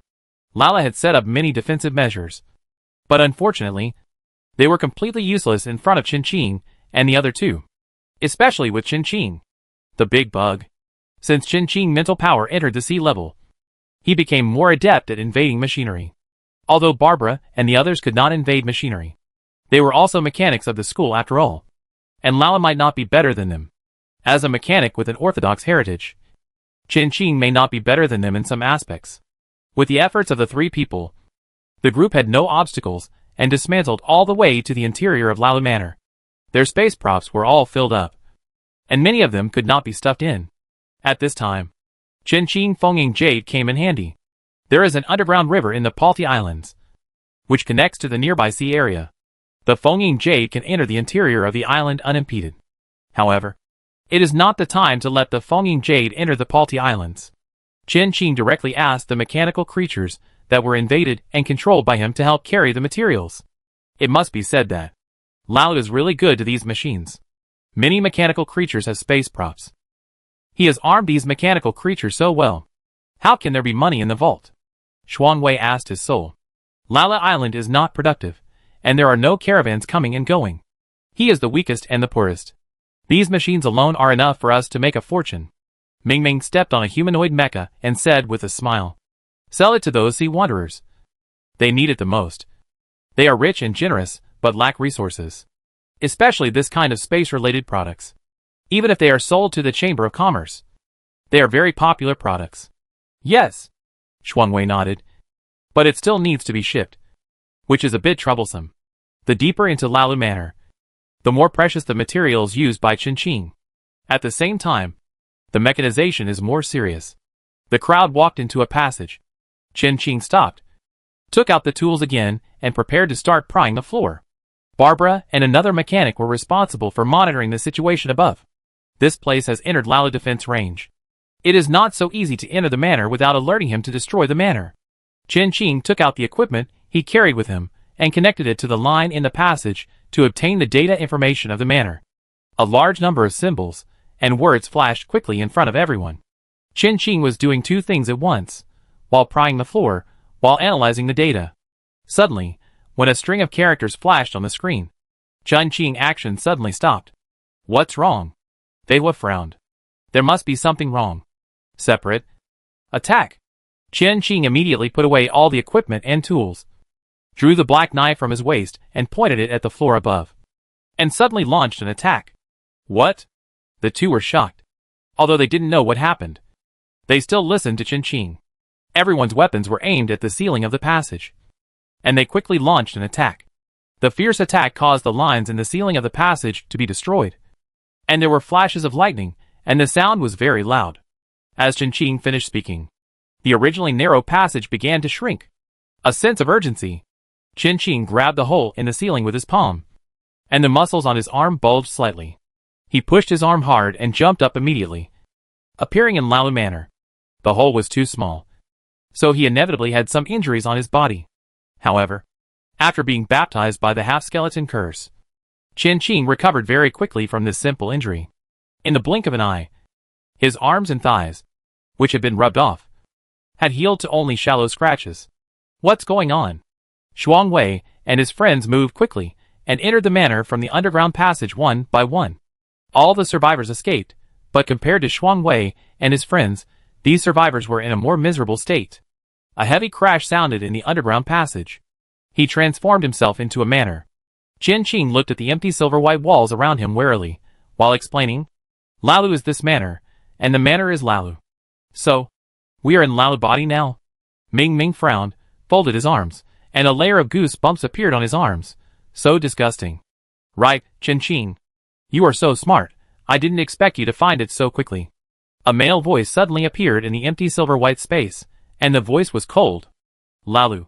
A trace of disgust flashed in Barbara's eyes. She recognized Lalu's voice. I didn't expect that this time when they met again, Lala had completely given up his human form and integrated himself into a manner. What is his next step? Upgrade to a city. Chen Qing, how about joining the Deliaga family? We will give you the best treatment, and you can have whatever you want. Compared to those trash of the Barbaro family, we are more suitable for you. Lalu's voice was everywhere, inviting Chen Qing. You just want a mechanic. Chen Qing held the knife, and the knife shone. This knife is no longer suitable for him. He needs to change to a better knife. I don't deny it. Chen Qing. If it's just you, there's no way to deal with the Qishi family. Kill Qishi Hui, and the Qishi family will fight you to the death. Only the Deliaga family can protect you. And only the Deliaga family is willing to help you deal with the Qishi family. Let's join forces to eradicate the Qishi family together. How about it? Lala knew the grudge between Chen Qing and the Qishi family very well. He had been paying attention to Chen Qing for a long time. Just as Chen Qing said, he wanted Chen Qing to become his exclusive mechanic. Lalu, who is obsessed with machinery, wants to continue to evolve, and evolve continuously. But he can't do it. He needs a strong mechanic. No matter. Chen Qing lowered his eyes, and coldly rejected Lalu's proposal. The Deliaga family are all crazy, and they are extremely uncontrollable crazy. No one can figure out what they are thinking in their minds, and no one can predict what they want to do. Now they belong to the blue camp, but maybe in the next second, they will defect to the red camp. That's a pity. Although he said so, Lalu's tone did not sound regretful at all. In the originally empty room, several voices suddenly appeared. It's true. You can't find it even after searching everywhere. Chen Qing's lips slightly raised, and his eyes were fixed on the figures in front of him. Cross Star. It's been a long time since we last saw each other. Chapter 215 Virus-like Supernatural Power. Chen Qing didn't expect to see these guys from the Cross Star again in the territory of the Deliaga family. No wonder they couldn't be found. Lala transformed himself into a manor where the Cross Star was hidden. Chen Qing couldn't find it. And neither could the beastmen and seamen. It's true. However, it is reasonable for these two groups to join forces. After all, birds of a feather flock together. Long time no see, Chen Qing. Lu Jin stood beside Shan Yao, holding Huansai's arm, half hiding behind him, looking very arrogant. There were a few new faces in the Cross Star team, and they were replenishing their personnel quite quickly.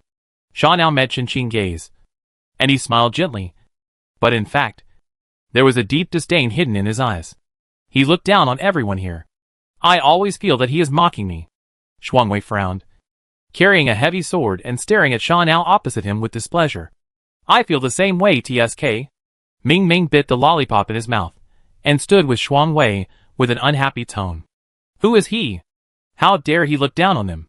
Just a bunch of mice hiding here and there. Compared to Chen Qing wanted notice, the Beast tribe and the Sea tribes wanted notice for Cross Star is a huge investment. Chen Qing passively caused their people to die, and Cross Star is the culprit of all this. They can still distinguish the primary and secondary relationships. Cross Star hid in Lala territory, not necessarily without the intention of avoiding these pursuers. You know, they are not only pursued by the Beastmen and the Sea tribe.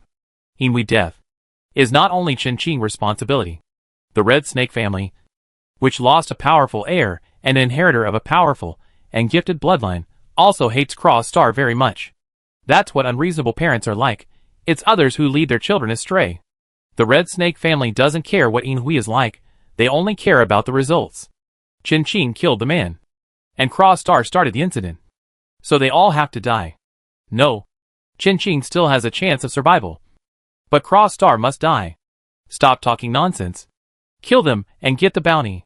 Shuangwei's mind and eyes are now full of the bounty of Cross Star and others. And he is going crazy. That squint-eyed dead monster belongs to me. Shuangwei immediately stared at Shan Guang, who had the highest bounty, and his face was full of determination. Among the people present, he is indeed the strongest. Chen Qing is not as good as Shuangwei, he has grown up in too short a time. Why? Ming Ming was not convinced. He also wanted that dead pretender. That guy's bounty was high. Seeing that the two were about to fight, Shan Yao had a mocking smile on his face, but saw that the two rushed toward Shan Yao at the same time. This turn came unexpectedly. Leave Lalu to you, we will deal with these people. Fei Hua stopped Qin Qing, who wanted to go with him. Compared to the group of people on the opposite side of the cross star, it was more important to deal with Lalu. Don't worry. That guy will definitely die. Fei Hua was referring to Shan Yao, the worst and most disgusting person in the entire cross star. And the cross star was born because of him. If he was killed, the remaining people in the cross star would be nothing. It's not that Shan Yao is strong. In terms of strength, the strongest person in the cross star should be Xu Guang, followed by Huan Kai Lu Jin. Shan Yao is definitely the worst. It's just that Shan Yao's extraordinary ability. Fei Hua has come into contact with him. And this guy is very good at brainwashing people. There is an island in the desert sea, and all the believers of Shining are on the island. Yin Gold, Huan Sai, I guess they have all been influenced by his mental suggestion. Except Xu Guang. Xu Guang is an enhanced version of Shining, with strong strength and deep scheming. This man is quite mysterious. Before he joined Cross Star, he was a bounty hunter. Shuangwei was cheated by him, and he sold her and counted the money for her. If he hadn't met Fei Hua later, Shuangwei would have been sold to the slave market sooner or later. Until now, Shuangwei still has a psychological shadow on Xu Guang. Yes. Qin Qing nodded, and released the enforcer. At the same time, he handed a hairpin to Fei Hua. What is this? Fei Hua took the hairpin in confusion and asked. It's for brainwashing prevention. Qin Qing wanted to make sure Shan Yao would die today. If he died, there would be no troublemaker. The enforcer and the thinking hairpin were Qin Qing double protection. Even if Fei Hua was brainwashed by Shan Yao, with the thinking hairpin blocking him, there was still the enforcer. It would be easy for the enforcer to kill Shan Yao. But in fact, whether Shining dies or not, and whether Cross Star is destroyed or not, has little impact on Qin Qing. The stronger Qin Qing is, the less influence they can have on him. All conspiracies and tricks are paper tigers in front of absolute strength.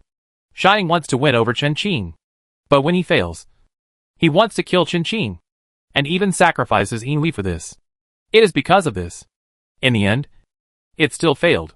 Among the cross stars, the one Qin Qing is most wary of is Xu Guang.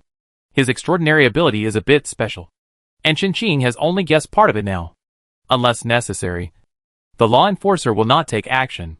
It is heartbreaking to see the law enforcer get a little damaged. After all, Qin Qing has no way to repair it, nor does he have the materials to repair it.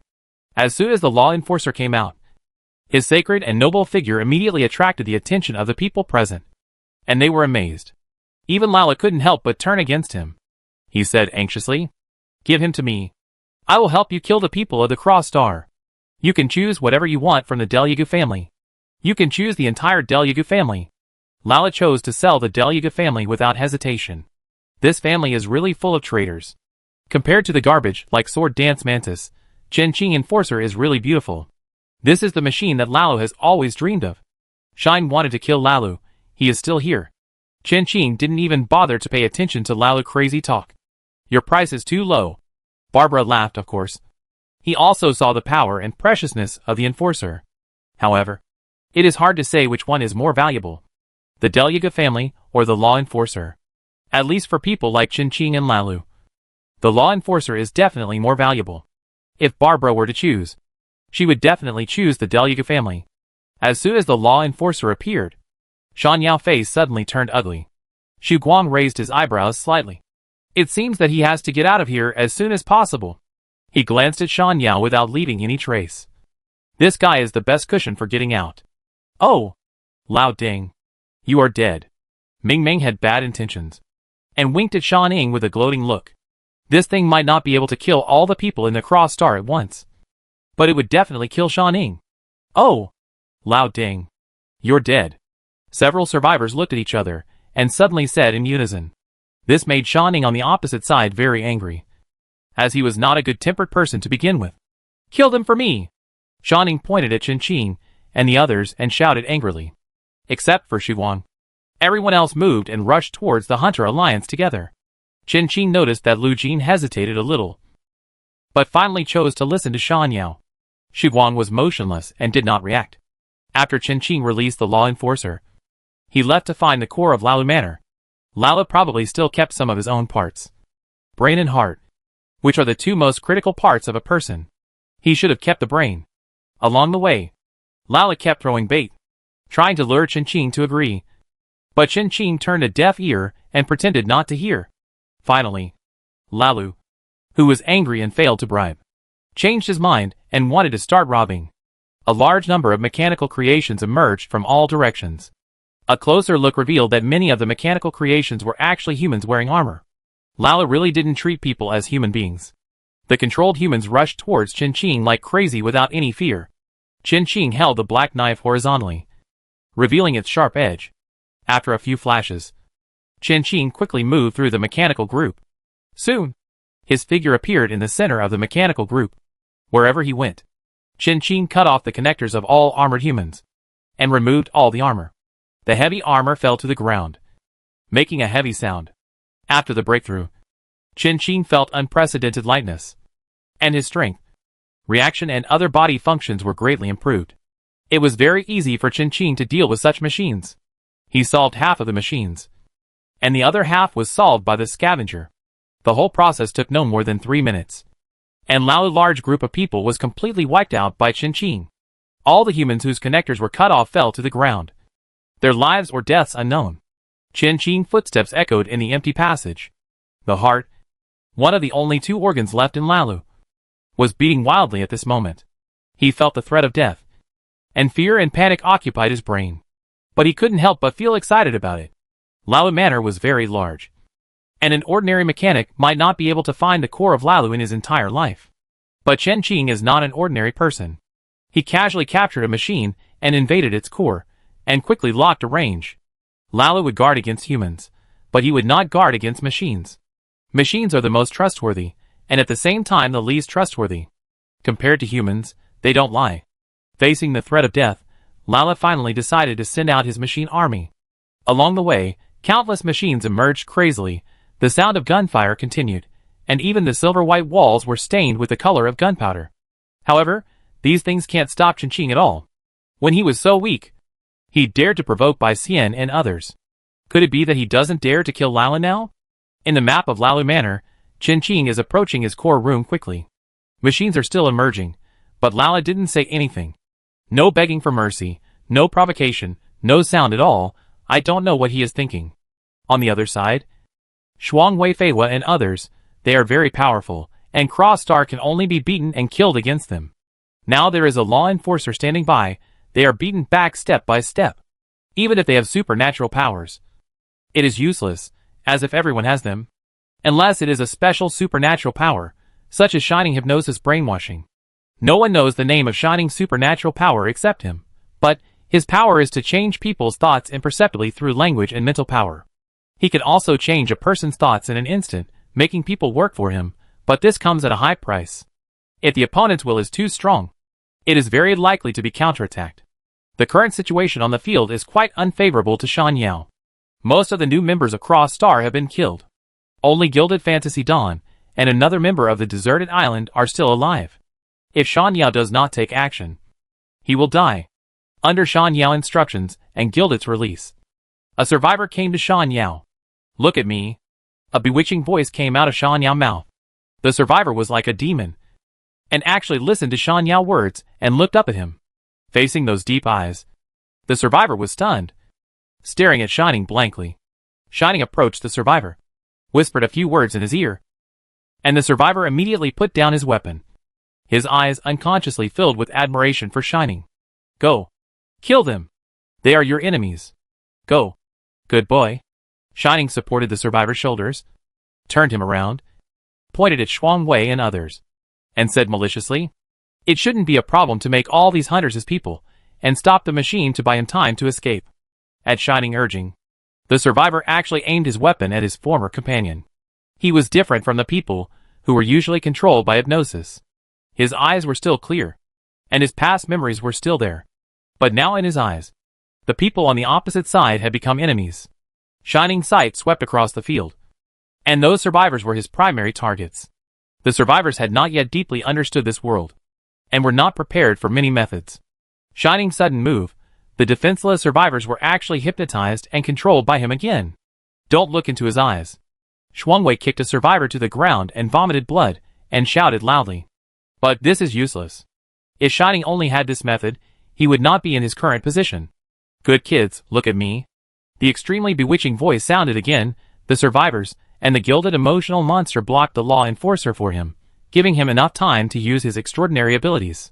His ability is not something that can be resisted simply by not being able to hear or see it. Just like a virus, his extraordinary ability spreads in every corner of the air. Even Shuangwei was almost bewitched. Enemy. No. No. Shuangwei shook his head frantically.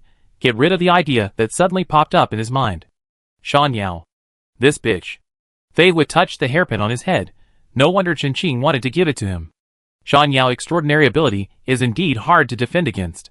He took off the hairpin on his head and pinned it on the end of Shuangwei's hair. Shuangwei, who was still struggling with the messy thoughts in his brain, suddenly woke up and looked at his companions around him. In a team of more than a dozen people, only he, Fei Hua, Ming Ming and Ma Xiu were still awake. Chapter 216 Conquer the Three Islands, Hunting the Drugu Family. To be precise, only those three people. He was thanks to the hairpin that Chen Qing left for Fei Hua. I will definitely kill you. Shuangwei's eyes were burning with rage, and the heavy sword in his hand was emitting a circle of sharp sword energy, and the sword energy immediately vibrated like water waves. The hunters around were instantly shot back several steps. Ming Ming pouted and looked at Shuangwei with disdain. Useless thing, he was brainwashed by that old ding. However, all the people except the four of them were controlled by Shan Han, and turned to deal with them. Those who were controlled were not necessarily too weak, but their willpower was a little weak, and Shan Han found loopholes to exploit. And their shortcomings were too obvious. Shuangwei also had very obvious shortcomings. But who told him to have a close friend around him, helping him all the time? It was a bit difficult for the four of them to deal with more than a dozen hunters of the same level. To be honest, the only one who didn't feel the strain was the enforcer, who was quite comfortable with it. But his target was Shining, and he had no intention of helping them. Although many of Shining Cross Star members died, however, the only remaining new Cross Star member, his extraordinary ability was somewhat special and powerful. For a moment, the enforcer couldn't even get close to Shining. After all, it was hard to tell who would win when he faced himself. That bitch Shining, she could even find someone with such extraordinary abilities. Ming Ming slashed at Jin Wu's neck with a knife. The moment his hand fell, his palm actually turned into a sharp blade, leaving a deep knife wound on Jin Wu's body. Just as Ming Ming was about to move forward, he suddenly felt a violent vibration at his waist. The terrifying power made Ming Ming's chest sweat, and his body flew back lightly. Xiang and I showed Ming Ming a bright smile. Her eyes were full of provocation, and she slowly put away her fist. Damn it, you little bitch. Ming Ming's legs turned into slender and sharp metal limbs, which made a sharp and piercing sound when rubbing against the ground, leaving a very obvious mark. His extraordinary ability was obvious, which could metallize every organ in his body and simulate various shapes. He retreated to the wall, and leaned his metal limbs against the wall and jumped, and instantly went towards Xiang and I. The metal limbs were extremely sharp. Even in Lao's mechanical manner, he could leave a deep mark. If Jin Wu's extraordinary ability was not defensive, his head would have been cut off by Ming Ming just now. The blade brushed past Xiang Ni's face, and her golden hair fell to the ground. Xiang and I covered her cheek and glared at Ming Ming angrily. A lot of blood flowed out from his fingers. Before Ming Ming had time to pursue the victory, Jin Wu came towards him with another survivor. After missing the best opportunity to kill Xiang and I, he immediately followed Jin Wu and faced Ming Ming together. The cut on his face was bloody and flesh was flying, which looked very scary. Ming Ming's situation is a bit dangerous now. One person against three, no four. Lao was very angry about Ming Ming's behavior. The walls that were originally tightly closed opened instantly, and countless red-eyed machines poured out from inside. Why did you mess with him? Looking at the endless machines pouring out, Shuangwei couldn't help but curse. There were already many enemies, and now there was no time to deal with Lao, and it was unknown what would happen to Chen Qing. So, Lao's attention was drawn back to them. How dare you say that to me? Isn't that black patch on the wall made by Fei Hua? Ming Ming gnashed his teeth and replied, how dare you say that to him? The addition of a large number of mechanical creations made the situation of Shuangwei and the others even more difficult. If it weren't for the cross star coming in to muddy the waters, they wouldn't be in such a mess. Fei Hua glanced in the direction of the law enforcer and said nothing. The new member of the Cross Star couldn't hold on for long. An A-level mechanical creation, how could it be so easy to replicate? He is now completely burning his own vitality to buy time for shining. What if his vitality is completely burned out? What else can he do to support the replica? Without him, Shining will surely die.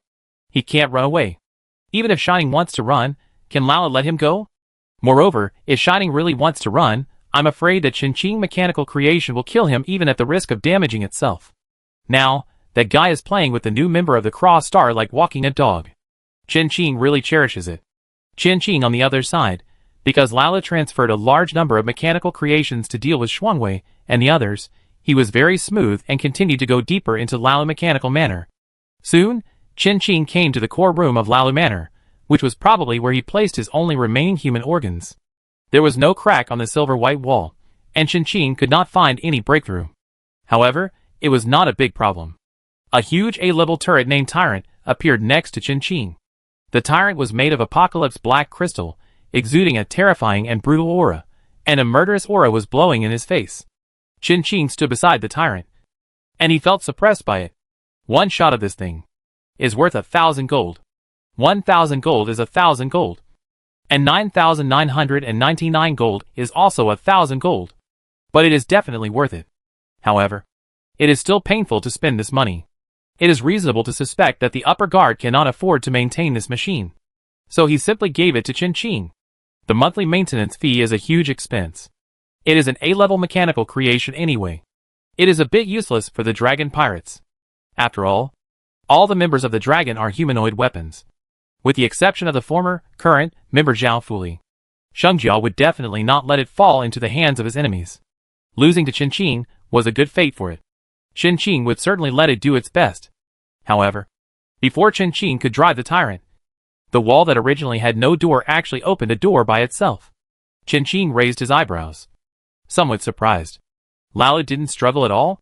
He couldn't understand Lalu's behavior. If it were him, even if he knew he had no chance of winning, he would definitely bite off a piece of the opponent's flesh at all. Lalu's mind is indeed incomprehensible to ordinary people and extraordinary people. But it is actually easy to understand. For him, machinery is supreme. And machinery is more important than his life. He cannot bear the damage to his most proud work. Once the Tyrant attacks, it will inevitably cause irreversible damage to the mechanical manor. Therefore, even if he has to pay the price of his life, Lalu chose to give up resistance. He hopes that the work he is most proud of in his life can be preserved. Qinqing walked into the room. Surprisingly, there were no mechanical objects in the room where Lalu was. The room was full of life. The kitchen was filled with fragrance. There were green plants in the corner of the living room. There was a vase of bright flowers on the table. There were many mechanical toys for children on the carpet. The toys looked a little old. Are there guests? Little Lalu. Is this your friend? Yes, Mom. Lalu responded obediently. Dear, welcome. You are the first friend that little Lalu brought back. Qinqing's arrival surprised the mechanical creature on the sofa. It welcomed Qinqing and stood up to get some snacks for Qinqing. Its voice sounded very gentle, like a female voice. It looked like a cold machine, but Qinqing could feel the warmth of a human being from it. She is my mother, Agatha. Lalu proudly introduced Agatha to Qinqing, although Agatha is just a machine. To Lalu, Agatha is his mother. Since he was born, Agatha has been taking care of him and accompanying him as he grew up. Lalu is the blood of the famous Mad family, Delyagu. He is born with deficiencies. It can't be said to be a shame for the Delyagu family, but he is also ignored. If it weren't for Agatha's care and protection, he would probably die at the hands of his peers. It is also because of Agatha that Lalu is so obsessed with machines. Although there are many crazy people in the Delyagu family, they still have a certain degree of compassion for their blood relatives. Lalu can't die. Qinqing didn't listen to Lalu's nagging story of his tragic and dark childhood. His eyes swept around the room, looking for Lalu's trace. Speaking of miserable childhoods, wasn't Qinqing's childhood miserable? He had to compete with wild dogs for food. Aren't those humans imprisoned underground by Lalu miserable? Many people never had the chance to see the sun in their lives. There are many people in this world who are more miserable than him. Born in the Druga family, he has surpassed too many people. Others do not have the protection of Agatha. With the protection of such a large family as the Druga family, He enjoys endless wealth and glory, and does not need to worry about survival in this life. He still feels miserable. If it were someone else, they might really think that Lalo would be a bit miserable. After all, everyone has their own pain, which outsiders cannot understand. But they do think so. However, he met Chen, a cold and heartless person, who could not understand him at all. Lala said so much to Chen. What was he trying to say? Chen, I will tell you the location of my treasure house. Will you keep Agatha? Lala begged. Ah, I found it. Chen did not listen to a word of Lala's words, because Lala nagging made Chen determine Lala's location. Behind a small door in the living room, Chen ignored the snacks handed over by Agatha and walked straight towards the small door. Agatha, who was originally smiling gently, suddenly changed her expression. She reached out to stop Chen and asked, Dear, are you going to hurt little Lala? Chen glanced at it and did not answer. The scavenger appeared beside Chen. A combat nani machine that was built many years ago could not be a match for the scavenger. Lala knew this and immediately stopped her. His voice was panicked. Rias, I can tell you the weaknesses of Sister Rias and Sister Reina. Sister Rias is the richest, and Sister Reina's 7 islands are the most abundant. As long as you know their weaknesses, it will be easy for you to capture the 4 islands and the 7 islands. In exchange, you let Agatha go. Also, I hope you can take over this mechanical manor and transform it into the most powerful machine. Lalu immediately proposed the exchange conditions. For Chen, the 3 islands were already in his pocket. He knew that he would die. Chen would never leave him. However, if this manor could fall into Chen hands, with Chen talent, he would definitely be able to transform the manor into the strongest weapon. Lala Manor is the strongest combat machine. Just thinking about this possibility, Lala couldn't help but get excited. Even if he would die because of this, and betray his blood relatives, Lala would not regret it at all. I refuse. Chen cold voice sounded, making Lalu a little unbelievable. The scavenger behind him mercilessly smashed Agatha's mechanical core, and the light in her eyes dimmed little by little. Until the last moment, Agatha was still saying that she would protect Lalu. No! Lala cried out in despair. Agatha's death made him feel the most extreme pain, and his heart seemed to explode at this moment. His relationship with Agatha might be very touching, but in Chen eyes, it was a bit too boring. Just a machine. The real Chen is essentially a very cold-blooded person. He can't empathize with other people's emotions at all. He can't feel Lalu's earnest request and pain at all. He just thinks Lalu is noisy, and he can't understand it. Including when he was on Rust Island or even earlier, he didn't feel sorry for those children. It's just that his reason told him that he should feel sorry for them and take some actions for it. Chen disguised himself very well. His reaction and performance were also quite good.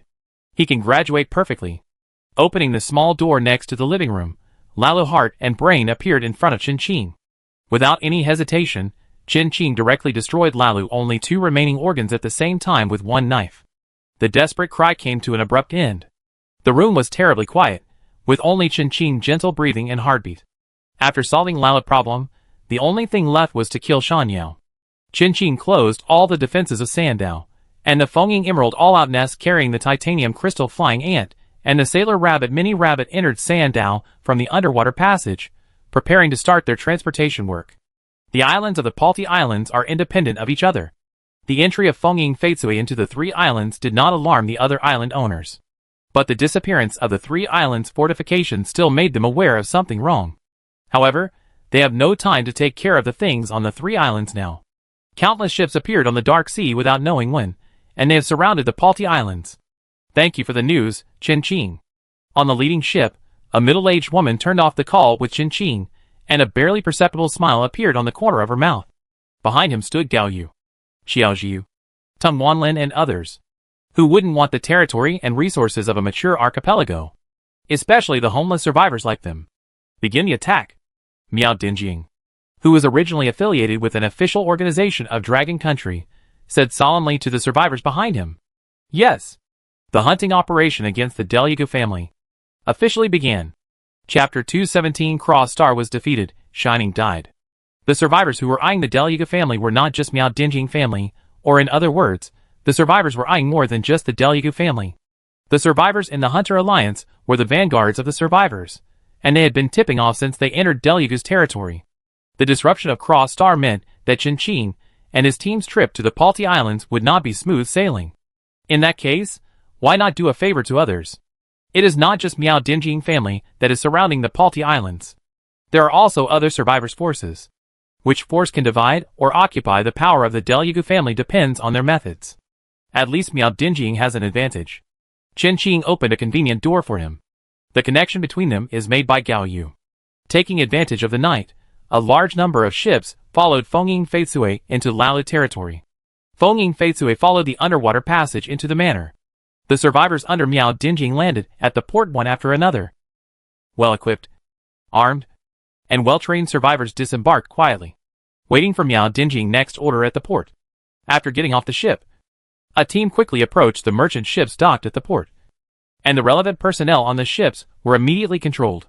With the help of the auxiliary survivors, the survivors with extraordinary abilities related to the barrier instantly enveloped the 3 islands of Part 1 with a huge barrier. The function of the barrier is not defense, but to prevent the enemy from entering the 3 islands. But they cannot know in time. With the help of Qin, Miao Dinjing Tailahua occupied the 3 islands of Part 1 in advance. However, Qin's help was limited to this. He still had his own things to do. Lalu was just an appetizer, the real battle was still to come. Miao Dinjing wanted to invite Qin to join them, but unfortunately Tailahua couldn't afford Qin. Having Qin, it was like having a magic needle to stabilize the sea. They couldn't even ask Qin to be a mercenary, they couldn't offer the price Qin wanted.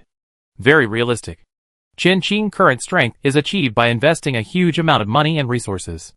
It is impossible to ask Tailahua to give all the resources to Qin. Tailahua is not the only force that wants to invite Qin. However, their dilemma is the same as Tailahua's. Miao Dinjing is very happy to have established a relationship with Qin through Gao Yu. Qin comes and goes without a trace, and his social circle is only locked on a few fixed people. It is indeed the case. The survivors and aborigines that Qin has been in contact with are only the fixed ones. Gao Yu, Zhao Fuli, Qin Cheng and others, as well as the aboriginal Shangjia, Yogu. However, he really needs to expand his social circle now. After all, he is selling arms. To be honest, if Miao Dinjing can take over the Palti Islands, it will be a good thing for the civilians here.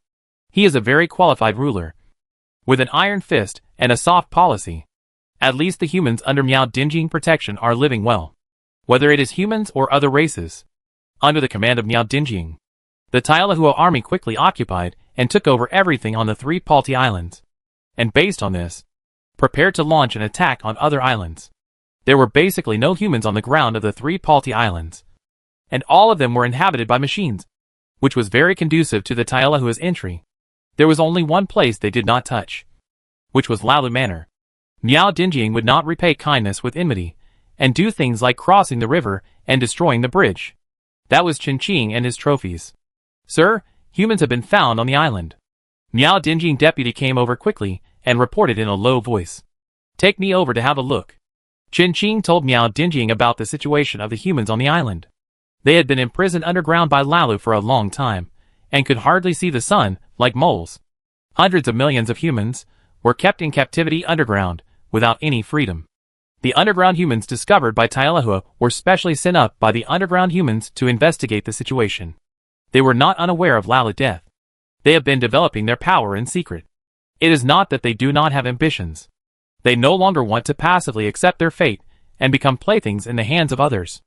In the first 99 steps of conquering the 3 islands of Part 1, the Hunter Union and Qin have helped Miao Dinjing to leave. The rest depends on his methods. If he is not able to do it, even if Qin and others help him solve all the dangers ahead, it will be useless. He will still be beaten back to where he was. Of course, this has nothing to do with Qin and others. Essentially, Qin informed Miao Dinjing that their coming to the Palti Islands was a deal, and they needed Tailahua to share their firepower. Qin's goal was to get the resources on the Palti Islands, and he would just grab them and leave. The same was true for the others, who would not spend too much time on the Palti Islands. The Cross Star changed the plan, so there must be other forces on their side to help them clean up the mess and bear the fire of the angry Delugu family. Otherwise, it would be troublesome to be entangled by a group of lunatics. Chen Qing and Lalu Manor had killed Lalu. And Shuangwei and his fighting machines all retreated. And the pressure was relieved. In fact, those machines turned to deal with the members of Cross Star. Seeing that the situation was not right, Xu Guang immediately prepared to retreat. Hey, isn't it too rude to just leave like this? Shuangwei stood in front of Xu Guang with a heavy sword, looking at him with a fake smile.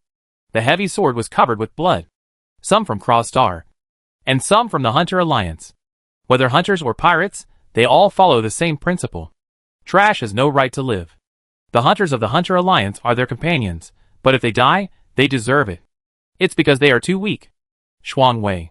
Xu Guang narrowed his eyes, and the darkness under him began to spread again. TSK. Shuangwei and Xu Guang don't have a very good relationship. Shuangwei doesn't have a good impression of this black-hearted guy. Let's settle the new and old grudges together. The tip of the heavy sword pointed at Xu Guang. And Shuangwei raised a bright smile full of malice. It didn't matter to Xu Guang whether he was killed or not. But he must leave something behind today. Shine! Suddenly, the terrified shout of Lu Jin interrupted the confrontation between the two. The fake law enforcer had been eliminated by the law enforcer. And the new member of the Cross Star died silently. The old and withered corpse curled up on the ground, looking not like a human at all, but like some alien monster. From his corpse, we can see how much pain he endured in order to maintain the existence of the fake law enforcer. After all, he sacrificed his young life for the cult leader. Shining. Without the obstacle, the law enforcer appeared beside Shining, and the liquid metal condensed into a brand new platinum-colored long sword. The law enforcer's cold eyes hidden under the mask had no emotion, and he raised the sword without hesitation and rushed toward Shining. Facing such a ruthless machine, Shining had no way to control it. An unknown emotion flashed in his shining eyes. He was not afraid of death. But he could not die like this. He could not die here quietly like a waste, without anyone knowing. Even if he was going to die, he had to let the whole world remember his existence. He decisively pulled the Gilded Man over and blocked him in front of him. And he tore a scroll and disappeared in front of everyone in an instant. Before the tears in the Gilded Man's eyes fell, he faced the sword swung by the law enforcer. He was stunned in place. If we talk about who in the Cross Star truly regards others as companions, it may be only Lu Jin. The long sword fell, and blood splashed high on the law enforcer. Huan Sai. Lu Jin looked at Huan Sai, who was blocking him in disbelief. The next second, Huan Sai's body exploded in front of him. The thick blood mist poured all over Lu Jin's body and head. He fell to the ground. Confused, Shan Yao, whom he regarded as his most trusted companion, abandoned him. But Huan Sai, who had always been controlled by him, actually saved him. What was he thinking? Lu Jin was at a loss, passively preparing to face his fate of death. Unfortunately, the law enforcer took back his sword and followed the trail of the disappearing Shan Yao.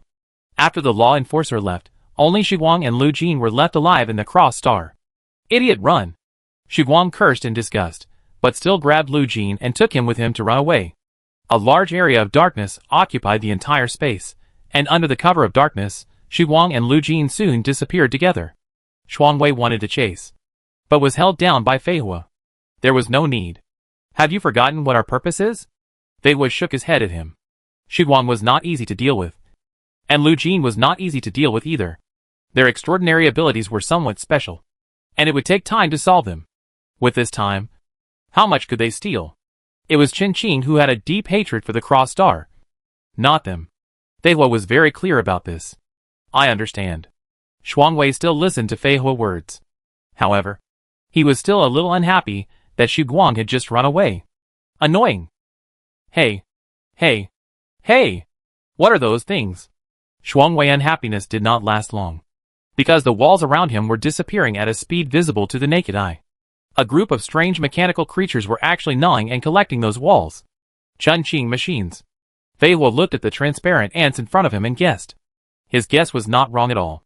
These were the titanium crystal flying ants that Chen Qing brought out from the ship. They were good at carrying and loading. Where is Chen Qing? Shuangwei rolled up his sleeves and immediately joined the demolition team. These things are all money. Money! Could he have found Lala treasure house before us? Shuangwei was concerned about Chen Qing. Of course he had to kill Shan Yao, and make sure he was dead. And then, he would understand the matter. As for Lala treasure house, Lala didn't have any treasure house. This mechanical manor and mechanical city was his greatest wealth. Under the moonlight, Chen Qing stood on the top of the manor's spire. From here, he could see the entire mechanical city at a glance. The city, which had been plunged into darkness, lit up with tiny lights because of the entry of the Tailahua army. The lights were connected into one piece, like a blazing fire. A cold mechanical sound rang in Chen Qing's ears. It was from the city's defense system. The target is being searched. The outsider has been locked. And the cross star is shining. Shan Yao did not escape from the Palti Islands at all. And he could not escape. There was a defense system in front, and a supernatural power barrier in the back. As a supernatural power user who was not good at fighting, how could Shan Yao escape? He could only disguise himself and blend into the team outside, hoping to take the opportunity to escape from here. However, he couldn't escape at all. Chen Qing took out a sniper rifle from the space. The level of the sniper rifle was not high, but it was more than enough to deal with Shan Yao. He turned over and jumped into the tower, set up the sniper rifle, adjusted the sniper rifle scope, locked it, and aimed. Bang! The bullet left the muzzle, rushed at high speed, and instantly hit Shan Yao, who was mixed in the crowd. This was Chen Qing's first time using a sniper rifle, and his accuracy was pretty good. There are enemies. Medical team. Someone is injured.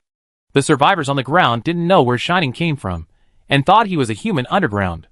When they saw him lying on the ground with his life or death unknown, they immediately shouted for help. The next second, the law enforcer appeared. It lowered its head and glanced at the survivor who was shouting for help. The survivor trembled and his eyes were full of fear. Who is injured? Zuyun fell from the sky with a medical box on his back. The medical box was his disguise. In fact, Zuyun was still the magical girl. No one answered his question. The head of Shining was cut off by the law enforcer and flew high up, flew far away. I don't know who brought the dog to the island, but the dog Chong Chong actually took the head away at a very fast speed. Tung Jiqiang. Don't take things randomly. Tung Wanlin roared, and he pointed at Tung Jiqiang and chased him desperately, trying to get the head back. Survivor Chen Qing has killed Shining, a member of the Cross Star, and obtained 100 extraordinary points. So weak. Chen Qing complained, retracted the sniper rifle, jumped down from the tall building and landed on the ground nimbly. I told you to hold it. I told you to hold it. I told you to hold it. Tung Wanlin, who had finally caught up with Tung Jiqiang after struggling for her life, grabbed Tung Jiqiang's fate by the scruff of the neck, cursed, and hit its head. Do you know what it is? You hold it. He dragged the dog, with the shining head, back to the shining death place. The law enforcer was still waiting for Chen Qing's arrival, and the survivors next to him did not dare to approach the law enforcer at all. He looks like he can kill all of us 100 times, and still have more. A survivor whispered. Hush. What are you afraid of? He hasn't attacked us for so long. So he's definitely not an enemy. The one on the ground looks more like an enemy. Everyone's eyes fell on the law enforcer. He didn't feel anything at all, and just stood there quietly. What's going on? Tung Wanlin, who brought the head back, looked at Zuyun and asked. I don't know. I've already notified Gao Yu and Commander Miao. Zuyun shook his head. This guy is not a good guy at first glance. He is very dangerous. When Zuyun was looked at by him just now, his hair stood up. It's scary. Someone is coming. Chen Qing? Chapter 218 Matchmaking. Chen Qing's arrival did not surprise Zuyun and Tung Wanlin too much, but they looked at Chen Qing and the law enforcer. Chen Qing's current development is too terrifying. It was obvious that this guy was Chen Qing. They all started to develop at the same time, and they are all human beings. Why is there such a big gap between people? The development of Chen Qing alone may have surpassed most of the survivors. Under the gaze of the crowd, the mysterious and noble law enforcer, who looked like a peerless master, walked quietly and obediently behind Chen Qing, holding the body of Shan Yao in his hand. Ah, this is for you. Tung Wanlin quickly returned Shan Yao's head. He was a little glad that he had just caught Tung Jiqiang. Otherwise Tung Jiqiang would have been killed by Chen Qing men with this head in his mouth. Is this guy also a machine? The survivors on the side looked at the law enforcer in shock. He thought it was some big guy in a mecha. That should be it. Can a person grow that tall? The law enforcer is more than 2 meters tall, which gives people a strong sense of oppression. However, Chen Qing is standing next to it, and it is difficult to be ignored. They are lucky today. They can actually meet Qin. They will brag about it later. These survivors brag for a purpose. It is not just a simple bragging, but the intention is to guide public opinion and give people a certain impression. Qin basically does not appear in the chat channel. His whereabouts usually only appear in newspapers. With Qin's current strength, whether he joins the red or blue team, he can bring about significant changes to the situation, just like adding them above. However, they don't want to participate in the Deep Blue War at all.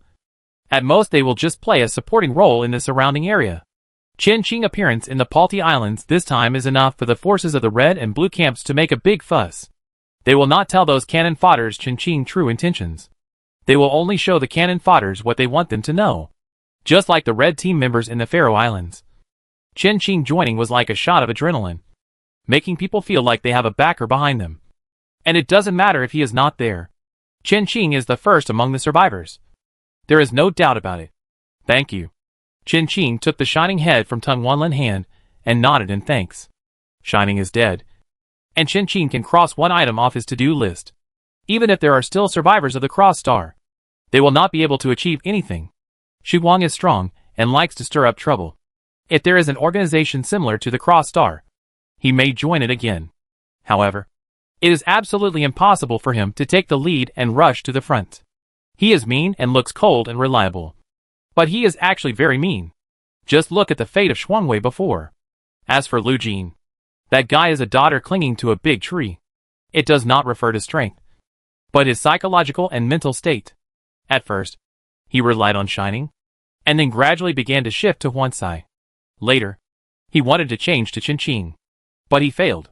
However, gold is like daughter, it seems to need to rely on a big tree to survive, but in fact it is very dangerous. If you are not careful, it is easy to be attacked, and the life force of the parasite will be completely drained. If you meet the two of them again, just kill them. It is the old nest shining in the desolate sea. This is what Qin really needs to pay attention to. The new members of the Cross Star, they should all come from the desolate sea. The personnel are replenished so quickly, the number must be not small. They are all people with extraordinary abilities. This guy Shan Yao has big plans. However, he is dead now. It doesn't matter what plans he has. That old nest, you can go and have a look when you have time. Based on the state of the new members of the Cross Star that Qin and his friends saw just now, Shan Yao has obviously raised a cult. It's better to deal with this thing as soon as possible. Qin doesn't need to care too much. In the desolate sea, people are the most important resource. Without Shan Yao, his old nest will be divided up by people from other forces in an instant. Naturally, that includes those people. People with extraordinary abilities are popular everywhere. Shan Yao is dead, and the influence of his extraordinary abilities will gradually weaken. No. No! Tung Wanlin faced the death gaze of the law enforcer, smiled awkwardly, and hid Tung Jiqiang behind him again. He always had a feeling that the guy was going to kill Tung Jiqiang. It was too dangerous. Tung Jiqiang behind Tung Wanlin was still sticking out his tongue foolishly, and looked very happy. Let's go first. Qin got the body of Shining and prepared to leave. After dismantling Lalu Manor, they had to rush to the 7 Islands. Reina on the 7 Islands was not easy to deal with. She was different from Lalu. If Lalu had to say it, she was a research talent. Many of the new machines of the Deluga family in recent years were developed by Lalu. Lalu researched. Reina and the other 2 islands were responsible for production. And the 7 islands were the most productive in the Deluga family. On his island, there are the most members of the Drugu. Barbara knows one of that woman's weaknesses. He loves beauty extremely, and hates any creature that looks better than him. So, his face is what he cares about the most. Not many people have seen Reina, he seldom leaves the 7 islands, and even if he does, no one knows his whereabouts. Some people say that he is extremely ugly, so he is jealous of those who are better looking than him, and some people say that he is extremely beautiful. The specific situation can only be known after reaching the 7 islands. However, from here we can see that Reina is a very difficult character. If it is not necessary, Qin does not want to confront her head-on, it is a waste of time.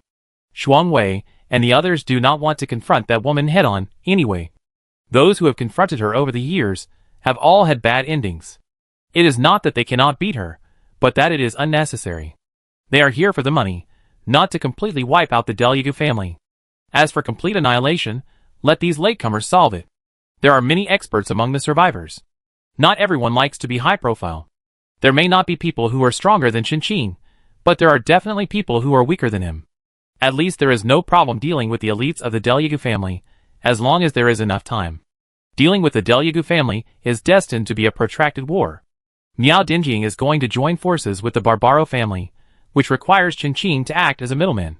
He is very suitable. There is no law and order in this world, so a middleman with a good reputation and strong strength is very necessary. Teng Wanlin knew what Miao Dinjing was thinking, and quickly called Qianqing. Zui Yun asked all the survivors nearby to leave first. Those people looked at the head in the law enforcer's hand with curiosity. Tailahua came here thanks to Qianqing, so they didn't think Qianqing was the one who killed them. But they were too curious about the guy's identity.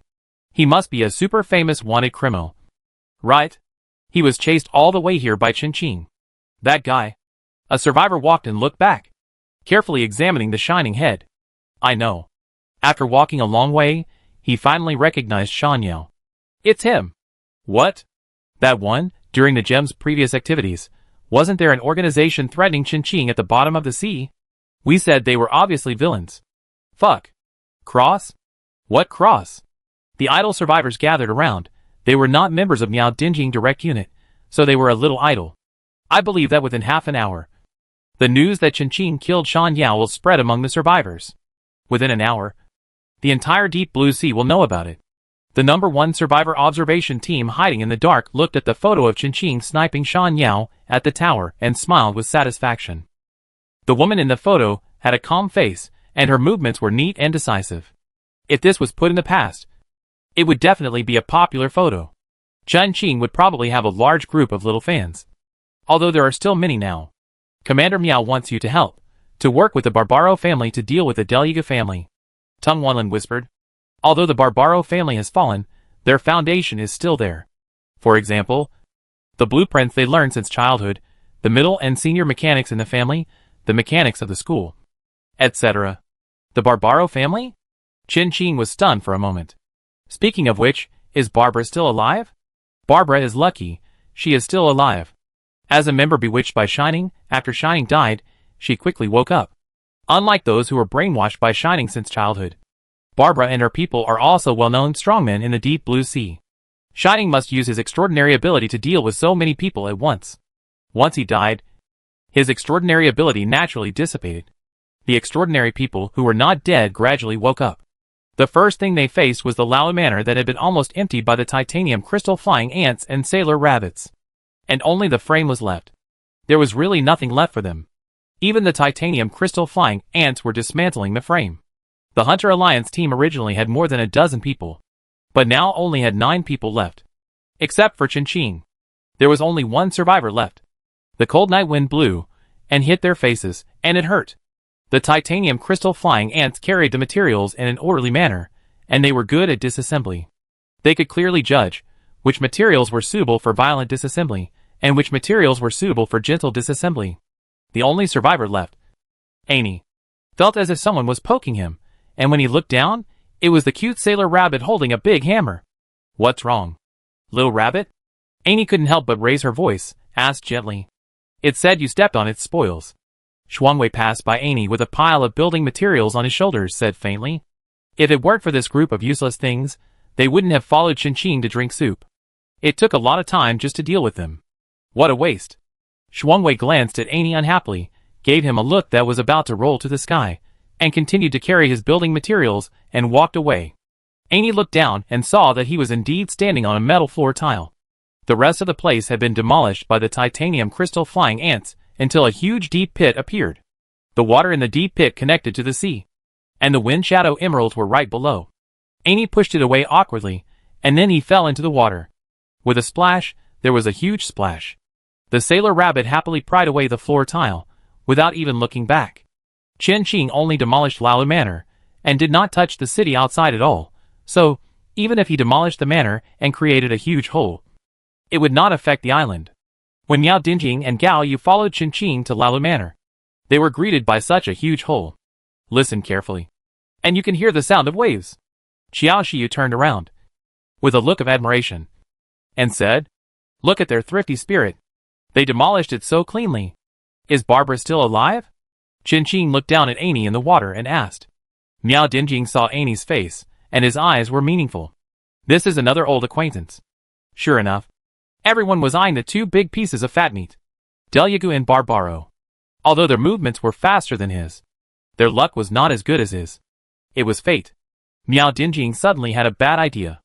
After the matter was over, he would go and have a good chat with his old opponents. I'm here. Barbara's weak voice sounded from the side, and everyone turned their heads. There were several wounded people lying over there. They were all injured by masters of the same level. Shuangwei and the others all used killing moves. They were steady, accurate and ruthless. It was a blessing that they didn't die. Their injuries wouldn't heal in a short time. Chen Qing took out the fluid doctor from the space and asked it to treat them. If it can be cured, if it can't be cured, forget it. Thank you. Thank you for your trouble. The wounded on the ground thanked Chen Qing politely. The previously disappeared teachings are now all back. Can you still move? Chen Qing squatted down and checked the conditions of these people. I'm afraid it can't be done. A hunter shook his head. His injuries were too severe. It would take a long time to recover. That guy Feihua was too cruel. Even his spiritual sea was affected. And to be honest, the impact of the shining was dissipating, but it would not dissipate for a while. If he forced himself to follow Chen Qing and the others, I'm afraid he would be a hindrance. This is Miao Dinjing. After hearing what the hunter said, Chen Qing suddenly introduced Miao Dinjing to them. Since there was no way to move, then let's stay. A powerful bounty hunter, who is among the top ones, even if he doesn't join Tailahua, can still bring them a lot of benefits. For example, some guidance or something. These hunters, even Miao Dinjing finds it difficult to contact them. At present, all the forces of the survivors, all the forces, are among the bottom ones in the deep blue sea. These top hunters, even if they have money to hire them, may not necessarily accept them. Miao Dinjing is taking advantage of Chen Qing again. After entering this world, it was the first time that he experienced what it meant to be reliable, and what it meant to lean on a big tree for shade. And it was from a child who was much younger than him. Both parties understood Chen Qing meaning, and immediately had a friendly and cordial exchange, and soon reached a deal. Miao Dinjing has many talented people under him, and even Gao Yu and the others are now under his control. He is a good person, and a very responsible person. So naturally many people are willing to follow him. Just like Zhao Fuli, he forced Shang Jiai to bow his head again and again. Chapter 219 Golden Demon. Hospitality 7 Islands. Zhao Fuli and Miao Dinjing have some common characteristics, which Chen Qing and Shang Jia do not have. This is probably related to their growth environment and innate genetic characteristic. Hunter Guli and Miao Dinjing reached a deal. You are good. I am good. And everyone is good. Miao Dinjing asked his healing superhumans and medical professionals to help them diagnose and treat them. The fluid doctor has good medical skills, but Chen Qing and the others are leaving soon, and the fluid doctor cannot stay. There is not only Guli who is seriously injured and unable to fight, there is also another Jingwu. There are people who are willing to give face to Chen Qing, and there are naturally people who are unwilling to give face to Chen Qing. This is normal. Guli has something to ask of Chen Qing. In essence, people who are willing to give face to Chen Qing are all motivated by interests, not really considering his face. Once the benefits they can get from Chen Qing are less than what they pay, then they will not give Chen Qing face. Just like Shang Jia, this guy who is hated by more than 90% of the forces in the deep blue sea, he is very strong, but basically no one will give him face. He can only be suppressed by force. However, Shang Jia is enjoying it. In fact, force is also one of the components of so-called face. Jinwu directly stated that he wanted to leave the Palti Islands. Since he had lost his fighting ability, he was not going to participate anymore. Miao Dinjing's attitude was also very good, providing Jinwu with a small boat. All the merchant ships on the island were controlled, and no ship could leave the 3 islands apart one. It was quite surprising that Miao Dinjing was willing to let Jinwu leave. He controlled those merchant ships because he didn't want them to mess up the situation. Those chambers of commerce had a lot of wealth and power in their hands, and they had big backers behind them. So they were difficult to deal with. Most of those who were willing to come to Lala Island to trade were close to the Delyagu family, colluding with them. Or they were just neutrals. No matter which party is offended, the impact is not great. Those people on the merchant ship may be used as hostages. The neutral faction only cares about benefits. If Miao Dinjing can provide enough benefits, Then today's matter can be easily covered. Except for Jinwoo and Guli. After the others completely emptied Lao Manor, they prepared to set off for Part 1 Nanashim Arena, the territory of Delugu. Those dead and seriously injured hunters were also very unlucky. It was originally a robbery operation that was good for everyone except the Delugu family. However, after Crossstar got involved, so many people died. More than half. Shining has done a lot of harm to people.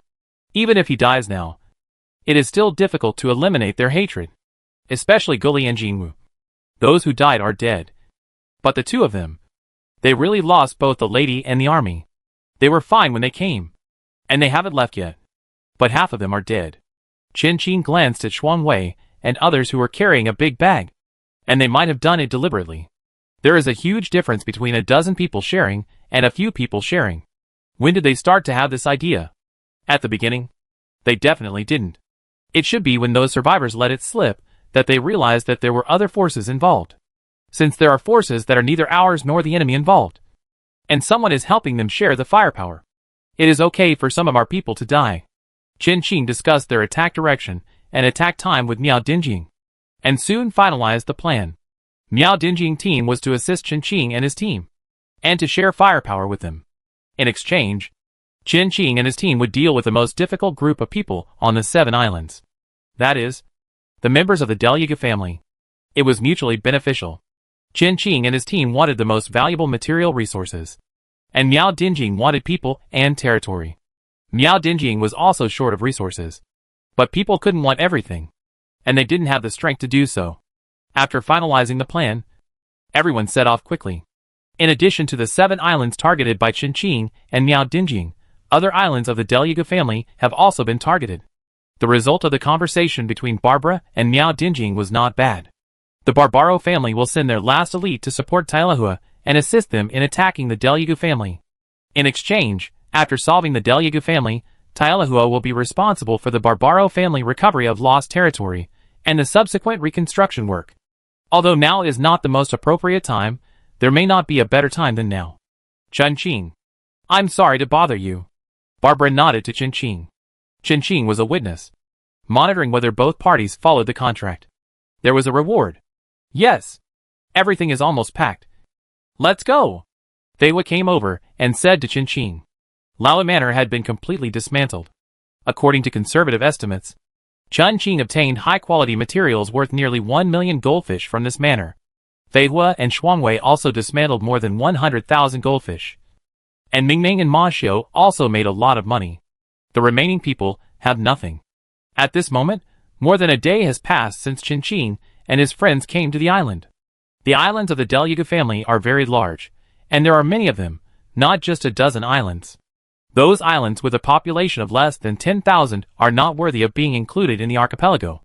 There are many civilians in the Delugu family's territory, and there are also many bloodlines in their family. To put it bluntly and cruelly, there are so many civilians in their territory, but they still reach out to children from other places, which shows a little bit of the madness of this family. By the way, remember to destroy the underwater passage. Before leaving, Chen Qing reminded Miao Dinjing. The underwater passages of the Delugu family are interconnected. If they are not destroyed in time, it is easy for people from other Delugu territories to invade. The 3 islands of Delugu do not have any defense system now. They have all been dismantled by Chen Qing and his people. Even if there is, Miao Dinjing and his people cannot use it. The same problem. It is easy to be invaded by people from the Delugu family. The underground distribution map. They should have it. Chen Qing's eyes fell on the civilians of the 3 islands. They are very resilient. He praised these civilians, and in fact, it was true. They were smart and resilient, and did not succumb to their fate, and were able to subdue all the other civilians underground to their own command. Even if Chen Qing and his people had not come, these people would definitely be able to change their own fate. The people of the Delugu family have a very obvious shortcoming, which is indeed common to most people in the deep blue sea. They look down on the common people too much. But all professionals were born from common people, so why do they look down on common people? From the information Chen Qing collected, professionals were created by common people to resist the original supernatural power users. The result now is really ironic. And the original supernatural power users, it seems that they were not supernatural power users at the beginning. No one knows how supernatural power users appeared. According to records, one day, they suddenly possessed supernatural power. Okay. I understand. Miao Dinjing looked serious. This was no small matter. This piece of land came too easily. The real test was coming next. After reminding Miao Dinjing, Qin Qing and the others left. Through the underwater passage. Miao Dinjing hadn't started to destroy the passage yet. So they left first. After Qin Qing and the others left, Tailahua would follow them. If you want to occupy a piece of land for a long time, you must pay the price of blood. Sitting in Feng Emerald's body, he moved towards the 7 islands of Part 1 at a high speed. It still takes more than 10 minutes to travel from the 3 islands to the 7 islands. This is back to you. Thank you very much. You can talk to me next time if you have anything to say. Shuangwei took the hairpin from his hair and handed it to Qin Qing. Shuangwei's personality is actually quite good, as long as he doesn't step on his bottom line. For example, using fake money to cheat him or something. No need, you keep it. It's only valid for 1 month. Qin Qing shook his head and didn't take it. This thing has almost no effect on him. Taking it back is just waiting for it to expire. Yes. Yes, you need this more. Ming Ming smiled and said sarcastically to Shuangwei. Shuangwei rolled his eyes. This guy is just jealous of him, he knows it. In that case, when the things in the Palti Islands are over, let's go to the Golden Demon's lair to play together. Shuangwei suggested. The Golden Demon is an extraordinary creature, possessing the ability to create illusions to confuse humans, and is not easy to deal with. From the moment you step into their territory, you may have already fallen into the illusion they created. But they are very valuable. Some nobles like the abilities of gold demons very much. They like to use the bones of gold demons to make jewelry.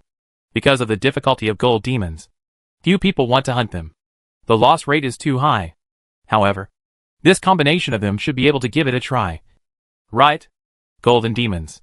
Ming Ming thought. Gold demons are actually quite useful to them. The extraordinary people. And can train extraordinary abilities and mental strength. After finishing this big deal, they are not short of money. And it is not impossible to go and have some fun with the Golden Demon. If we can get the Golden Demon, the Golden Demon Chamber of Commerce will hunt us to death. The high price of the Golden Demon is largely due to the Golden Demon Chamber of Commerce, which specializes in selling Golden Demon products and monopolizes this industry. Except for Yi Wu, the president of the Golden Demon Chamber of Commerce. Few people can come out of the Golden Demon's lair alive. Others who came out alive have never brought out a Golden Demon. Hey Qin Qing, you have a good relationship with Shangjia, just ask him. Shangjia dragon pirates were one of the ones that came out of the Golden Demon's lair. They never mentioned what happened in the Golden Demon's lair. Shangjia probably won't tell him, and he might even provide some false information. The matter of Zhao Fuli is not over yet. There is a grudge, Qin Qing said briefly. Shangjia is really annoying. This must be Shangjia's problem. These people all went to sea and grew up at the same time. They often interact with each other. How could they not know each other's style of doing things? It's quite emotional to say that only they are left of the original group of people who died. And they are still dying. Newcomers are slowly rising up to fill the positions of those who died. This world is a huge cycle. Sooner or later, newcomers will replace them. In addition, the relationship between these pirates and hunters seems to be very bad on the surface. But in fact, they have not yet formed a real deadly feud. When fighting against some of the deep-rooted families in the deep blue sea, they were surprisingly consistent. The last time the pirates and hunters joined forces, it should have been 10 years ago. Who were they fighting against? Shuangwei can't remember. They, except Shangjia and Bai Xian, who absolutely cannot coexist peacefully, the rest are okay. I don't know how Shangjia offended Bai Xian. After we finish the things at hand, let's go to the Golden Demon's lair to play together. I have no objection. Ming Ming crossed her arms, and was quite interested. Anyway, she was free anyway. Now it was wartime, and it was easy to get involved in trouble if she took on a mission. Ming Ming had originally planned to go back to her hometown to rest. But since Shuangwei had invited her so kindly, it was hard to refuse. During this period, it was good for everyone to keep in touch with each other. What if something unexpected happened again? They were all alone, and it was easy for those old and young people to plot against them. Okay. Matthew also agreed with Shuangwei's idea. If you stay idle for too long, your bones will become hard. Hunters and pirates, who are willing to participate in the war, have already participated. The rest are all peace lovers like them. It's also a good idea for everyone to temporarily form a group. Barbara didn't go with them. She stayed on the 3 islands. When the time comes, she will follow the main force to attack the 7 islands. The remaining Annie didn't say anything. He's not stupid. Shuangwei's plan naturally won't include him. If Barbara comes, it won't include Barbara either. They all have their own factions, and are bound to have selfish motives. Even if they don't, someone will force them to have them. The previous plan to attack the Delugu family allowed them to join, because they were purely after money. The current Golden Demon plan is more or less a gathering of the intermediate factions for warmth. When they gather together, no one dares to pay attention to them, unless the red and blue factions want to put aside their past grudges and join forces to deal with the neutral party. Shuangwei said this in front of Annie, which was also a warning. The old and young people in the red and blue camps should be more sensible and not mess with me. What about you, Chen Qing? Ming Ming turned to ask Chen Qing. It depends on the situation. Chen Qing was not sure. After all, plans cannot keep up with changes.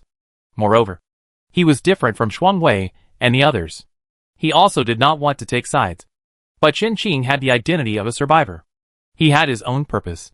They who obviously thought of this, and did not let them continue to ask. We're almost there.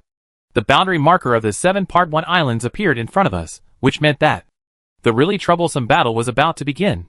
Reina, Delugu, he was much more difficult to deal with than Lalu and Delugu. Someone is here to welcome us. Ming Ming smiled. A dangerous light flashed in his eyes. Shuangwei wiped the blood off the heavy sword and stood beside Fei Hua. Chen Qing drew out his black knife, with no expression on his face. Right in front of Fengying Feicui, the receptionist from the owner's house of the 7 Part 1 islands was waiting for them. Chapter 220 Reina, Delugu, 3 ambitious people. Reina looked down on Chen Qing and others, and actually only sent a few of her 6th generation Deluga members to deal with them. All the living members of the Deluga family are 7 generations living together. The 1st, 2nd and 3rd generations have all retired to the 2nd line Rias. Reina and Laru are all 4th generations, and are also the generation that holds the most power in the Deluga family. Those who came to challenge Chen Qing and others are all 6th generation Delugu, and the 6th generation Delugu has not yet made a name for himself in the deep blue sea. Reina let them deal with Chen Qing and the others, which was indeed a bit disrespectful. TSK. After seeing the other party's face clearly, Shuangwei took back the heavy sword that he had originally taken out. He was very unhappy now. Ming Ming was also unhappy. But Ming Ming was not like Shuangwei, who showed it so directly on his face. Reina let such a group of children deal with Chen Qing and the others. I don't know if it was because she was too confident or something else. Anyway, the dozen or so 6th generations on the opposite side were not enough for them to fight alone. Even, they don't have to take action. Who will come? Ming Ming asked lazily. It's too embarrassing to deal with such a group of children. But they still have to kill them. They will not be merciful. They say that the people on the other side are children. But in fact, they are a group of young people in their 20s. Looking at their arrogant faces, Chen Qing inexplicably remembered that when he was selling barbecue in a food stall, he encountered such people a lot. They are all scum. Chen Qing has dealt with more than 10 people. If Chen Qing had not changed his job later, this number might have exceeded 3 digits. Let me do it, Chen Qing said indifferently. To deal with such people, just don't take them seriously. The tyrant was taken out by Chen Qing. Shuangwei and Fei Hua looked at Chen Qing several times.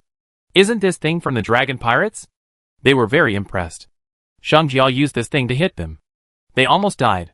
Didn't Chen Qing say that he had a grudge against Shang Jiao? Using this thing, isn't it a bit too much to respect them? Ming Ming didn't know the tyrant, but he could see how powerful this thing was. It's okay, it's their honor.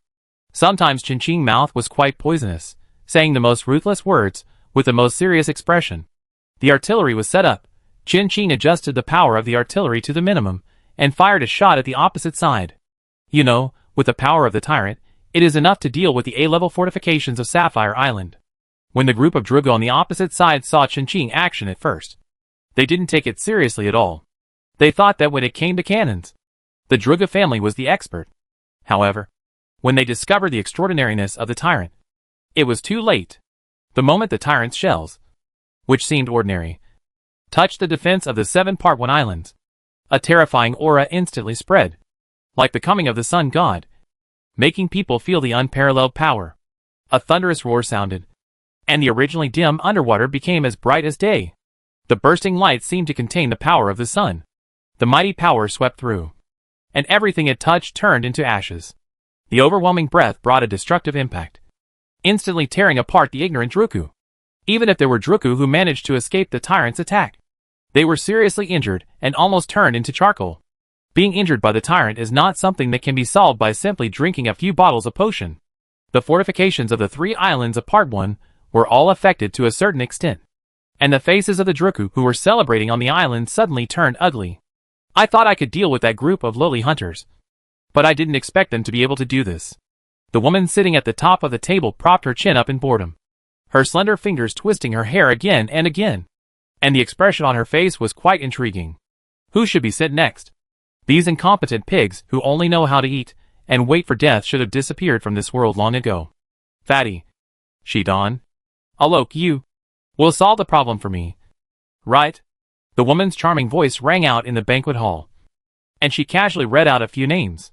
The anger on the faces of the Telugu, who were still cursing Chin and others immediately disappeared, and they became obsessed, staring at the woman at the top. Reina, Telugu, the most beautiful person in the deep blue sea. No one else. He has a stunning beauty.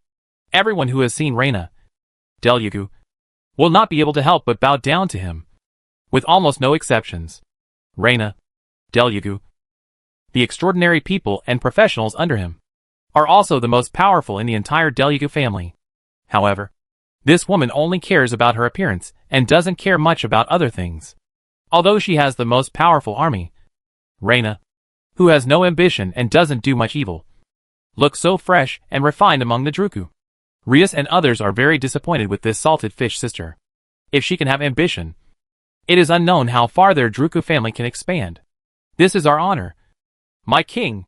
The Druku whose names were called by Reina were all excited, rubbing their hands and wishing to kill Chin and others immediately, and bring their heads back to Reina to claim credit.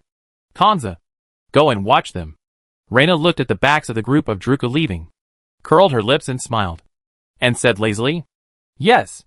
Kanza, a survivor who bowed down to Reina, was very strong. He was very popular at the beginning of the game, but disappeared later. It turned out that he was one of the men who were willing to be behind Reina. Looking at the people in the banquet hall, there were many familiar faces in the deep blue sea among the crowd, but they suddenly disappeared when they were at their peak.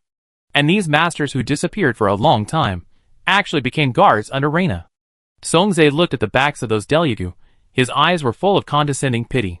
Little did he know that in Reina's heart, he was no different from those Telugu. When Reina got tired of him, he would be abandoned sooner or later. Reina is so ruthless. Bai Xian Yuan Fei walked out from behind Reina and sighed. The guests in the banquet hall had been dispersed by Reina. Only Yuan Fei and Reina were left in the empty hall.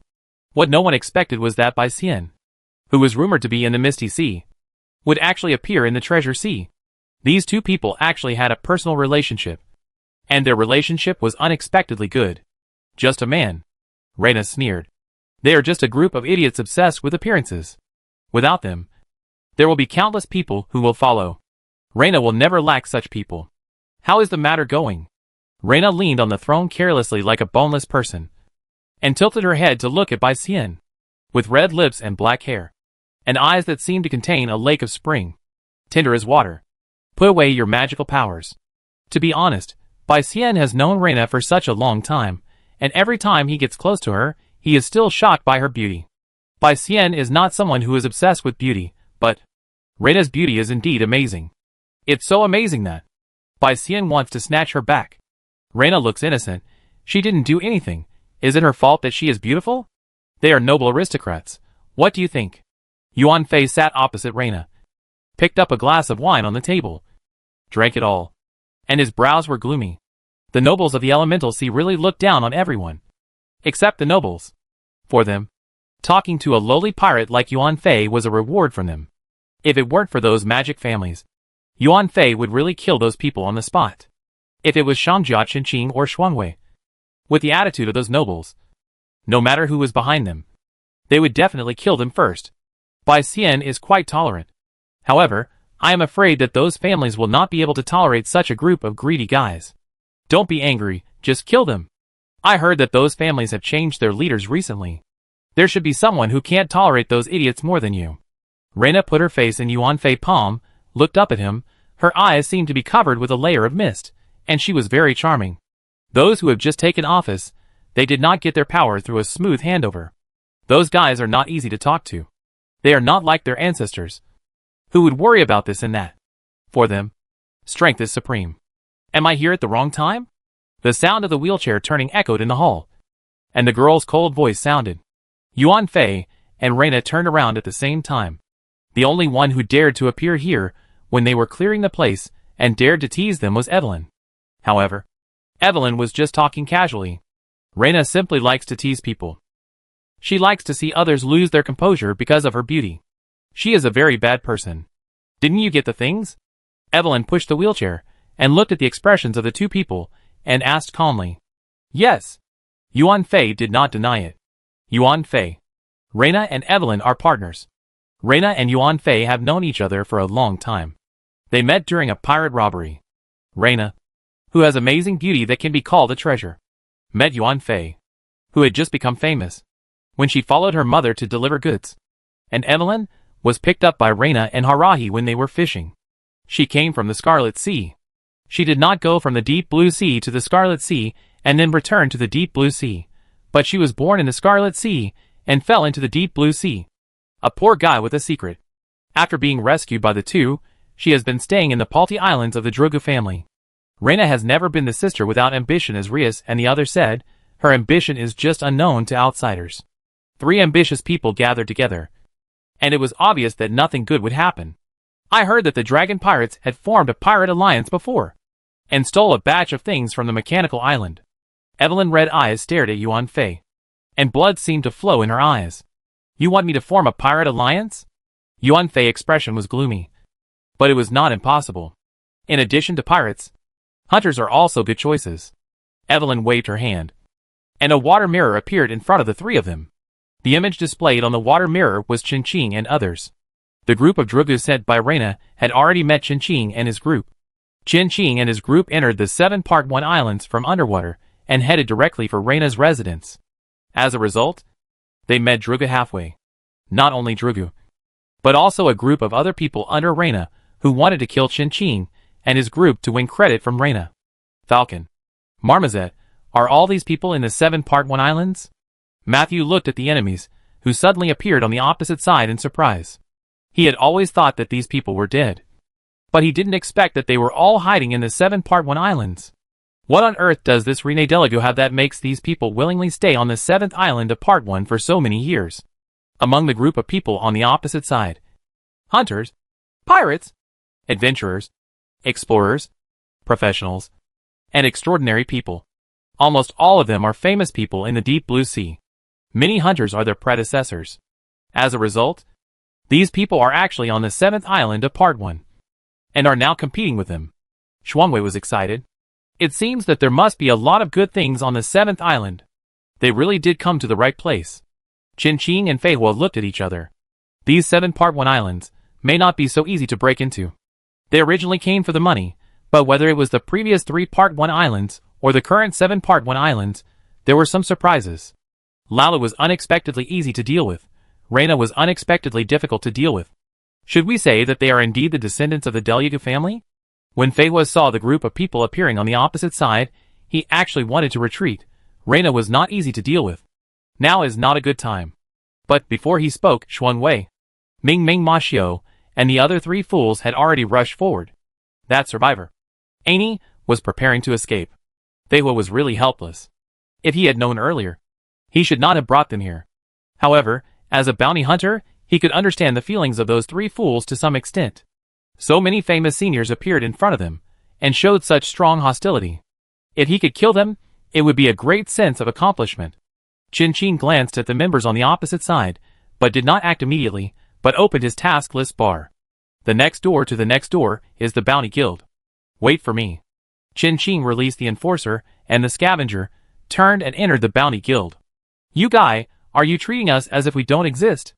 A bounty hunter holding 2 knives fell from the sky, and shouted angrily. However, bang!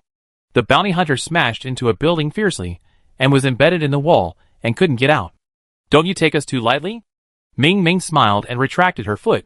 Her eyes were scary, completely different from her previous appearance. If I'm willing, I call you senior to give you some face. If you're not willing, who are you? Lao Ding? You guys have been retired for a long time. Do you really think you're still a big shot? Ming Ming removed the magic controllers on his hands and feet, and released all his power. One person tried to attack Ming Ming from behind, but was hit in the heart by a knife. Chun Qing, who came out of the Bounty Guild, slowly retracted his knife, looking down at the bounty hunter. Is this your senior? So weak. Chapter 221 Termination of the Plan. Leave Palti Island. No. No. No, this is just a group of old men. Ming Ming quickly distanced himself from this group of people. They had only met once at most. We are not familiar with each other. He emphasized, really not familiar with each other. However, although he said so, Ming Ming was actually quite puzzled in his heart. He just kept calling this person old men, but it was just insults. From the peak period of these people to now, it has only been 3 or 4 years in total. How could their strength have degenerated to this extent? Judging from the situation of their previous fight, these guys' strength has dropped by at least 30% compared to their peak. It's really weird. But these people are in the territory of Delugu. Thinking of what the Delugu family did before, it seems not so weird all of a sudden. Is the Delugu family doing some strange experiments again? A family of mechanics. Why do they always mess around with these things? It's really annoying. The current Deep Blue War also has their business, these families. Ming Ming was quite annoyed with them. Most of the pirates and hunters had bad backgrounds. Although war made it easier for them to fish in troubled waters and gain benefits, Ming Ming really didn't want to see war. After all, it was their class that suffered the most. Qin Qing looked around. There were many people who came to snipe and kill them, including Drugu. There were more than 20 people. More than 20 people besieged them. He didn't know any of them, but judging from their attitudes, these people's strength should be equal to theirs. At least it was once quite good. But now, Qin Qing did not think that he was too strong to kill these people so easily. He was very clear about his own status. Survivor Qin Qing has killed bounty hunter Hai Huaitong and obtained 80 extraordinary points. Such an easy kill, and 80 extraordinary points. Not a single extra point. Shuang Wei and the others are at the same level as Shang Jia, and these people are at the same level as Shuang Wei and the others. Even if they are different, they should not be so different. Qin Qing realized that the strength or vitality of these people had been drained away. Otherwise, they would not have only so few extraordinary points left. The waters of the Palti Islands are really deep. It is not unfair that the Barbaro family died in their hands. The two families are old rivals. But it is obvious that the current strength of the Deluga family is much higher than theirs. As expected, bad guys are always more powerful. The sharp blade cut through the enemy's flesh and blood. Qin Qing's knife was extremely fast, and his figure flashed through the crowd. With the help of the law enforcers and scavengers, Reina's men could not get close to Qin Qing. One by one, they were killed by Qin Qing and became dead souls. And the extraordinary points provided by these people to Qin Qing, without exception, are all below 100 points. One is an accident. If all of them are like this, then it is intentional. They are so uniformly weak, no one would believe that there is no trick. Shuangwei and Fei Hua's brows were frowning more and more as they killed. They were really unexpectedly weak, not to mention them. Even if they were replaced by a few bounty hunters who were lower than them, they could kill these people. And the strange thing is, these people knew they couldn't deal with Qin Qing and his friends. But they were willing to die. Is this what ordinary subordinates can do? Their state is very similar to the group of people who were controlled by Shan Yao with supernatural powers before. Could it be that Reina also has similar supernatural powers? Soon, all these obstacles died in the hands of Qin Qing and his friends. The process was ridiculously easy. And these people didn't even have the opportunity to use their supernatural powers. Qin Qing and his friends couldn't be sure whether they had no chance or they didn't have any chance at all. After all these people died, Qin Qing suddenly looked at a certain position in the void. His eyes were sharp. Since just now, he has been feeling a strong sense of being watched. Someone is watching everything that happens here. This is the 7th island of Part 1. And apart from Reina, there is nothing else to think about. He is really sharp. Reina looked lazy and smiled. Evelyn waved her hand, and the water mirror disappeared again. At this time, Qin Qing felt that the spying in the dark disappeared. Do you think our trip was strange? Shuangwei squatted on the ground, checking the dead bodies. Thinking. Indeed. Ming Ming's face was not very good. He hated the feeling of being manipulated and treated like a toy. Since landing on the 3 islands of Part 1, everything has deviated from our original plan. Not a single step was taken according to the plan. Whether it was Lalu on the 3 islands, or Reina on the 7 islands now. There are too many tricks on the Part 1 island.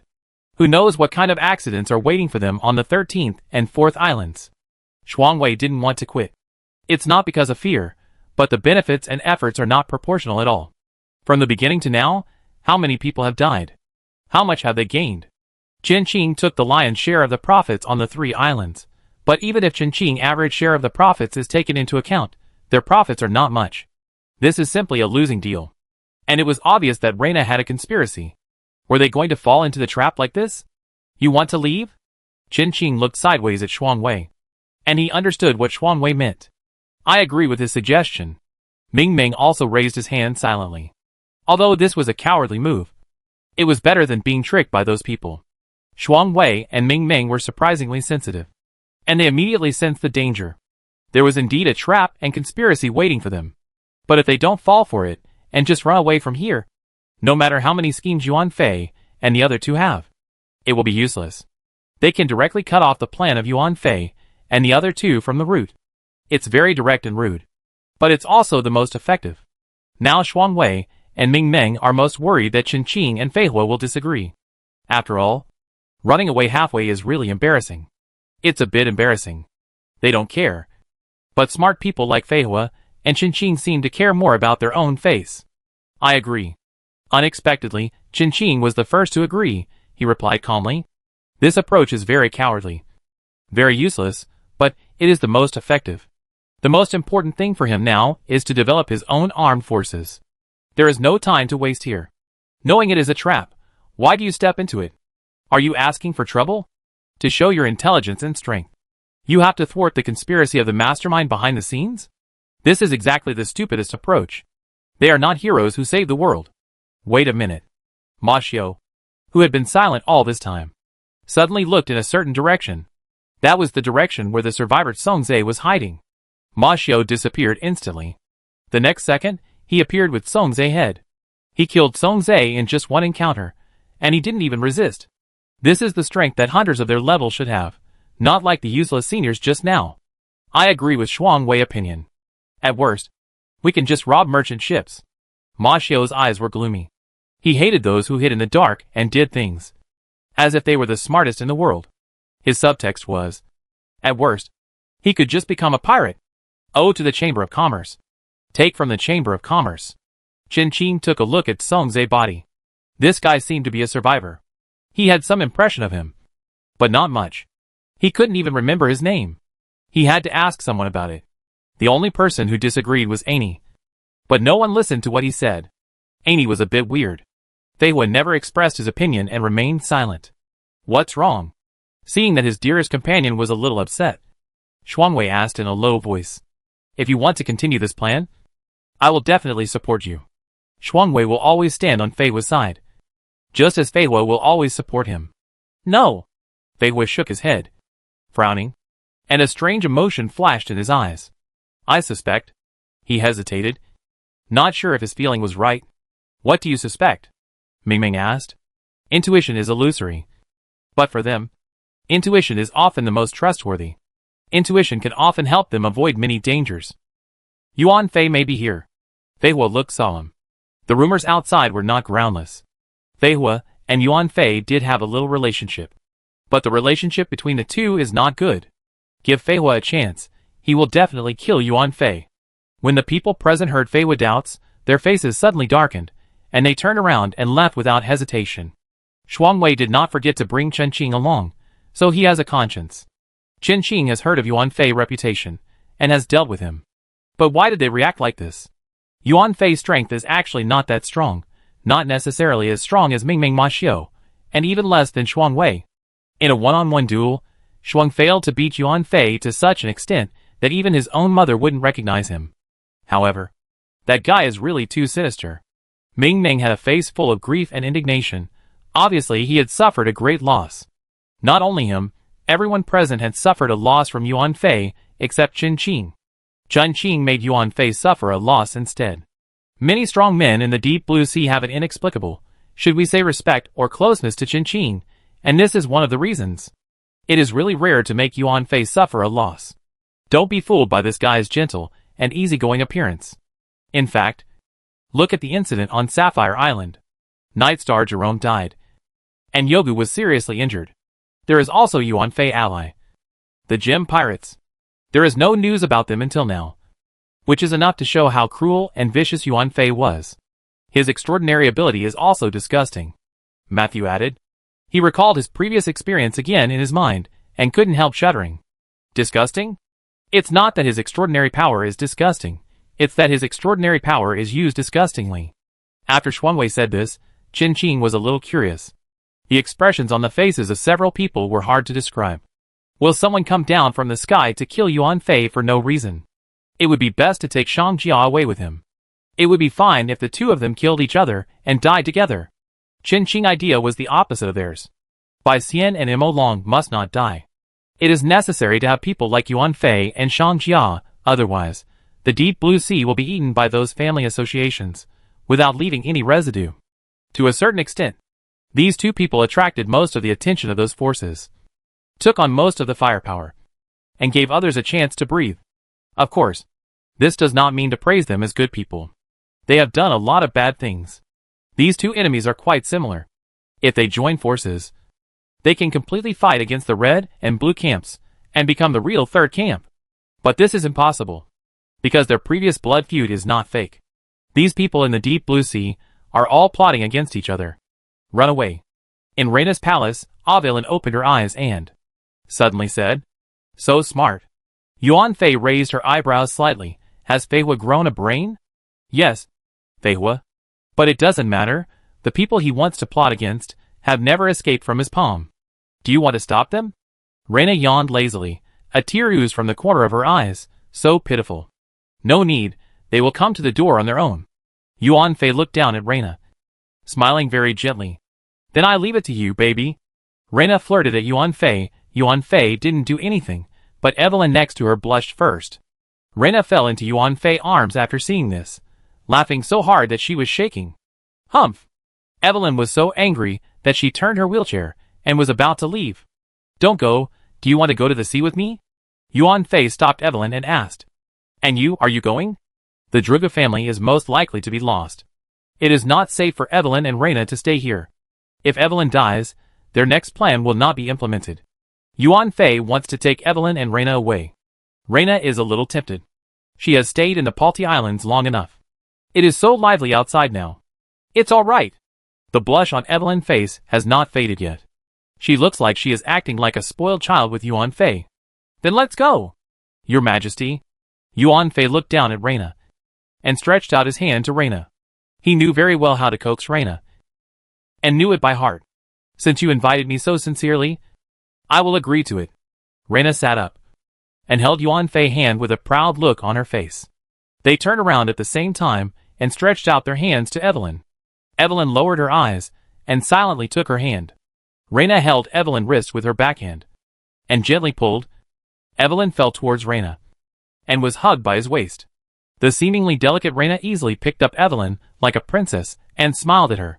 If you think Reina is a powerless treasure because of her beauty, you will be in big trouble. It is easy to take Reina and Evelyn away from the Palti Islands, but it is not easy to take them away from the Deliagu family. After all, the person in charge of the Deliagu family is not Reina. As soon as Qin and his friends left the Palti Islands, Yuan Fei and the other two followed them, adding fuel to the chaos of the Deliagu family. Chapter 222 Mechanical Cemetery, New Virus. The group left the 7th island of Part 1 without any hindrance. Qin told Miao Dingjing about the situation of the 7th island of Party, but Miao Dingjing still chose to attack the Deliagu family. This was his choice, and it had nothing to do with Qin. Deliagu was crazy, and the group of survivors was not very normal. Everyone sat inside the foaming emerald, looking at the continuous flames rising to the sky on the sea. The original plan ended in such a whimper. To be honest, they felt a little aggrieved. Although they left, Drugu will not have an easy life in the future. Those sea wanderers are united, which is also quite troublesome. The mechanical fish school led Qin and them away from the conflict in the Palti Islands. Ming Meng leaned on Sailor Rabbit, his eyes turned, And a bad idea suddenly came to his mind. Yuan Fei is now in the 7 islands. Right? The ill intention on his face was very obvious. Fei Hua knew what Ming Ming was up to without thinking. If you do this, you will be at war with Yuan Fei forever. If you try to rob Yuan Fei's lair while he's not at home, Yuan Fei will hunt them down. If Yuan Fei doesn't do this, it means this guy is planning a more terrifying plan. If Yuan Fei hadn't ruined our plan, we wouldn't have left like this, Ming Ming said confidently. The Delyagu family is rich, and Yuan Fei can't be poor. Since Yuan Fei ruined their plan, he should use his own treasure to pay for it. This cunning guy, he must have hidden a lot of good things. What do you think? Chen Qing? When Ming Ming saw that Fei Hua disagreed, she immediately tried to persuade Chen Qing to go with her. If Chen Qing was willing to go with her, the two of them might also go. In this regard, Chen Qing had reservations. It was true that Bai Xian was not at home, but there was no guarantee that he had not left any tricks. In the first place, they left the Palti Islands because they did not want to be dragged into Bai Xian conspiracy.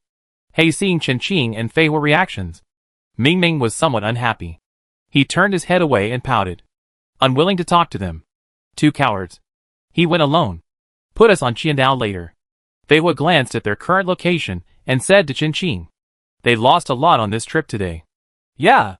Qiandao is an underwater island in the Treasure Sea. It is now a rare quiet place, and has not been affected by the Deep Blue War for the time being.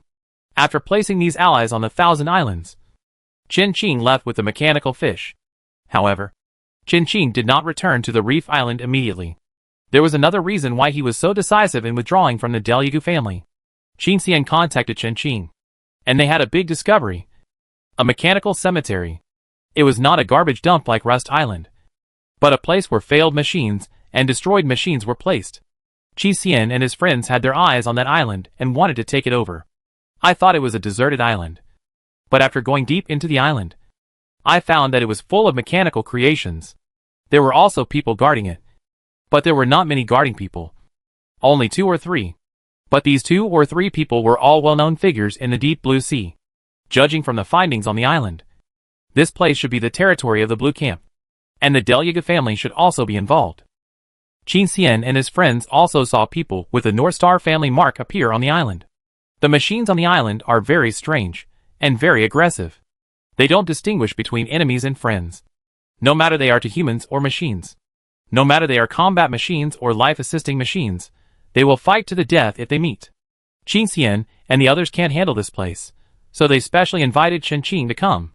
Of course, they didn't let Chen Qing work for nothing. Qin Xian took out a batch of supplies as a reward, hoping that Chen Qing could clean up all the machines on the island. As for whether the people in the Blue Camp will come to cause trouble again after cleaning up, it's not up to Chen Qing to worry about.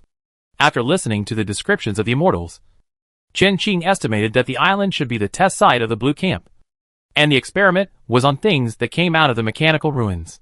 This was very helpful to Chen Qing.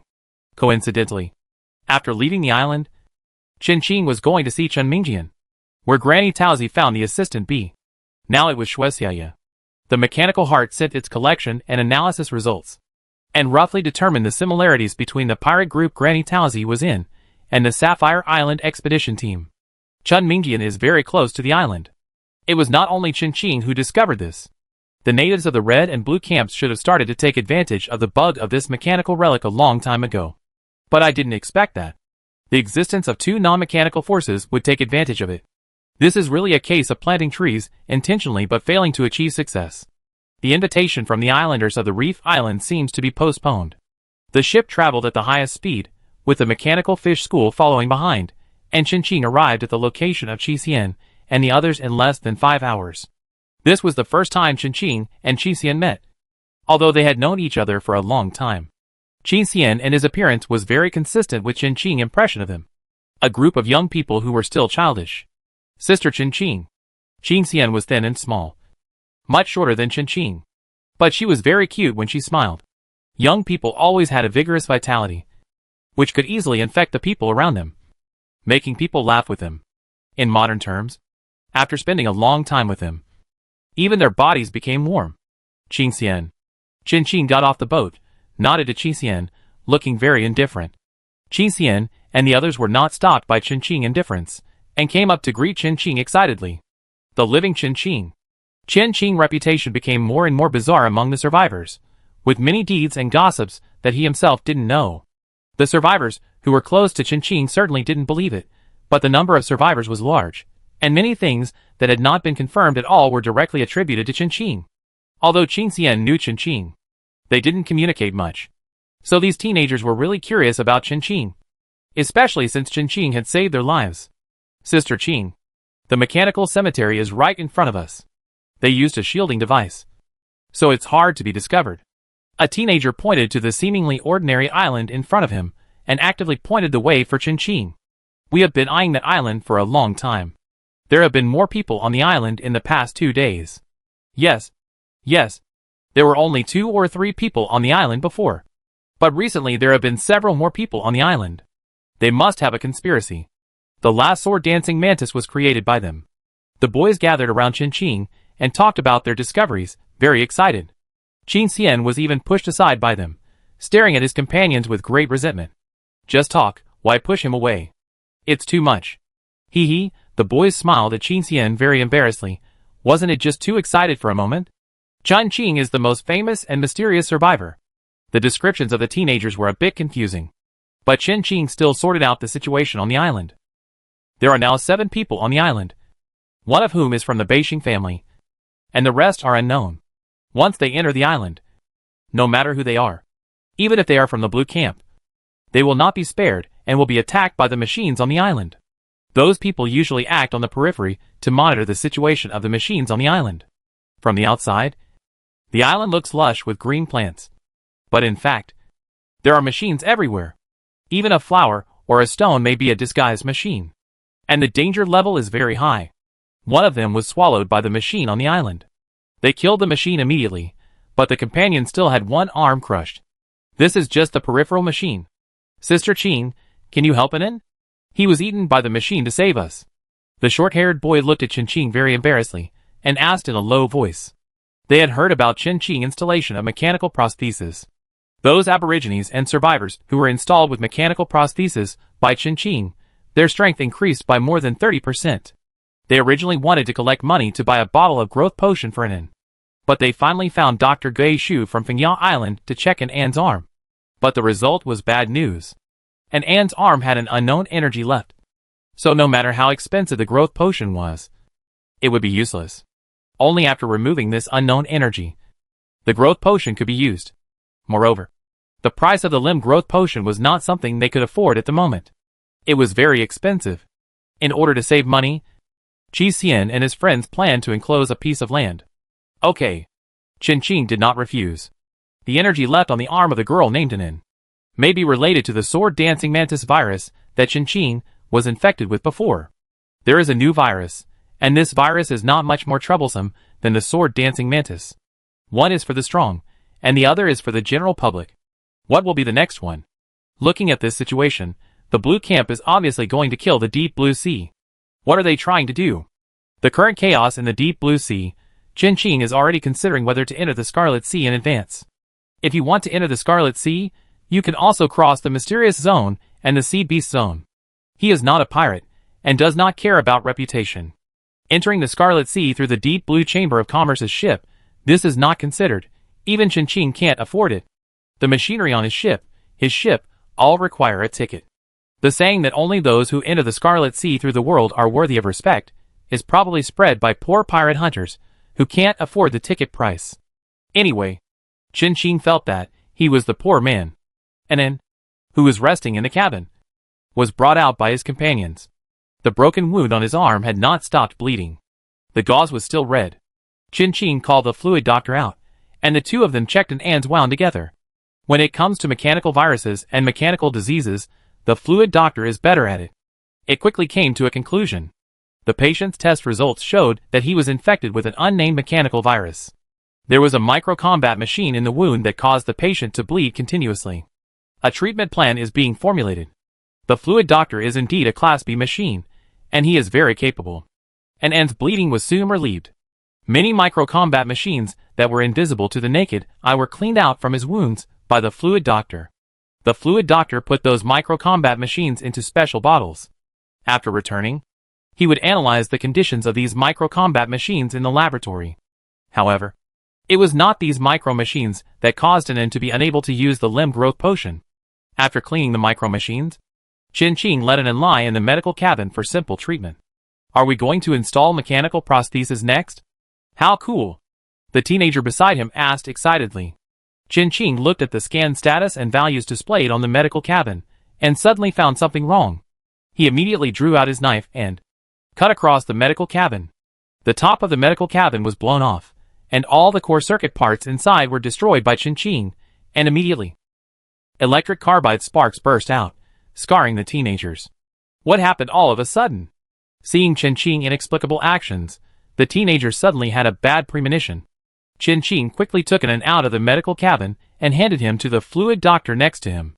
The fluid doctor tested Nen again, and the Blue Camp's newly created virus was indeed not that simple. And it showed signs of mechanization. From human to machine. From living thing to dead thing.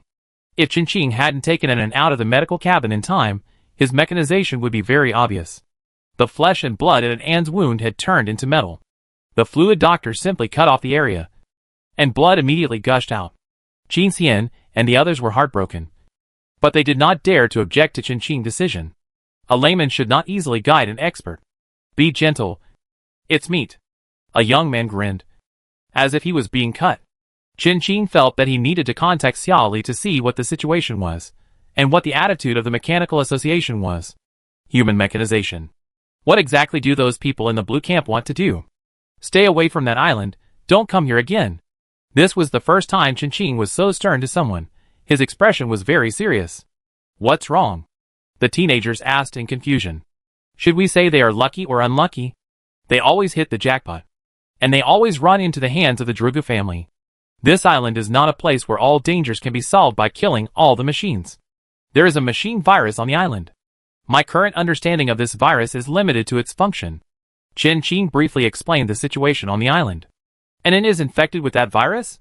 The teenagers frowned, and looked at Nen in the fluid doctor's arms with worry.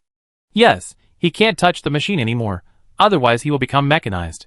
The longer he touches the machine, the deeper the mechanization will be, until he will become a machine completely. Qin used the calmest words to talk about the most terrible things. How could this happen, oh my god? Change into a machine? How can a person become a machine? Chapter 223 All Mechanized Memoirs.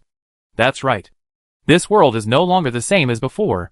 How could people not become machines? Nothing is impossible in this world. Qi and the others were simply crying without tears. What kind of luck is this? Why do I always encounter these things every time I want to do something? The first time, almost the whole army was wiped out. Later, Qin was kidnapped by pirates, then another one was detained by the Chamber of Commerce. Now it's Nen's turn. What kind of fate is this? It was too bitter. Complaints aside, but Qin and the others really took Qin's words seriously. They didn't think Qin would lie to them, and honestly gave up the island and packed up to leave. There was no need for Qin to lie to them. He could just kill them directly, killing and robbing. Why did he need to make up any lies to coax them? Qin and the others trusted Qin very much, and they did whatever Qin said. Qin pointed them away to Yuji Island. There are also 1 or 2 deserted islands nearby.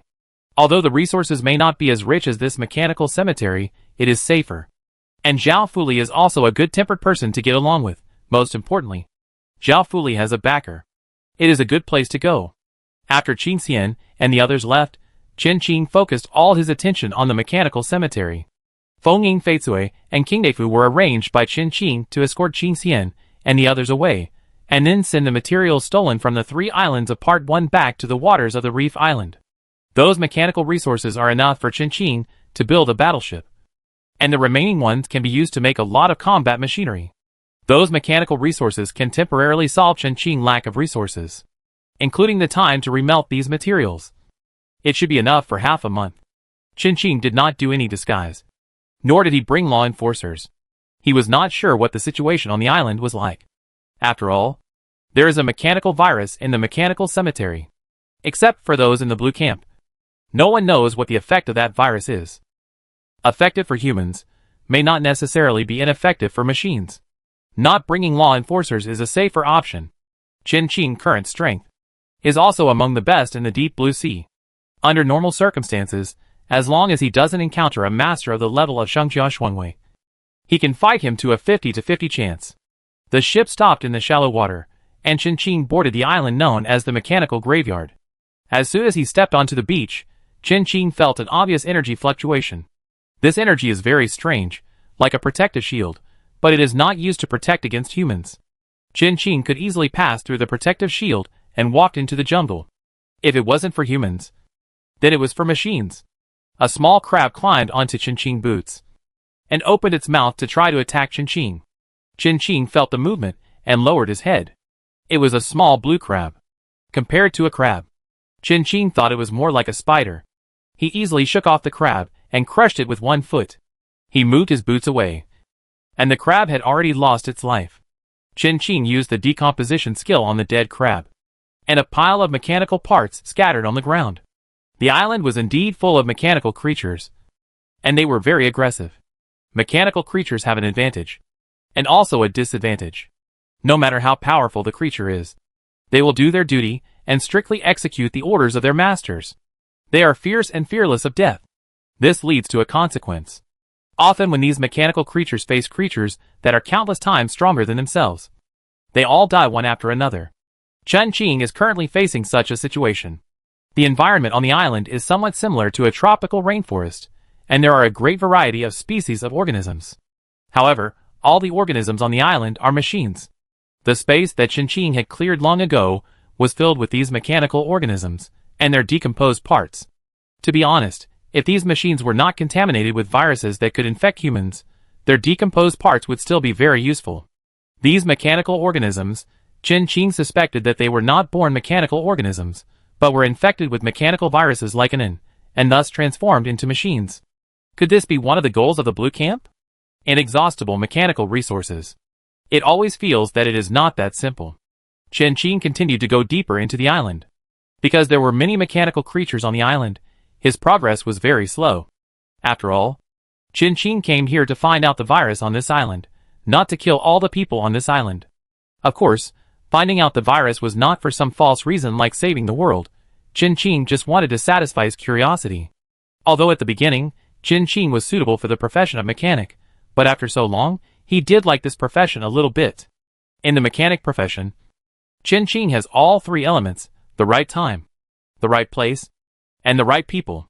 He has really encountered the best era for mechanics. Perhaps the next wave of professions in the deep blue sea will be mechanics. The world is a huge reincarnation, and it will always come back.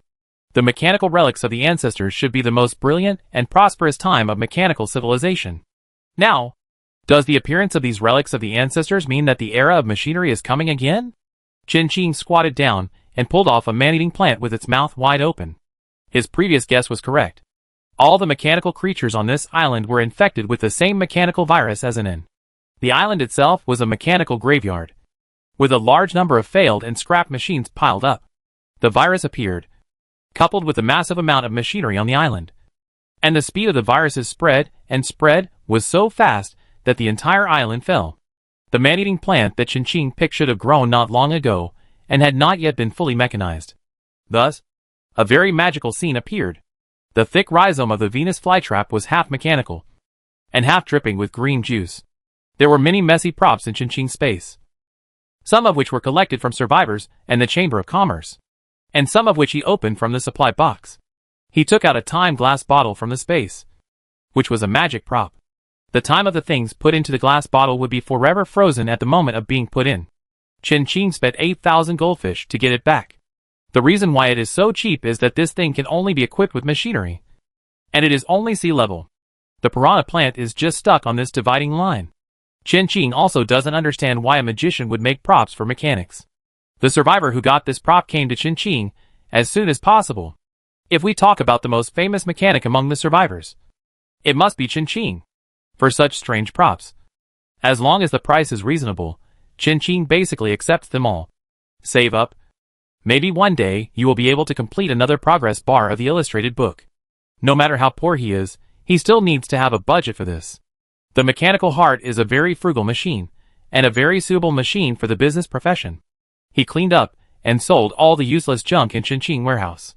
He really made a lot of money. When Chin was not at home, the machines at home were not idle either. The Sailor Rabbit and Mini Rabbit teams took their combat guards to sell supplies everywhere in the Treasure Sea. Not only weapons and machinery, but also medical supplies, food, games, and other supplies. There are things they need to survive, and there are things they enjoy. To the survivors, Chin and the Mechanical Heart have the same attitude. Kill them all. They will not let go of the indigenous people either. After putting the cyborg piranha into the time magic bottle, Chin continued to move towards the interior of the island. So far, he has not met those people from the Blue Camp. I don't know if they are hiding or dead. Chin is more inclined to the latter. The machines on this island are not easy to deal with.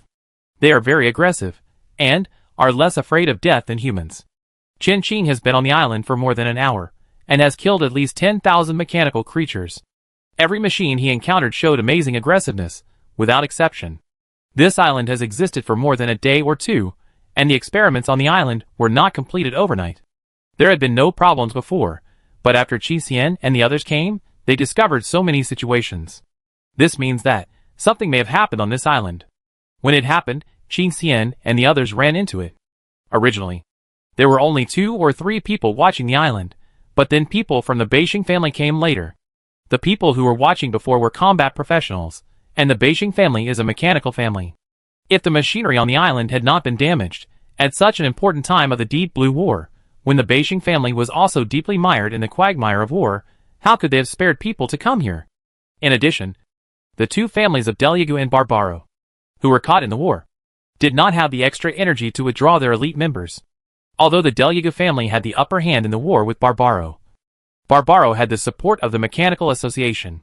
Barbaro could be at a disadvantage for a while, but as long as their family was not completely destroyed, it would not be considered a loss. After all, there were still 2 islands left. According to Qi and his description, the people of the Beijing family had not left after they arrived on the island.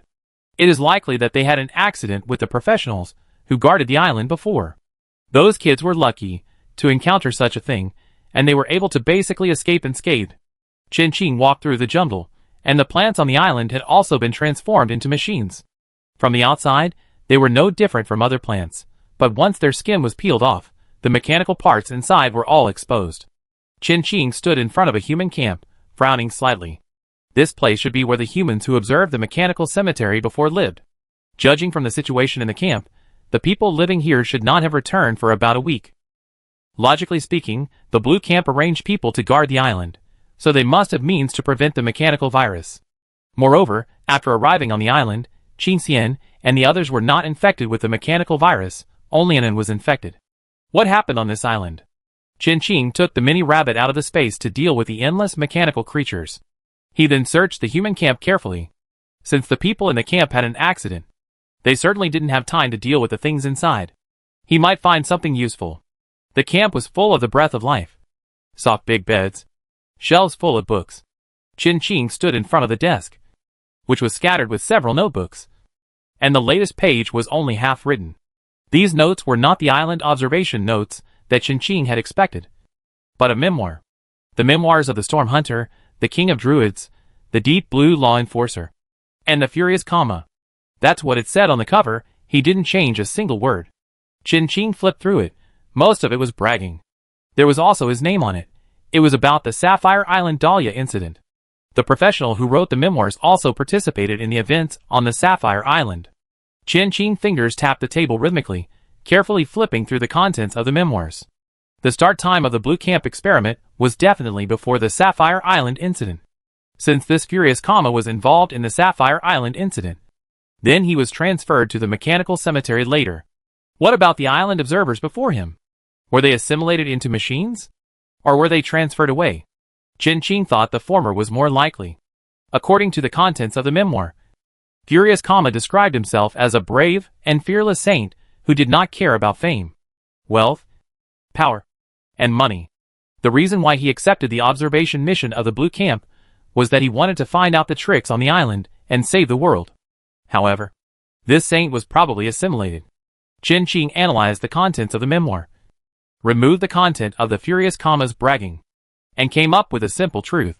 This island is not actually the Blue Camp's experimental field. But to be precise, It belongs to the Mechanical Association. However, this island happens to be under the jurisdiction of the rebellious vice president of the Mechanical Association. At first, the Mechanical Cemetery was only responsible for experimenting with some machines that they had taken out of the mechanical ruins. But later, the people in the Mechanical Association gradually discovered that these ruins machines were becoming more and more uncontrollable. Just like the sword-dancing mantis. If it was just uncontrollable and aggressive, it wouldn't be so scary. The most terrifying thing was that the machines were carrying an unknown virus. All the mechanics on the island at that time, without exception, died, either killed by the machine, or infected and assimilated by the virus. After learning about this, the president of the association, Sherfan II, made a prompt decision and chose to destroy the experimental site. The person in charge of this matter was the rebellious vice president Yulandi. He pretended to destroy the experimental site. But in fact, he just disguised the island and continued the original experiment. He was doing things in the mechanical ruins, making Sherfan II unable to handle it. And at the same time, he was trying to win over other families of the Mechanical Association. Later, the virus on the island was gradually improved and released little by little. Chen Qing closed the memoir, and he found a small problem in it. However, before Chen Qing could continue to think deeply, a cold mechanical sound came from the camp. Human detected. Human detected. Target locked. Chapter 224 Guardian Mechanical Tree. A black shadow enveloped the camp. Chen Qing dodged and instantly jumped out of the window to avoid the attack of the shadow. Sure enough, the next second, the camp was attacked by the shadow. The entire camp was smashed to pieces. Chen Qing raised his head and looked at the guy who attacked the camp, his eyes slightly widened. It was an extremely large mechanical tree, with a green canopy towering into the clouds, covering the sky and hiding the sun, standing quietly in front of Chen Qing like a guardian god. Solemn and sacred, exuding an ancient and terrifying aura. It was obviously a mechanical tree. But Chen Qing could feel the vigorous vitality from it. It was amazing. It was much more amazing than the half-mechanical carnivorous plant. He had never seen such a special mechanical creature. Not even the law enforcers. There was no doubt that this was also a creature on the island infected by the mechanical virus. It was completely different from the other machines that Chen Qing had encountered on the island. The machines that Chen Qing had encountered before were transformed from the inside out. But this mechanical tree, on the contrary, began to transform from the outside to the inside. And Chen Qing could feel it. Its heart is still beating, and every part of its body is extremely precise. Perhaps it is because the original strength of this giant tree is too strong, which is why it is in this situation. According to the content of the memoirs of Furious Kama, the virus of mechanical assimilation is aimed at civilians and low-level professionals. Normally, the level of this giant tree should not be assimilated by the virus, unless those people in the blue camp have done some other experiments on it. The virus on the giant tree is likely to be a variant of mechanical assimilation, targeting high-level professionals and people with extraordinary abilities. For example, Shangjia, Baixian, Xuanwei. These are the thorns in the eyes of the old family forces in the deep blue sea. However, it seems that they did not succeed. Otherwise, Shangjia and his group would have suffered greatly. Whether it was the loss of the 5 senses of the sword-dancing mantis before, or the mechanical assimilation on the island now. They all looked like semi-finished products. They were clearly semi-finished products. And they would even endanger people in their own camp. But they were still used. These two groups of people in the Mechanical Association are really unpredictable. Why did he feel that these two sides wanted to drag the entire deep blue sea down with them? And this mechanical tree? I didn't feel its existence just now. But it suddenly appeared. Chen Qing was very interested in this mechanical tree. Rather than destroying it and turning it into parts, Chen Qing wanted to take it under his command. This mechanical tree fully aroused Chen Qing's curiosity and possessiveness. Just when Chen Qing was thinking about how to get this mechanical tree back to the ship intact and safe, the mechanical tree suddenly attacked Chen Qing. Countless sharp blades, along with branches that formed a net, attacked Chen Qing. Under the command of the mechanical tree, the surrounding machines also launched the most violent attack on Chen Qing. Chen Qing quickly dodged, but was inevitably injured by the branches and leaves. The sharp metal blades scratched his skin, and bright red blood flowed down, which seemed to greatly stimulate the mechanical tree. Its attacks became more intensive and terrifying. It even let out a roar that Chen Qing could not understand. This tree can talk? Qin was referring to the time before it turned into a machine. After dodging several branches, Qin dodged and jumped onto the trunk of the mechanical tree, and rushed towards its trunk at high speed. As the saying goes, to capture a thief, you must first capture the leader. After taking down this mechanical tree, the other mechanical creatures will not be a problem. These mechanical creatures have unknown viruses, and invading their core is not a clear option. The branches and leaves of the mechanical tree were constantly cut off by Qin, and a thick layer of mechanical metal materials soon accumulated on the ground. To be honest, such a mechanical tree, just its scattered leaves, are enough to supply a small mechanical workshop. Perhaps, this is the reason why the blue camp transformed this mechanical tree. The black knife kept slashing and cutting off various metals. The original grade material of the black knife was not top-notch, and finally it couldn't hold on and broke. The blade turned into pieces, and fell to the ground and mixed with the branches and leaves of the mechanical tree, and was soon covered by new branches and leaves, making it impossible to distinguish. Seeing that Qin had lost his weapon, the mechanical tree's attack became even more terrifying. The flying leaves became impenetrable, and other mechanical creations caught up with him from behind, blocking Qin's way. Soon, countless tiny wounds appeared on Qin's body. When these wounds were put together, he immediately became a bloody man.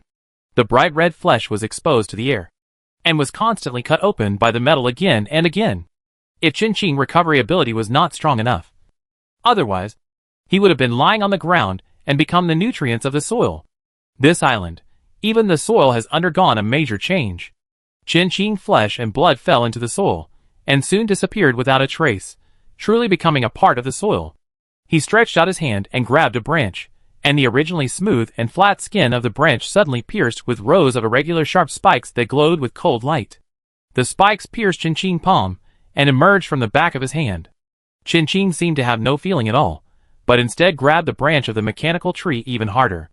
The other mechanical creatures have already caught up with Qin. Qin held his feet, used all his strength to grab the branches of the mechanical tree, and pulled it back. Every bit of strength in his body was mobilized by Qin. The muscles on his arms bulged, the blood vessels became unusually obvious, the thin sweat and blood on his body mixed together. The mechanical tree's power attribute is not low, especially since it is a machine. Ordinary people have no way to shake it. However, in front of such a mechanical tree, Qin's power is not much less than it. The metal branches were pulled apart by Qin bit by bit, and there was a clear cracking sound.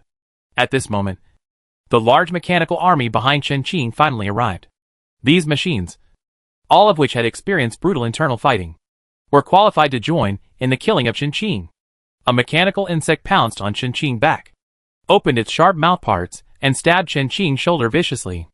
New blood continued to emerge, and the warm blood was sprinkled on the cold metal. The open mouthparts looked ferocious and terrifying. Qin punched the mechanical bug hard in the face. It smashed its face to pieces. At the same time, Qin did not loosen the shackles on the mechanical branches, and the branches became more and more broken. Under Qin's fierce attack, the mechanical bug quickly lost its ability to move, and fell to the ground, becoming part of the material. The movement in the camp attracted the attention of other mechanical creatures. All the mechanical creatures on the island that could still move were rushing towards the camp frantically, looking at the endless mechanical creatures that were about to drown him. Qin felt that there was no need for him to look for the blue camp guards. Under such a terrifying attack, how could he survive? He probably wouldn't even have the chance to turn into a machine. A cold light flashed in Qin's eyes. If he wasn't strong enough, he would probably end up like this. Under Qin's power, the branches of the mechanical tree were finally pulled away from the main body. The thick and heavy branches fell into Qin's hands and turned directly into a powerful whip. He pulled the branches and swung them behind him. Countless machines were knocked off the branches of the mechanical tree, and even the branches and leaves of the mechanical tree that attacked Qin were knocked back. Using his own spear to attack his own shield, although it is a bit inappropriate, it is quite suitable to describe the current situation. Qin's knife could not cause any damage to the mechanical tree, but its own branches may not be the same. Especially after Qin pulled off one of its branches, a gap appeared on its body. Green juice mixed with metal dripped onto the ground. Just as Qin had guessed before, its mechanization was not yet complete. And, unlike other machines, its mechanization was from the outside to the inside. This was good news for Qin. This meant that the mechanical tree was easier to deal with than he had imagined. Qin stood on the branches of the mechanical tree. The mechanical creatures around him could not get close to him at all. The long metal whip hit them, and they were beaten to pieces immediately. The core was destroyed, and many machines exploded directly. The sound of metal colliding. The sound of explosions. The mechanical cemetery became very lively. However, even though his companions were constantly killed by Qin, the remaining machines still rushed forward bravely. With such an endless supply of mechanical creatures, Qin would be exhausted even if they came.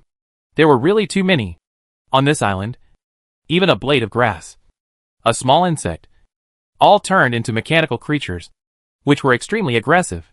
Qin was not facing a machine, but an entire island. He swung the mechanical whip in his hand with all his strength, and the thick whip directly swept down a large number of mechanical creatures. Many small machines were directly pressed to the ground by the branches and whips. Unable to move, Qin bent down, dodged, and tried his best to avoid the attack of the mechanical tree, and quickly approached its trunk. All the machines that blocked his way were destroyed by Qin fists without any weapons. Perhaps sensing the danger to its life, the mechanical tree's attacks became more terrifying and more intensive. Qin ignored them all. He had experienced attacks more powerful than this before. The mechanical tree. It was just a place. The wounds on its body healed and tore again, over and over again, and Qin's physique continued to grow stronger under such attacks. Although it was painful, it was very effective. In an instant, Qin's figure appeared in front of the trunk of the mechanical tree. At this point in the journey, no other machines appeared. Those machines would attack Qin, and would also attack the mechanical tree. Every machine on this island was an enemy to each other. Qin was gone, and the biggest target of attack naturally became the mechanical tree. When he came to the branch of the mechanical tree, Qin drank a bottle of sea-level recovery potion, and the wounds on his body healed visibly. Qin, whose face could not be seen clearly, finally returned to his original appearance. The blood and flesh of the most serious wound on his body turned into tiny scratches. Qin stood under the mechanical tree and finally saw its appearance clearly. This tree is really magical. Just a few steps away, the machines outside are fighting fiercely, and they are fighting to the death. But under the protection of the mechanical tree, the creatures living on the tree are still peaceful. The hungry young birds in the bird's nest, the reptiles living on the branches, the hard-working bees and ants. These creatures have long been turned into machines, but they still maintain their original appearance. This mechanical tree is indeed just as it impressed Qin at the beginning, a reliable guardian. At this point, the mechanical tree stopped attacking. It seemed not to want to disturb the creatures on it. Qin's palm touched the trunk, quietly sensing the emotions inside the mechanical tree. The farmer's affinity for plants and the mechanic's affinity for machines took effect at the same time at this moment. Qin did not expect that. The farmer's affinity for plants would be useful one day. Maybe everything that is happening now has its own destiny and has been arranged long ago. Qin's affinity with plants is not as good as his affinity with machines. He has a vague sense of the plant thinking that the mechanical tree retains. He can only vaguely distinguish that the original mechanical tree is very peaceful and does not like to attack and kill. And the thought it retains also deeply affects the mechanical side, because it is the arrival of humans. The island has undergone such a terrible change. Therefore, when the two thoughts were combined, the mechanical tree had no tendency to attack other machines on the island, but was extremely disgusted with humans. The observers of the Blue Camp had died at the hands of the mechanical tree, and their bodies were under the ruins of a lookout not far away. However, Qin had difficulty finding traces of their bodies. Their bodies, like the flesh and blood that Qin had just disappeared, became part of the island. Under the destruction of the virus, the biological consciousness in the mechanical tree was about to dissipate. If Qin hadn't come, in less than half a month, the mechanical tree would have become the most terrifying machine on the island. Without a doubt. After all, mechanical consciousness is very scary. It is truly rational without any emotions. And it is full of aggression. Qin activated the mechanical affinity and carefully tested the mechanical side of the mechanical tree. After all, the mechanical tree was infected with a virus, and Qin was not sure whether the virus on it would affect him. Facing such a position, Qin's best choice was actually not to get close. But he really couldn't suppress his curiosity. This was the first time that he was so interested in something. His mental power probed into the mechanical consciousness of the mechanical tree, deepening the output of mental power little by little. At this moment, Qin Qing seemed to have turned into a mechanical tree, experiencing everything it experienced. The next second, he seemed to have turned into a mechanical virus. Qin Qing instantly stripped away his mental power, and a look of surprise appeared on his face. This mechanical virus. Chapter 225 The Truth of a Corner of the Ruins. Qin Qing stood in front of the mechanical tree in a daze. After a long time, he suddenly spat out a large mouthful of blood and half knelt on the ground, trembling continuously. His entire body seemed to have been drained of most of his vitality, and a sense of twilight lingered around him. His originally black hair turned gray, his skin had wrinkles and spots, only his eyes were still bright. The moment just now was very terrifying. He seemed to have glimpsed the mechanical civilization that had once flourished and splendid in this world, but eventually became silent and disappeared. Countless chaotic memories that did not belong to him poured into his mind, trying to squeeze out his original memories and occupy their place. That was the memory of an entire civilization. How could Qin Qing possibly hold it? Even if there were 100 more Qin Qings, there would be no way to hold so many memories. He would explode and die. Even if those memories succeeded in occupying his territory, Qin Qing would only become a container for the mechanical civilization, and he would not be under his own control. The soul was annihilated, and it became a walking shell. The reason why it did not succeed was thanks to his extraordinary ability, and the 3 passives that Lei Guang had said before. Qin Qing's extraordinary ability was also very aggressive. If he wanted to invade its territory, he had to ask its opinion first. This was how he could resist the invasion of the memory of the mechanical civilization, and withdraw his mental power in time. Even so, Qin Qing's body was still severely damaged. Not only were all the accumulated extraordinary points cleared, but he also aged rapidly. All the vitality he lost was taken away by his extraordinary ability to resist the invasion of mechanical civilization. However, Qin Qing finally knew what those so-called mechanical viruses were. All the viruses he saw related to mechanical relics were not so-called viruses at all, but fragments of mechanical civilization that intended to revive. In fact, there is nothing wrong with calling it a virus. But Qin Qing thinks that those things are residual consciousness. The latter is more terrifying than the former.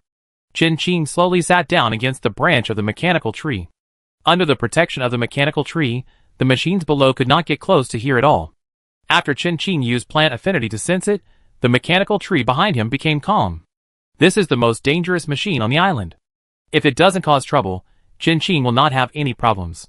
He has time to think about everything that is happening in the deep blue sea, including this war. Connecting all the clues together, the timeline should start from the discovery of the remains of the mechanical civilization by the Mechanical Association. They discovered the ruins and tried to develop them. Then the first people who entered the ruins discovered the problem, and they chose to seal the ruins, at the cost of sacrificing many elites and talented mechanics of the Mechanical Association. Xiaoli should be one of the people who knew the inside story, and it is possible that she was also involved. Judging from her age, the Mechanical Association discovered the ruins about 20 years ago, or even earlier. No wonder the Mechanical Association has no one who can fight now. Qin Qing only took a few months to catch up with their progress of several decades. Qin Qing closed his eyes, calming down his turbulent mental power, unraveling the existing clues bit by bit, connecting them together. The Mechanical Association discovered the ruins, then sealed them, and later reopened them by someone in the association. The mechanical ruins themselves are also slowly extending their claws into the deep blue sea. The things that flowed out of the ruins are not gifts, but candies they used to paralyze the mechanics. There is really nothing wrong with those things, and they are very powerful, given the development level of the mechanical civilization ruins. The Mechanical Association wants to seal it, which is unlikely. After the Mechanical Association paid such a tragic price, it is impossible for them to repeat the deeds of sealing the ruins. And the seal of the ruins is not permanent. Qin Qing looked up at the lush branches and leaves of the mechanical tree. Although it is impolite to say this, the Mechanical Association has long been a part of the lost civilization invading the deep blue sea. Even if they didn't want to do this, even if they knew it clearly, they were already powerless to turn the tide, and could only sink into depravity. The Mechanical Association, which had lost a large number of manpower, could only rely on the things that came out of the ruins to deal with the ruins, which was like drinking poison to quench thirst. As for those people who rebelled against the association, whether they secretly redeveloped the ruins out of their own will, this is still to be discussed. Qin Qing felt that those people had paid the price for their greed and ambition. It is not certain whether they are still the same as before. From the fragments of consciousness of the mechanical civilization, Qin Qing glimpsed a glimpse of the truth of the destruction of civilization. It was a dispute between humans and machines. Machines wanted to control humans, and humans wanted to get rid of the control of machines, and finally ended up with the destruction of civilization. Now, those fragments of consciousness that escaped from the ruins want to return to the mechanical age. They want to continue what the mechanical civilization did not complete. Sword dancing mantis, the symptoms of the virus, are all one of their means. From the current situation that the mechanical association and the relic consciousness have dragged the entire deep blue sea into the water, this should be the last game between the two parties. Either it is a fight to the death, or it is a complete loss. This is not a small fight between the mechanical association and the rebels, but a war between the lost civilization and the ocean civilization. I just don't know if other forces in the deep blue sea know about these things. To be honest, if it weren't for today's accident, Qin Qing would never have thought that a civilization that had been destroyed would actually revive. Moreover, it had already invaded so deep into the deep blue sea.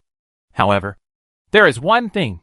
Qin Qing still has some doubts about the truth of the destruction of the mechanical civilization. The humans and machines of the mechanical civilization have been fighting for so long. How could they suddenly be destroyed so thoroughly, leaving only such a large ruin? Apart from the ruins, there is no trace left. There are still fragments of civilization consciousness in the ruins. The destruction of mechanical civilization, it seems that there is another mastermind behind it. It can easily destroy a civilization. Qin Qing opened his eyes. The water in the deep blue sea is so turbid. What will the Scarlet Sea look like? The death of the great pirate Moana, the reappearance of Lei Guang, it feels like there is also a big secret behind this. However, these things, after all, have nothing to do with Qin Qing.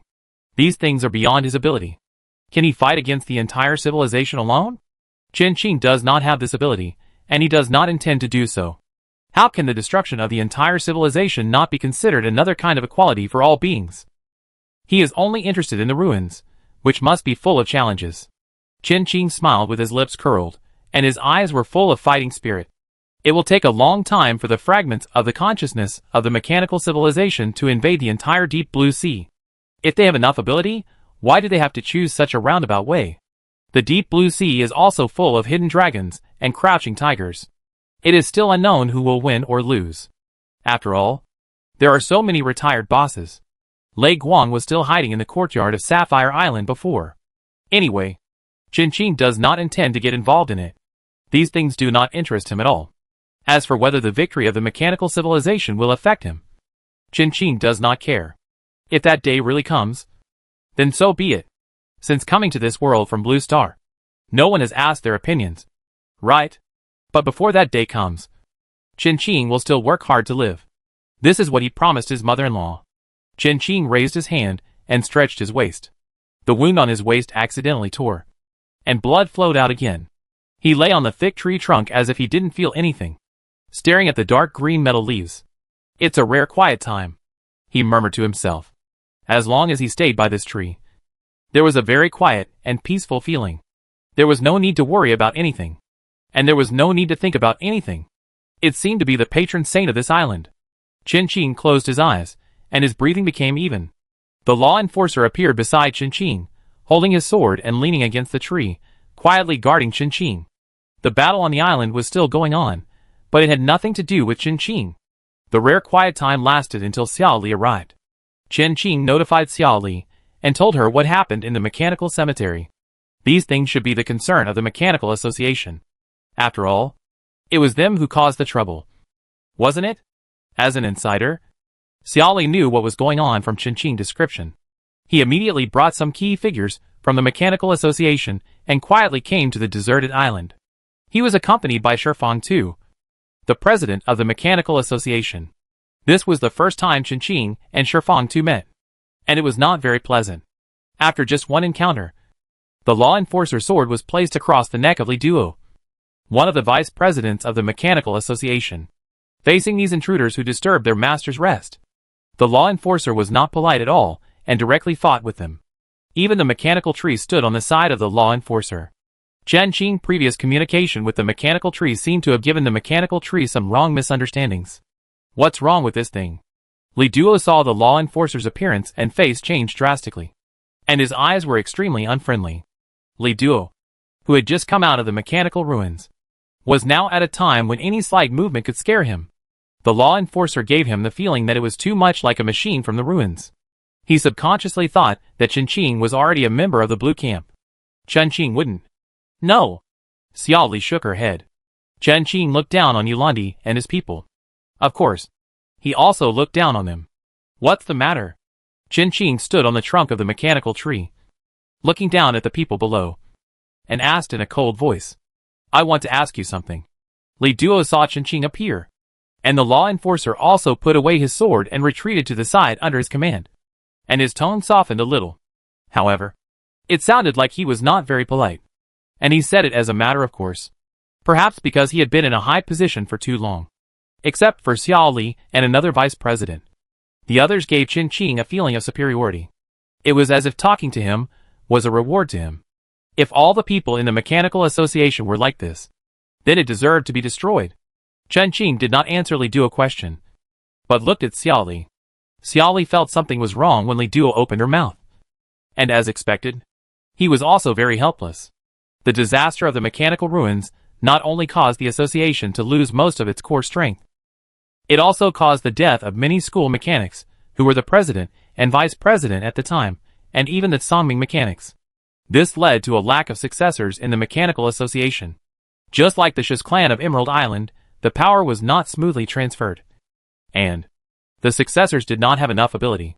Compared with the previous rulers of the Mechanical Association, Shifang Tu and his people were indeed much worse.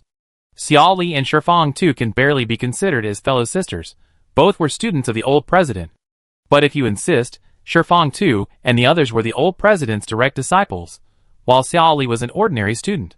After the old president passed away, their relationship improved a lot, and Shifang Tu listened to the advice of Xiao Li, the little sister.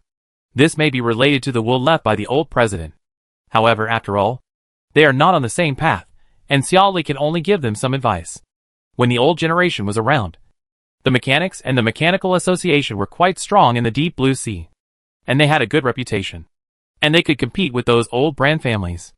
Now, these mechanical families are being suppressed by the association.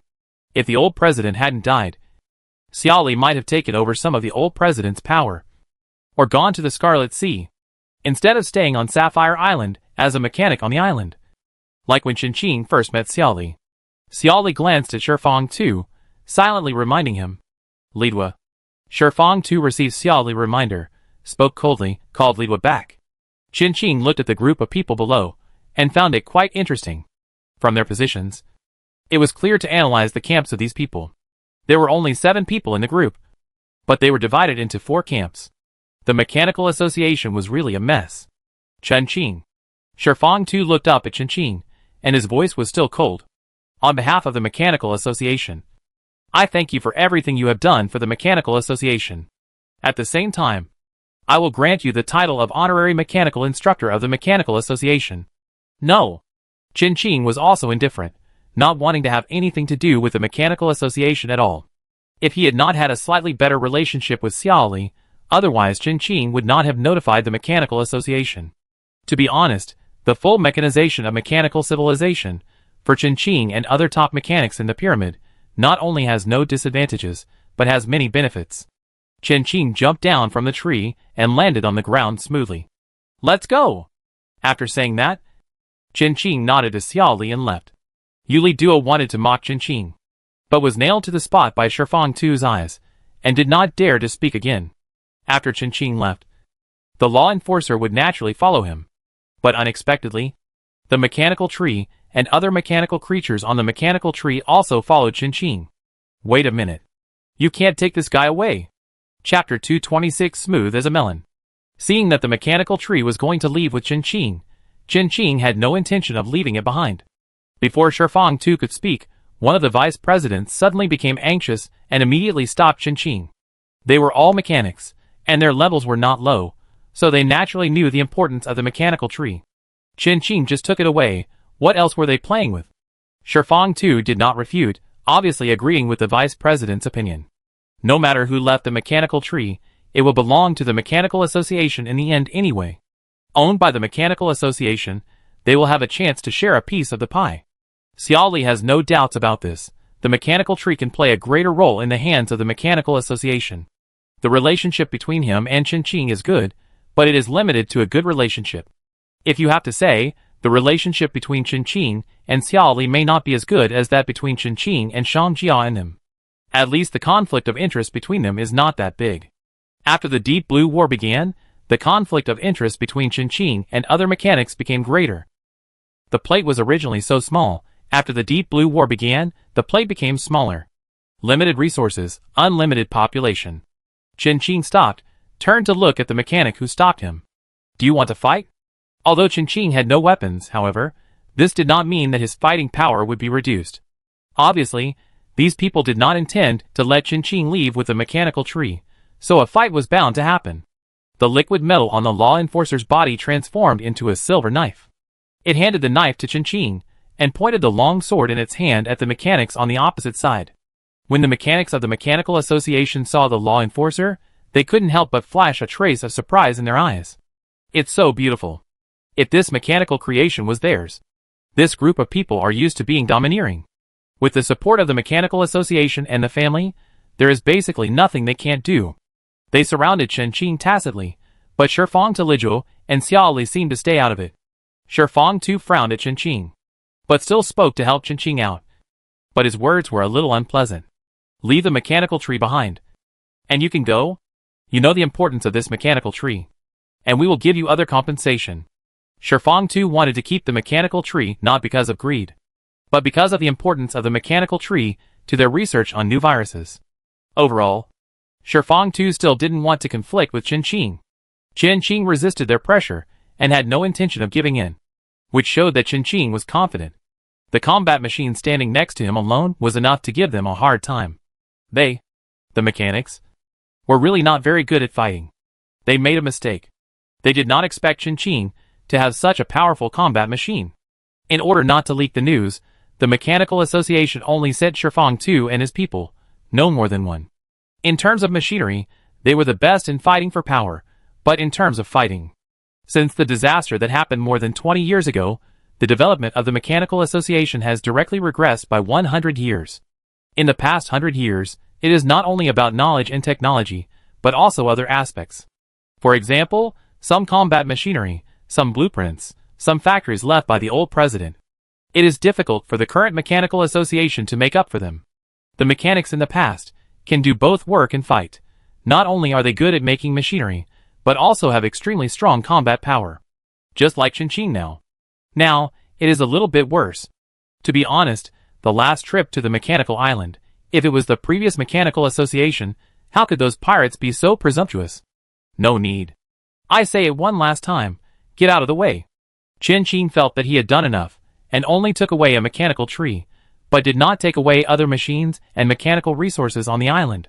It is true that all the machines on the island are filled with fragments of civilization consciousness, but since Chen Qing already knows what the problem is with these machines, it is relatively simple to deal with them. There are fragments of consciousness on the machines, but not necessarily on the mechanical parts. Chen Qing thought for a moment, and put away the knife in his hand. It turned out that they couldn't be too easy. Why should he go against the resources? The mechanics thought Chen Qing was scared by them. And before they could smile, they heard Chen Qing commanding the mechanical tree. Take these, those, and everything here away. Chen Qing ordered the mechanical tree very naturally. The law enforcers still have ways to deal with the invasion of civilization consciousness fragments. But those sailor rabbits and titanium crystal flying ants are definitely unable to resist. Chen Qing could only order the mechanical tree. Luckily the mechanical tree was obedient. What are you doing? The mechanics stared at Chen Qing with their eyes wide open, looking at him in disbelief, questioning. Don't you have eyes? Chen Qing glanced at them, and said coldly, how come this guy suddenly became so aggressive? The mechanics said they were angry. You? Get out of here. Chen Qing lowered his eyes, and looked at the mechanic who was blocking him, and uttered two words calmly. There are a lot of mechanical resources on the island, and it would take him a lot of time to move them all back. He originally wanted to leave directly, and didn't want to get into trouble. But seeing these mechanics, Chen Qing felt that even if he didn't cause trouble, trouble would find him. Chen Qing. The mechanic was so angry that he almost exploded. How dare this lowly person treat him like this? Chen Qing's eyes narrowed, and the knife in his hand flipped, and the blade flashed with silver-white light. Before everyone had time to react, the knife was swung out. The sharp blade slid as smoothly as cutting a melon and cut off the mechanic's head. He still had a look of astonishment on his face. One strike to kill. The sudden change shocked the mechanics. Chen Qing. How dare he? He just attacked the people of the Mechanical Association? Did he not care about the consequences of doing so? Does he know how much impact his actions will have on the current situation? Chen Qing notified the people of the Mechanical Association to come here. This shows that he still considers the overall situation. The mechanics all thought so. They thought they had Chen Qing under control. But they didn't expect that Chen Qing would act so unconventionally. He killed a vice president of the Mechanical Association so easily. The mechanics were shocked. But this was Chen Qing. He had this personality. What was the overall situation? What did it have to do with Chen Qing? He did whatever he wanted, as long as he was happy. Chen Qing's good temper sometimes was not because he was looking at the overall situation, but because he felt there was no need to care about it and didn't take it to heart. But how can I put it? Sometimes, reasoning will only make people push their limits. He has never been a good-tempered person. Chen Qing's move stunned the rest of the people. They didn't think their heads were harder than the corpse on the ground. Shifang too had a faint smile on his lips. Does anyone else have any objections? Chen Qing's eyes swept over the crowd and stopped at Shifang Tu and Xiao Li. A vice president died, and someone had to fill the vacancy. Shifang Tu was very good at killing people with a borrowed knife. The vice presidents were silent. People were dead. So what could they have any objections? Who dared to stop Chen Qing? Chapter 227 Return to the Reef Island. Fishing Enforcement. They hope that Shifang Tu can take action, but Shifang Tu is not stupid. It can be said that the death of the vice president is completely within his expectations and calculations. How can Shifang Tu stand up for him? They think, such a good thing. Why can Shifang Tu bring them, who are not of the same mind with him? They don't think about it. They have been in a high position for a long time. They have always been flattered and respected by others. Sometimes even Shifang Tu has to give in to them. They think everything is taken for granted, let alone the dead one. Even the few of them who are still alive may not be able to leave this deserted island. They dared to follow Shifang Tu to this deserted island without anyone. Should we say they are confident or stupid? Chen Qing thinks they are both. The killing of the chicken to scare the monkey just now successfully shut up the rest of the people. They realized that Chen Qing really dared to kill them. It's not a lie. They are obviously not pirates. But their style of behavior is more barbaric than that of pirates. It's really scary. However, these people will soon find out that not only Chen Qing really dares to kill them, but also Shifang Tu really dares to kill them, without anyone to stop them. The mechanical tree, under the instruction of Chen Qing, moved a large amount of resources from the island. In this regard, Shifang Tu just pretended not to see it. And even the farce just now seemed to have never happened. He and Xiao Li focused on these machines with fragments of civilization consciousness. It was just before Chen Qing left the deserted island that the two had a brief eye contact, and they understood each other tacitly. It is estimated that after Chen Qing leaves, several more vice presidents will die. It is not impossible that only Li Duo will die. Shifang Tu, who is only 20 years old, has been able to sit firmly in the position of president of the Mechanical Association for so many years after the death of the old president. He relies on more than just the Shifang family. Chen Qing is sure that the Mechanical Association will soon usher in major changes. Or it would be more accurate to say that it is a major transformation. However, these have nothing to do with Chen Qing, and he is not a member of the Mechanical Association. After evacuating from the deserted island, Chen Qing took out several giant cargo ships that he had bought on the chat channel. These were ordinary wooden cargo ships, which had no other advantages except being large. When sailing on the sea full of dangers, this only advantage of his became a disadvantage. Chen Qing chose it purely for the convenience of transporting goods. Fengying Emerald. Chen Qing had already determined that they were pearls of the sea left by the mechanical civilization. However, although Fengying Emerald was a product of the mechanical civilization, it was not a subordinate of the consciousness fragment. Even in the mechanical age, there were divisions. Chen Qing did not want the combat machine he had conquered with great difficulty to rebel against him because of a cargo transport and become the minions of the consciousness fragments. These consciousness fragments are not difficult to deal with, because they are energy bodies after all. The most efficient and convenient way to deal with such energy bodies is magic props. The technology side can also do it. But the current science and technology in the deep blue sea is not good enough. And neither is Qin. As the old saying goes, every profession has its own specialty. This is not the direction that Qin is good at. So far, Qin's school of thought is actually very obvious: war mechanic. He is really only one step away from becoming a school of thought mechanic. The last level of experience value is only a little bit away.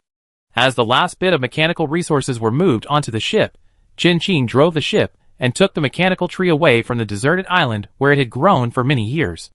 The mechanization of the mechanical tree is still continuing. Qin is not going to make it completely mechanized. He has already purchased related props on the trading channel to clear the consciousness fragments in its body. If he couldn't receive it, Qin could only go to the Bounty Guild to exchange it with mission points. Qin now had more than 800,000 mission points, most of which were obtained on the Palti Islands. But Qin definitely couldn't replicate what happened on the Palti Islands. After all, it was hard for him to find another person like Lalu, who was so obsessed that he transformed himself into a machine. Qin was sure that the guy didn't do this because he was infected with a mechanical virus.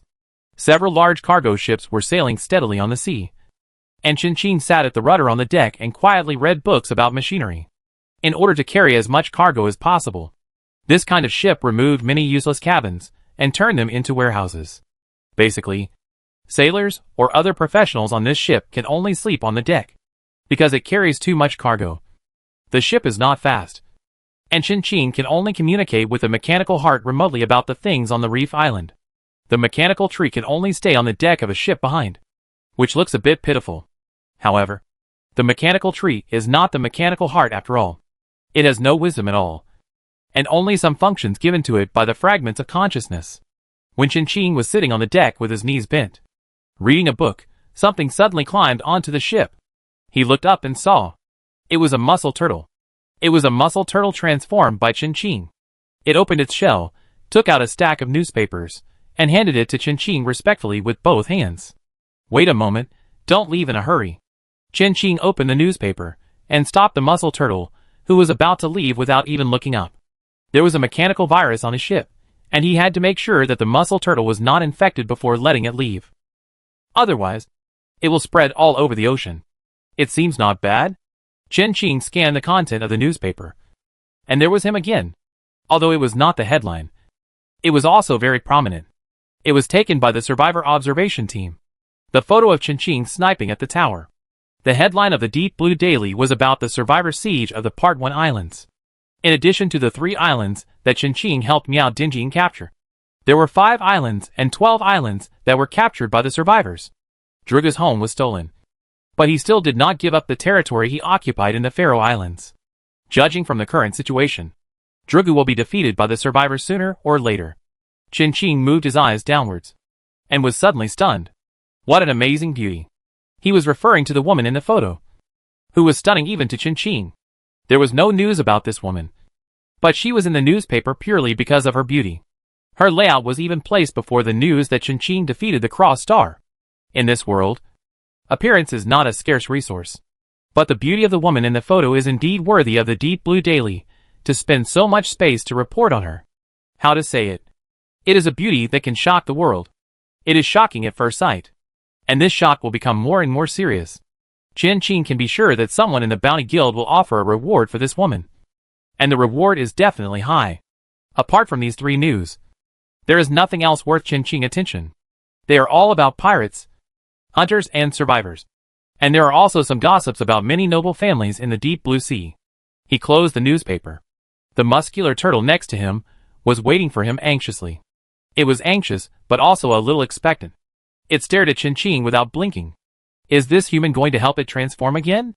However, Qin only checked it to see if it was contaminated with consciousness fragments. After confirming that there was no consciousness fragments, he let it go. The muscular turtle was very disappointed. It looked back every few steps. It hoped that Qin could keep it. Come to the reef island to find me next time. What the muscular turtle was thinking was clearly written on his face. Qin glanced at it and said calmly. The eyes of the muscular turtle lit up. and it nodded vigorously, with Chin-Ching promise. It was motivated to work next time. It would come to deliver Chin-Ching newspaper next time. The muscular turtle left, and the ship fell into silence again. Chin-Ching continued to deliver goods back to the reef island. The environment on the ship was really bad. The mechanical ship was an extraordinary ship. Everything on the ship was arranged by the mechanical heart. All natural disasters and changes were resisted by the ship, which could not disturb Chin-Ching at all. But now that we have changed the ship, things are different. The wind and waves are strong at night, and sea beasts often appear, so Chin-Ching can't sleep at all. Chin-Ching sleeps in a tent on the deck at night, and eats fruits, and there is not even a place to take a shower here. He made a few seawater purifiers, and automatic fishing nets, and fishing rods for fishing, to improve the food. However, with so many large ships of goods, Chin-Ching has to endure not only the dangers from the ocean, but also from humans. Such a plain fleet, full of cargo, without even a cannon on board. Who else should they rob if not it? The new pirates could not see the problem at all, and were blinded by the benefits, and rushed forward with a roar. The result was that they were beaten to a pulp by Chin-Ching, and the unlucky ones even lost their lives. Chin-Ching did not kill them directly, but his actions were even more cruel than killing them. Chin-Ching infected those people with the mechanical virus, making the best use of them, and squeezing out the last bit of their value. There were a few pirate groups that had just started, and they met Chin-Ching before they had time to do anything, or gave rise to a lot of crimes. And many people, even if they didn't want to be pirates, had to embark on the road of crime for a living. This was different from Chin-Ching's original world, and they would really starve to death. If they didn't rob people, they would just wait to be robbed. Those new pirates were all packed up by Chin-Ching and sent to nearby islands. They witnessed Chin-Ching's methods of dealing with other pirates throughout the process, and they might never want to be pirates again in their lives. They were just ordinary civilians, living diligently in their own homes. Some were captured by pirates, and some were forced to become pirates to make a living. These people are not bad people. Before Chin-Ching took action, they threw away their weapons and collapsed. It should be their luck to meet Chin-Ching right after their debut. In addition to pirates and hunters, Chin-Ching also met many survivors. Pirates, hunters, adventurers, self-proclaimed saviors. There are all kinds of survivors, and they all come for the supplies on Chin-Ching's ship. These people thought this was just an ordinary caravan. But once they got on the boat, oh no! It was Chin-Ching. Before Chin-Ching could make a move, they surrendered. Then Chin-Ching's reputation for fishing and law enforcement spread. At the same time, Chin-Ching's appearance changed because of the consciousness fragments draining away his vitality, which also caused heated discussions among the survivors. Appearance is not important to the survivors and the natives. But Chin-Ching did not become ugly, but older. How could this not attract the attention of these survivors? They are the most gossipy existence in the deep blue sea. He had aged so much in a short time. The survivor said all kinds of things. Even Miao Dingjing and the others had heard about it, and came to ask Chin-Ching if he needed any help. Apart from these things, Chin-Ching's trip was very smooth. He did not encounter any similar opponents. There was only one thing. During this trip, Chin-Ching found that there were more refugees at sea. The number increased sharply. Unlike Chin-Ching and the others who were wanderers at sea, these people were displaced by war and wandered at sea. They originally had a home, but later lost it. These refugees were powerless. After leaving their homes, they were constantly exploited by pirates and other forces. Even civilians were treated mercilessly. These people were living a miserable life. All Chin-Ching could do was to leave the cooking fruits he brought with him to them. But he didn't bring much, which was just a drop in the bucket for these refugees. Thank you, sister. The child who took the cooking fruit from Chin-Ching tried to smile brightly at him, with a bit of cowardice in his smile. A large group of people were crowded on a small triangular sail, and the living environment was quite harsh. Unfortunately, Chin-Ching could not help them. There was a mechanical virus on his ship. If he left money or ships to them, they would not only fail to keep them, but would also bring disaster to them. In addition, Chin-Ching was not a person with overflowing sympathy, so he did not do anything unnecessary. When he returned to the reef area, the nearby sea area had been cleaned by the mechanical heart and the machinery on the ship. Chin-Ching did not bring these resources on board, but went to the reef island first. There is a bounty guild on the reef island, which is smaller than the one on Yuji Island. It is as big as a dining car, And receiving tasks is the same as ordering. An old woman with gray hair and a very old age sat on a small bench in front of the dining car, leaning on a cane and dozing off, nodding her head. She looked very old. Hello. Chen passed by the old woman, greeted her politely, and then started to operate the dining car, not the Bounty Guild. There is a small sign next to the dining car, which looks quite old, since the staff of this Bounty Guild are too old and have poor hearing. Please make your own arrangements if you need anything. Having said that, can Chen still wake up this old lady? However, why would the Bounty Guild hire such an old staff?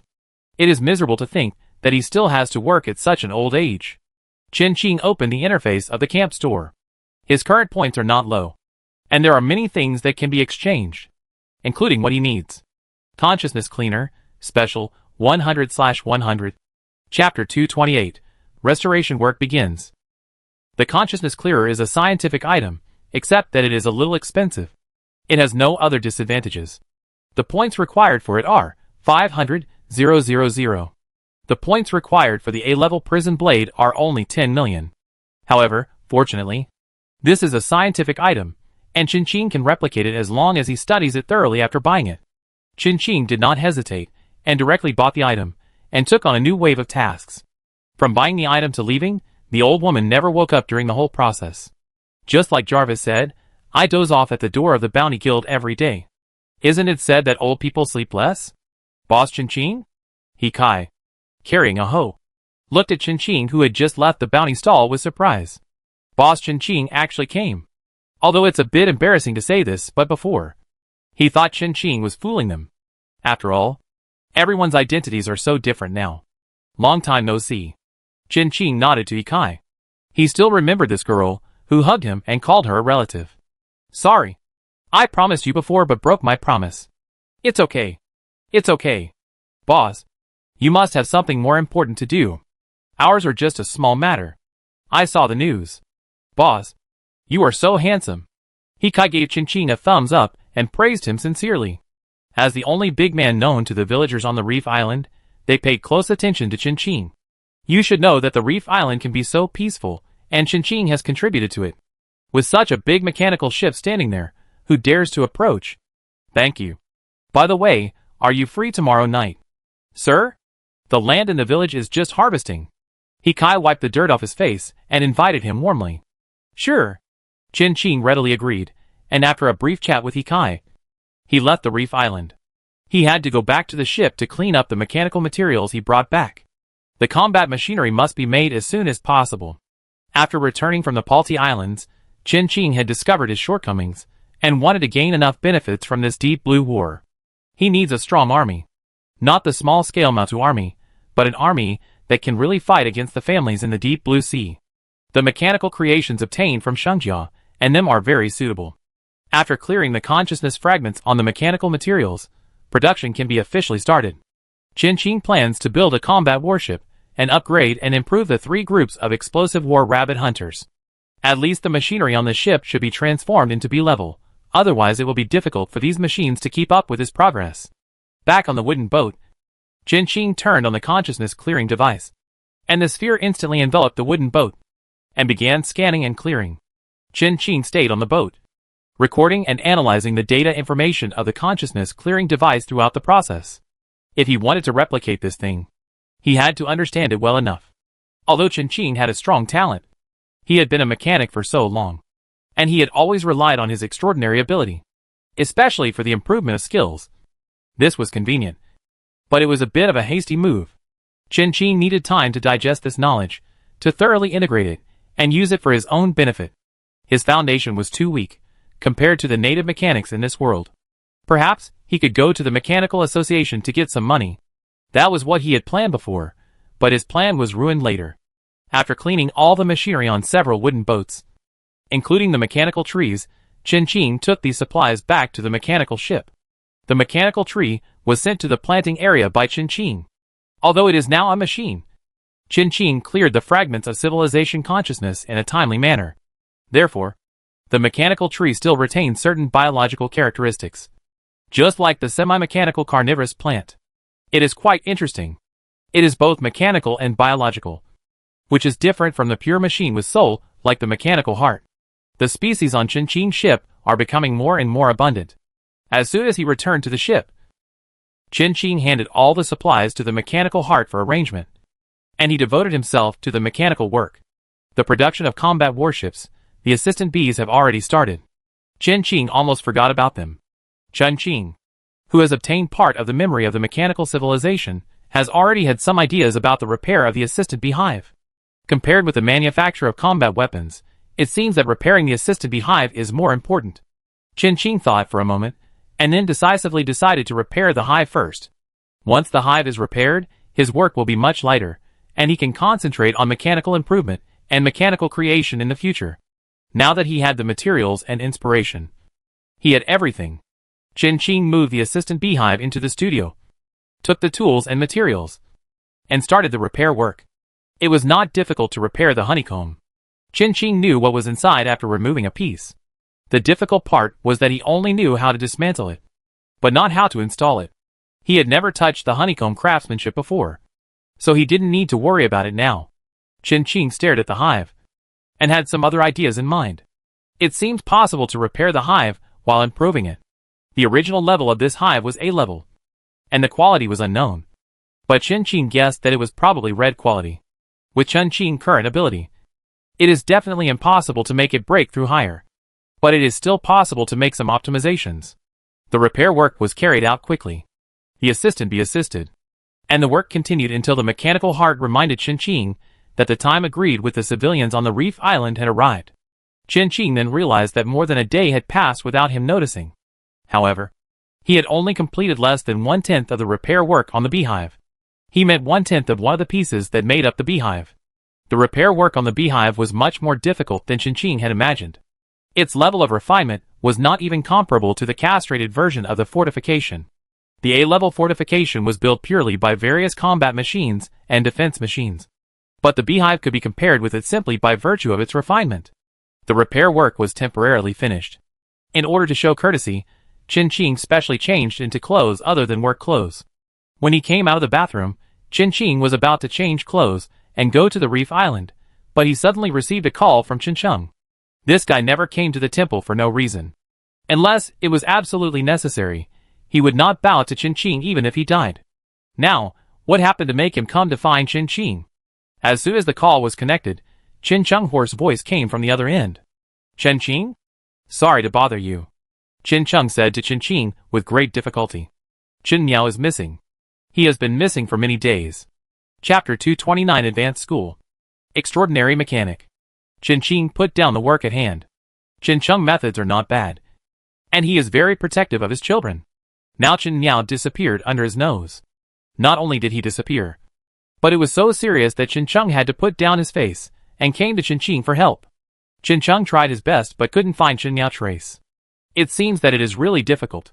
To be honest, in terms of methods, Qin Qing may not be better than Qin Sheng.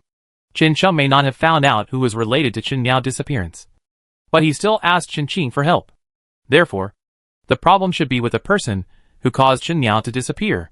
Qin Sheng cannot afford to offend this person now. He does not have the strength, so he has to find him. There are not many people who can make Qin Sheng not offend him. After all, he dared to plot against Bai Xian, so he has never been afraid of anyone.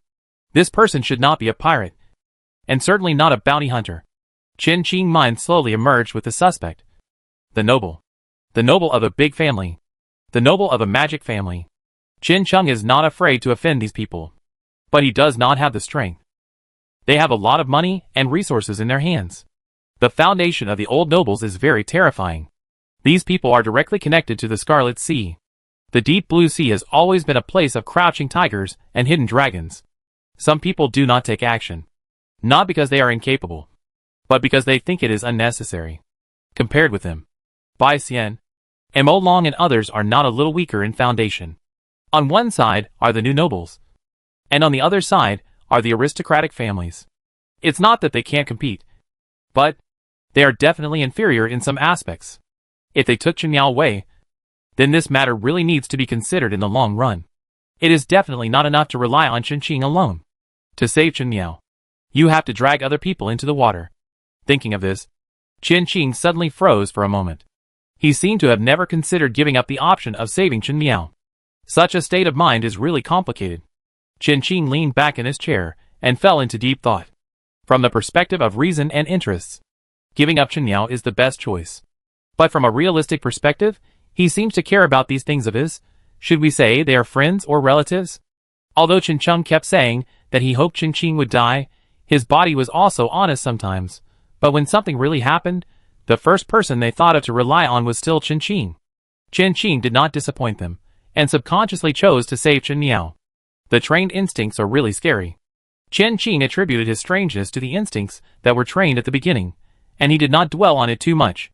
If you can't figure it out, don't think about it. Since you have chosen to save Chen Miao, you should carefully consider how to maximize the benefits of your choice. Those nobles are difficult to deal with, but if you really want to bite them off, they will definitely be a super big piece of fat meat. However, before Chen Qing could plan the next action, he received another message from Shuang Wei.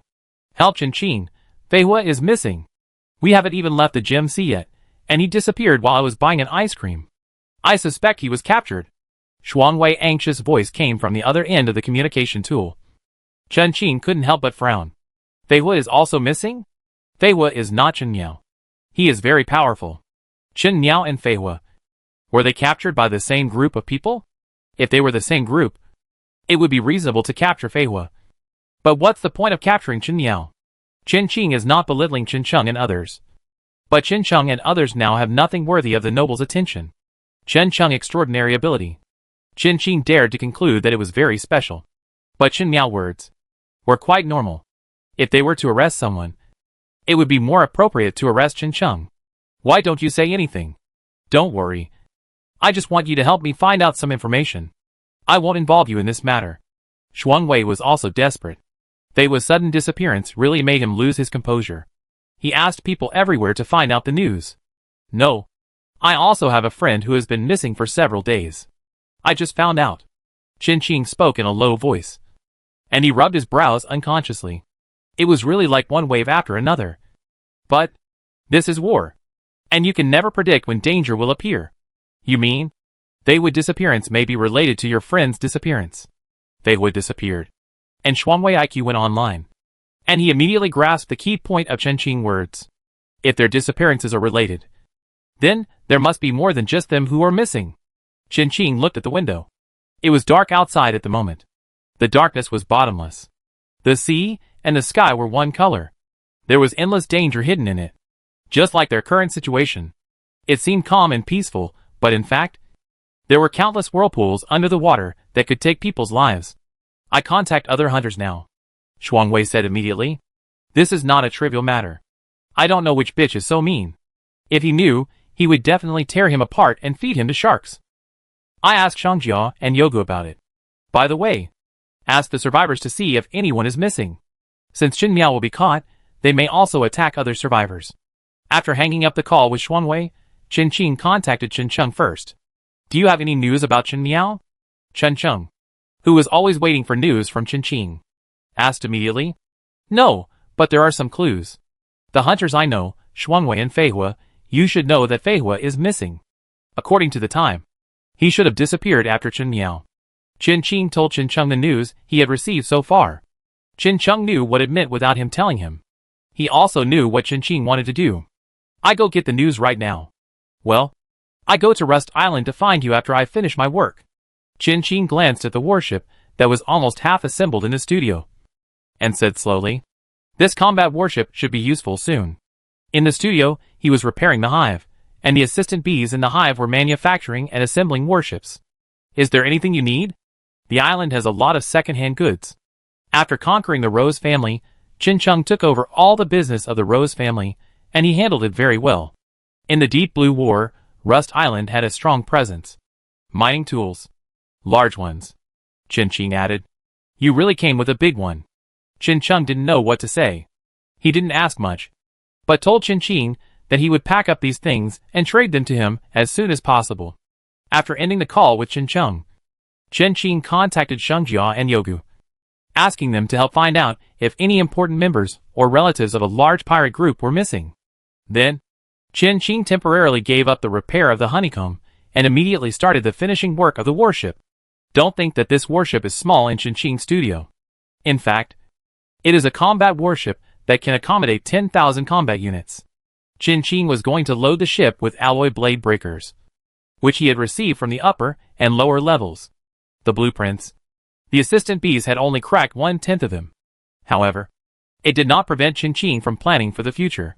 As the old saying goes, you have to eat one bite at a time.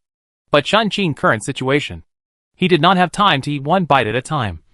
He had to take a risk. He drank a bottle of Class B recovery potion. The environment of the studio changed completely, and it had been incorporated into the mechanical military factory. Qinqing's mental power was fully exerted, filling the entire space. Whether it was the hive, or the spirit dragon destroyer, or the blueprint of the blade breaker, Qinqing needed to complete it as soon as possible. His mental power instantly split into 3 strands, and he began to handle these tasks at the same time. This required extremely high mental power and concentration.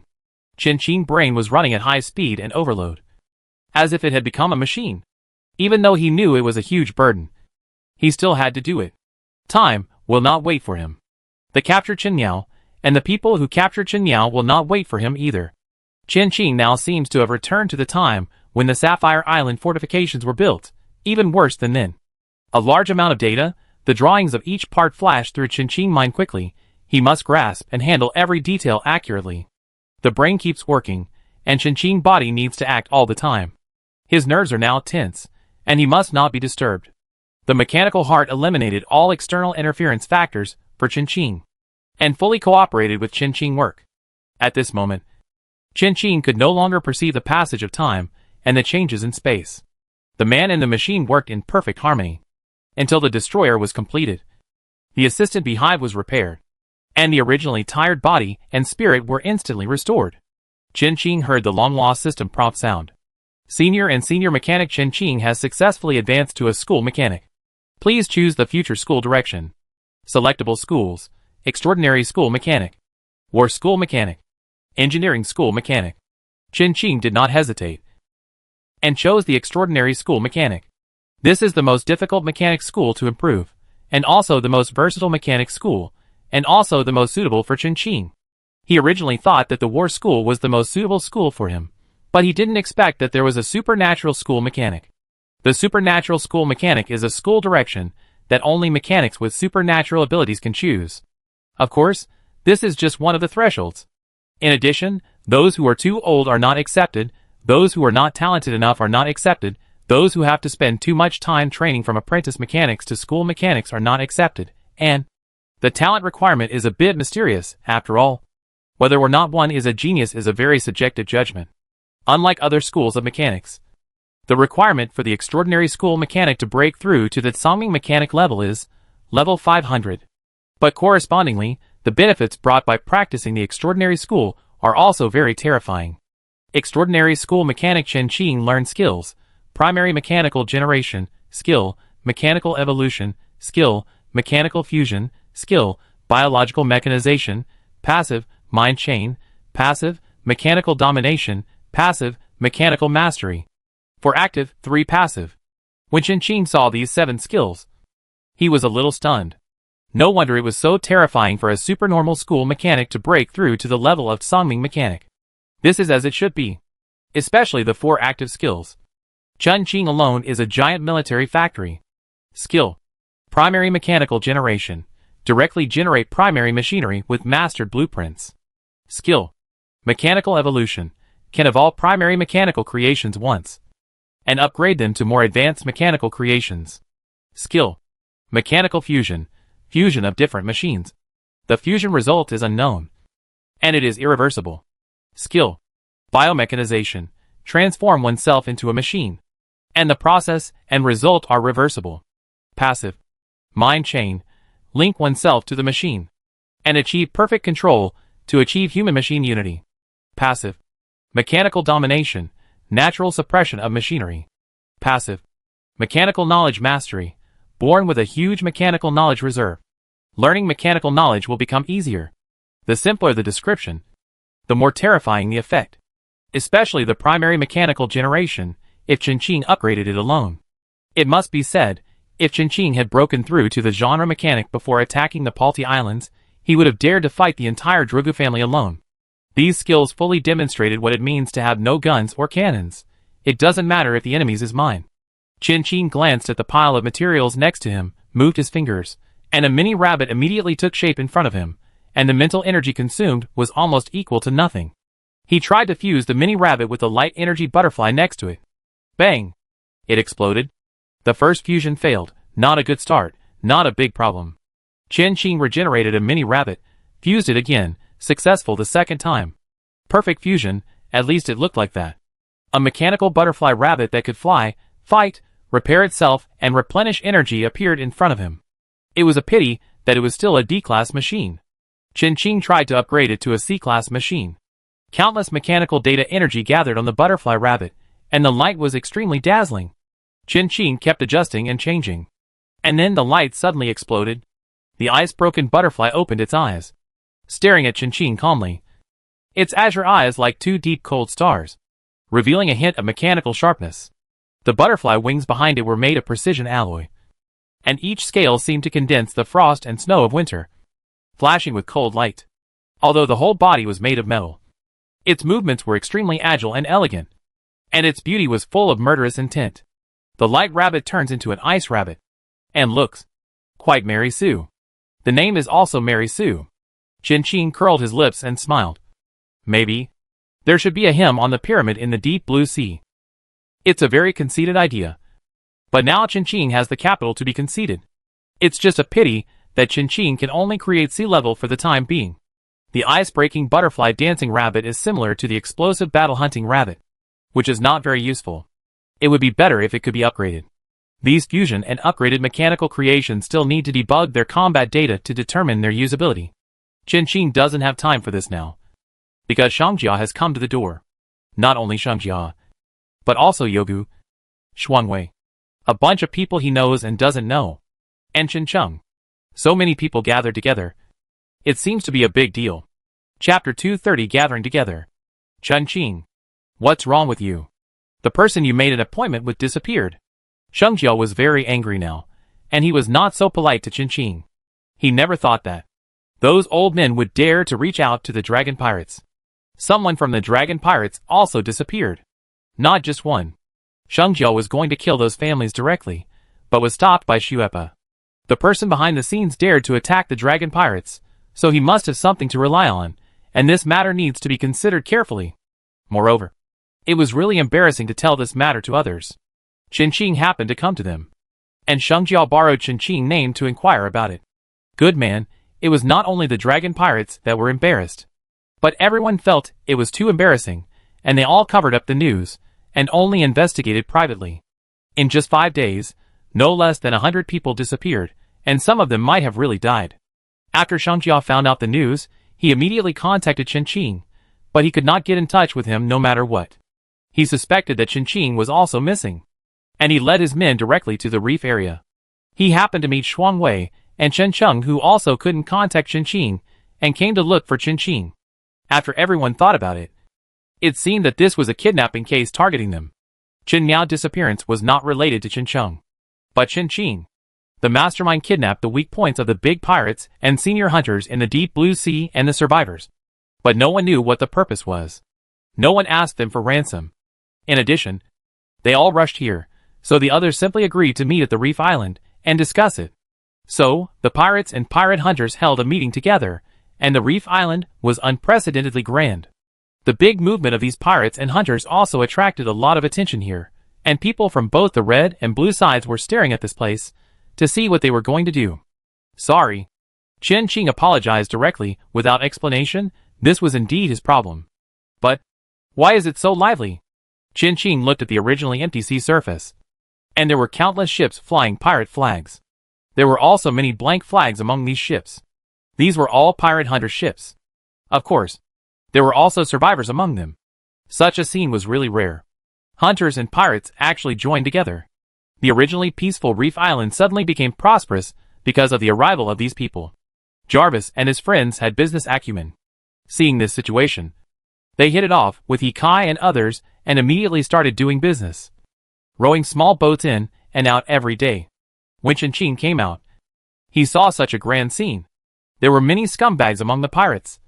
But due to the hunters present, most people did not dare to act rashly. Besides, Shangjia and Yogu were here. If they didn't take action, who would dare to go first? You don't want to die, right? Let's talk about business first. Yogu's face was not very good. The one who disappeared on his ship was the ship's Dr. Dongmi. The young man had just boarded the ship not long ago and was a relative of a fighter. Let's ask them to come together to my ship. Shangjia folded his hands and looked unhappy, and took the initiative to say, there is absolutely no possibility of being monitored by others on his ship. I go inform them. Shuepa immediately withdrew, and took people to inform other pirates and hunters to come over. Have you broken through the School of Mechanics? Luo followed Shangjia, looking at Qinqing with a complicated expression. It hasn't been long since the last time they met. Right? After saying this, everyone couldn't help but look back at Qinqing. Breaking through the School of Mechanics? If that's the case, Qinqing's loss of contact and lateness are understandable. This is not something he can control. Yeah. Qinqing nodded, without denying. Okay. Qinqing. Shangjia raised his eyebrows. Better than their evil Luo, but their evil Luo is not bad either. What school? Shuangwei asked curiously. Extraordinary. Qinqing said simply, without any intention of hiding anything. There is no need to play the pig and eat the tiger. From the beginning to the end, no one thought Qinqing was a pig. Does the mechanic have this school? There are not many mechanics present, and they have little interest in mechanics, so they naturally don't know the ins and outs of it. After Qinqing finished speaking, Luo's eyes became more complicated. Super mechanic. The captains don't understand, but doesn't he? A mechanic. Know it? The threshold for promotion to super mechanic is high, and the difficulty for a mechanic of the super school to be promoted at Songming is many times that of other schools. One is level 100, and the other is level 500. This 500th level is not just a fivefold difference. Luo didn't know what expression he should use to face Qinqing, and he forced a smile. It must be said that Qinqing severely hit Luo. Luo didn't even have the heart to compete with Qinqing. Qinqing was stronger than all the students in the history of the mechanical college. Stronger than all the mechanics in the mechanical association. Shangjia noticed Luo's frustration. He glanced at Qinqing. It seems that Qinqing hit their little Luo hard. I have to ask Yuziki to give them some advice later. After Luo said that about the mechanics of the school, the pirates and hunters looked at Qinqing with a somewhat subtle expression. There was a lot of curiosity mixed in, with good intentions and bad intentions. They were very curious about the extraordinary mechanics that Qinqing mentioned, and what exactly was the difference between them and the mechanics of other schools. Some of these people had heard of it, but they didn't understand it. Anyway, the mechanics present looked at Qinqing with very complicated eyes, and the emotions in them. Even the hunters and pirates next to them could feel it. Is this extraordinary mechanic so amazing? What's the difference between him and other mechanics? A hunter poked the mechanic next to him and asked. They are all mechanics. So how much difference is there? The difference between the extraordinary school and other schools is probably the difference between you and Shangjia. The mechanic who was asked answered faintly. It's really unpleasant to live in the same era with such a peerless genius. Envy, jealousy, and hatred.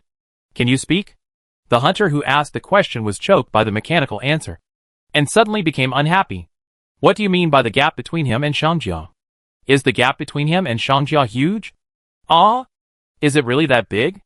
After a long silence, the hunter continued to ask without giving up. These are all professions. How come other schools are raised by stepfathers? Shut up. The mechanic on the Ghost Bone ship really didn't want to pay attention to him. There was already a big gap between him and Qinqing, and he had to keep being poked in the sore spot. Who can't speak?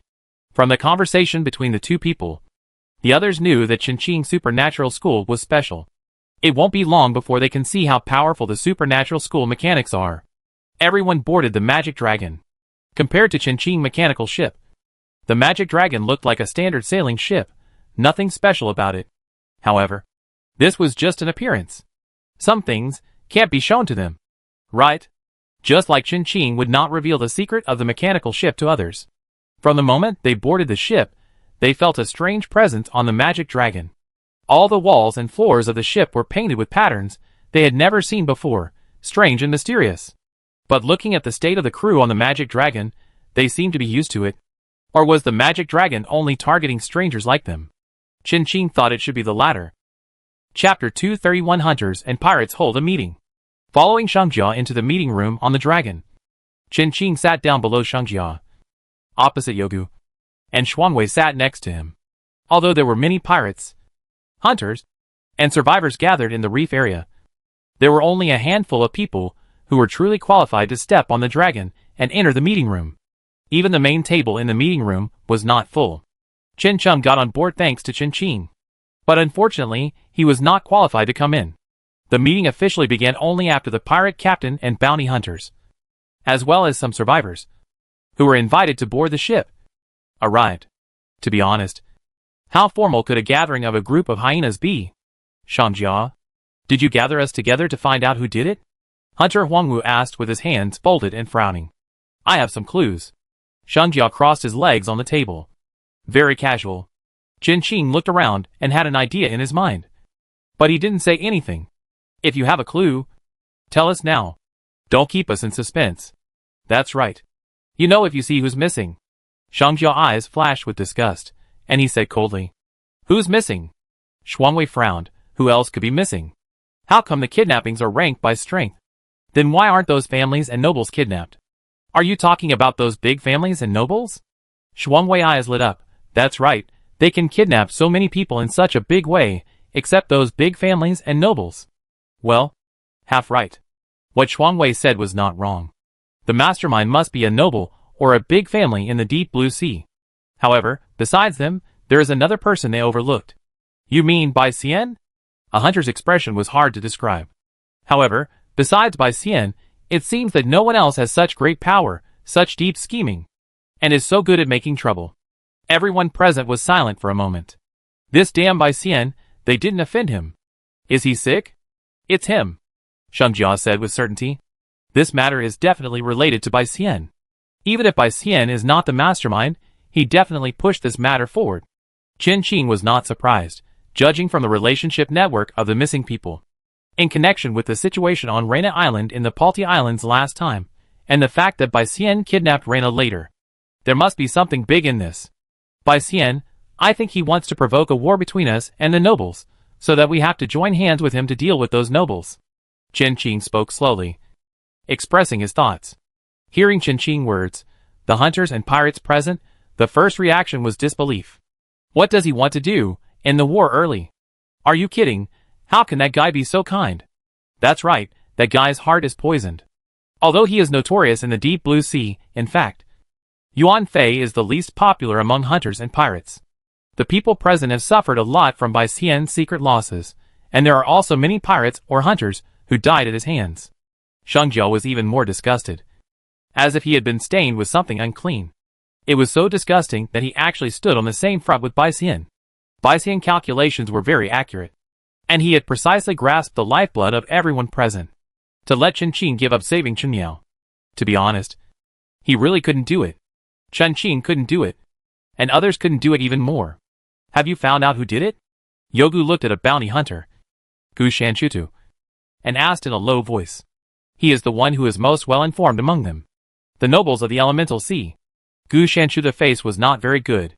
When it comes to the nobles of the elemental sea, that group of magic families, he is really troubled. Are you sure? Hearing this, everyone present couldn't help but frown. The families of Fuyu Senhai are not easy to mess with, especially since Gu Shanchutu didn't specify which family it was. This means that all families are involved. But as long as you think about the people taken away by that group of bastards, what is easy to mess with? There is no one in this world that they dare not mess with. If these people were timid, then they would not be able to get to where they are today if they were both cautious and cautious. Yeah. Gu Shanchutu lit a cigarette and nodded gently amid the smoke. Shangjia leaned back in his chair, biting his nails anxiously. What he was worried about was not the power of those families, but the lives of those who were captured. If it was them, then, are they still alive? Huangwu had a bad premonition, and this feeling was very strong. In the silence, the captain of the witch-hunting pirate group asked, Why? Are you going to let this go after they die? Shangjia sneered. What a joke. Kidnapping their people, and pretending nothing happened. Do you really think that hunters and pirates like them have no temper? Think about the behavior of those nobles. They should really not take Shangjia and them seriously. Otherwise, they would not have kidnapped so many people at once. Those nobles are often arrogant, but they are not brainless. They dare to offend so many of us at once. It must be because the benefits of kidnapping those people are very huge. Shuang Wei IQ is rarely online, and he quickly analyzes the situation in front of him. The hunters and pirates present looked around, looked at each other, and said, "The elemental sea. Among the 3 rich seas. The richest sea area." Everyone was silent, and no one spoke first. "What are you doing?" Qin Qing put down his crossed legs, stood up, looked down at everyone, and said coldly, "Done." Grinning, the sharp teeth seemed to tear the prey into pieces immediately. "Count me in." Shuang Wei slammed the table. Damn it, they actually dared to touch Fei Hua. If he didn't twist off the heads of those nobles and kick them like a ball, he wouldn't be called Shuang Wei. Damn it, it's time to let those noble families in the deep blue sea understand the strength of our poor 3 seas. Yogu did not hesitate, and directly chose to stand on the side of Qinqing and Shangjia. The people gathered in the reef sea area, whether they were pirates or hunters, all came from the 3 poor seas without exception. The nobles of the elemental sea are quite good at picking people. In their eyes, the people of the 3 poor seas are inferior to those of the 3 rich seas. "I'm going all out. Kill those bastards. Rob the money, the food, the territory," with Qinqing and the other 2 taking the lead. The remaining hunters and pirates stood up suddenly and responded to their plan immediately. The others waiting outside seemed to feel the murderous atmosphere of war. And suddenly a bloody storm was coming. Chapter 232: A New Journey. The Hunter-Pirate Conference led by Qinqing and Shangjia brought new changes to the situation in the deep blue sea. Although Shangjia did not want to cooperate with Yuan Fei, he still acquiesced to Qinqing's search for Yuan Fei. Yuan Fei was not surprised by Qinqing's arrival. After all this was within their expectations. From Yuan Fei, we learned that the people who kidnapped Qincheng were nobles of the elemental sea, and their goal was to obtain the top talent and the strongest power. To achieve this goal, they need a large number of test subjects. Qincheng and others are not their targets. Their real targets are Qinqing and Yuan Fei, who are civilians and have no background. The people who were kidnapped were just baits, because the gate connecting the deep blue sea and the Scarlet Sea was nourished by the war. These nobles would take the risk and kidnap people at this juncture. The condition for opening the gate has never been to sacrifice a genius, but a sufficient amount of life. Qinqing brought the news back to the reef area, and Yuan Fei and his companions came back with him. Shangjia and Yuan Fei hated each other, but fortunately Qinqing mediated, and the 2 managed to maintain a balance. With Yuan Fei joining, the Sea Hunting Alliance was officially established. The hunting operation for the magic pureblood nobles of the elemental sea was carried out at a speed that the entire deep blue sea could not react in time. The hunter-pirate survivor force led by Qinqing, Shangjia and Yuan Fei inserted itself into the war in the deep blue sea with great force. Pirates and hunters waged war against the noble families of the elemental sea at all costs, plundering their precious resources. The birth of the Sea Hunting Alliance allowed Qinqing to choose the guarding mission in the war activities without hesitation. Since he chose to be the enemy of the nobles, he naturally stood on the side of the civilians. War and destruction have always been brought by these self-important noble families. A large amount of materials were transported to the reef area, and Qinqing mechanical forces developed at a terrifying pace. The mechanical army and fleet were born with the feeding of massive resources, and quickly joined the war under the leadership of Qinqing. With the support of Qinqing mechanical army and fleet, the elemental sea nobles, who had originally had the upper hand, began to retreat step by step. The magic families headed by the Sakaki family had to start using their trump cards to deal with Qinqing mechanical army. With the support of pirates such as Shangjia and Yuan Fei, Qinqing reached a deal with the Mechanical Association and entered the mechanical ruins to obtain the legacy of the mechanical ancestors. After coming out of the mechanical ruins, a large number of A-class machines were put into the war, and the territory of the elemental sea was constantly encroached by the Sea Hunting Alliance. The final battle began on Sakaki Island in the elemental sea. The nobles were proud of their magic, but they were defeated by Qinqing mechanical magic. With the defeat of the Sakaki family, the Deep Blue War came to an end, and ended with the nobles being slaughtered. The Deep Blue Sea began a new round of reshuffles, and the survivors officially joined the Deep Blue Sea and began to emerge. The war is over, the Deep Blue Sea is dyed red with blood, and the gate is opened. The heroes who ended the rule of the nobles had no time to rest, and gathered in front of the gate. The opening of the gate summoned the extraordinary sea beasts hidden deep in the mysterious area, and the terrifying breath filled the sea. Chun Qing, Yuan Fei, and others gathered again to meet the new round of challenges. Countless huge extraordinary sea beasts submerged the ship, and the machine controlled by Chun Qing ruthlessly tore the flesh and blood of the sea beasts. Everyone was bathed in blood, and became more and more courageous in the endless killing. This time, the mysterious Zone Super Sea Beasts were not greeted by the fragmented Deep Blue warriors. They showed unexpected tacit understanding and unity. This had never happened before. Facing such a challenger, the Super Sea Beasts' great defeat was expected. The mysterious Zone Super Sea Beasts fled, the boundary gate shattered, and the way to the Scarlet Sea area appeared completely in front of them. However, this was not the end of the danger. On the other side of the boundary gate, countless fleets of ships were densely scattered on the Scarlet Sea like stars in the sky. Among them, Chun Qing saw the flag of the Moana pirates. Not only the Moana pirates, but also many large pirate groups and forces in the Scarlet Sea sent people to the boundary gate. What Chun Qing and his team did in the Deep Blue Sea attracted the attention of these big men. They destroyed all the nobles in the Deep Blue Sea and reorganized the Deep Blue Sea structure. This was unprecedented. Welcome to the Scarlet Sea. Country bumpkins. On the first ship, a tattooed pirate squatted on the bow and smiled maliciously at them. The first level of entering the Scarlet Sea. His voice was drawn out. His face was full of provocation. Defeat us. What greeted him was Chun Qing Prison Blade. One strike to kill. You talk too much. Chun Qing stepped on his body, said coldly. Goodbye, Scarlet. He looked back at the members of the Sea Hunting Alliance, without expecting their response, turned around without hesitation, and rushed into the carnival held for them by the Scarlet Pirates. The end of the journey to the Deep Blue Sea, but not the end of their journey.